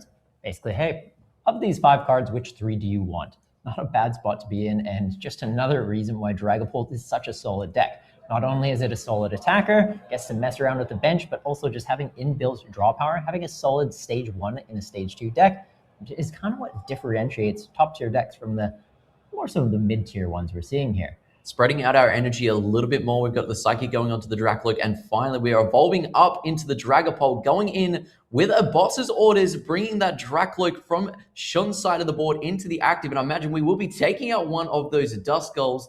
Oh, no, we're going for a little bit of a different spread where we've moved the 1 damage counter that we still had on the board from that Monkey Dory, sending it onto the Droopy and saying, Sean, I'm sorry, but now you no longer have any Droopies into play. What are you going to be able to do with 1 Monkey Dory and 2 Dust Skulls on your side of the field? Yes, definitely a tough spot to be in. And not to mention those Dust Skulls both being in range of Dragapult to just take out at some point. And yeah, they can help fix up numbers, but when they do, they're also giving up a prize, just accelerating Gareth's prize mapping at getting to that endpoint to close out the game. 2 more Dreepies finding their way onto the board, so they might be able to get back into this match, but no Dracloaks to give them some draw power does make it tricky, and Pheasantipity still not finding its way into play will complicate this matchup for sure. Definitely having access to those items, though, Sean's going to be taking full advantage of that right now. After drawing into those 8, drawing the couple of extras with the Dracloak as well, we would hopefully have a fair few items in hand that we'd be able to put down into play. Looks like the Budu is making a comeback once again. We're going to need some form of way to retreat this Monkey Dory in the active at some point, or yet again, drawing it out to use something else as some Ultra Ball discard fodder. Just we're saying, you know what? We just want to have our deck be as consistent as possible. We've got the Pheasantipity being the choice off of the Ultra Ball there. Crispin coming down is going to help us get a couple of energies. It looks like lining up the Mind Bend by chucking at the Psychic and the Dark type energy onto the Monkey Dory with the Unfair Stamp, really setting Gareth back here in hand size. No, that's a pretty solid play to be able to pull off right now. And yeah, that Mind Bend doing 60 damage to the active and making them confused could be a great way to buy a bit of time and also just disrupt your opponent. Right? Do they try and swing through and take that knockout into the Monkey Dory? Maybe they end up hitting themselves. It's not a great spot to be in, but they can obviously just hard retreat and remove that status condition. Trying to get something else into the active that can attack, though, can be a little bit tricky because we don't see any other Dragapults on board. Maybe they do just go into a Budu and just put an Itchy Pollen in play for another turn. Item locking Shun again while getting that effect off the Dragapult just so that they're not wasting turns potentially, whiffing attacks and hitting themselves. Yeah, with Monkey Dories now on both sides of the table. That the one with the little bit of glare there is also the Monkey Dory as well. There's going to be some damage counters just getting thrown back and forth, back and forth. It looks like Shun's gone in there with the Pokepad to grab themselves a cheeky little Dusclops, which will mean that we can at least guarantee one of those Pokemon will stay out of range. But, I mean, 60 damage counters getting sent over there with the Monkey Dory does mean that a Monkey Dory onto the Dusclops and then 60 damage counters would set one of them back. But, I mean, we're coming to that point where if Gareth does risk it this turn and swings in and takes 2 prize cards, that other Dusclops or Ducksnore will not actually even be able to knock itself out to deal the damage, as that will just immediately give Gareth the win. Yeah, it's always a risky spot to be in, and it kind of just becomes a bench sitter at this point. There's no way to get it off your board in this situation. Maybe Shun runs Area 0 Underdepths, but I know that's a very rare card we see showing up in Dragapult lists. But because it is a Terra Pokemon, it does have access to that if it wants, just to extend the bench out. Remove some damage guys from play by crushing the bench back down. It's not the worst decision to show up in a list, and have seen a few people running it this weekend. Over on Gareth's side of the board, though, he's got that Dragapult in the active, is currently confused. We'll see what they decide to do here. Dracloak sitting on the bench. It looks like a Psychic energy already on it. So if they do find a Fire energy, they could just hard retreat into that, get another Dragapult online and start taking KOs here. That Monkey Dory having the Dark energy, they could move some damage counters over onto one of the bench Dreepies, taking a 2 prize turn and just putting a lot of pressure on the opponent. Or maybe we even see a Pheasantipity get gusted up and they fix up some numbers, but I may have missed if they've already used a supporter this turn, so boss may not be an option. I do not think that they drew off the Unfair Stamp into a supporter so far, but I mean, you're looking at this board state, I'd say probably if this was a normal Swiss round, you'd probably be thinking if you're Shun, maybe we might pack it up, we might just try and go to the next one. But thankfully, we do have 75 minutes for all of our top cut games, so that's actually plenty of time for most decks to fully play out every single game and still make it with plenty of time left at the end of the round. But we have found the Fire type energy here for Gareth, coming into that fresh Dragapult, we're going to be able to take out this active Monkey Dory, as well as it looks like we might be lining up for a couple of damage counters going onto this Dreepy. 3 damage counters making their way over there, and then we're knocking out one of the Dreepy as well as the Monkey Dory. I'd imagine we don't want to leave any extra damage counters in play if we don't have to, but also Sean at this point probably just doesn't have time to reestablish their own Monkey Dory.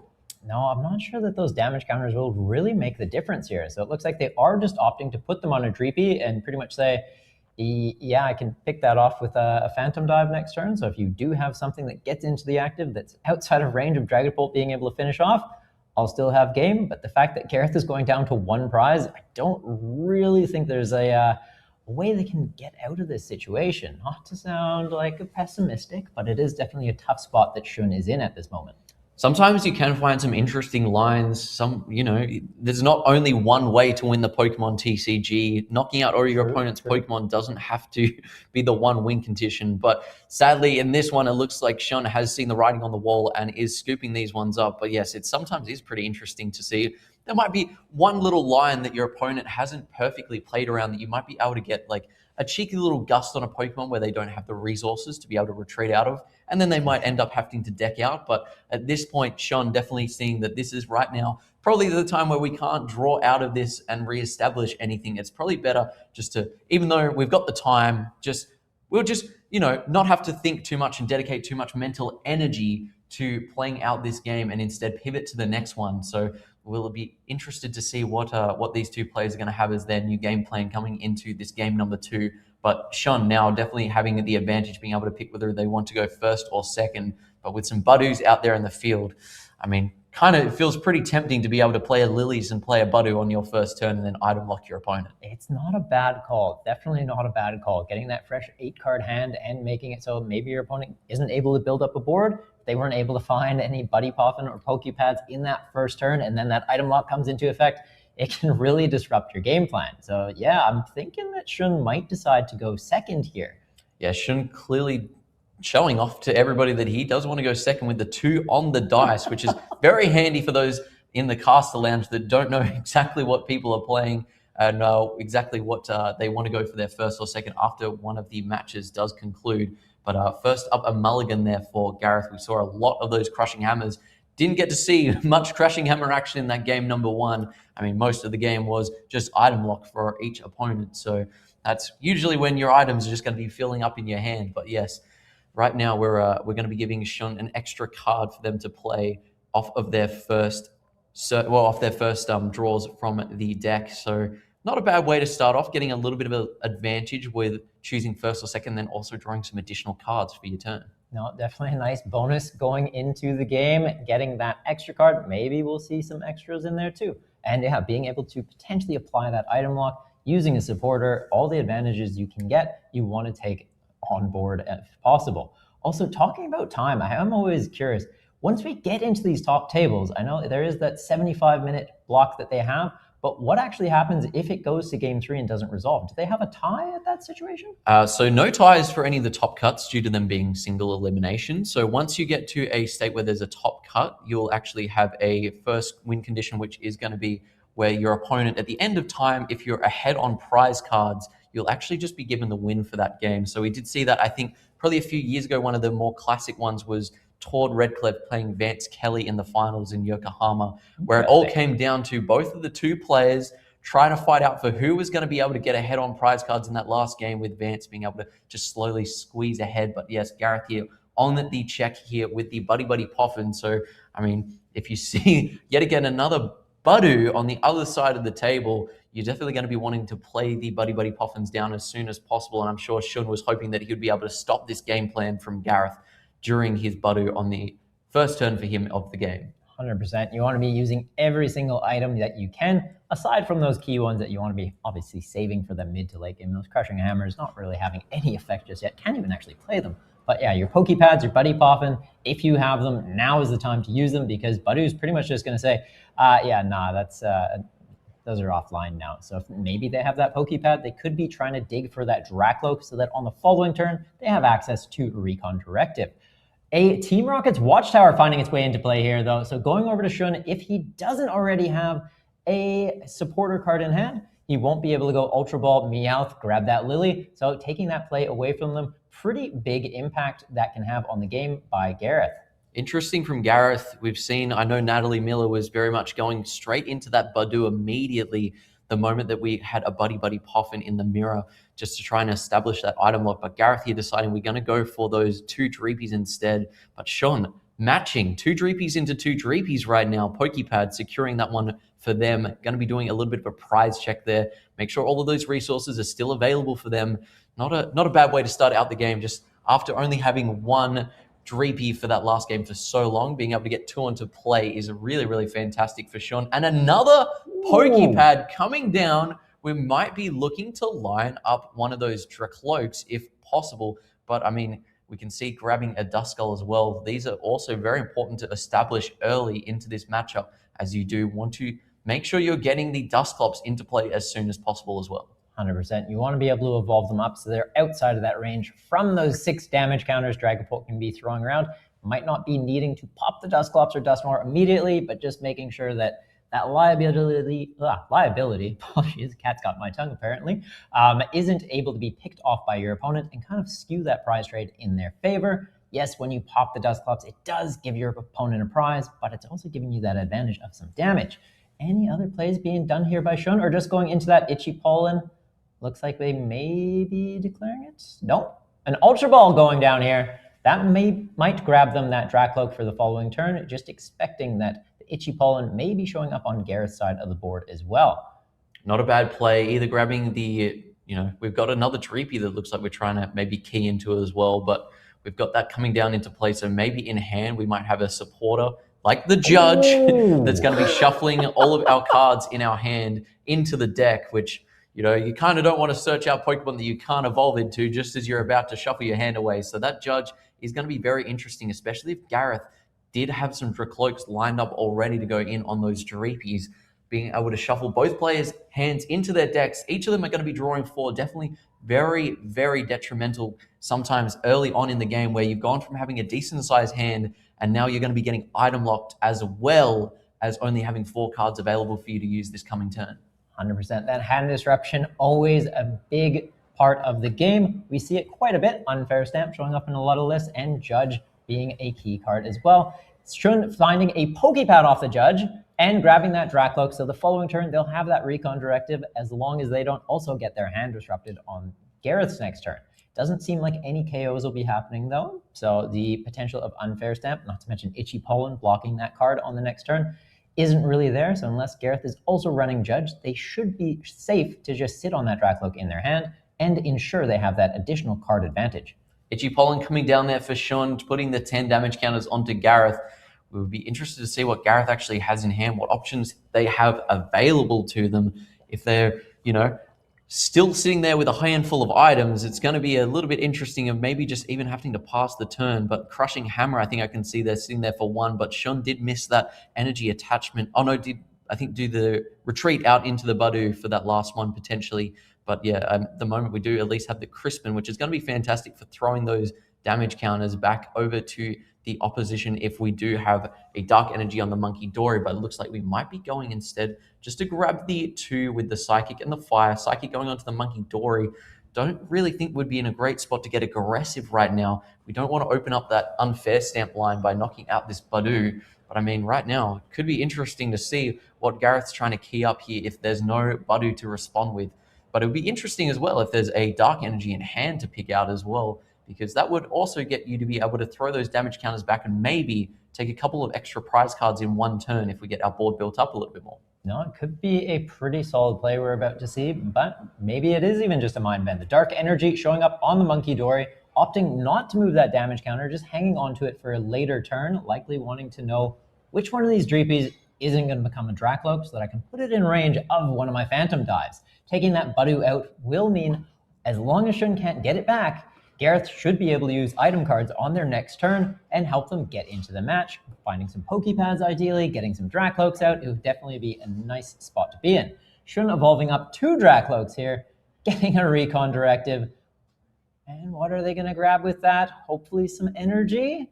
I mean, there's a lot of great options that they might be able to find. A fresh Lilies would be great. There is the energy to attach there as well. We've got Badu potentially coming back down into play. We might not have found the unfair stamp this turn. Well, there is a Lily's giving us another shout at trying to get that unfair stamp in hand. But I mean, definitely right now, if Shun can get that unfair stamp and then drop Gareth's hand down to 2 cards, that would be pretty strong. But I mean, we've got a great board over there right now for Shun with the 2 Dracloaks, as you said. That's going to be a great start. If we can find a Dusclops as well, that would be that would probably be one of the best board states that we could possibly have at this stage into the game number 2. 100%. It would put Shun in a very strong spot, and like you mentioned, if they can find that unfair stamp too, going back into that Badu, item locking Gareth again while they're on a 2-card hand would be pretty impressive. Another Pokepad showing up, and a 3rd Dracloak hits the board. Shun's getting access to effectively view 6 extra cards every single turn with all these recon directives, so finding that unfair stamp here shouldn't be that tricky for them. You'd hope not. I mean, we get to, as you said, see another couple of additional cards, but I mean, we're not that far away from seeing a Dragapult get into play for Shun right now. There we go. We've got 2 cards coming off the top of the deck there for Shun. Would be lovely if he was able to just leak exactly what he pulled off the top there by keeping that all to himself. That is also all 4 Pokepads that we've seen come out for Shun this game so far. So I'd imagine Shun's pretty happy that he's found all of these outs to getting his board established right now when he probably needs it most. I mean, literally a loss right now would knock him out of the competition. There's a Dusknoir. If we've got a rare candy in hand, that's going to be pretty awesome to see a Dusknoir finally make its way onto the board for this mirror match. But yeah, we're looking like we're lining up the pop there on the active Monkey Dory, forcing the Dreepy to come up into the active. With the Badu on the bench does mean that we get to go in with the item lock straight away and then actually put some relevant damage into play as well. And the unfair stamp comes down as well. Shun has found everything that they needed this turn. No. What an unbelievable turn coming into this top 4 match. Oh, just putting Gareth on such of a difficult situation to play back from.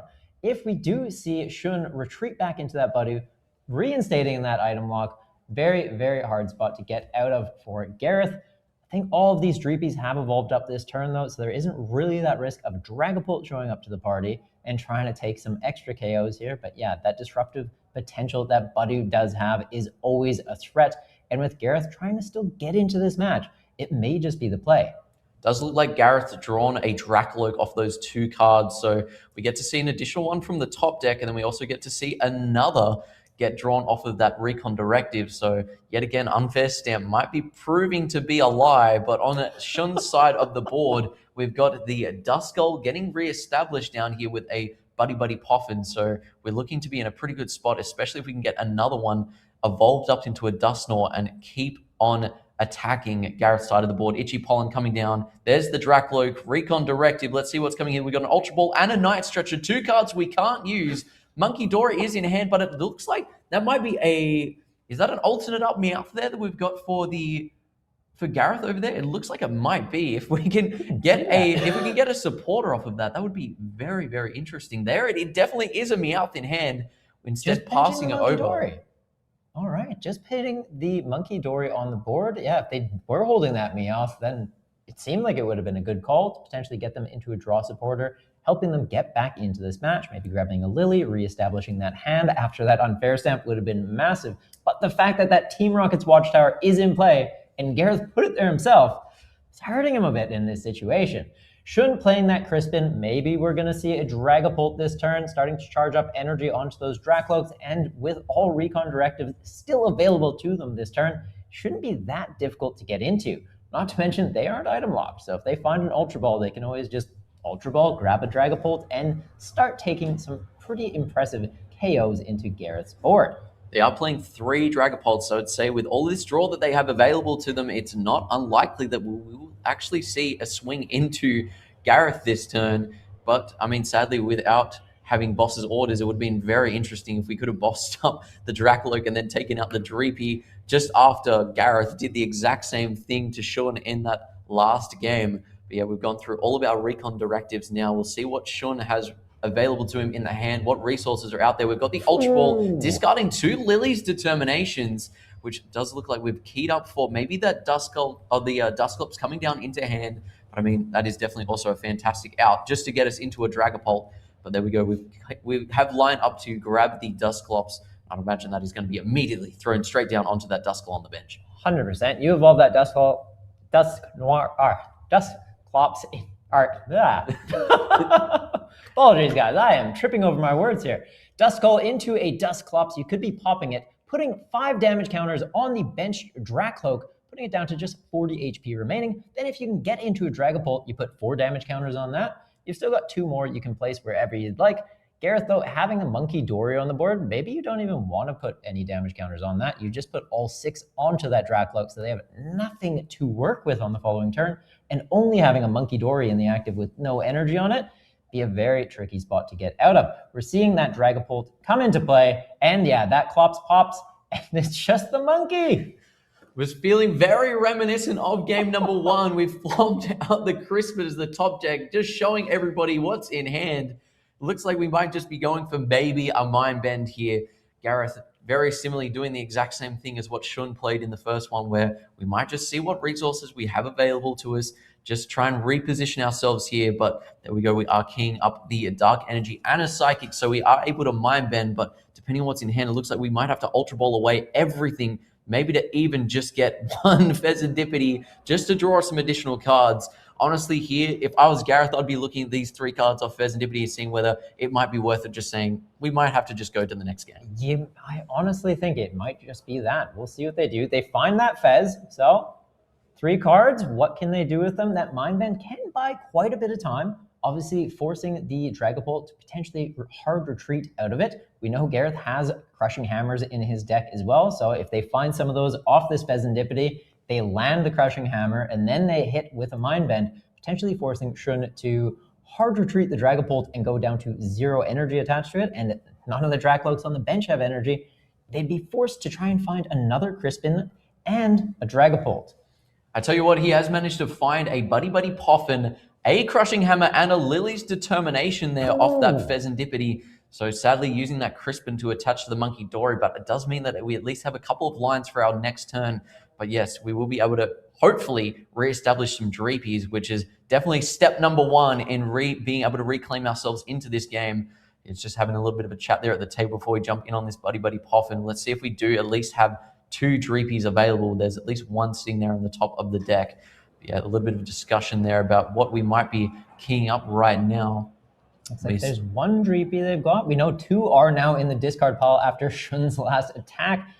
Very, very big impact onto Gareth's board. So hopefully the other one's not in the prizes, and it doesn't look like it is. Now hitting the bench, they might be able to get back into this game. Both players being on 3 prizes. Gareth potentially buying some time with this Mind Bend, confusing the active Dragapult, could be very impactful.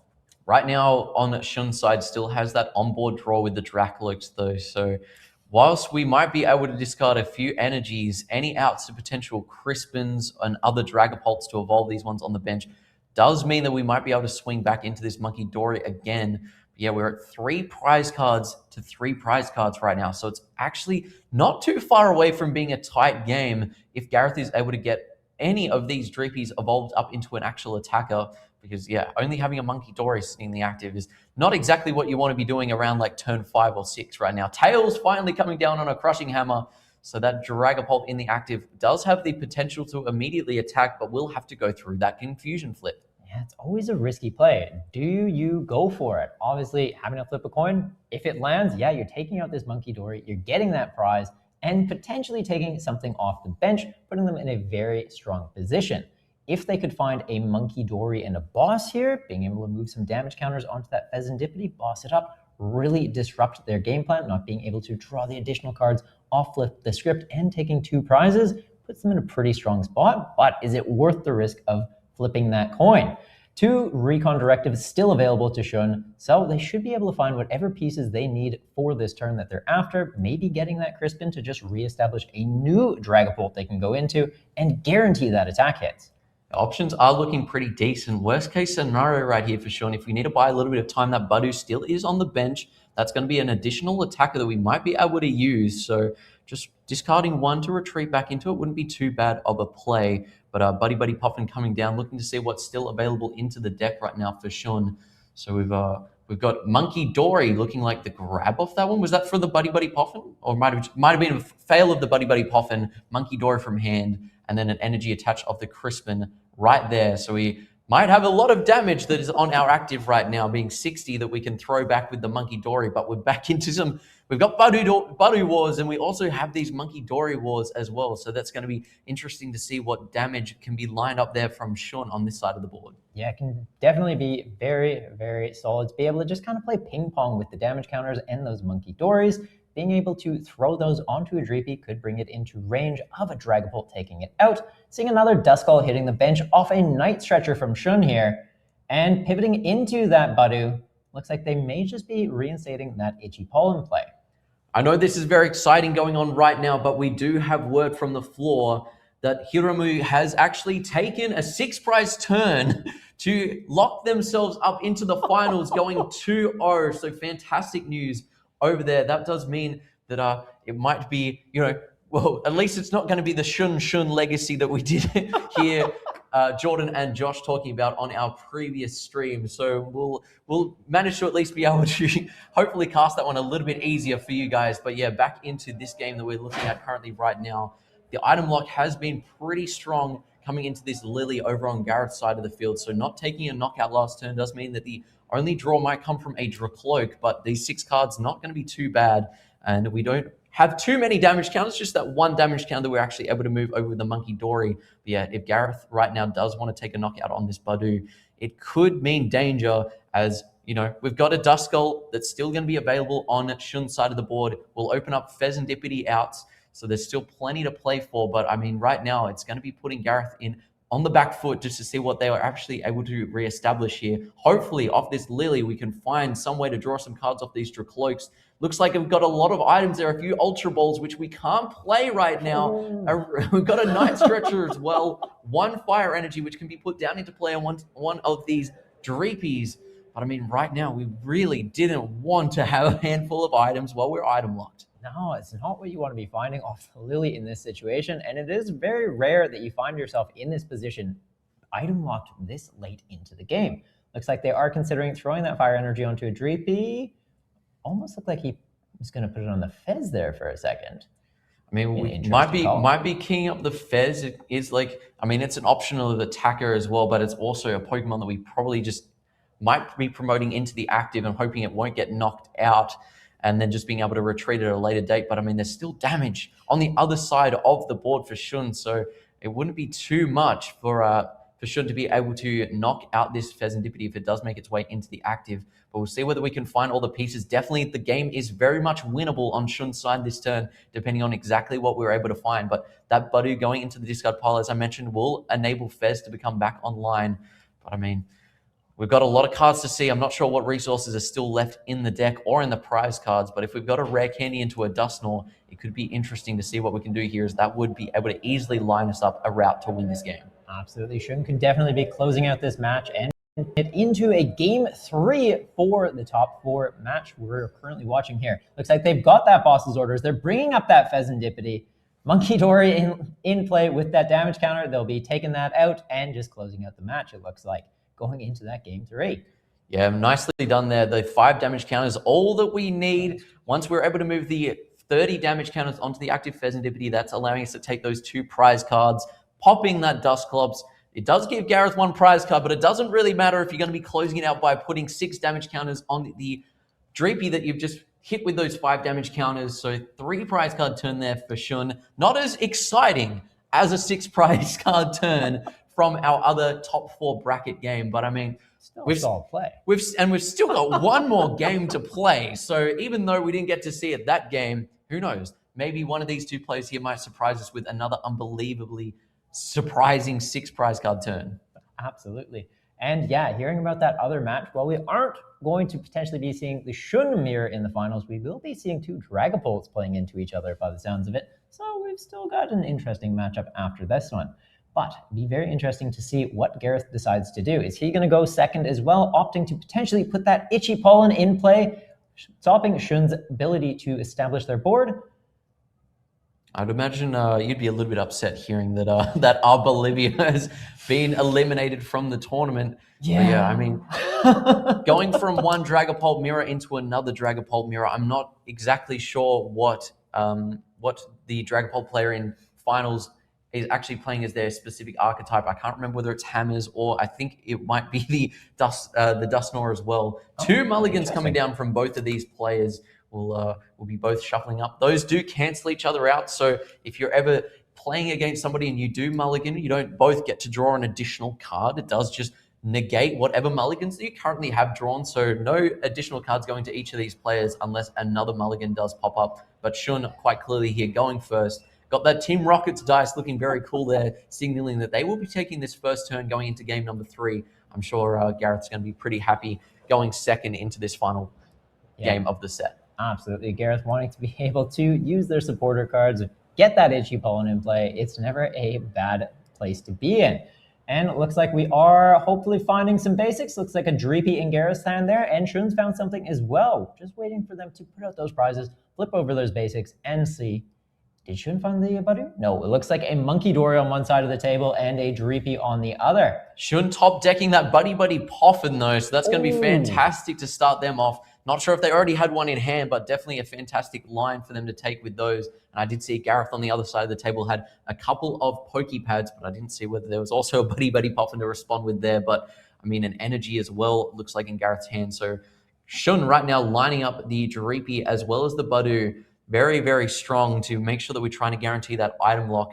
But yeah, I mean, I'd imagine right now Gareth on the other side of the table might be trying to execute the exact same game plan. It doesn't seem like a bad plan. It is kind of just the first thing every Dragapult player wants to do in the game is, yeah, get my Dreepies in play, but more importantly, get my Budu in play. Because if I can stop my opponent from getting into the game, it just gives me more time to establish my board as well. So that Buddy Poffin still on the table. They have already chosen their 2 basic Pokemon they want to put down, but taking another look through the deck just for their first search of the game to try and figure out what card may be in the prizes and how does it affect how I want to play this game into Gareth. And looking like Shun's just passing there. Yeah, passing over to Gareth. Going to give Gareth a lot of options. It looks like we did also get an Ultra Ball maybe as the top deck there. So if we did want to guarantee a support of a turn, we might be trying to look into a Meowth, maybe to come down into play so we can play one of those Lily's Determinations. Gareth back again on checking all those resources. Energies sticking up. Pokemon going to the front that we're going to be using for hopefully this coming turn. But yeah, we've got a Dreepy, Budu lined up, which we know we've got 2 Pokepads. So I'd say those are probably the 2 picks. And I'd imagine that Dark-type Energy Enhance is probably going to be that retreat option leading into the Budu to hopefully establish Gareth's item lock for this game.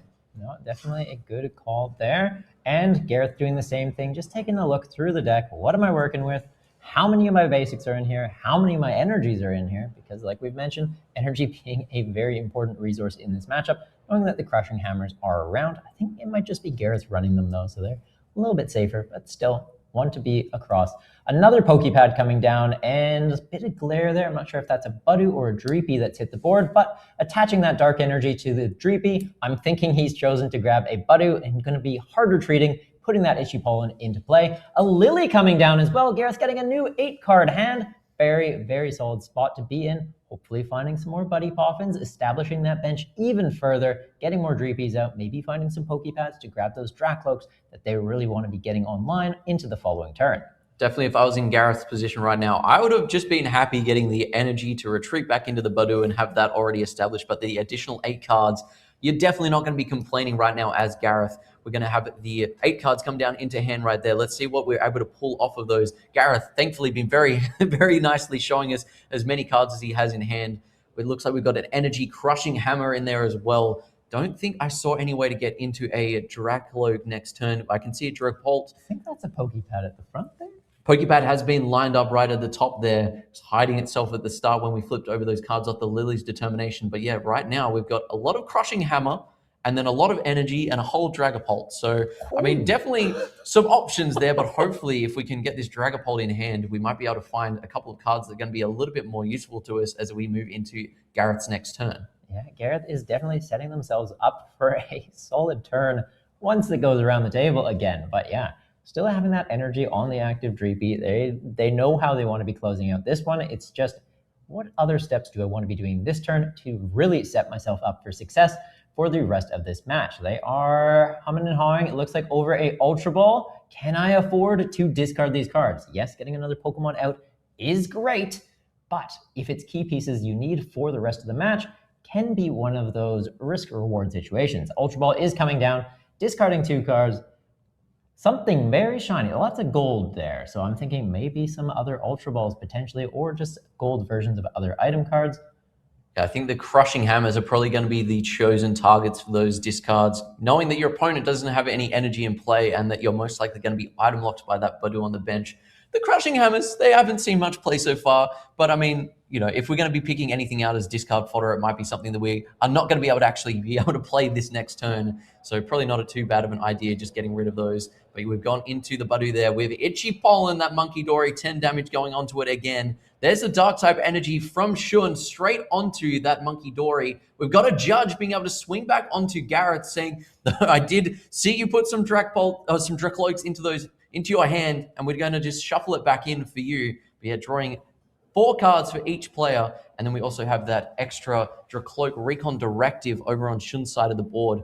Yeah, both of these players losing their hands, but I'd say right now, definitely having the item lock is going to be interesting to see whether Shun actually gets a handful of playable cards.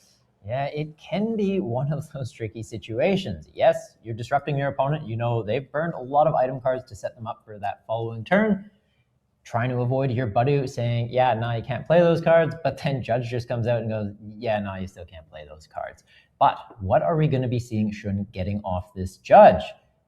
I mean, we've already got that Monkey Dory, so we can at least move those 10 damage counters back onto the Badoo, which will put us ahead on damage if we're swinging Badoo into Badoo for a couple of turns. Yep. There we go. And then the retreat coming off. It's great that you can use the ability first and make the most out of that energy attached before you do retreat. And then there is the Itchy Pollen, just throwing it back over there to Gareth. 2 damage counters now on that Badoo. It's 1 away from being knocked out, but 4 cards over in hand for Gareth, establishing another Dreepy. And we did manage to, off those 4 cards, draw into a Dragapult as well as a Lily's Determination. Judge is a liar. Unfair Stamp's a liar. Why is anybody even playing Hand Disruption at this point? Maybe Archer works? That's the only other one in the format that I'm aware of. Harlequin technically exists, but we're not going to talk Lucian about is also a legal card right now as well. What's Lucian do? It's shuffle your hand, put it to the bottom, and then on a coin flip, draw 6 or 3 for both you and your opponent. I'd say probably Harlequin might just be a better call at that point. Yeah, not. I haven't even heard that one enter the conversation. Yeah, Lucian's a very, very interesting card. But yeah, Gareth moving back over to here, using that Recon Directive, Crushing Hammer, something that we won't be able to use, as well as a Dragapult that will be able to get at least an option to put one into play. It looks like we're grabbing that Crushing Hammer right now. But yes, with the item lock currently being in play and no energies on Shun's side of the board, that Crushing Hammer is not going to be super useful. But might just want to save that Dragapult to be used at a later date, or might already have one in hand potentially. There's an energy we're lining up. Going to be going a Psychic Energy onto that Dracloak. But Itchy Pollen, I'd imagine, will be the attack of choice for this turn, with another Dreepy coming down into play. Nice. Getting more Dreepies on your bench, never a bad call. And that Team Rocket's Watchtower showing up. Shun's not going to have access to Meowth EX. I think I've only seen the Team Rocket's Watchtower being the stadium of choice for both these decks. So once that's in play, it's likely staying in play until the end of the game. Can be very, very disruptive to both players. But Gareth having that Dracloak on his board, Shun already having a Dracloak on their board, at least both of them have access to some additional cards, so hopefully they can just continually draw into the supporters that they need to keep the match going. Looks like Gareth may have gone in Itchy Pollen, and it's back to Shun, playing a Crispin for turn, getting some energy into play. Maybe it goes on to that Dracloak. Do they have the Dragapult already in hand and an attachment for turn off this Crispin too? They'd be able to take a KO here. Could be pretty big. Could be very, very big. Definitely as well, the Monkey Dory is still in play. There's the Dark type energy. We would be able to just move that 10 damage across and immediately knock out this Badoo with that 10 damage counters from Garrett's Itchy Pollen on the last turn. Fire type energy, I'd imagine, will be making its way to that Dracloak at some point during Shun's turn here. Yeah, shuffling up after that Crispin. We're going to be seeing an interesting position here of whether we're going to be promoting one of the Dreepies maybe on Gareth's side. So putting yet again some more relevant damage onto one of those Pokemon that could be knocked out by a Phantom Dive at some point. There we go, Recon Directive. Definitely want to make sure we're using our abilities before we potentially evolve up. One card going to the bottom of the deck there. What has Shun pulled off? It's yet again another Dracloak. So we're going to be continuing to draw a couple of additional cards, which, I mean, Garrett's got one, but Shun's saying, I can do you a little bit better. I've got two. Oh, Shun, yeah, just kind of showing off at this point. Gareth at least having a few more Dreepies, though, so going back to their turn, maybe they'll be able to find multiple Dracloaks as well and be like, yeah, you've got two, I've got four. It'll be very interesting to see what happens on their turn here. Looks like they have played a Lily, or they're just shuffling through their hand at the moment. Still on Shun's turn. We are seeing those Recon Directives haven't been used. Taking a look over at Gareth's discard pile, what am I watching out for? How many of your Crushing Hammers are in there? Can I start attaching energy confidently? Looked like I saw two or three. Yeah, there's a couple of energy over there, but I think most importantly this turn, I'm thinking probably taking this knockout while still continuing that item lock is going to be very important as well. Making sure that Gareth, whilst his Pokemon have been knocked out, will not have access to that unfair stamp as well, which, I mean, even if it did come down into play, we've still got those two Dracloaks on the board, so it's not going to be too bad for them if they did get unfair stamped. But the Itchy Pollen coming in there, we're still leaving the 10 damage on that Badoo in the active. We might think we could use this somewhere a little bit more relevant. We might be able to target it towards a Dreepy that hasn't evolved instead of just knocking out the Badoo with it. Most likely this turn, unless there is the attack coming in here from a Dragapult or this Dracloak to knock out the Badoo, that damage might be staying around. Coming in with a Recon Directive, we've got the Fezandipity, which is going to be a very important card to play down to just give us that additional hand draw. Beautiful card art on that Fezandipity from the Ascended Hero set. Probably one of my favorite cards that they've printed in the last couple of years. Very gorgeous. There's the Flip the Script coming out here, drawing us 3 cards. Boss's Orders being one of those options could be a line that we might have to take at some point during this turn here for Gareth. But yeah, we still have plenty of energy. I can see we do at least have the fire type energy that we would be able to attach to the active. Not sure, do we see there's a Dragapult in there as well? So we could actually take out this Duskull on Shun's side of the board as well if we knock out this Badoo in the active. And going Boss's Orders, bringing up that Dracloak, and it's the one that has energy. So not only are they taking out draw power from Shun, they're also taking out a threatening attacker that was being established, while also taking out that Duskull, 60 HP, very risky number to be putting on your bench when you already know Gareth has a Dracloak that's got an energy on it, and it can evolve up onto his next turn. So I guess Shun was saying, if I'm putting it in play, I'm putting it in play this turn and just hoping Gareth doesn't have it. Fortunately, that risk didn't pay off for them. Benching another Duskull here, and another Dreepy hitting the board, trying to reestablish their bench, but not sure what's the logic in putting another Duskull down. It just feels like it's going to be a free prize. It is very, very vulnerable. I know that Natalie in the winners interview yesterday talked about you kind of don't want to be chucking down any of these Duskulls the moment that you've got a Dragapult on the other side of the table. So we'll see what they're actually able to pull together. But unless they've got Night Stretcher in hand to get a second one, it's going to be interesting to see the line that Shun decides to take here. There's the 2 Pokemon getting put over there that have been put into play this turn to make sure, you know, that we're not accidentally evolving them up as they've been put into play. 2 cards coming in here off of this Recon Directive by the looks, making a little bit of a tougher decision, just addressing the hand to see what is going to be the 2 card, or one of the 2 cards that we get to pick out of this Recon Directive. One of them is going to be sent to the bottom of the deck, which might not be seen again unless there's a shuffle of the deck.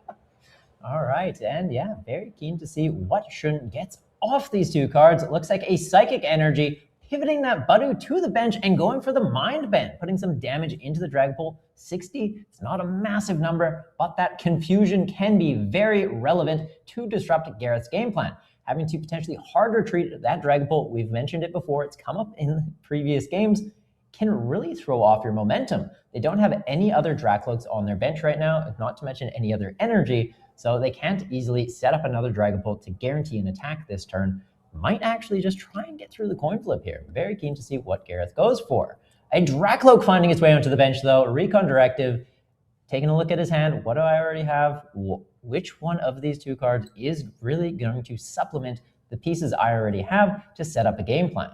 Definitely is interesting. As you mentioned, there were no Dracloaks on the board behind the active Dragapult for Gareth. So we've got 4 Crushing Hammers in this list.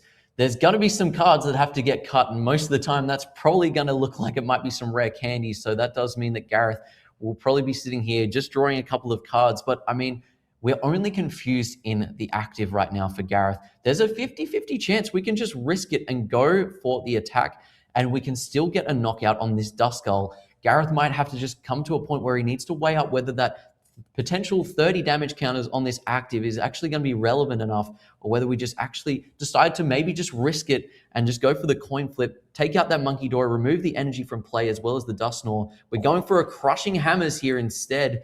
We're going to at least try and get some of these cards out of our hand, which might be a decision to, even though if we are going to try and swing into the active, it might be better just to thin them out, just so that we don't have them clogging up our hand if we do get, for say, unfair stamped on this next turn. Absolutely. And another Crushing Hammer coming down by the looks of it. Starting to flip coins. First one hits, getting rid of that dark energy on the Monkey Dory. And are we going to see... I thought he played 2 Crushing Hammers there. Apologies. Maybe it was just one. He only flipped 1 coin.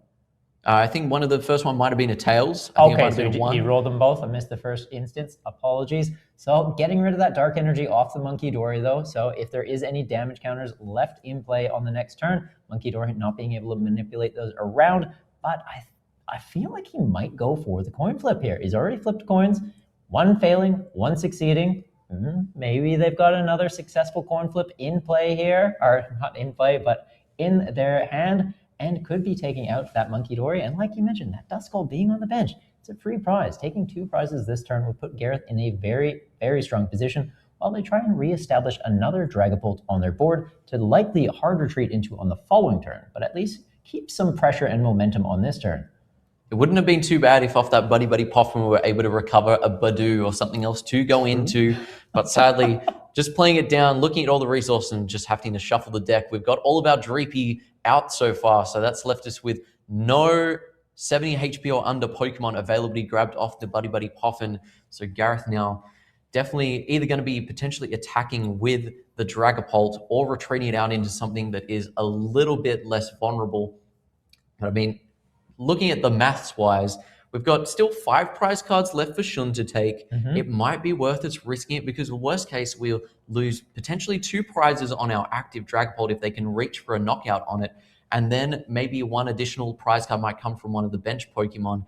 But I mean, I feel like at this point, it might be worth just saying, Shun, I'm going to try and have at least a crack at knocking out 2 of your Pokemon, and then you might not be able to reach anything further. Looks like they're playing down a Boss's Orders. If they go for that attack, being able to take out the Dracloak and a Duskull, but it's a Tails! Just doing 30 damage into himself, 90 on the Dragapult now, so that's what? Quick math, 230 left? So if Shun can get a Dragapult set up, doing 200 with Phantom Dive, pretty good, not quite a knockout, but that Duskull getting to survive another turn can quickly become a Dusclops and close that missing little bit of damage to get that knockout into Gareth's Dragapult. Not having another Dragapult on their bench ready to go, they do have that Dracloak though and a Pheasantipity, so they would get access to a lot of cards on the following turn to try and reestablish a new one. Got the Dusknoir being the chosen choice there off of the Pokepad, going to hand using just the Buddy Poffin, just burning that one. We've got the rare candy to go up into the Dusknoir as well, keeping it well out of that 60 HP range. We might be just lining up an energy here, and maybe we could be just looking to retreat into that Badoo this turn. I mean, we've sadly don't play any other ways of accelerating energy in this deck than the Crispin. So that 1 energy that's just on the active is just going to be sitting there by itself. Lily's hopefully going to give us some options. Maybe this next turn, after we item lock, we might be able to get a Crispin off this Lily's. I mean, with the Rockets Watchtower in place, sadly, Meowth isn't going to be an out to finding it. So we'll have to raw draw into it at some point. We're going to see these 6 cards come down for Shun. Will he have what he needs to be able to close out this game? Let's have a look, see. Shun being very, very secretive with what he's had in hand this entire game. But yeah, we've got another Pokepad coming down. Maybe going to be lining up if there's another Dreepy that might be hiding out there. If we don't have this extra bench space available, well, you know, we may as well at least try and line up potentially another Dracloak to come down into play after this turn.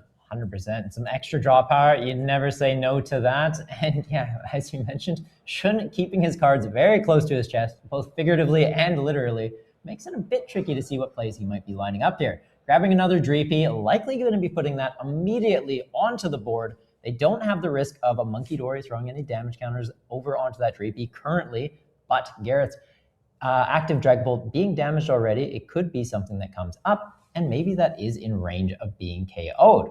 There is also that Budew still on the board, though. That's kind of just a free prize for the Dragapult to take out.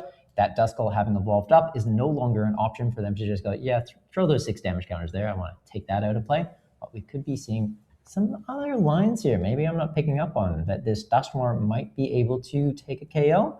Dracloak being able to evolve into Dragapult does have another attack on there, Jet Headbutt, doing 70 damage. Combo that with the 13 counters off Dusknoir, gets up to 200 all up. I think that's still just shy, though. They'd be 30 damage off. Yeah, just a little bit shy. It does look to go back into that Budew, establish the item lock there. But, I mean, overall as well, not to mention this being a very important game, but it is also for at least the Australian region. Gareth is our one last surviving hope of hopefully being able to bring this back for the Australian region. So here we go. Lot under this next couple of turns. A lot of pressure on both of these players. So taking that additional extra time, I think we still have a fair amount of time left in the round. So a little bit just to make sure that we're still being able to play our lines exactly optimally. Just it's worth just taking a little moment just to make sure that we've got all of our ticks and boxes. So we've got a Recon Directive coming out here. We've got a Moltres being lined up. That could be an interesting single prize that we might try and maneuver into the mix, but then Buddy Poffin is the other choice, just going straight to the bottom. Item lock, that's not going to be able to be played for us this turn. We may as well at least take a card that could potentially be relevant. But yeah, that was all that we got to see there off of the Recon Directive. Don't think there's another Dracloak in hand, but yeah, this turn right now for Gareth definitely isn't looking as exciting as what the last one did, where we were able to potentially take the 2 prize cards. We've got the Moltres looking like it might potentially be coming down onto the field. That would allow us to take a knockout on this Budew. It does hit it for 40 damage with the weakness, just really deciding whether that's something that we want to navigate towards. I think at this point, we're probably going to have a lot of single prizes that are going to remain in play for the rest of the game. So I'd say it's probably not too terrible of an idea just to get it into the mix right now. 100%. And even being able to go into that Moltres, taking out this Budew, yeah, it's only giving you 1 prize, but it's also taking out that very frustrating itchy pollen attack. And with that Dusknoir sitting on the bench, makes it a little bit more risky for Shun to want to pop that, giving up a prize, because then Gareth just needs 2 to close out the game. Well, we've got a judge that's just come down for Gareth. So, I mean, no unfair stamp due to being itchy pollen at all. I mean, we didn't even receive a knockout last turn. So, Judge being a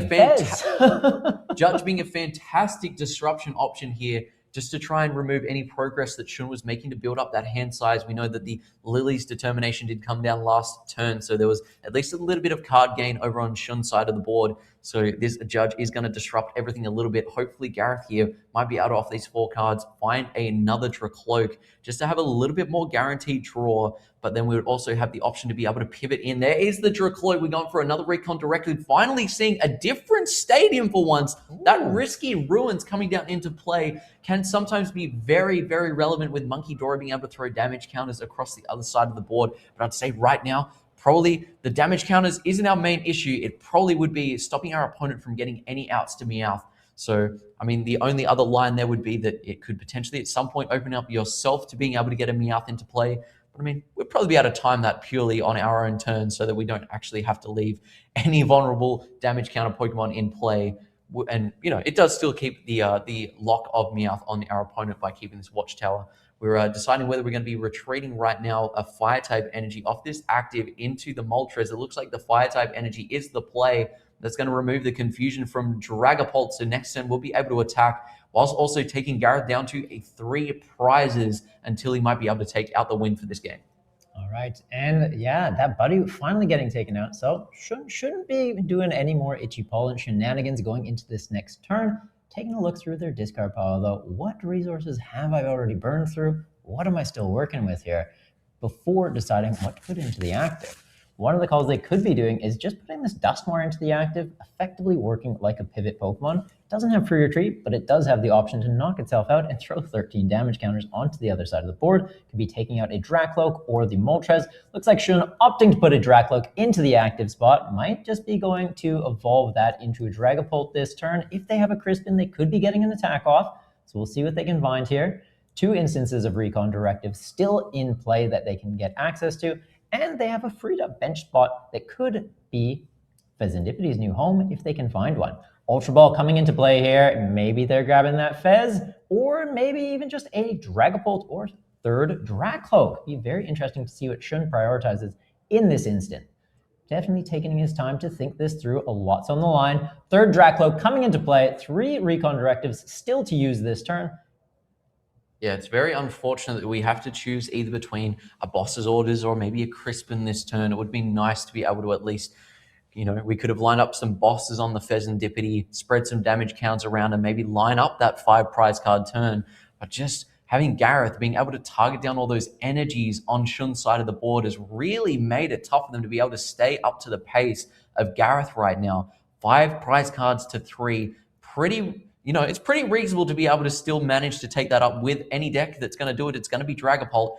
100%. We heard the other Dragapult ending up taking 6 prizes to close out a game, so 5, it's not unreasonable. We could still see Shun steal this game.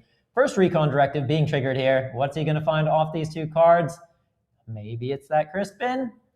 Oh, something going immediately to the bottom, and Shun still keeping to that. He's keeping his secrets.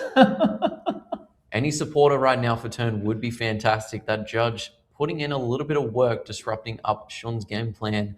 We do see all of the Recon Directives finally getting used. That's 3 additional cards going to hand. You get to choose the best out of those 6 as well. So not only are you looking at the top 6, but you get to pick out the best 3 that you want to use for this turn. So not terrible at all for Shun. What are we seeing off this one? It must be a little bit of a difficult decision to make.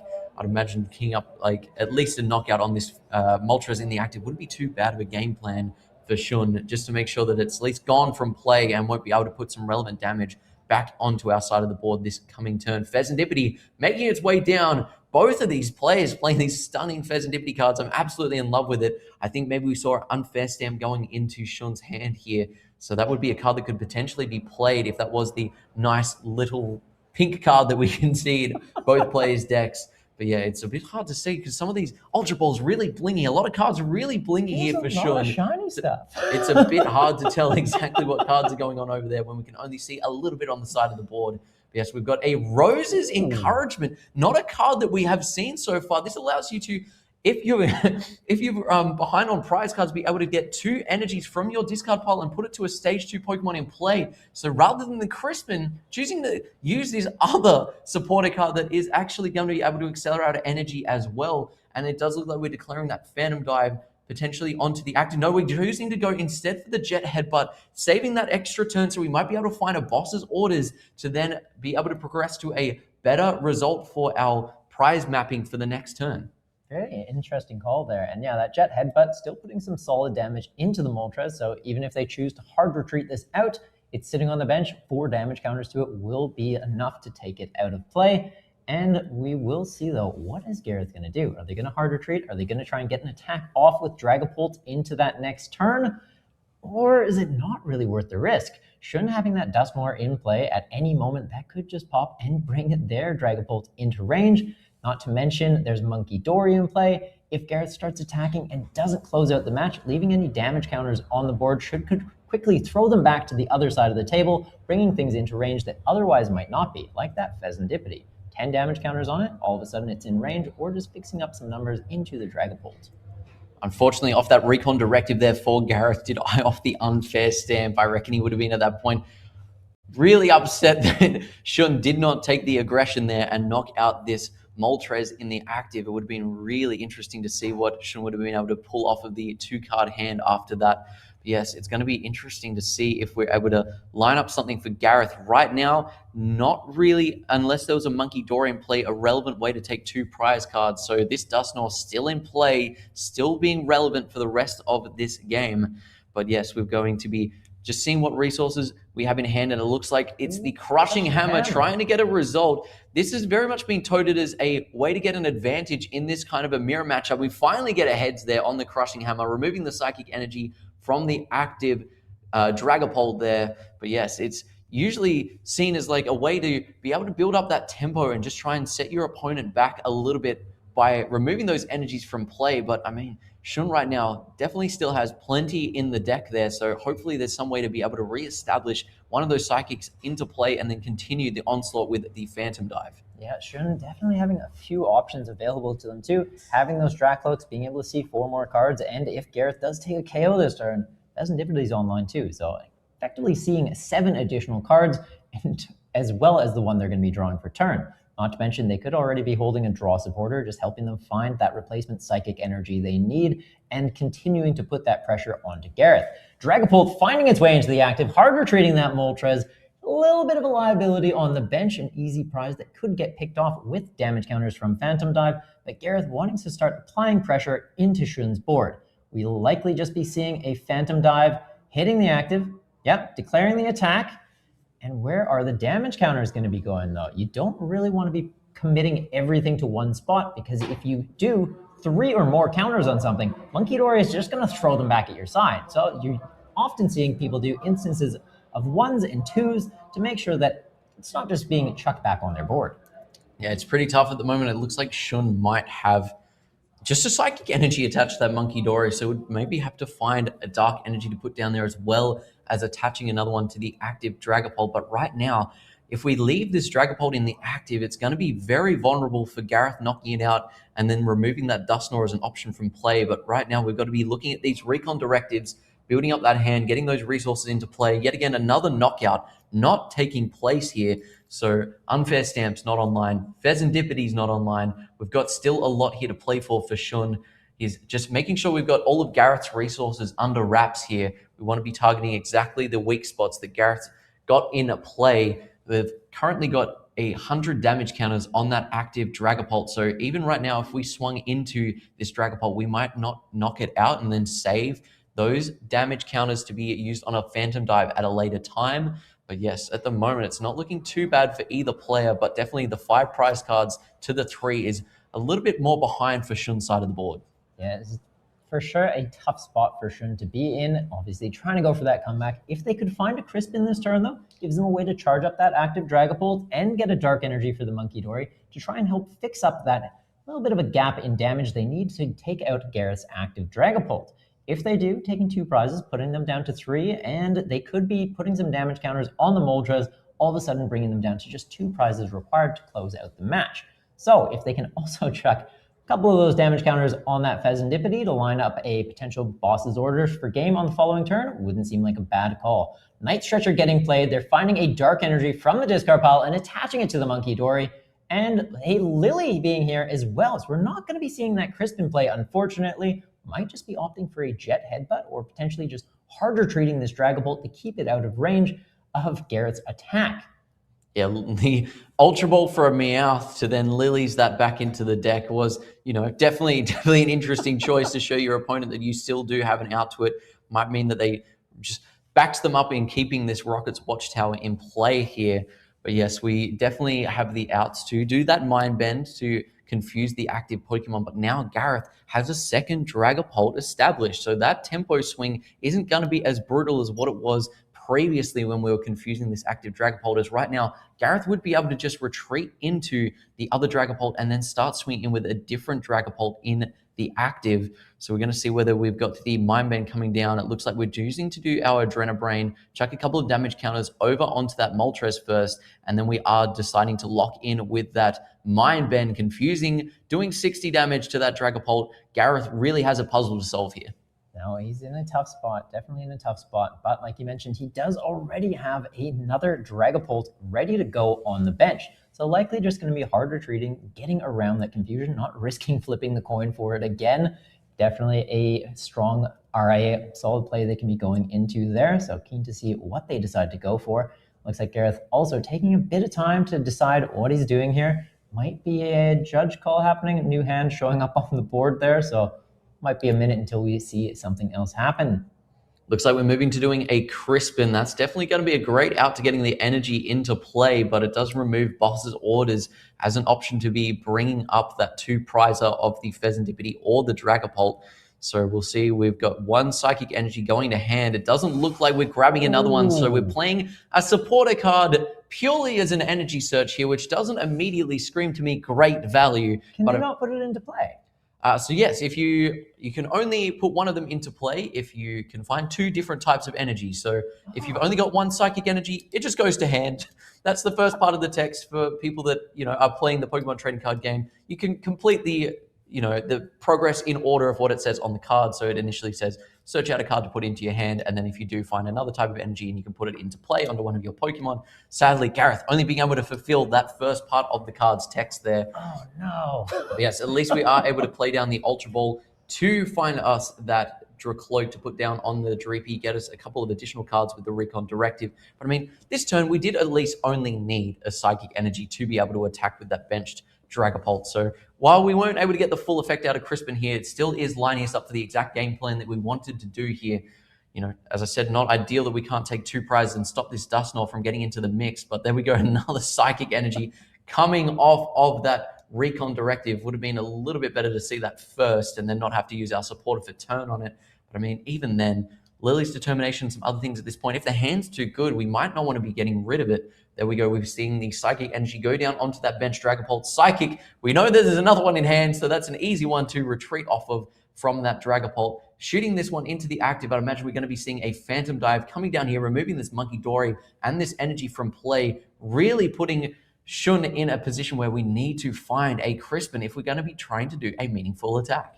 100%. And an interesting thing they can be doing with the damage counters from this Phantom Dive, there's 2 Dracloaks on the bench. They've got 90 HP. You put 3 damage counters on each of them.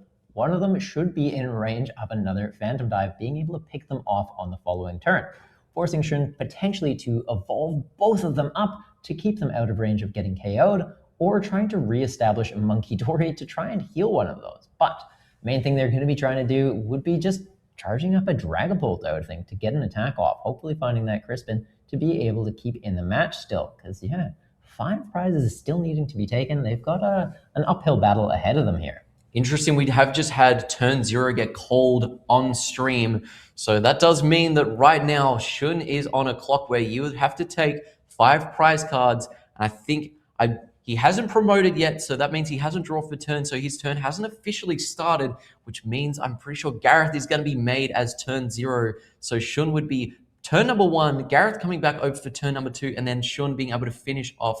It does look like we've got confirmation Shun is going to be turn number 1 here. So Gareth, only has 1 more turn to try and take these 2 prize cards. But I mean, there's a fair few options on board for him to be able to put that together. No, it does definitely put a lot of pressure. And being one of the top cut games, though, even if it does go to time, it'll go to, I believe we said it was the least amount of prizes remaining. I'm not sure if they've switched it over to sudden death, but yeah, if we're going off the least prizes remaining, Gareth is in a very strong position. So unless Shun's able to take 3 prizes and tie it up so that they're both on 2 and then force a sudden death, very, very interesting circumstances that could be happening here. But it will make it so that Shun's not going to be wanting to pop that Dusknoir unless it can close out this game, putting Gareth down to just 1 prize required. They're either taking it or they're winning it just by time. It always does make it very interesting when there are these different win conditions. As you mentioned, it's often not that we get to see a position where you just win because you're ahead on prize cards, but because this is a single elimination bracket, we do need to have a winner. So we've got a couple of Pokemon getting evolved up into play there from Shun, playing around those lines where potentially Gareth might be able to claw it back here. Just trying to play it slow, make sure that Gareth doesn't have a chance to potentially take it away this turn. We've got the Boss's Orders bringing up the Pheasantipity. That way Gareth's going to need to find resources to retreat that out of the active, which we know that there's at least 1 Psychic Energy left in deck for Gareth. We've got 2 Recon Directives and the draw for turn, so that's 5 cards at least that we'll be able to find. But right now, Pheasantipity in the active. Shun, I'd imagine, is just going to be hitting this for 200 damage with a Phantom Dive if we can find an energy to put onto it. And then we might be able to actually take a gorgeous 5 prize turn to finish off if Gareth isn't able to do anything about this Pheasantipity stuck in the active spot. Yeah, they could be in a very, very tricky spot, not having any more energy, potentially to hard retreat, but it looks like Shun's just opting for a jet headbutt doing 70? Oh, Sadly, just whiffing the energy there off the unfair stance. So even though he's trying to make Gareth in a position where he would be forced to find an energy, Shun in himself was not able to get that resource to do the optimal play of the Phantom Dive and spread the damage counters around. Gareth definitely would imagine is very happy with that, putting one energy down. We've got the Dark Energy Boss's Orders coming up, and that's going to do it. Retreat. Boss's Orders. Gareth, the Australian, taking it into a finals. Australia has a chance of taking home another regionals for this season. Fantastic play there from Gareth. They're showing off the hand that there's no psychic outs there. Really, really great stuff there from Shun. No, very, very solid way for Gareth to close out that match. And yeah, Shun even showing off. I was holding Meowth. You had the Team Rockets Watchtower play. I had Meowth. Like, yeah. I could have gotten a Crispin, but you said no. So yeah, Shun kind of playing on the back foot, unfortunately, and it would have been really exciting to see them close out that game with a 5 prize turn. But yeah, seeing an Australian player make it through to the finals, I can't say I'm upset at that. Absolutely incredible stuff. I know that we've already had two winners from the Australian region locking up slots. So if Gareth can take it all the way, secure themselves a spot at the Worlds for this year in San Fran was going to be really fantastic. I'm not sure. I don't know whether Gareth was in contention so far. I don't think I saw their name on the list for the top 20 spots. But I think if we've got here the elimination for Top Cup, we can see the breakdown of what has happened on both sides of the bracket. We see Hiru is going to be pairing up into Gareth on this side of the bracket into the finals. Nice. So we will be seeing 2 Dragapults in the finals. Everyone's saying it's the best deck in format, and with the amount of them that made it to Top Cut, it's really hard to argue that fact. It's a solid deck. It has built-in draw power. It's got ways to mess with the bench. It's got ways to disrupt your opponent, and it just hits for a very solid number. Plus, all of the varieties we see in the format. Silas Golding, who is running it with a Blaziken. I know a lot of people are a fan of the Kickin' Chicken. There's the Duskmore options, which we just saw him play, as well as just the straight-up ones, and the Dunsparce package even showing up in some builds. It's been really interesting to see how Dragapult has evolved.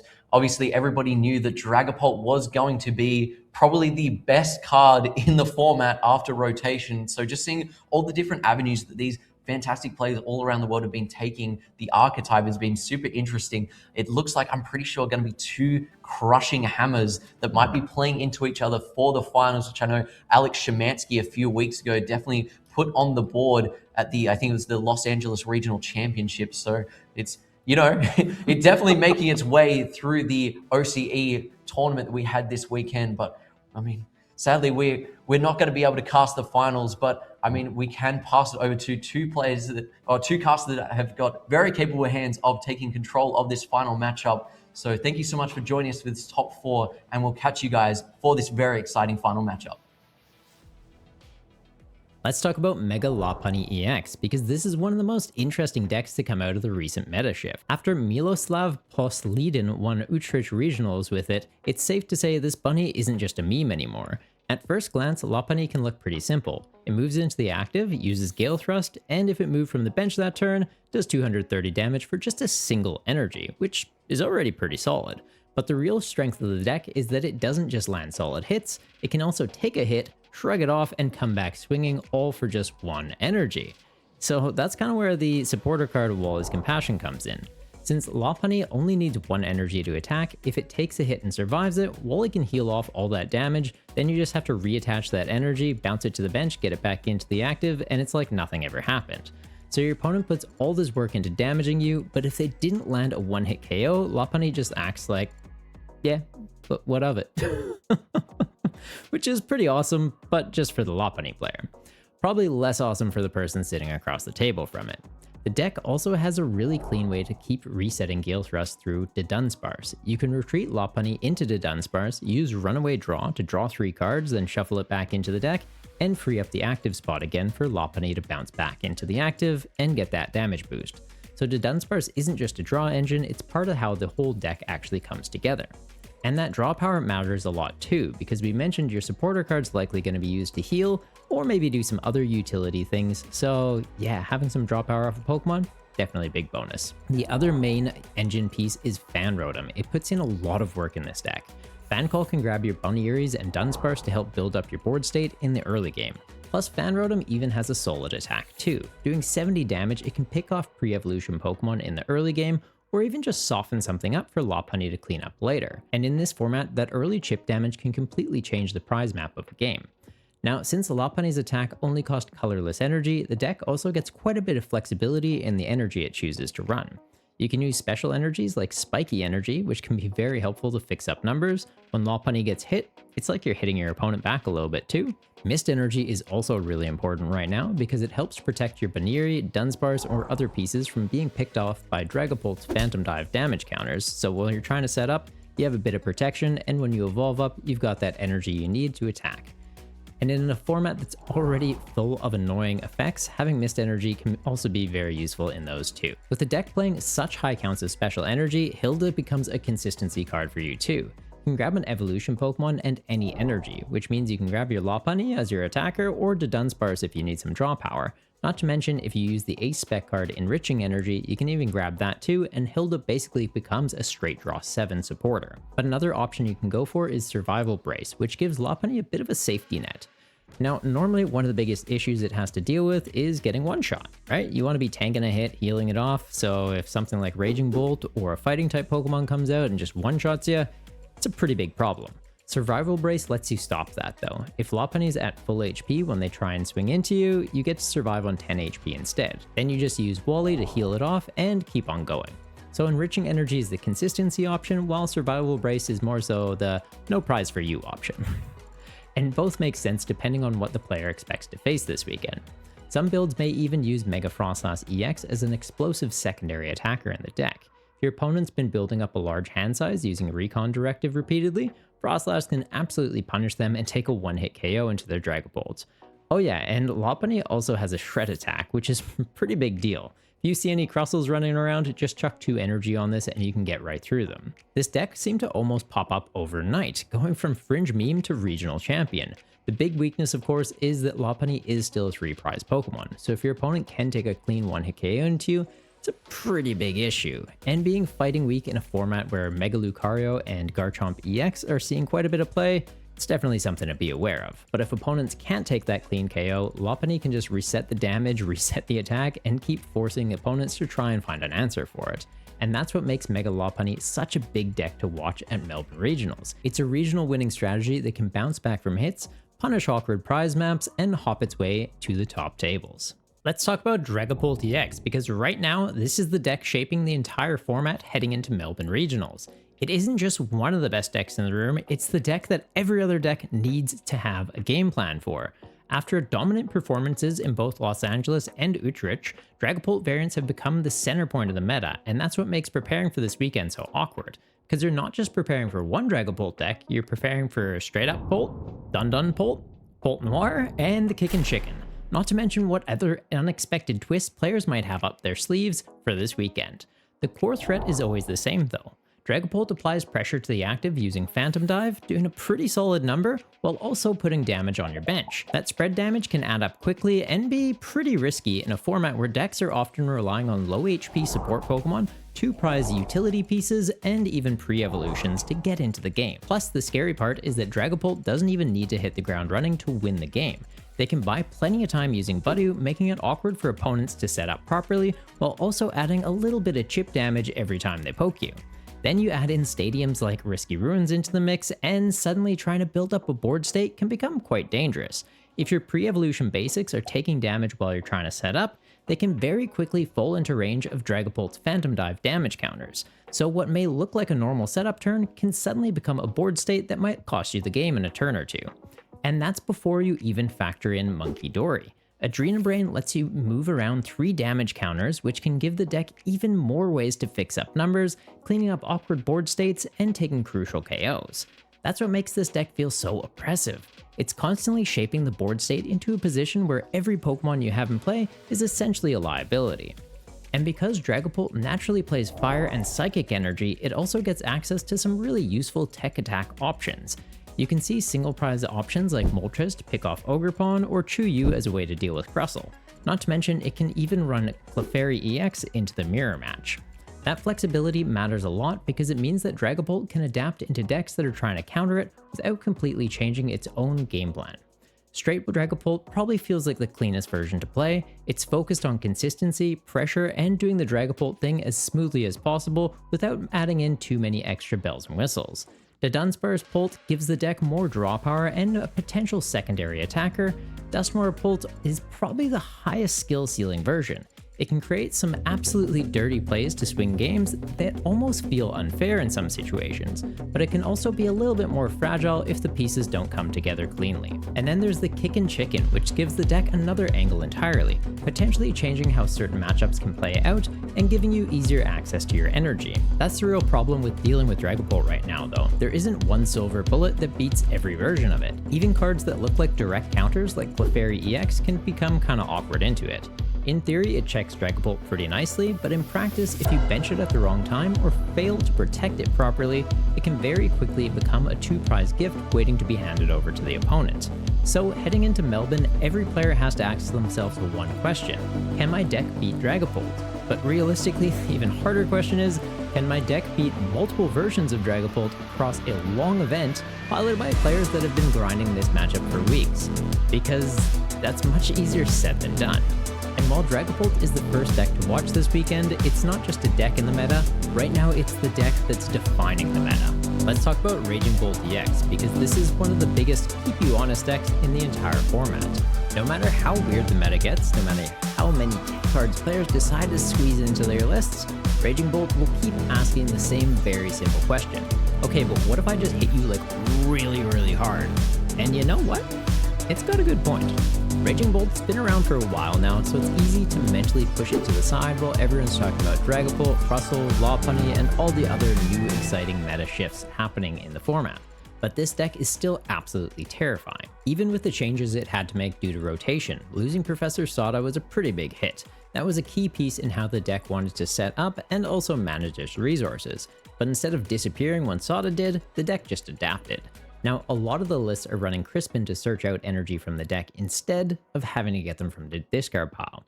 Granted, it gets you less energy when it does, but you don't need to jump through the same hoops of getting that energy into the bin before you can get it into play. And it's not restricted to only going to your ancient Pokemon, which is a pretty nice bonus. So the deck is still pretty fast, it's just going to get there in a different way. A big part of making this all work is the consistency engine. A lot of lists are playing heavy counts of Meowth EX or the Noctowl engine because they give you a reliable way to find your supporters or other key pieces you need for your turn. And a lot of the time, that just means finding Crispin. Mega Kangaskhan is also a really important piece in the deck. Having Kangaskhan in the active gives you extra draw power each turn, making it a great option to start the game, and it's also a great pivot piece for after something gets KO'd. It can sit up in the active, helping you refill your hand and give you time to line up your next attack. It's also a great place to park energy. With its higher HP, Kangaskhan can act like a bit of a battery, holding energy on board until Raging Bolt is ready to come out and use that for a massive Bellowing Thunder attack. And it can hit too, doing 200 damage, plus if the coin flips are on your side, get that up to infinity and beyond. But a lot of the times, it's better to use a lower risk attacker that can guarantee a knockout when possible, instead of throwing a 3-prizer into danger that may or may not hit the number you need it to. Area 0 Underdepths is another important piece in here, because with all the Pokemon this deck wants to play, your bench can get pretty crowded quickly. And you even have Chin Pao as a way to shrink your bench when you need to in a pinch. So if you get a bunch of Meowth in play and you don't want them on board as a 2-prize liability, just use Chin Pao and shrink them all down. Or maybe your Kangaskhan took a hit and you don't want to risk that getting knocked out on a following turn. Get it on the bench, bin your stadium, and get it in the discard pile instead of giving your opponent 3 prizes. It also provides a counter into Team Rocket's Watchtower, which can otherwise shut off all your colorless support Pokemon that you're pretty dependent on. Also, while we're on that, another great option because you have so many colorless Pokemon is using Glass Trumpet. It lets you put energy from the discard pile back onto your board, and then you have Energy Switch to help move that off those guys onto a key attacker in a pinch. So the deck has this really cool rhythm of building up energy, spending it for big knockouts, then rebuilding the board just to do it all over again. And that brings us back to that giant delete button. Raging Bolt's Bellowing Thunder lets you discard energy from play and do 70 damage for each one you discarded. So it's pretty simple math, and it's good into basically any matchup. Basically just have to think 7 times what says I win. That's one of the big strengths of the deck. It doesn't just hit one fixed number, it hits whatever number the situation needs, as long as you can keep energy getting into play. But the biggest shift with the deck is that a lot of players aren't treating this as just a pure Raging Bolt deck anymore. It's become more of a toolbox deck with Raging Bolt as your giant delete option. You still have Teal Mask Ogre Pawn EX that helps you build up a board with its Teal Dance ability. 900 plus players sat down at 8:30 yesterday morning, and now only 2 remain after an absolutely wild weekend.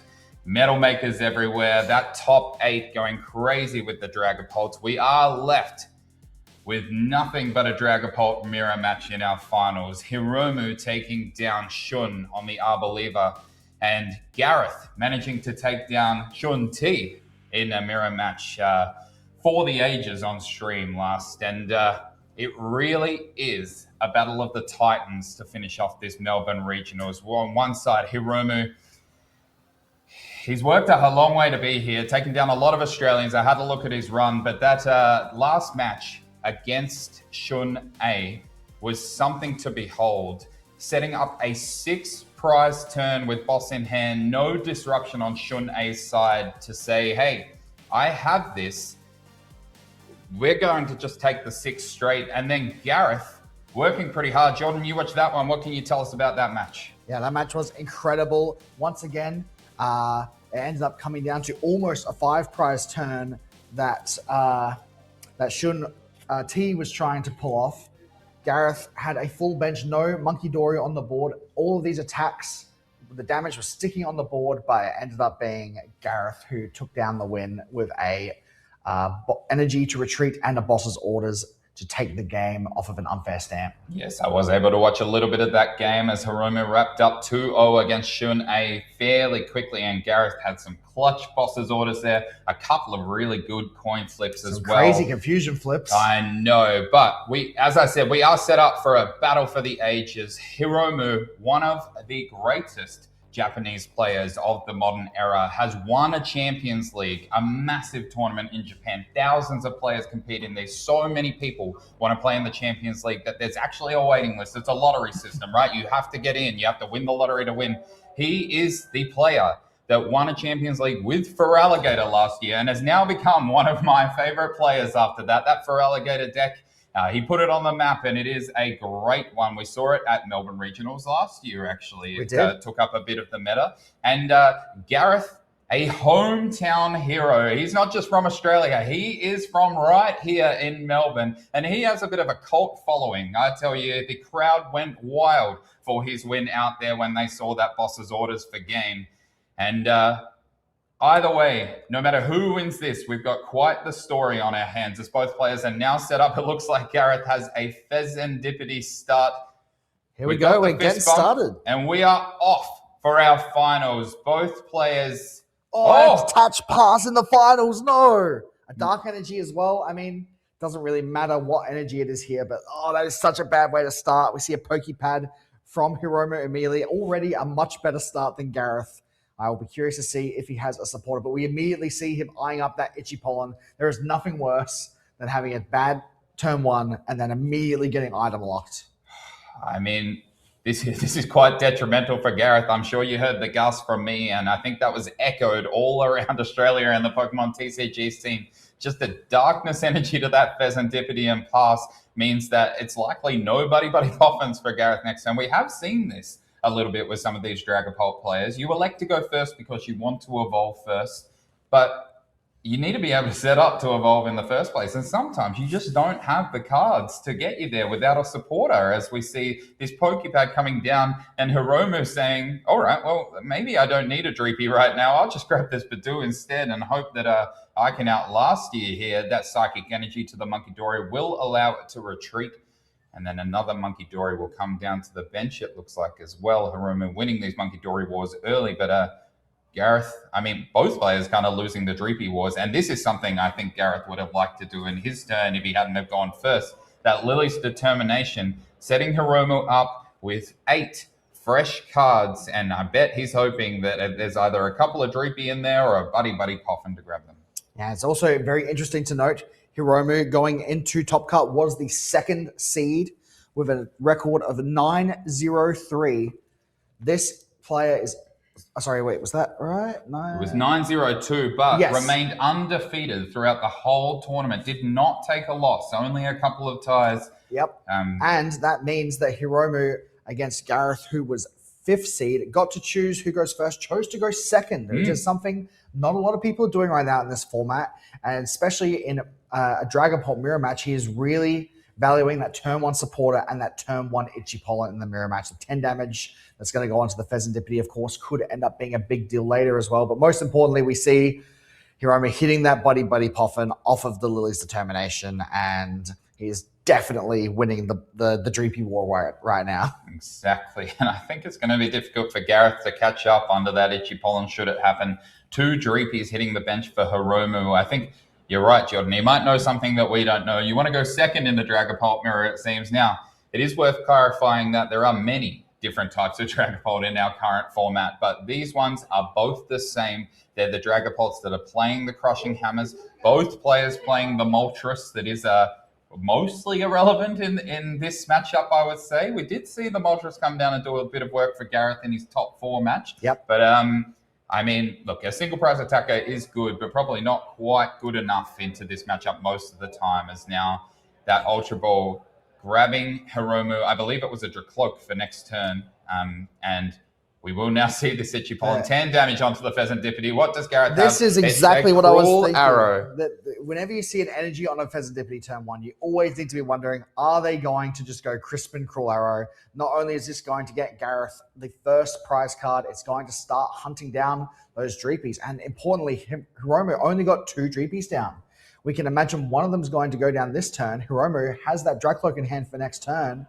I don't believe we see a Shaman in either of these lists, so we know Gareth should almost certainly have access to knocking out that Dracloak next turn as well. This is a sort of big brain play that gets you into these finals. Most players would top deck, not a draw supporter there, and go, now what do I do? Gareth immediately slamming down that Crispin and going, you know what? Cruel Arrow here, actually not that bad, as he finally gets a chance to prize check as well. This is something that can be a little bit important in these matchups. You do want to see what you have prized, especially those Dracloaks. They're so important to setting up your deck.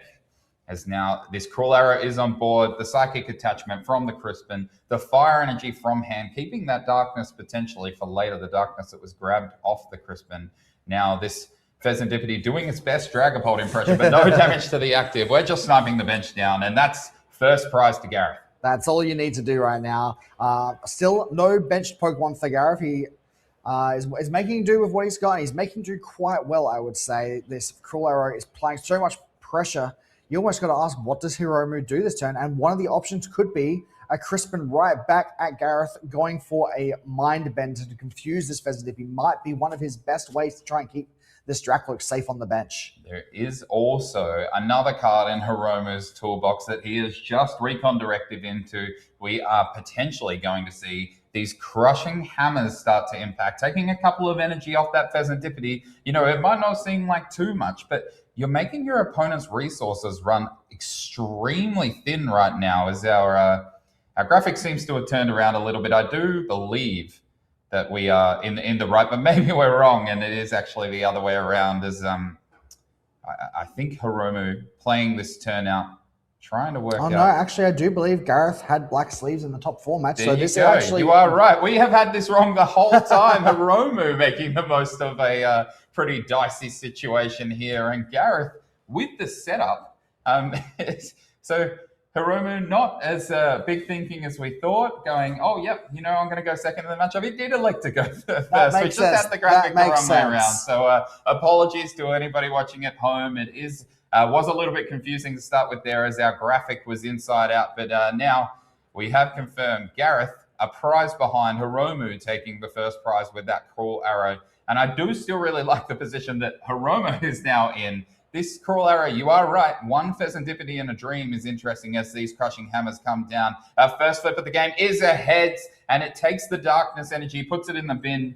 I mean, there is a Darkness already in Hiromu's hand. I think Gareth knows that, but there's your Mind Bend, Jordan.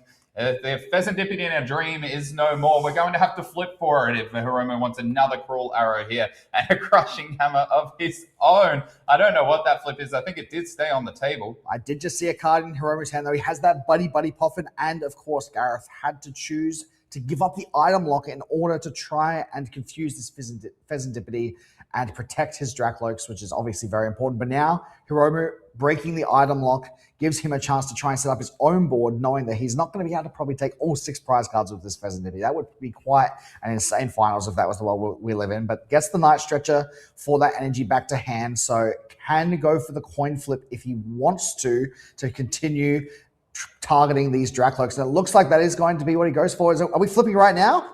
That's oh my God! It's hit the Drakloak, the Cruel Arrow coming down. Hiromu going up by 2 prizes with a still confused Pheasantipity in the active. Who would have thought that this support Pokemon that's meant for its flip the script ability is becoming the main character in our finals match game 1, as now Gareth trying to recover from what is kind of an unexpected double Drakloak knockout. 1 Dreepy down, 1 Drakloak down, and going, I mean, you could probably just Cruel Arrow flip next turn as well. Yeah, if he even has a Drakloak. The Fire Energy going on to the Dreepy. Another Mind Bend is going to do 60 damage, so it's still mildly relevant. I think Gareth realizing that 60 damage, not a whole lot different to the 10 of Badoo, but the item lock, super important, has now, Hiromu saying, all right, I have a bit of a turn here. I've got a Drakloak. I could start running through my deck with this Recon Directive and a Lily's Determination for a fresh 6 because his 2 prizes ahead is, I mean, maybe just what the doctor ordered. This has just been such an insane start to this game. After turn 1, it looked like Hiromu was almost done for, but I don't think I've ever seen a Pheasantipity flip the script this hard without even having access to the ability, turning this game completely around. And now Hiromu is the one with the dominating board. He is winning the Drakloak war, has 2 Drakloaks to Gareth's 0, has 4 energy on the board, and now Gareth not only down on board and prizes, it seems like he's kind of in a bad spot no matter which way you look at it. This has been one of the most insane Dragapult mirrors I have ever seen. 1 heads flip away. He's hit it. My gosh. There's no more Dreepy or Drakloak on Gareth's board. That is 2 heads flips and 1 Cruel Arrow through that has wiped every single Dragon-type Pokemon from Gareth's bench. And Gareth playing down this Lily's Determination, I'd say the top deck, and just going, what on earth am I meant to do here? He's hit 2 heads, I've confused him, I've item locked him, I let it go for 1 turn, and now he's got a full board of dragons, and I'm left with nothing. There is that Monkey Dory on the bench with the Darkness Energy. No damage to play with right now because that Cruel Arrow hitting a clean 100 damage, taking out a 70 HP Dreepy and a 90 HP Drakloak. So still the fresh 8 for Gareth. Unbelievably, despite being the first to set up, has not taken a prize card yet. So does get the full effect of Lily's Determination and now trying to work out what to do. I don't see the Buddy Poffin in hand, and even then, it might need to be a Night Stretcher at the very least. I do think there might have been a Night Stretcher, but it is definitely a Crushing Hammer. Are we going to just keep... That's a Tails. Tails. I was going to say, do we need to try and continue to remove these energies off the Pheasantipity? At this point, the Drakloak is probably the bigger threat. I think Gareth's just going to pack it up. He's had enough. Look, I tell you, the tails and heads definitely made a difference. That dice working in Hiromu's favor and really setting the precedent for that game as Hiromu takes game 1 now on that left-hand side of the screen with 3 Cruel Arrows, just taking Gareth completely out of the game. And, I mean, I don't think any of us saw that coming, Jordan. We were all a little bit sad for Hiromu after the active Pheasantipity to start the game, attach pass, thinking, oh no, that's not how you want to do a Dragapult mirror. It's bad enough that Pheasantipity's in play in the first place. It's a bit of a liability with only 210 HP. But to start it with no Dreepy is just insane to come back from. But Hiromu said, trust me not, Carlos. I've got this in hand, straight into the Crispin, Cruel Arrow, flipping 2 heads through Confusion. What more could you want?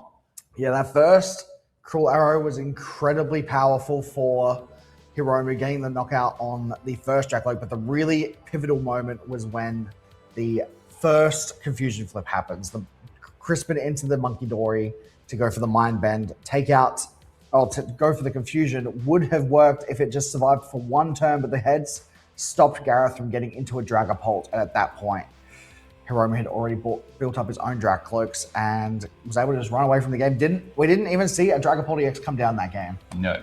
Who would have thought that this is a Dragapult EX mirror match in that one? And it's something that we usually talk about in these other snipe decks. We've had plenty of Wellspring Mask Ogerpon on our stream so far that have that torrential pump attack, allowing you to take out these Dreepy and Dracloak. And it is a really key part of the setup for these Dracloaks to stay on board for a turn. We've seen plenty of pre-evolutions into that Dragapult EX early just to protect from that torrential pump attack.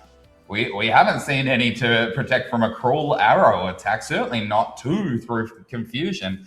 And hopefully for Gareth, he's able to set up here. We do have a double Badoo start, 2 different artworks as well. So I had to double check that. Yeah, we'll see which one is the favored artwork. Gareth favoring the illustration rare, and Hiromu favoring, I think it's a Master Ball art as a Buddy Poffin comes down. This time I'm very confident Gareth, having lost the first game, has in fact chosen to go second. Yes. So Okay. it seems like both players want Hiromu to go first. Yes. Yeah. So Hiromu says, I'll go first, attach to my Pheasantipity, and then wipe your board 1 attack at a time. Gareth says, all right, I'll let you go first. You're not going to Pheasantipity me again. And Hiromu says, that's okay. I've got Buddy Poffin. I can set up. So 2 Dreepy hit the bench with that Buddy Poffin. We do once again see this tiered deck searching, which is a sight for sore eyes, that's for sure. What is that front card that Hiromu's I believe it's a eyeing up Risky right Ruins. now? Okay, it is a Risky Ruins. There we go. One of the key cards in this matchup allows you to get your Monkey Dory on the board without relying on your opponent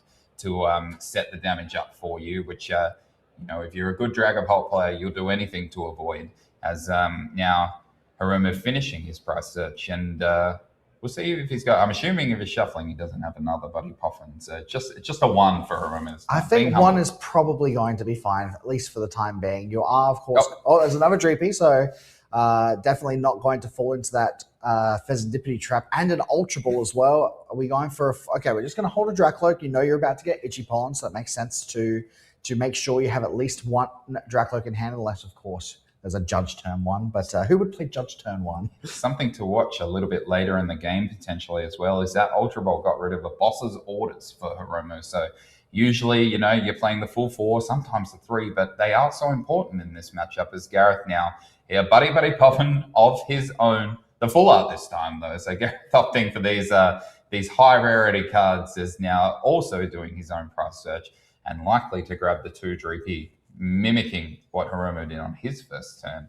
As I'm just checking for key resources, we do see an unfair stamp in there. The key card in this matchup, if you can get a hold of items, and maybe just counting the energy as well, also a key resource in the Dragapult mirror. Especially when there's these Crushing Hammers floating around. And of course, one of the most important things to think about when it comes to a Dragapult mirror match is the tempo with the Monkey Dories. You always want to have at least the same amount, if not more, Dark Energies on Monkey Dories than your opponent, especially when we have these kind of Itchy Pollen wars between the 2 players. 10 damage between these buddies exchanging back and forth. If you have a Monkey Dory and your opponent doesn't, that gives you a little bit of advantage. But we're just going to see the Fire Energy on the Dreepy for now. So I can confirm that is 2 Dreepy on the bench from that Buddy Poffin. One of those Dreepy does look like it's ascended and, has been covered in a glistening white light, but it is indeed a Dreepy. Oh, we do see the turn 1 turn 1. You called it. You called it, Johnny. You said, who's going to do that? But you know who's going to do that? Gareth Murphy.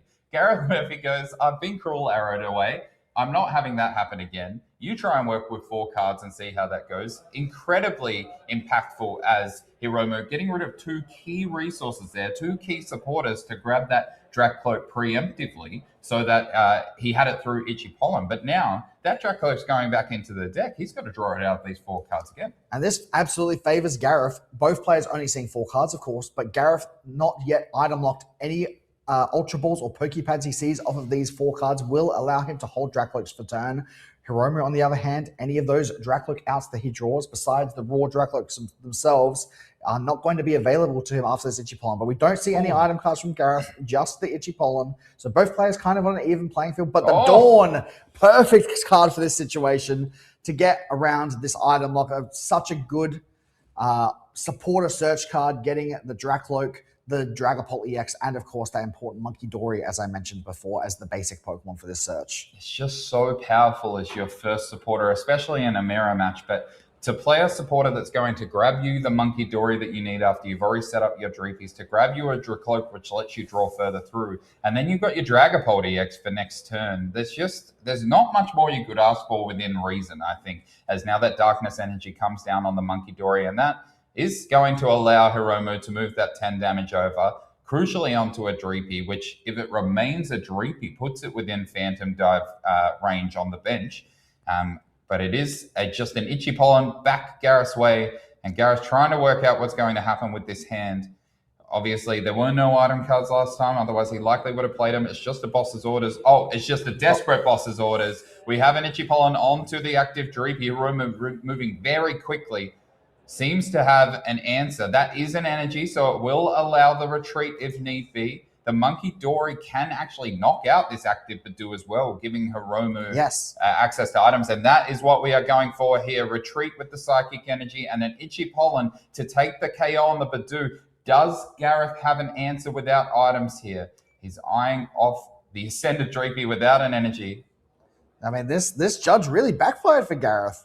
Neither player drew any raw Dracloaks, but Hiromu with that Dawn was able to get out of the hand. Gareth still struggling here. Still item locks due to the Itchy Pollen, and honestly, he's on a very tight clock here to be able to draw out of this before he gets board wiped. Luckily, no energies yet on Hiromu's Dracloak. Did have to pay that energy to retreat last turn, but all it would take is a Crispin, and we could start seeing some Phantom Dives from Hiromu come out next turn. Absolutely. The card that Gareth just benched, that Moltres that we've seen in previous matchups, be so good, especially against Shun Akita, who had that Arbaliva deck. It does so much damage, but in this matchup, a little bit less relevant. You know, you're doing only 20 damage to most of the Pokemon, all of the Pokemon on Hiromu's board at the moment, except that Badoo. It will knock out the Badoo because of weakness, but I think Hiromu trying to eye off exactly what you spoke about, Jordan, and I think that was the Crispin too. Oh no, is there a Dragapult as well? Yeah, is there a Dragapult? That was the Crispin. It's there at the front of his hand, so he's got access to the Crispin, and there is the Ultra Ball. That is how important this item lock is in this matchup. The Just item going lock for the Dracloak though, instead of the Dragapult. Might not either has the Dragapult already, or happy to just stick with the Itchy Pollen until he has a stronger board. Yes, I mean, there isn't any rush necessarily. You can kind of Itchy Pollen Gareth directly out of this game. I mean, Gareth potentially can draw into like a supporter card that will help him set up a little bit, but setting up 3 Dracloaks, also a strong move, can also Dragon Headbutt if he would like to, although the Phantom Dive does sound far more powerful, and it looks like we will not be seeing that Dragon Headbutt. An energy going to each of the Dracloaks, setting himself up nicely, Hiromu, as the third Recon Directive comes down. And if it wasn't enough for Hiromu to have all of the cards that he does have in his hand, he's got that unfair stamp for if Gareth is ever able to actually take a knockout. I mean, he does have that Moltres on the bench with Fighting Wings. If he were to get that into the active, that would be a way to take out this Badoo due to the weakness. But no, just a draw and a pass. Hiromu getting another 3 Recon Directives to build up this board, another manual attachment. And at this point, Gareth has kind of just got to hope that Hiromu makes a mistake or completely misses everything, or he's going to have to top deck something next turn. I mean, it looks like Gareth is going to need more than the whole of Australia to push him up this hill. It is a massive mountain to climb as Hiromu has 2 Dracloak and now a Dragapult EX on board. This means goodbye to 2 Dreepy. It's not a Cruel Arrow anymore. This is what we expected. The Phantom Dive doing all the work as a Pokepack comes down for another Monkey Dory. The Team Rockets Watchtower means Meowth won't get Gareth out of this, and now Gareth is down to a lone Dreepy. I don't believe he plays a Rare Candy either, so this needs to become a Dracloak, and it needs to become a Dracloak fast. Otherwise, bye-bye Dreepy, I think, and Gareth trying to work out what Hiromu's played, saying, why couldn't I have all of these cards, as he looks through Hiromu's discard pile, and instead eyeing off his hand of what seems to be not much. There is an Ultra Ball that guarantees a Dracloak. The Pheasantipity does mean flipping the script for 3 cards. Maybe Gareth has a Cruel Arrow angle that we're not seeing right now for game 2. Well, you know, there is a few things I can see. Now, obviously, no Rare Candy, so that's not going to be a line. You do have to cut cards to be able to fit these Crushing Hammers. But you know what? if there's a Crushing Hammer, there's a way. And I can see only 4 energy on Hiromu's board, and there are 4 Crushing Hammers in Gareth's deck. If he has some good draws and some good coin flips, those Crushing Hammers might be enough to buy him the time he needs to start to build a board and assemble some kind of comeback. I mean, I think Gareth has played 1, but 3 would still be super powerful. Gareth's just trying to work out what the play is, looking at his discard pile to see whether he brings back this Streepy with a Night Stretcher, and it seems like he will. He also needs an energy on this Moltres to attack. It is actually going to do a semi-reasonable amount of damage, and he does opt for the Fire Energy instead. I'm sure that feels pretty brutal with 2 Dreepies sitting there and only 1 on the board, and there we go. Okay, he's got the second Night Stretcher, brings a Dreepy into play as well. He's got the energy for the Moltres should he wish to Fighting Wings here for 110, but there's merit to not Fighting Wings in here because it does mean that those Monkey Dories have some damage to play with too, and I think as Gareth eyes up the Ultra Ball, he's probably thinking about that, the Dracloak coming down, and Gareth, for I guess the second time in this series, gets a Recon Directive when he wants it. But we do have a Crushing Hammers. Oh, Tails. That's 3 out of 3 Tails, I believe, for Gareth in this matchup. And if he wasn't unlucky enough with the cards that are hitting his hand, that's something that Crushing Hammer just kind of does to you at the worst moments. You get your Tails when they matter sometimes. And Gareth going, jeepers, I wish at least one of those has been a heads. It might have made a difference to me here, as Lily's Determination comes down for 8 freshies for Gareth. I've got to imagine that Crushing Hammer has to be one of Gareth's main win conditions here. Seeing 8 cards, so there is still a chance to find some more. And I don't believe we've used the Recon Directive on the Dracloak on the bench yet, so that's potentially 10 cards that Gareth is going to have access to, or at least have the choice of it and access to. And if there's no Crushing Hammer this turn, a Fighting Wings would just it would just sacrifice your own Dracloak. Adrenaline Brain already ready to go on that Monkey Dory Dark Energy on the bench. 3 of those damage counts could come over to the Dracloak, and a Phantom Dive would take out basically Gareth's last chance to win this game. So if we don't see any Crushing Hammers, I think the Fighting Wings is just not going to be an option here. And those Buddy Poffins teasing Gareth right now. Both of the Buddy Poffins left are on the bottom of the deck saying, bet you wish you saw me 3 turns ago. And I don't think there's a Dreepy left. I'm pretty sure he's prized the last one. There's 2 in the discard pile, sorry. A Night Stretcher got one of them back, but that Buddy Poffin might potentially be a fail here. And now the Pokepad coming down, it will likely grab a Monkey Dory, maybe a Dracloak for next turn as well. And if the 2 Buddy Poffins on the bottom of the deck weren't enough, the next card is the Crushing Hammer. Gareth's so far away from seeing these cards right now as the Pokepad does grab the Dracloak.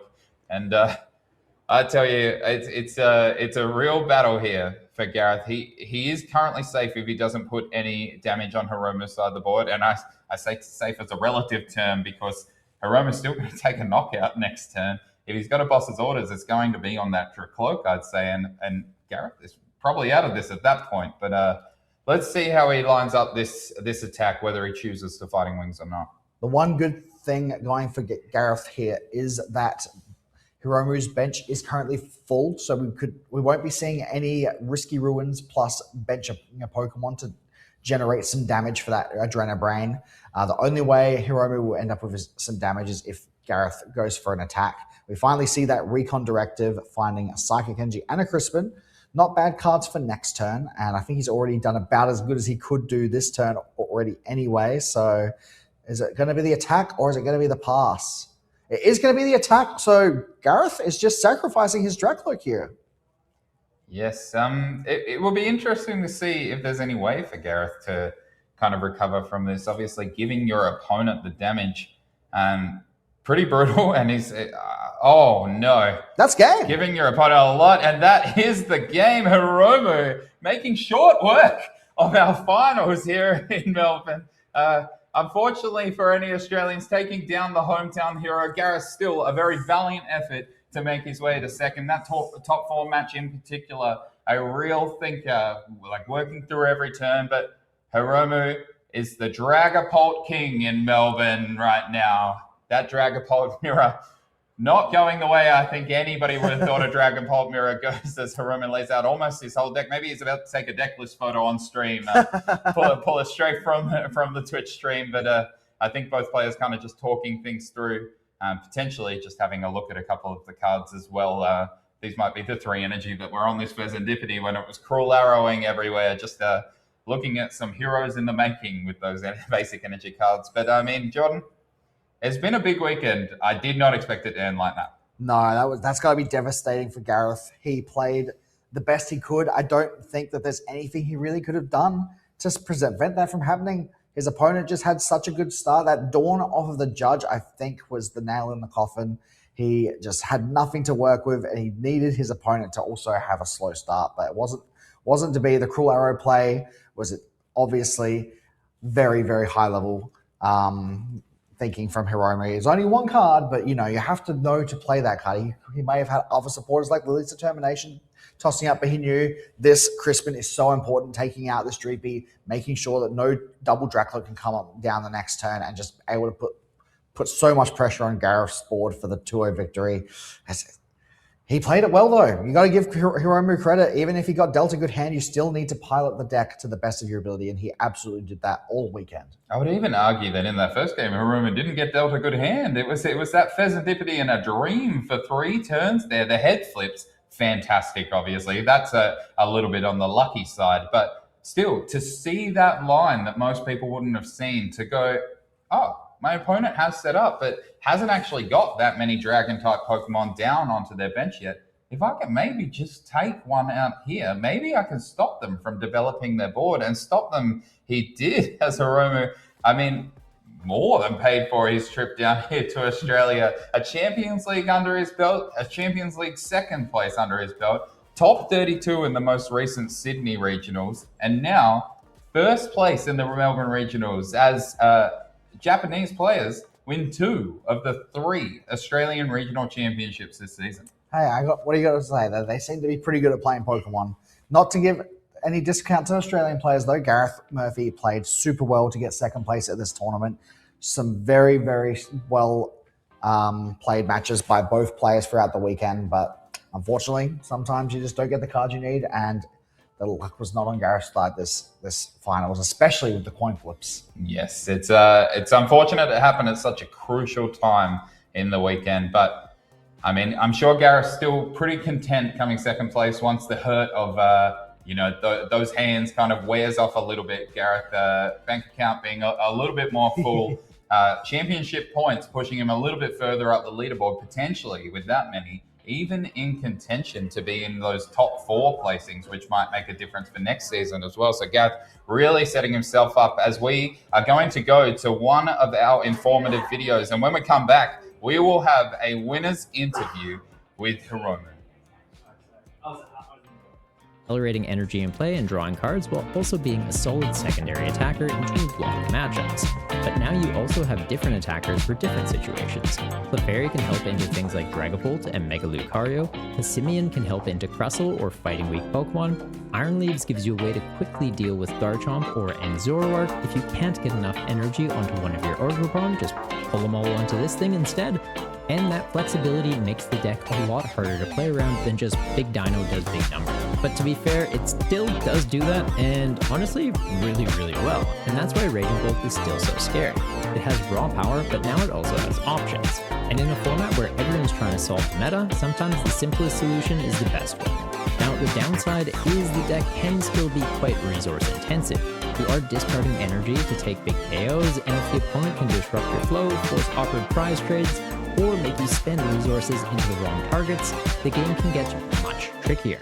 And in a Dragapult heavy format, you also have to be careful with your bench. Teal Mask Ogerpon is amazing for the deck, but it can also become a tempting target for Dragapult to pick off. But even with those risks, Raging Bolt is just too powerful to ignore, because it can still ask the opponent, okay, but what if I hit you like really, really hard? And honestly, that's still a pretty good plan, and exactly why Raging Bolt is one of the biggest decks to watch for at Melbourne Regionals. Hello Pokemon trainers, it's time to do a deep dive on Dragapult EX. Since the recent rotation, we've seen a drastic increase in the play rate of Dragapult EX, with some tournaments reaching almost 50% play rate. So let's learn why Dragapult EX is so good. Dragapult boasts an incredible attack with Phantom Dive. It allows you to do 200 damage to your opponent's active Pokemon and then spread 6 damage counters to your opponent's bench Pokemon in any way that you would like. This allows you to apply so much pressure to your opponent by lining up perfect KOs on your opponent's Pokemon in following following turns. Take multiple multi-prize turns in one game. Dragapult's also boosted by its Stage 1 evolution Dracloak with its incredible Recon Directive ability. Once during your turn with Dracloak, you are able to look at the top 2 cards of your deck, put one of them into your hand, and then one of them to the bottom of your deck, which when you've got 4 of them in play at once is absolutely incredible for card draw. Dragapult's ability to do bench damage partners perfectly with Pokemon like Dusknoir, allowing you to use Curse Blast and put 13 damage counters on one of your opponent's Pokemon and knock yourself out. But when this is paired with Phantom Dive, it allows you to absolutely tear up your opponent's board with unstoppable spread damage. Now let's talk about the A-specs of the deck. Before rotation, a lot of Dragapult decks were playing Neo Upper Energy to allow you to attack with Dragapult with just one single energy attachment. Now decks are favoring a little bit more of an unfair stamp build, which has pivoted to more and more players, including Crispin as a supporter for the list, which allows you to quickly accelerate energy onto your Pokemon in play as a way to keep chaining Dragapult attacks while still using this more disruptive A-spec.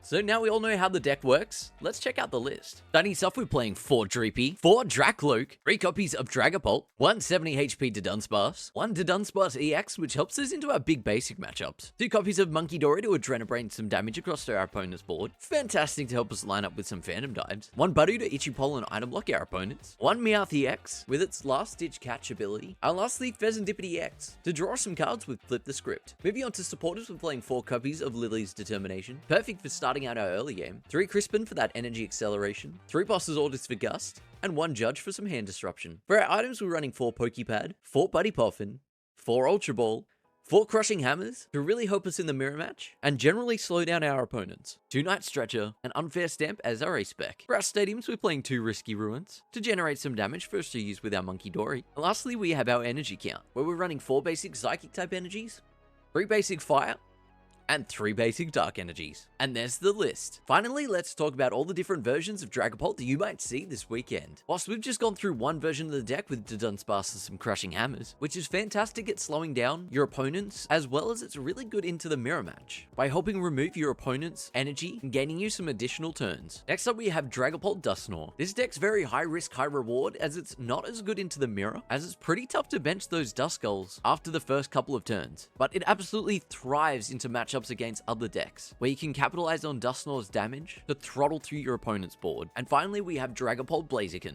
Now, while this also doesn't have any extra benefits into the mirror, Blaziken's typing allows you to absolutely feast on any of those grass type decks that are out there in the field right now, as well as using its ability, Seething Spirit, which is incredible for powering up Clefairy and Monkey Dory, without being so reliant on using Crispin as your supporter for turn. And there we go, now you are a master of the Dragapult archetype, and I'll be seeing you back in the broadcast. Let's talk about Crustle, because this is one of the big reasons the current meta has become so weird heading into Melbourne regionals.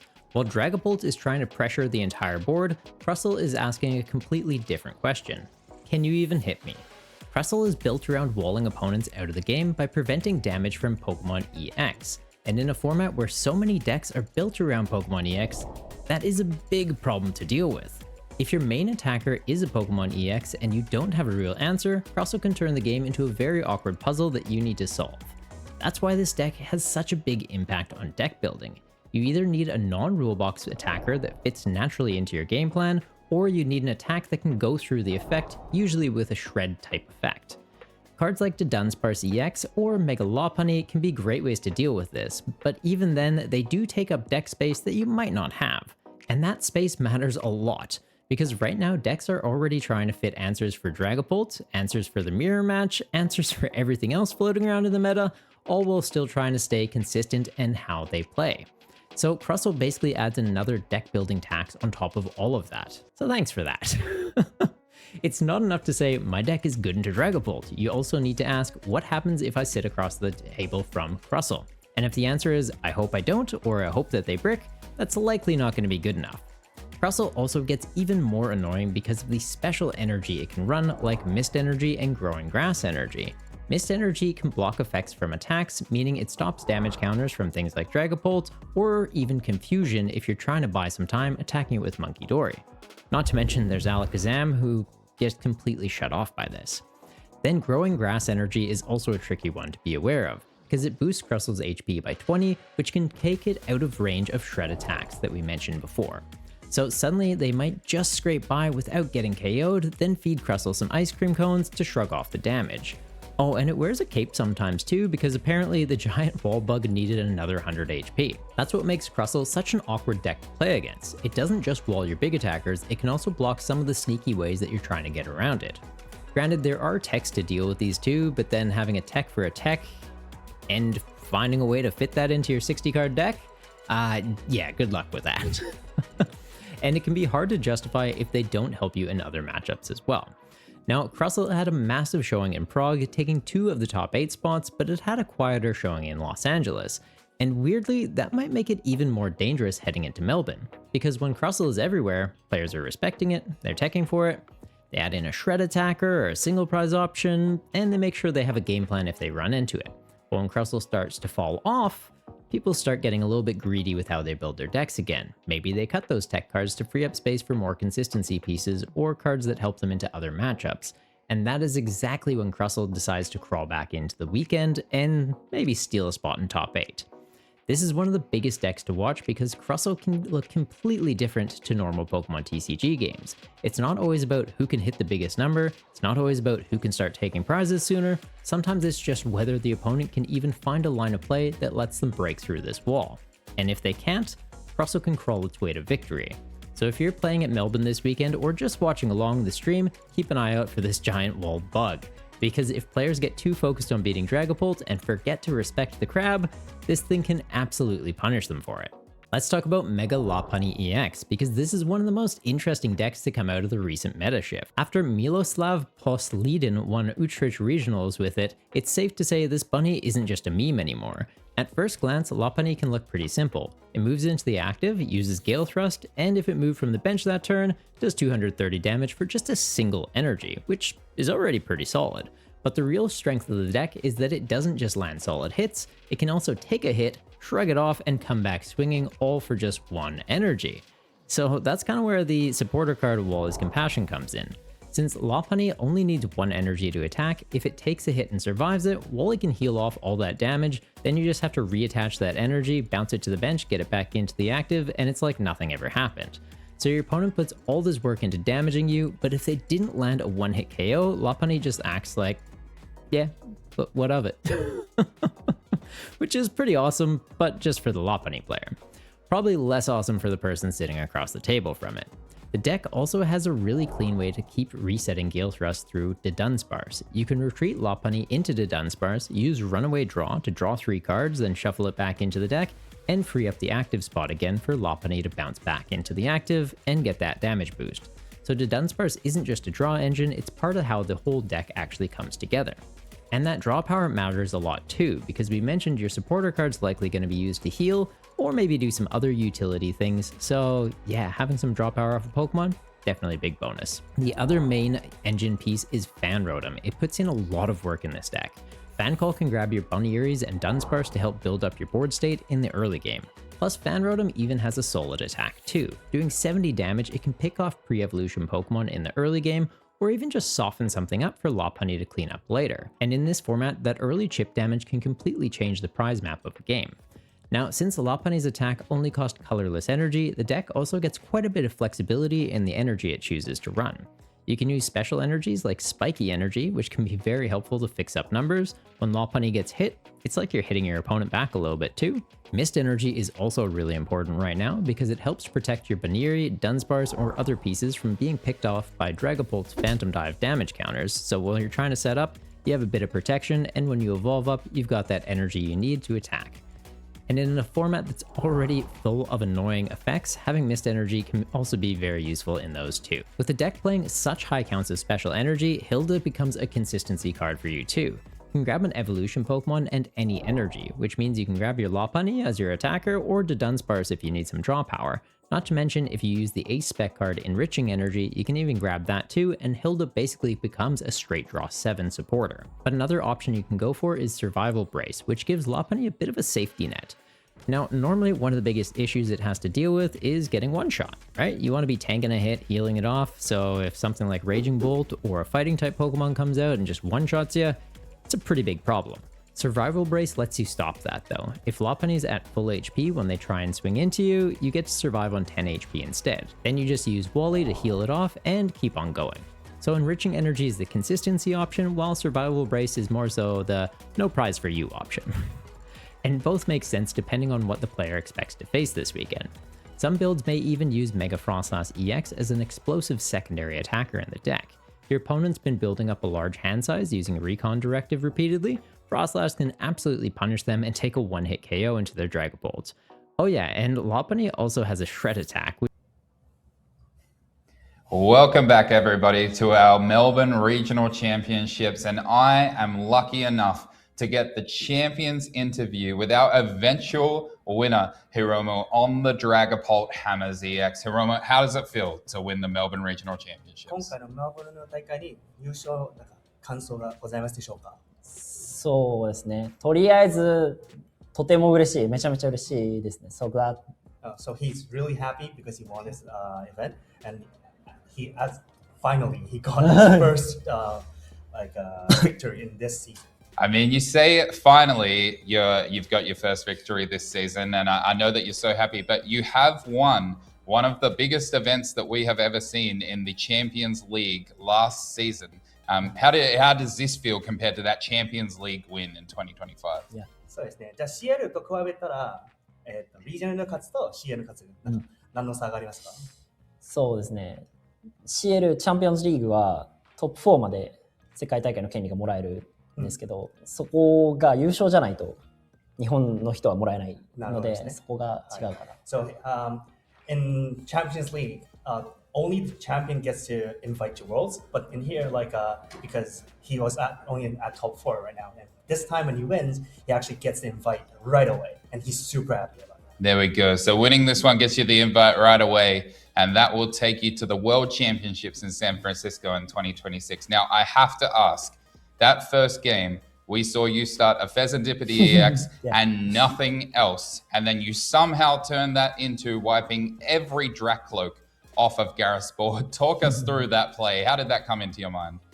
1でスタートしたの場面で、結局全部、相手のポケモンが倒しましたので、どうやってそこまでいけますかっていう感じで聞いてますね。そう最初の手札オープニングハンドに赤松とエネルギーがあって、で他に何もなかったから、そこから始めて相手が、ドラクロークでドローしづらいようにしたいなって思ってて、でフェザンから攻撃していくっていうのを思いつきました。はい。So his tactic was to let the opponent harder to set up because he was actually behind.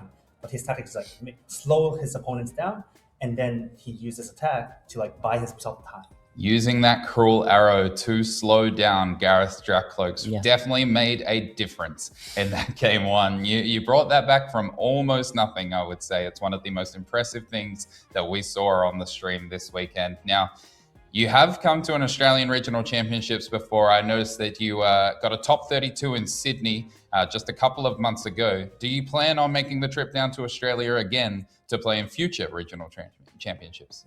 シリにも参加しましたんですけど、じゃあ、これからもオシアナの大会に参加予定がございますでしょうか？そうですね。まだ具体的には決めてないんですけど、また参加したいなと思ってます。He haven't had a plan yet, but he would definitely want to come back.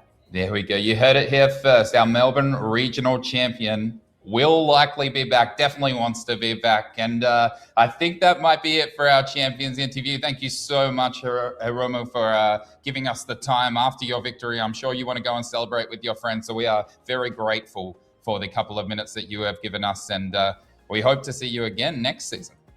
今回参加ありがとうございました。絶対もう今友達とお祝いしちゃうかなと思いましたので、本日のちょっと短い時間なんですがありがとうございました。ありがとうございました。Arigato gozaimasu. And we're going to throw to a very quick break. And when we come back, Tom and Braden will take us out of this Melbourne Regional Championship. Stick around. What an unbelievable weekend that we have had here. Braden, what was your favorite moment from this weekend? I'm going to be honest, getting to see one of my friends from our locals, Sobi, go undefeated day one. A little bit biased, but that's probably one of my favorite moments. But all of those Pheasantipity attacks in the finals there was honestly a bit of a showstopper. What about yourself? Absolutely. Definitely crowning our champion Hiromu was my favorite.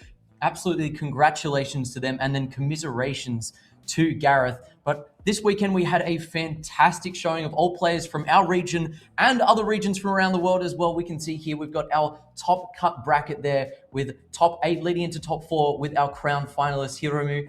It's been a wonderful weekend here in Melbourne. What can I say? I'm very keen for next season and to see what's going to come from world champions, as Hiromu saying that they're going to be making their way to Worlds this year, and hopefully they might be able to take the crown there as well. Now it'd be very impressive to see if they can take down the entire world. Obviously taking down the regionals here in Melbourne, pretty big. Bringing Dragapult, one of the many we've seen in Top Cut here. Be interesting to see if they stick with that deck for the rest of the season as well.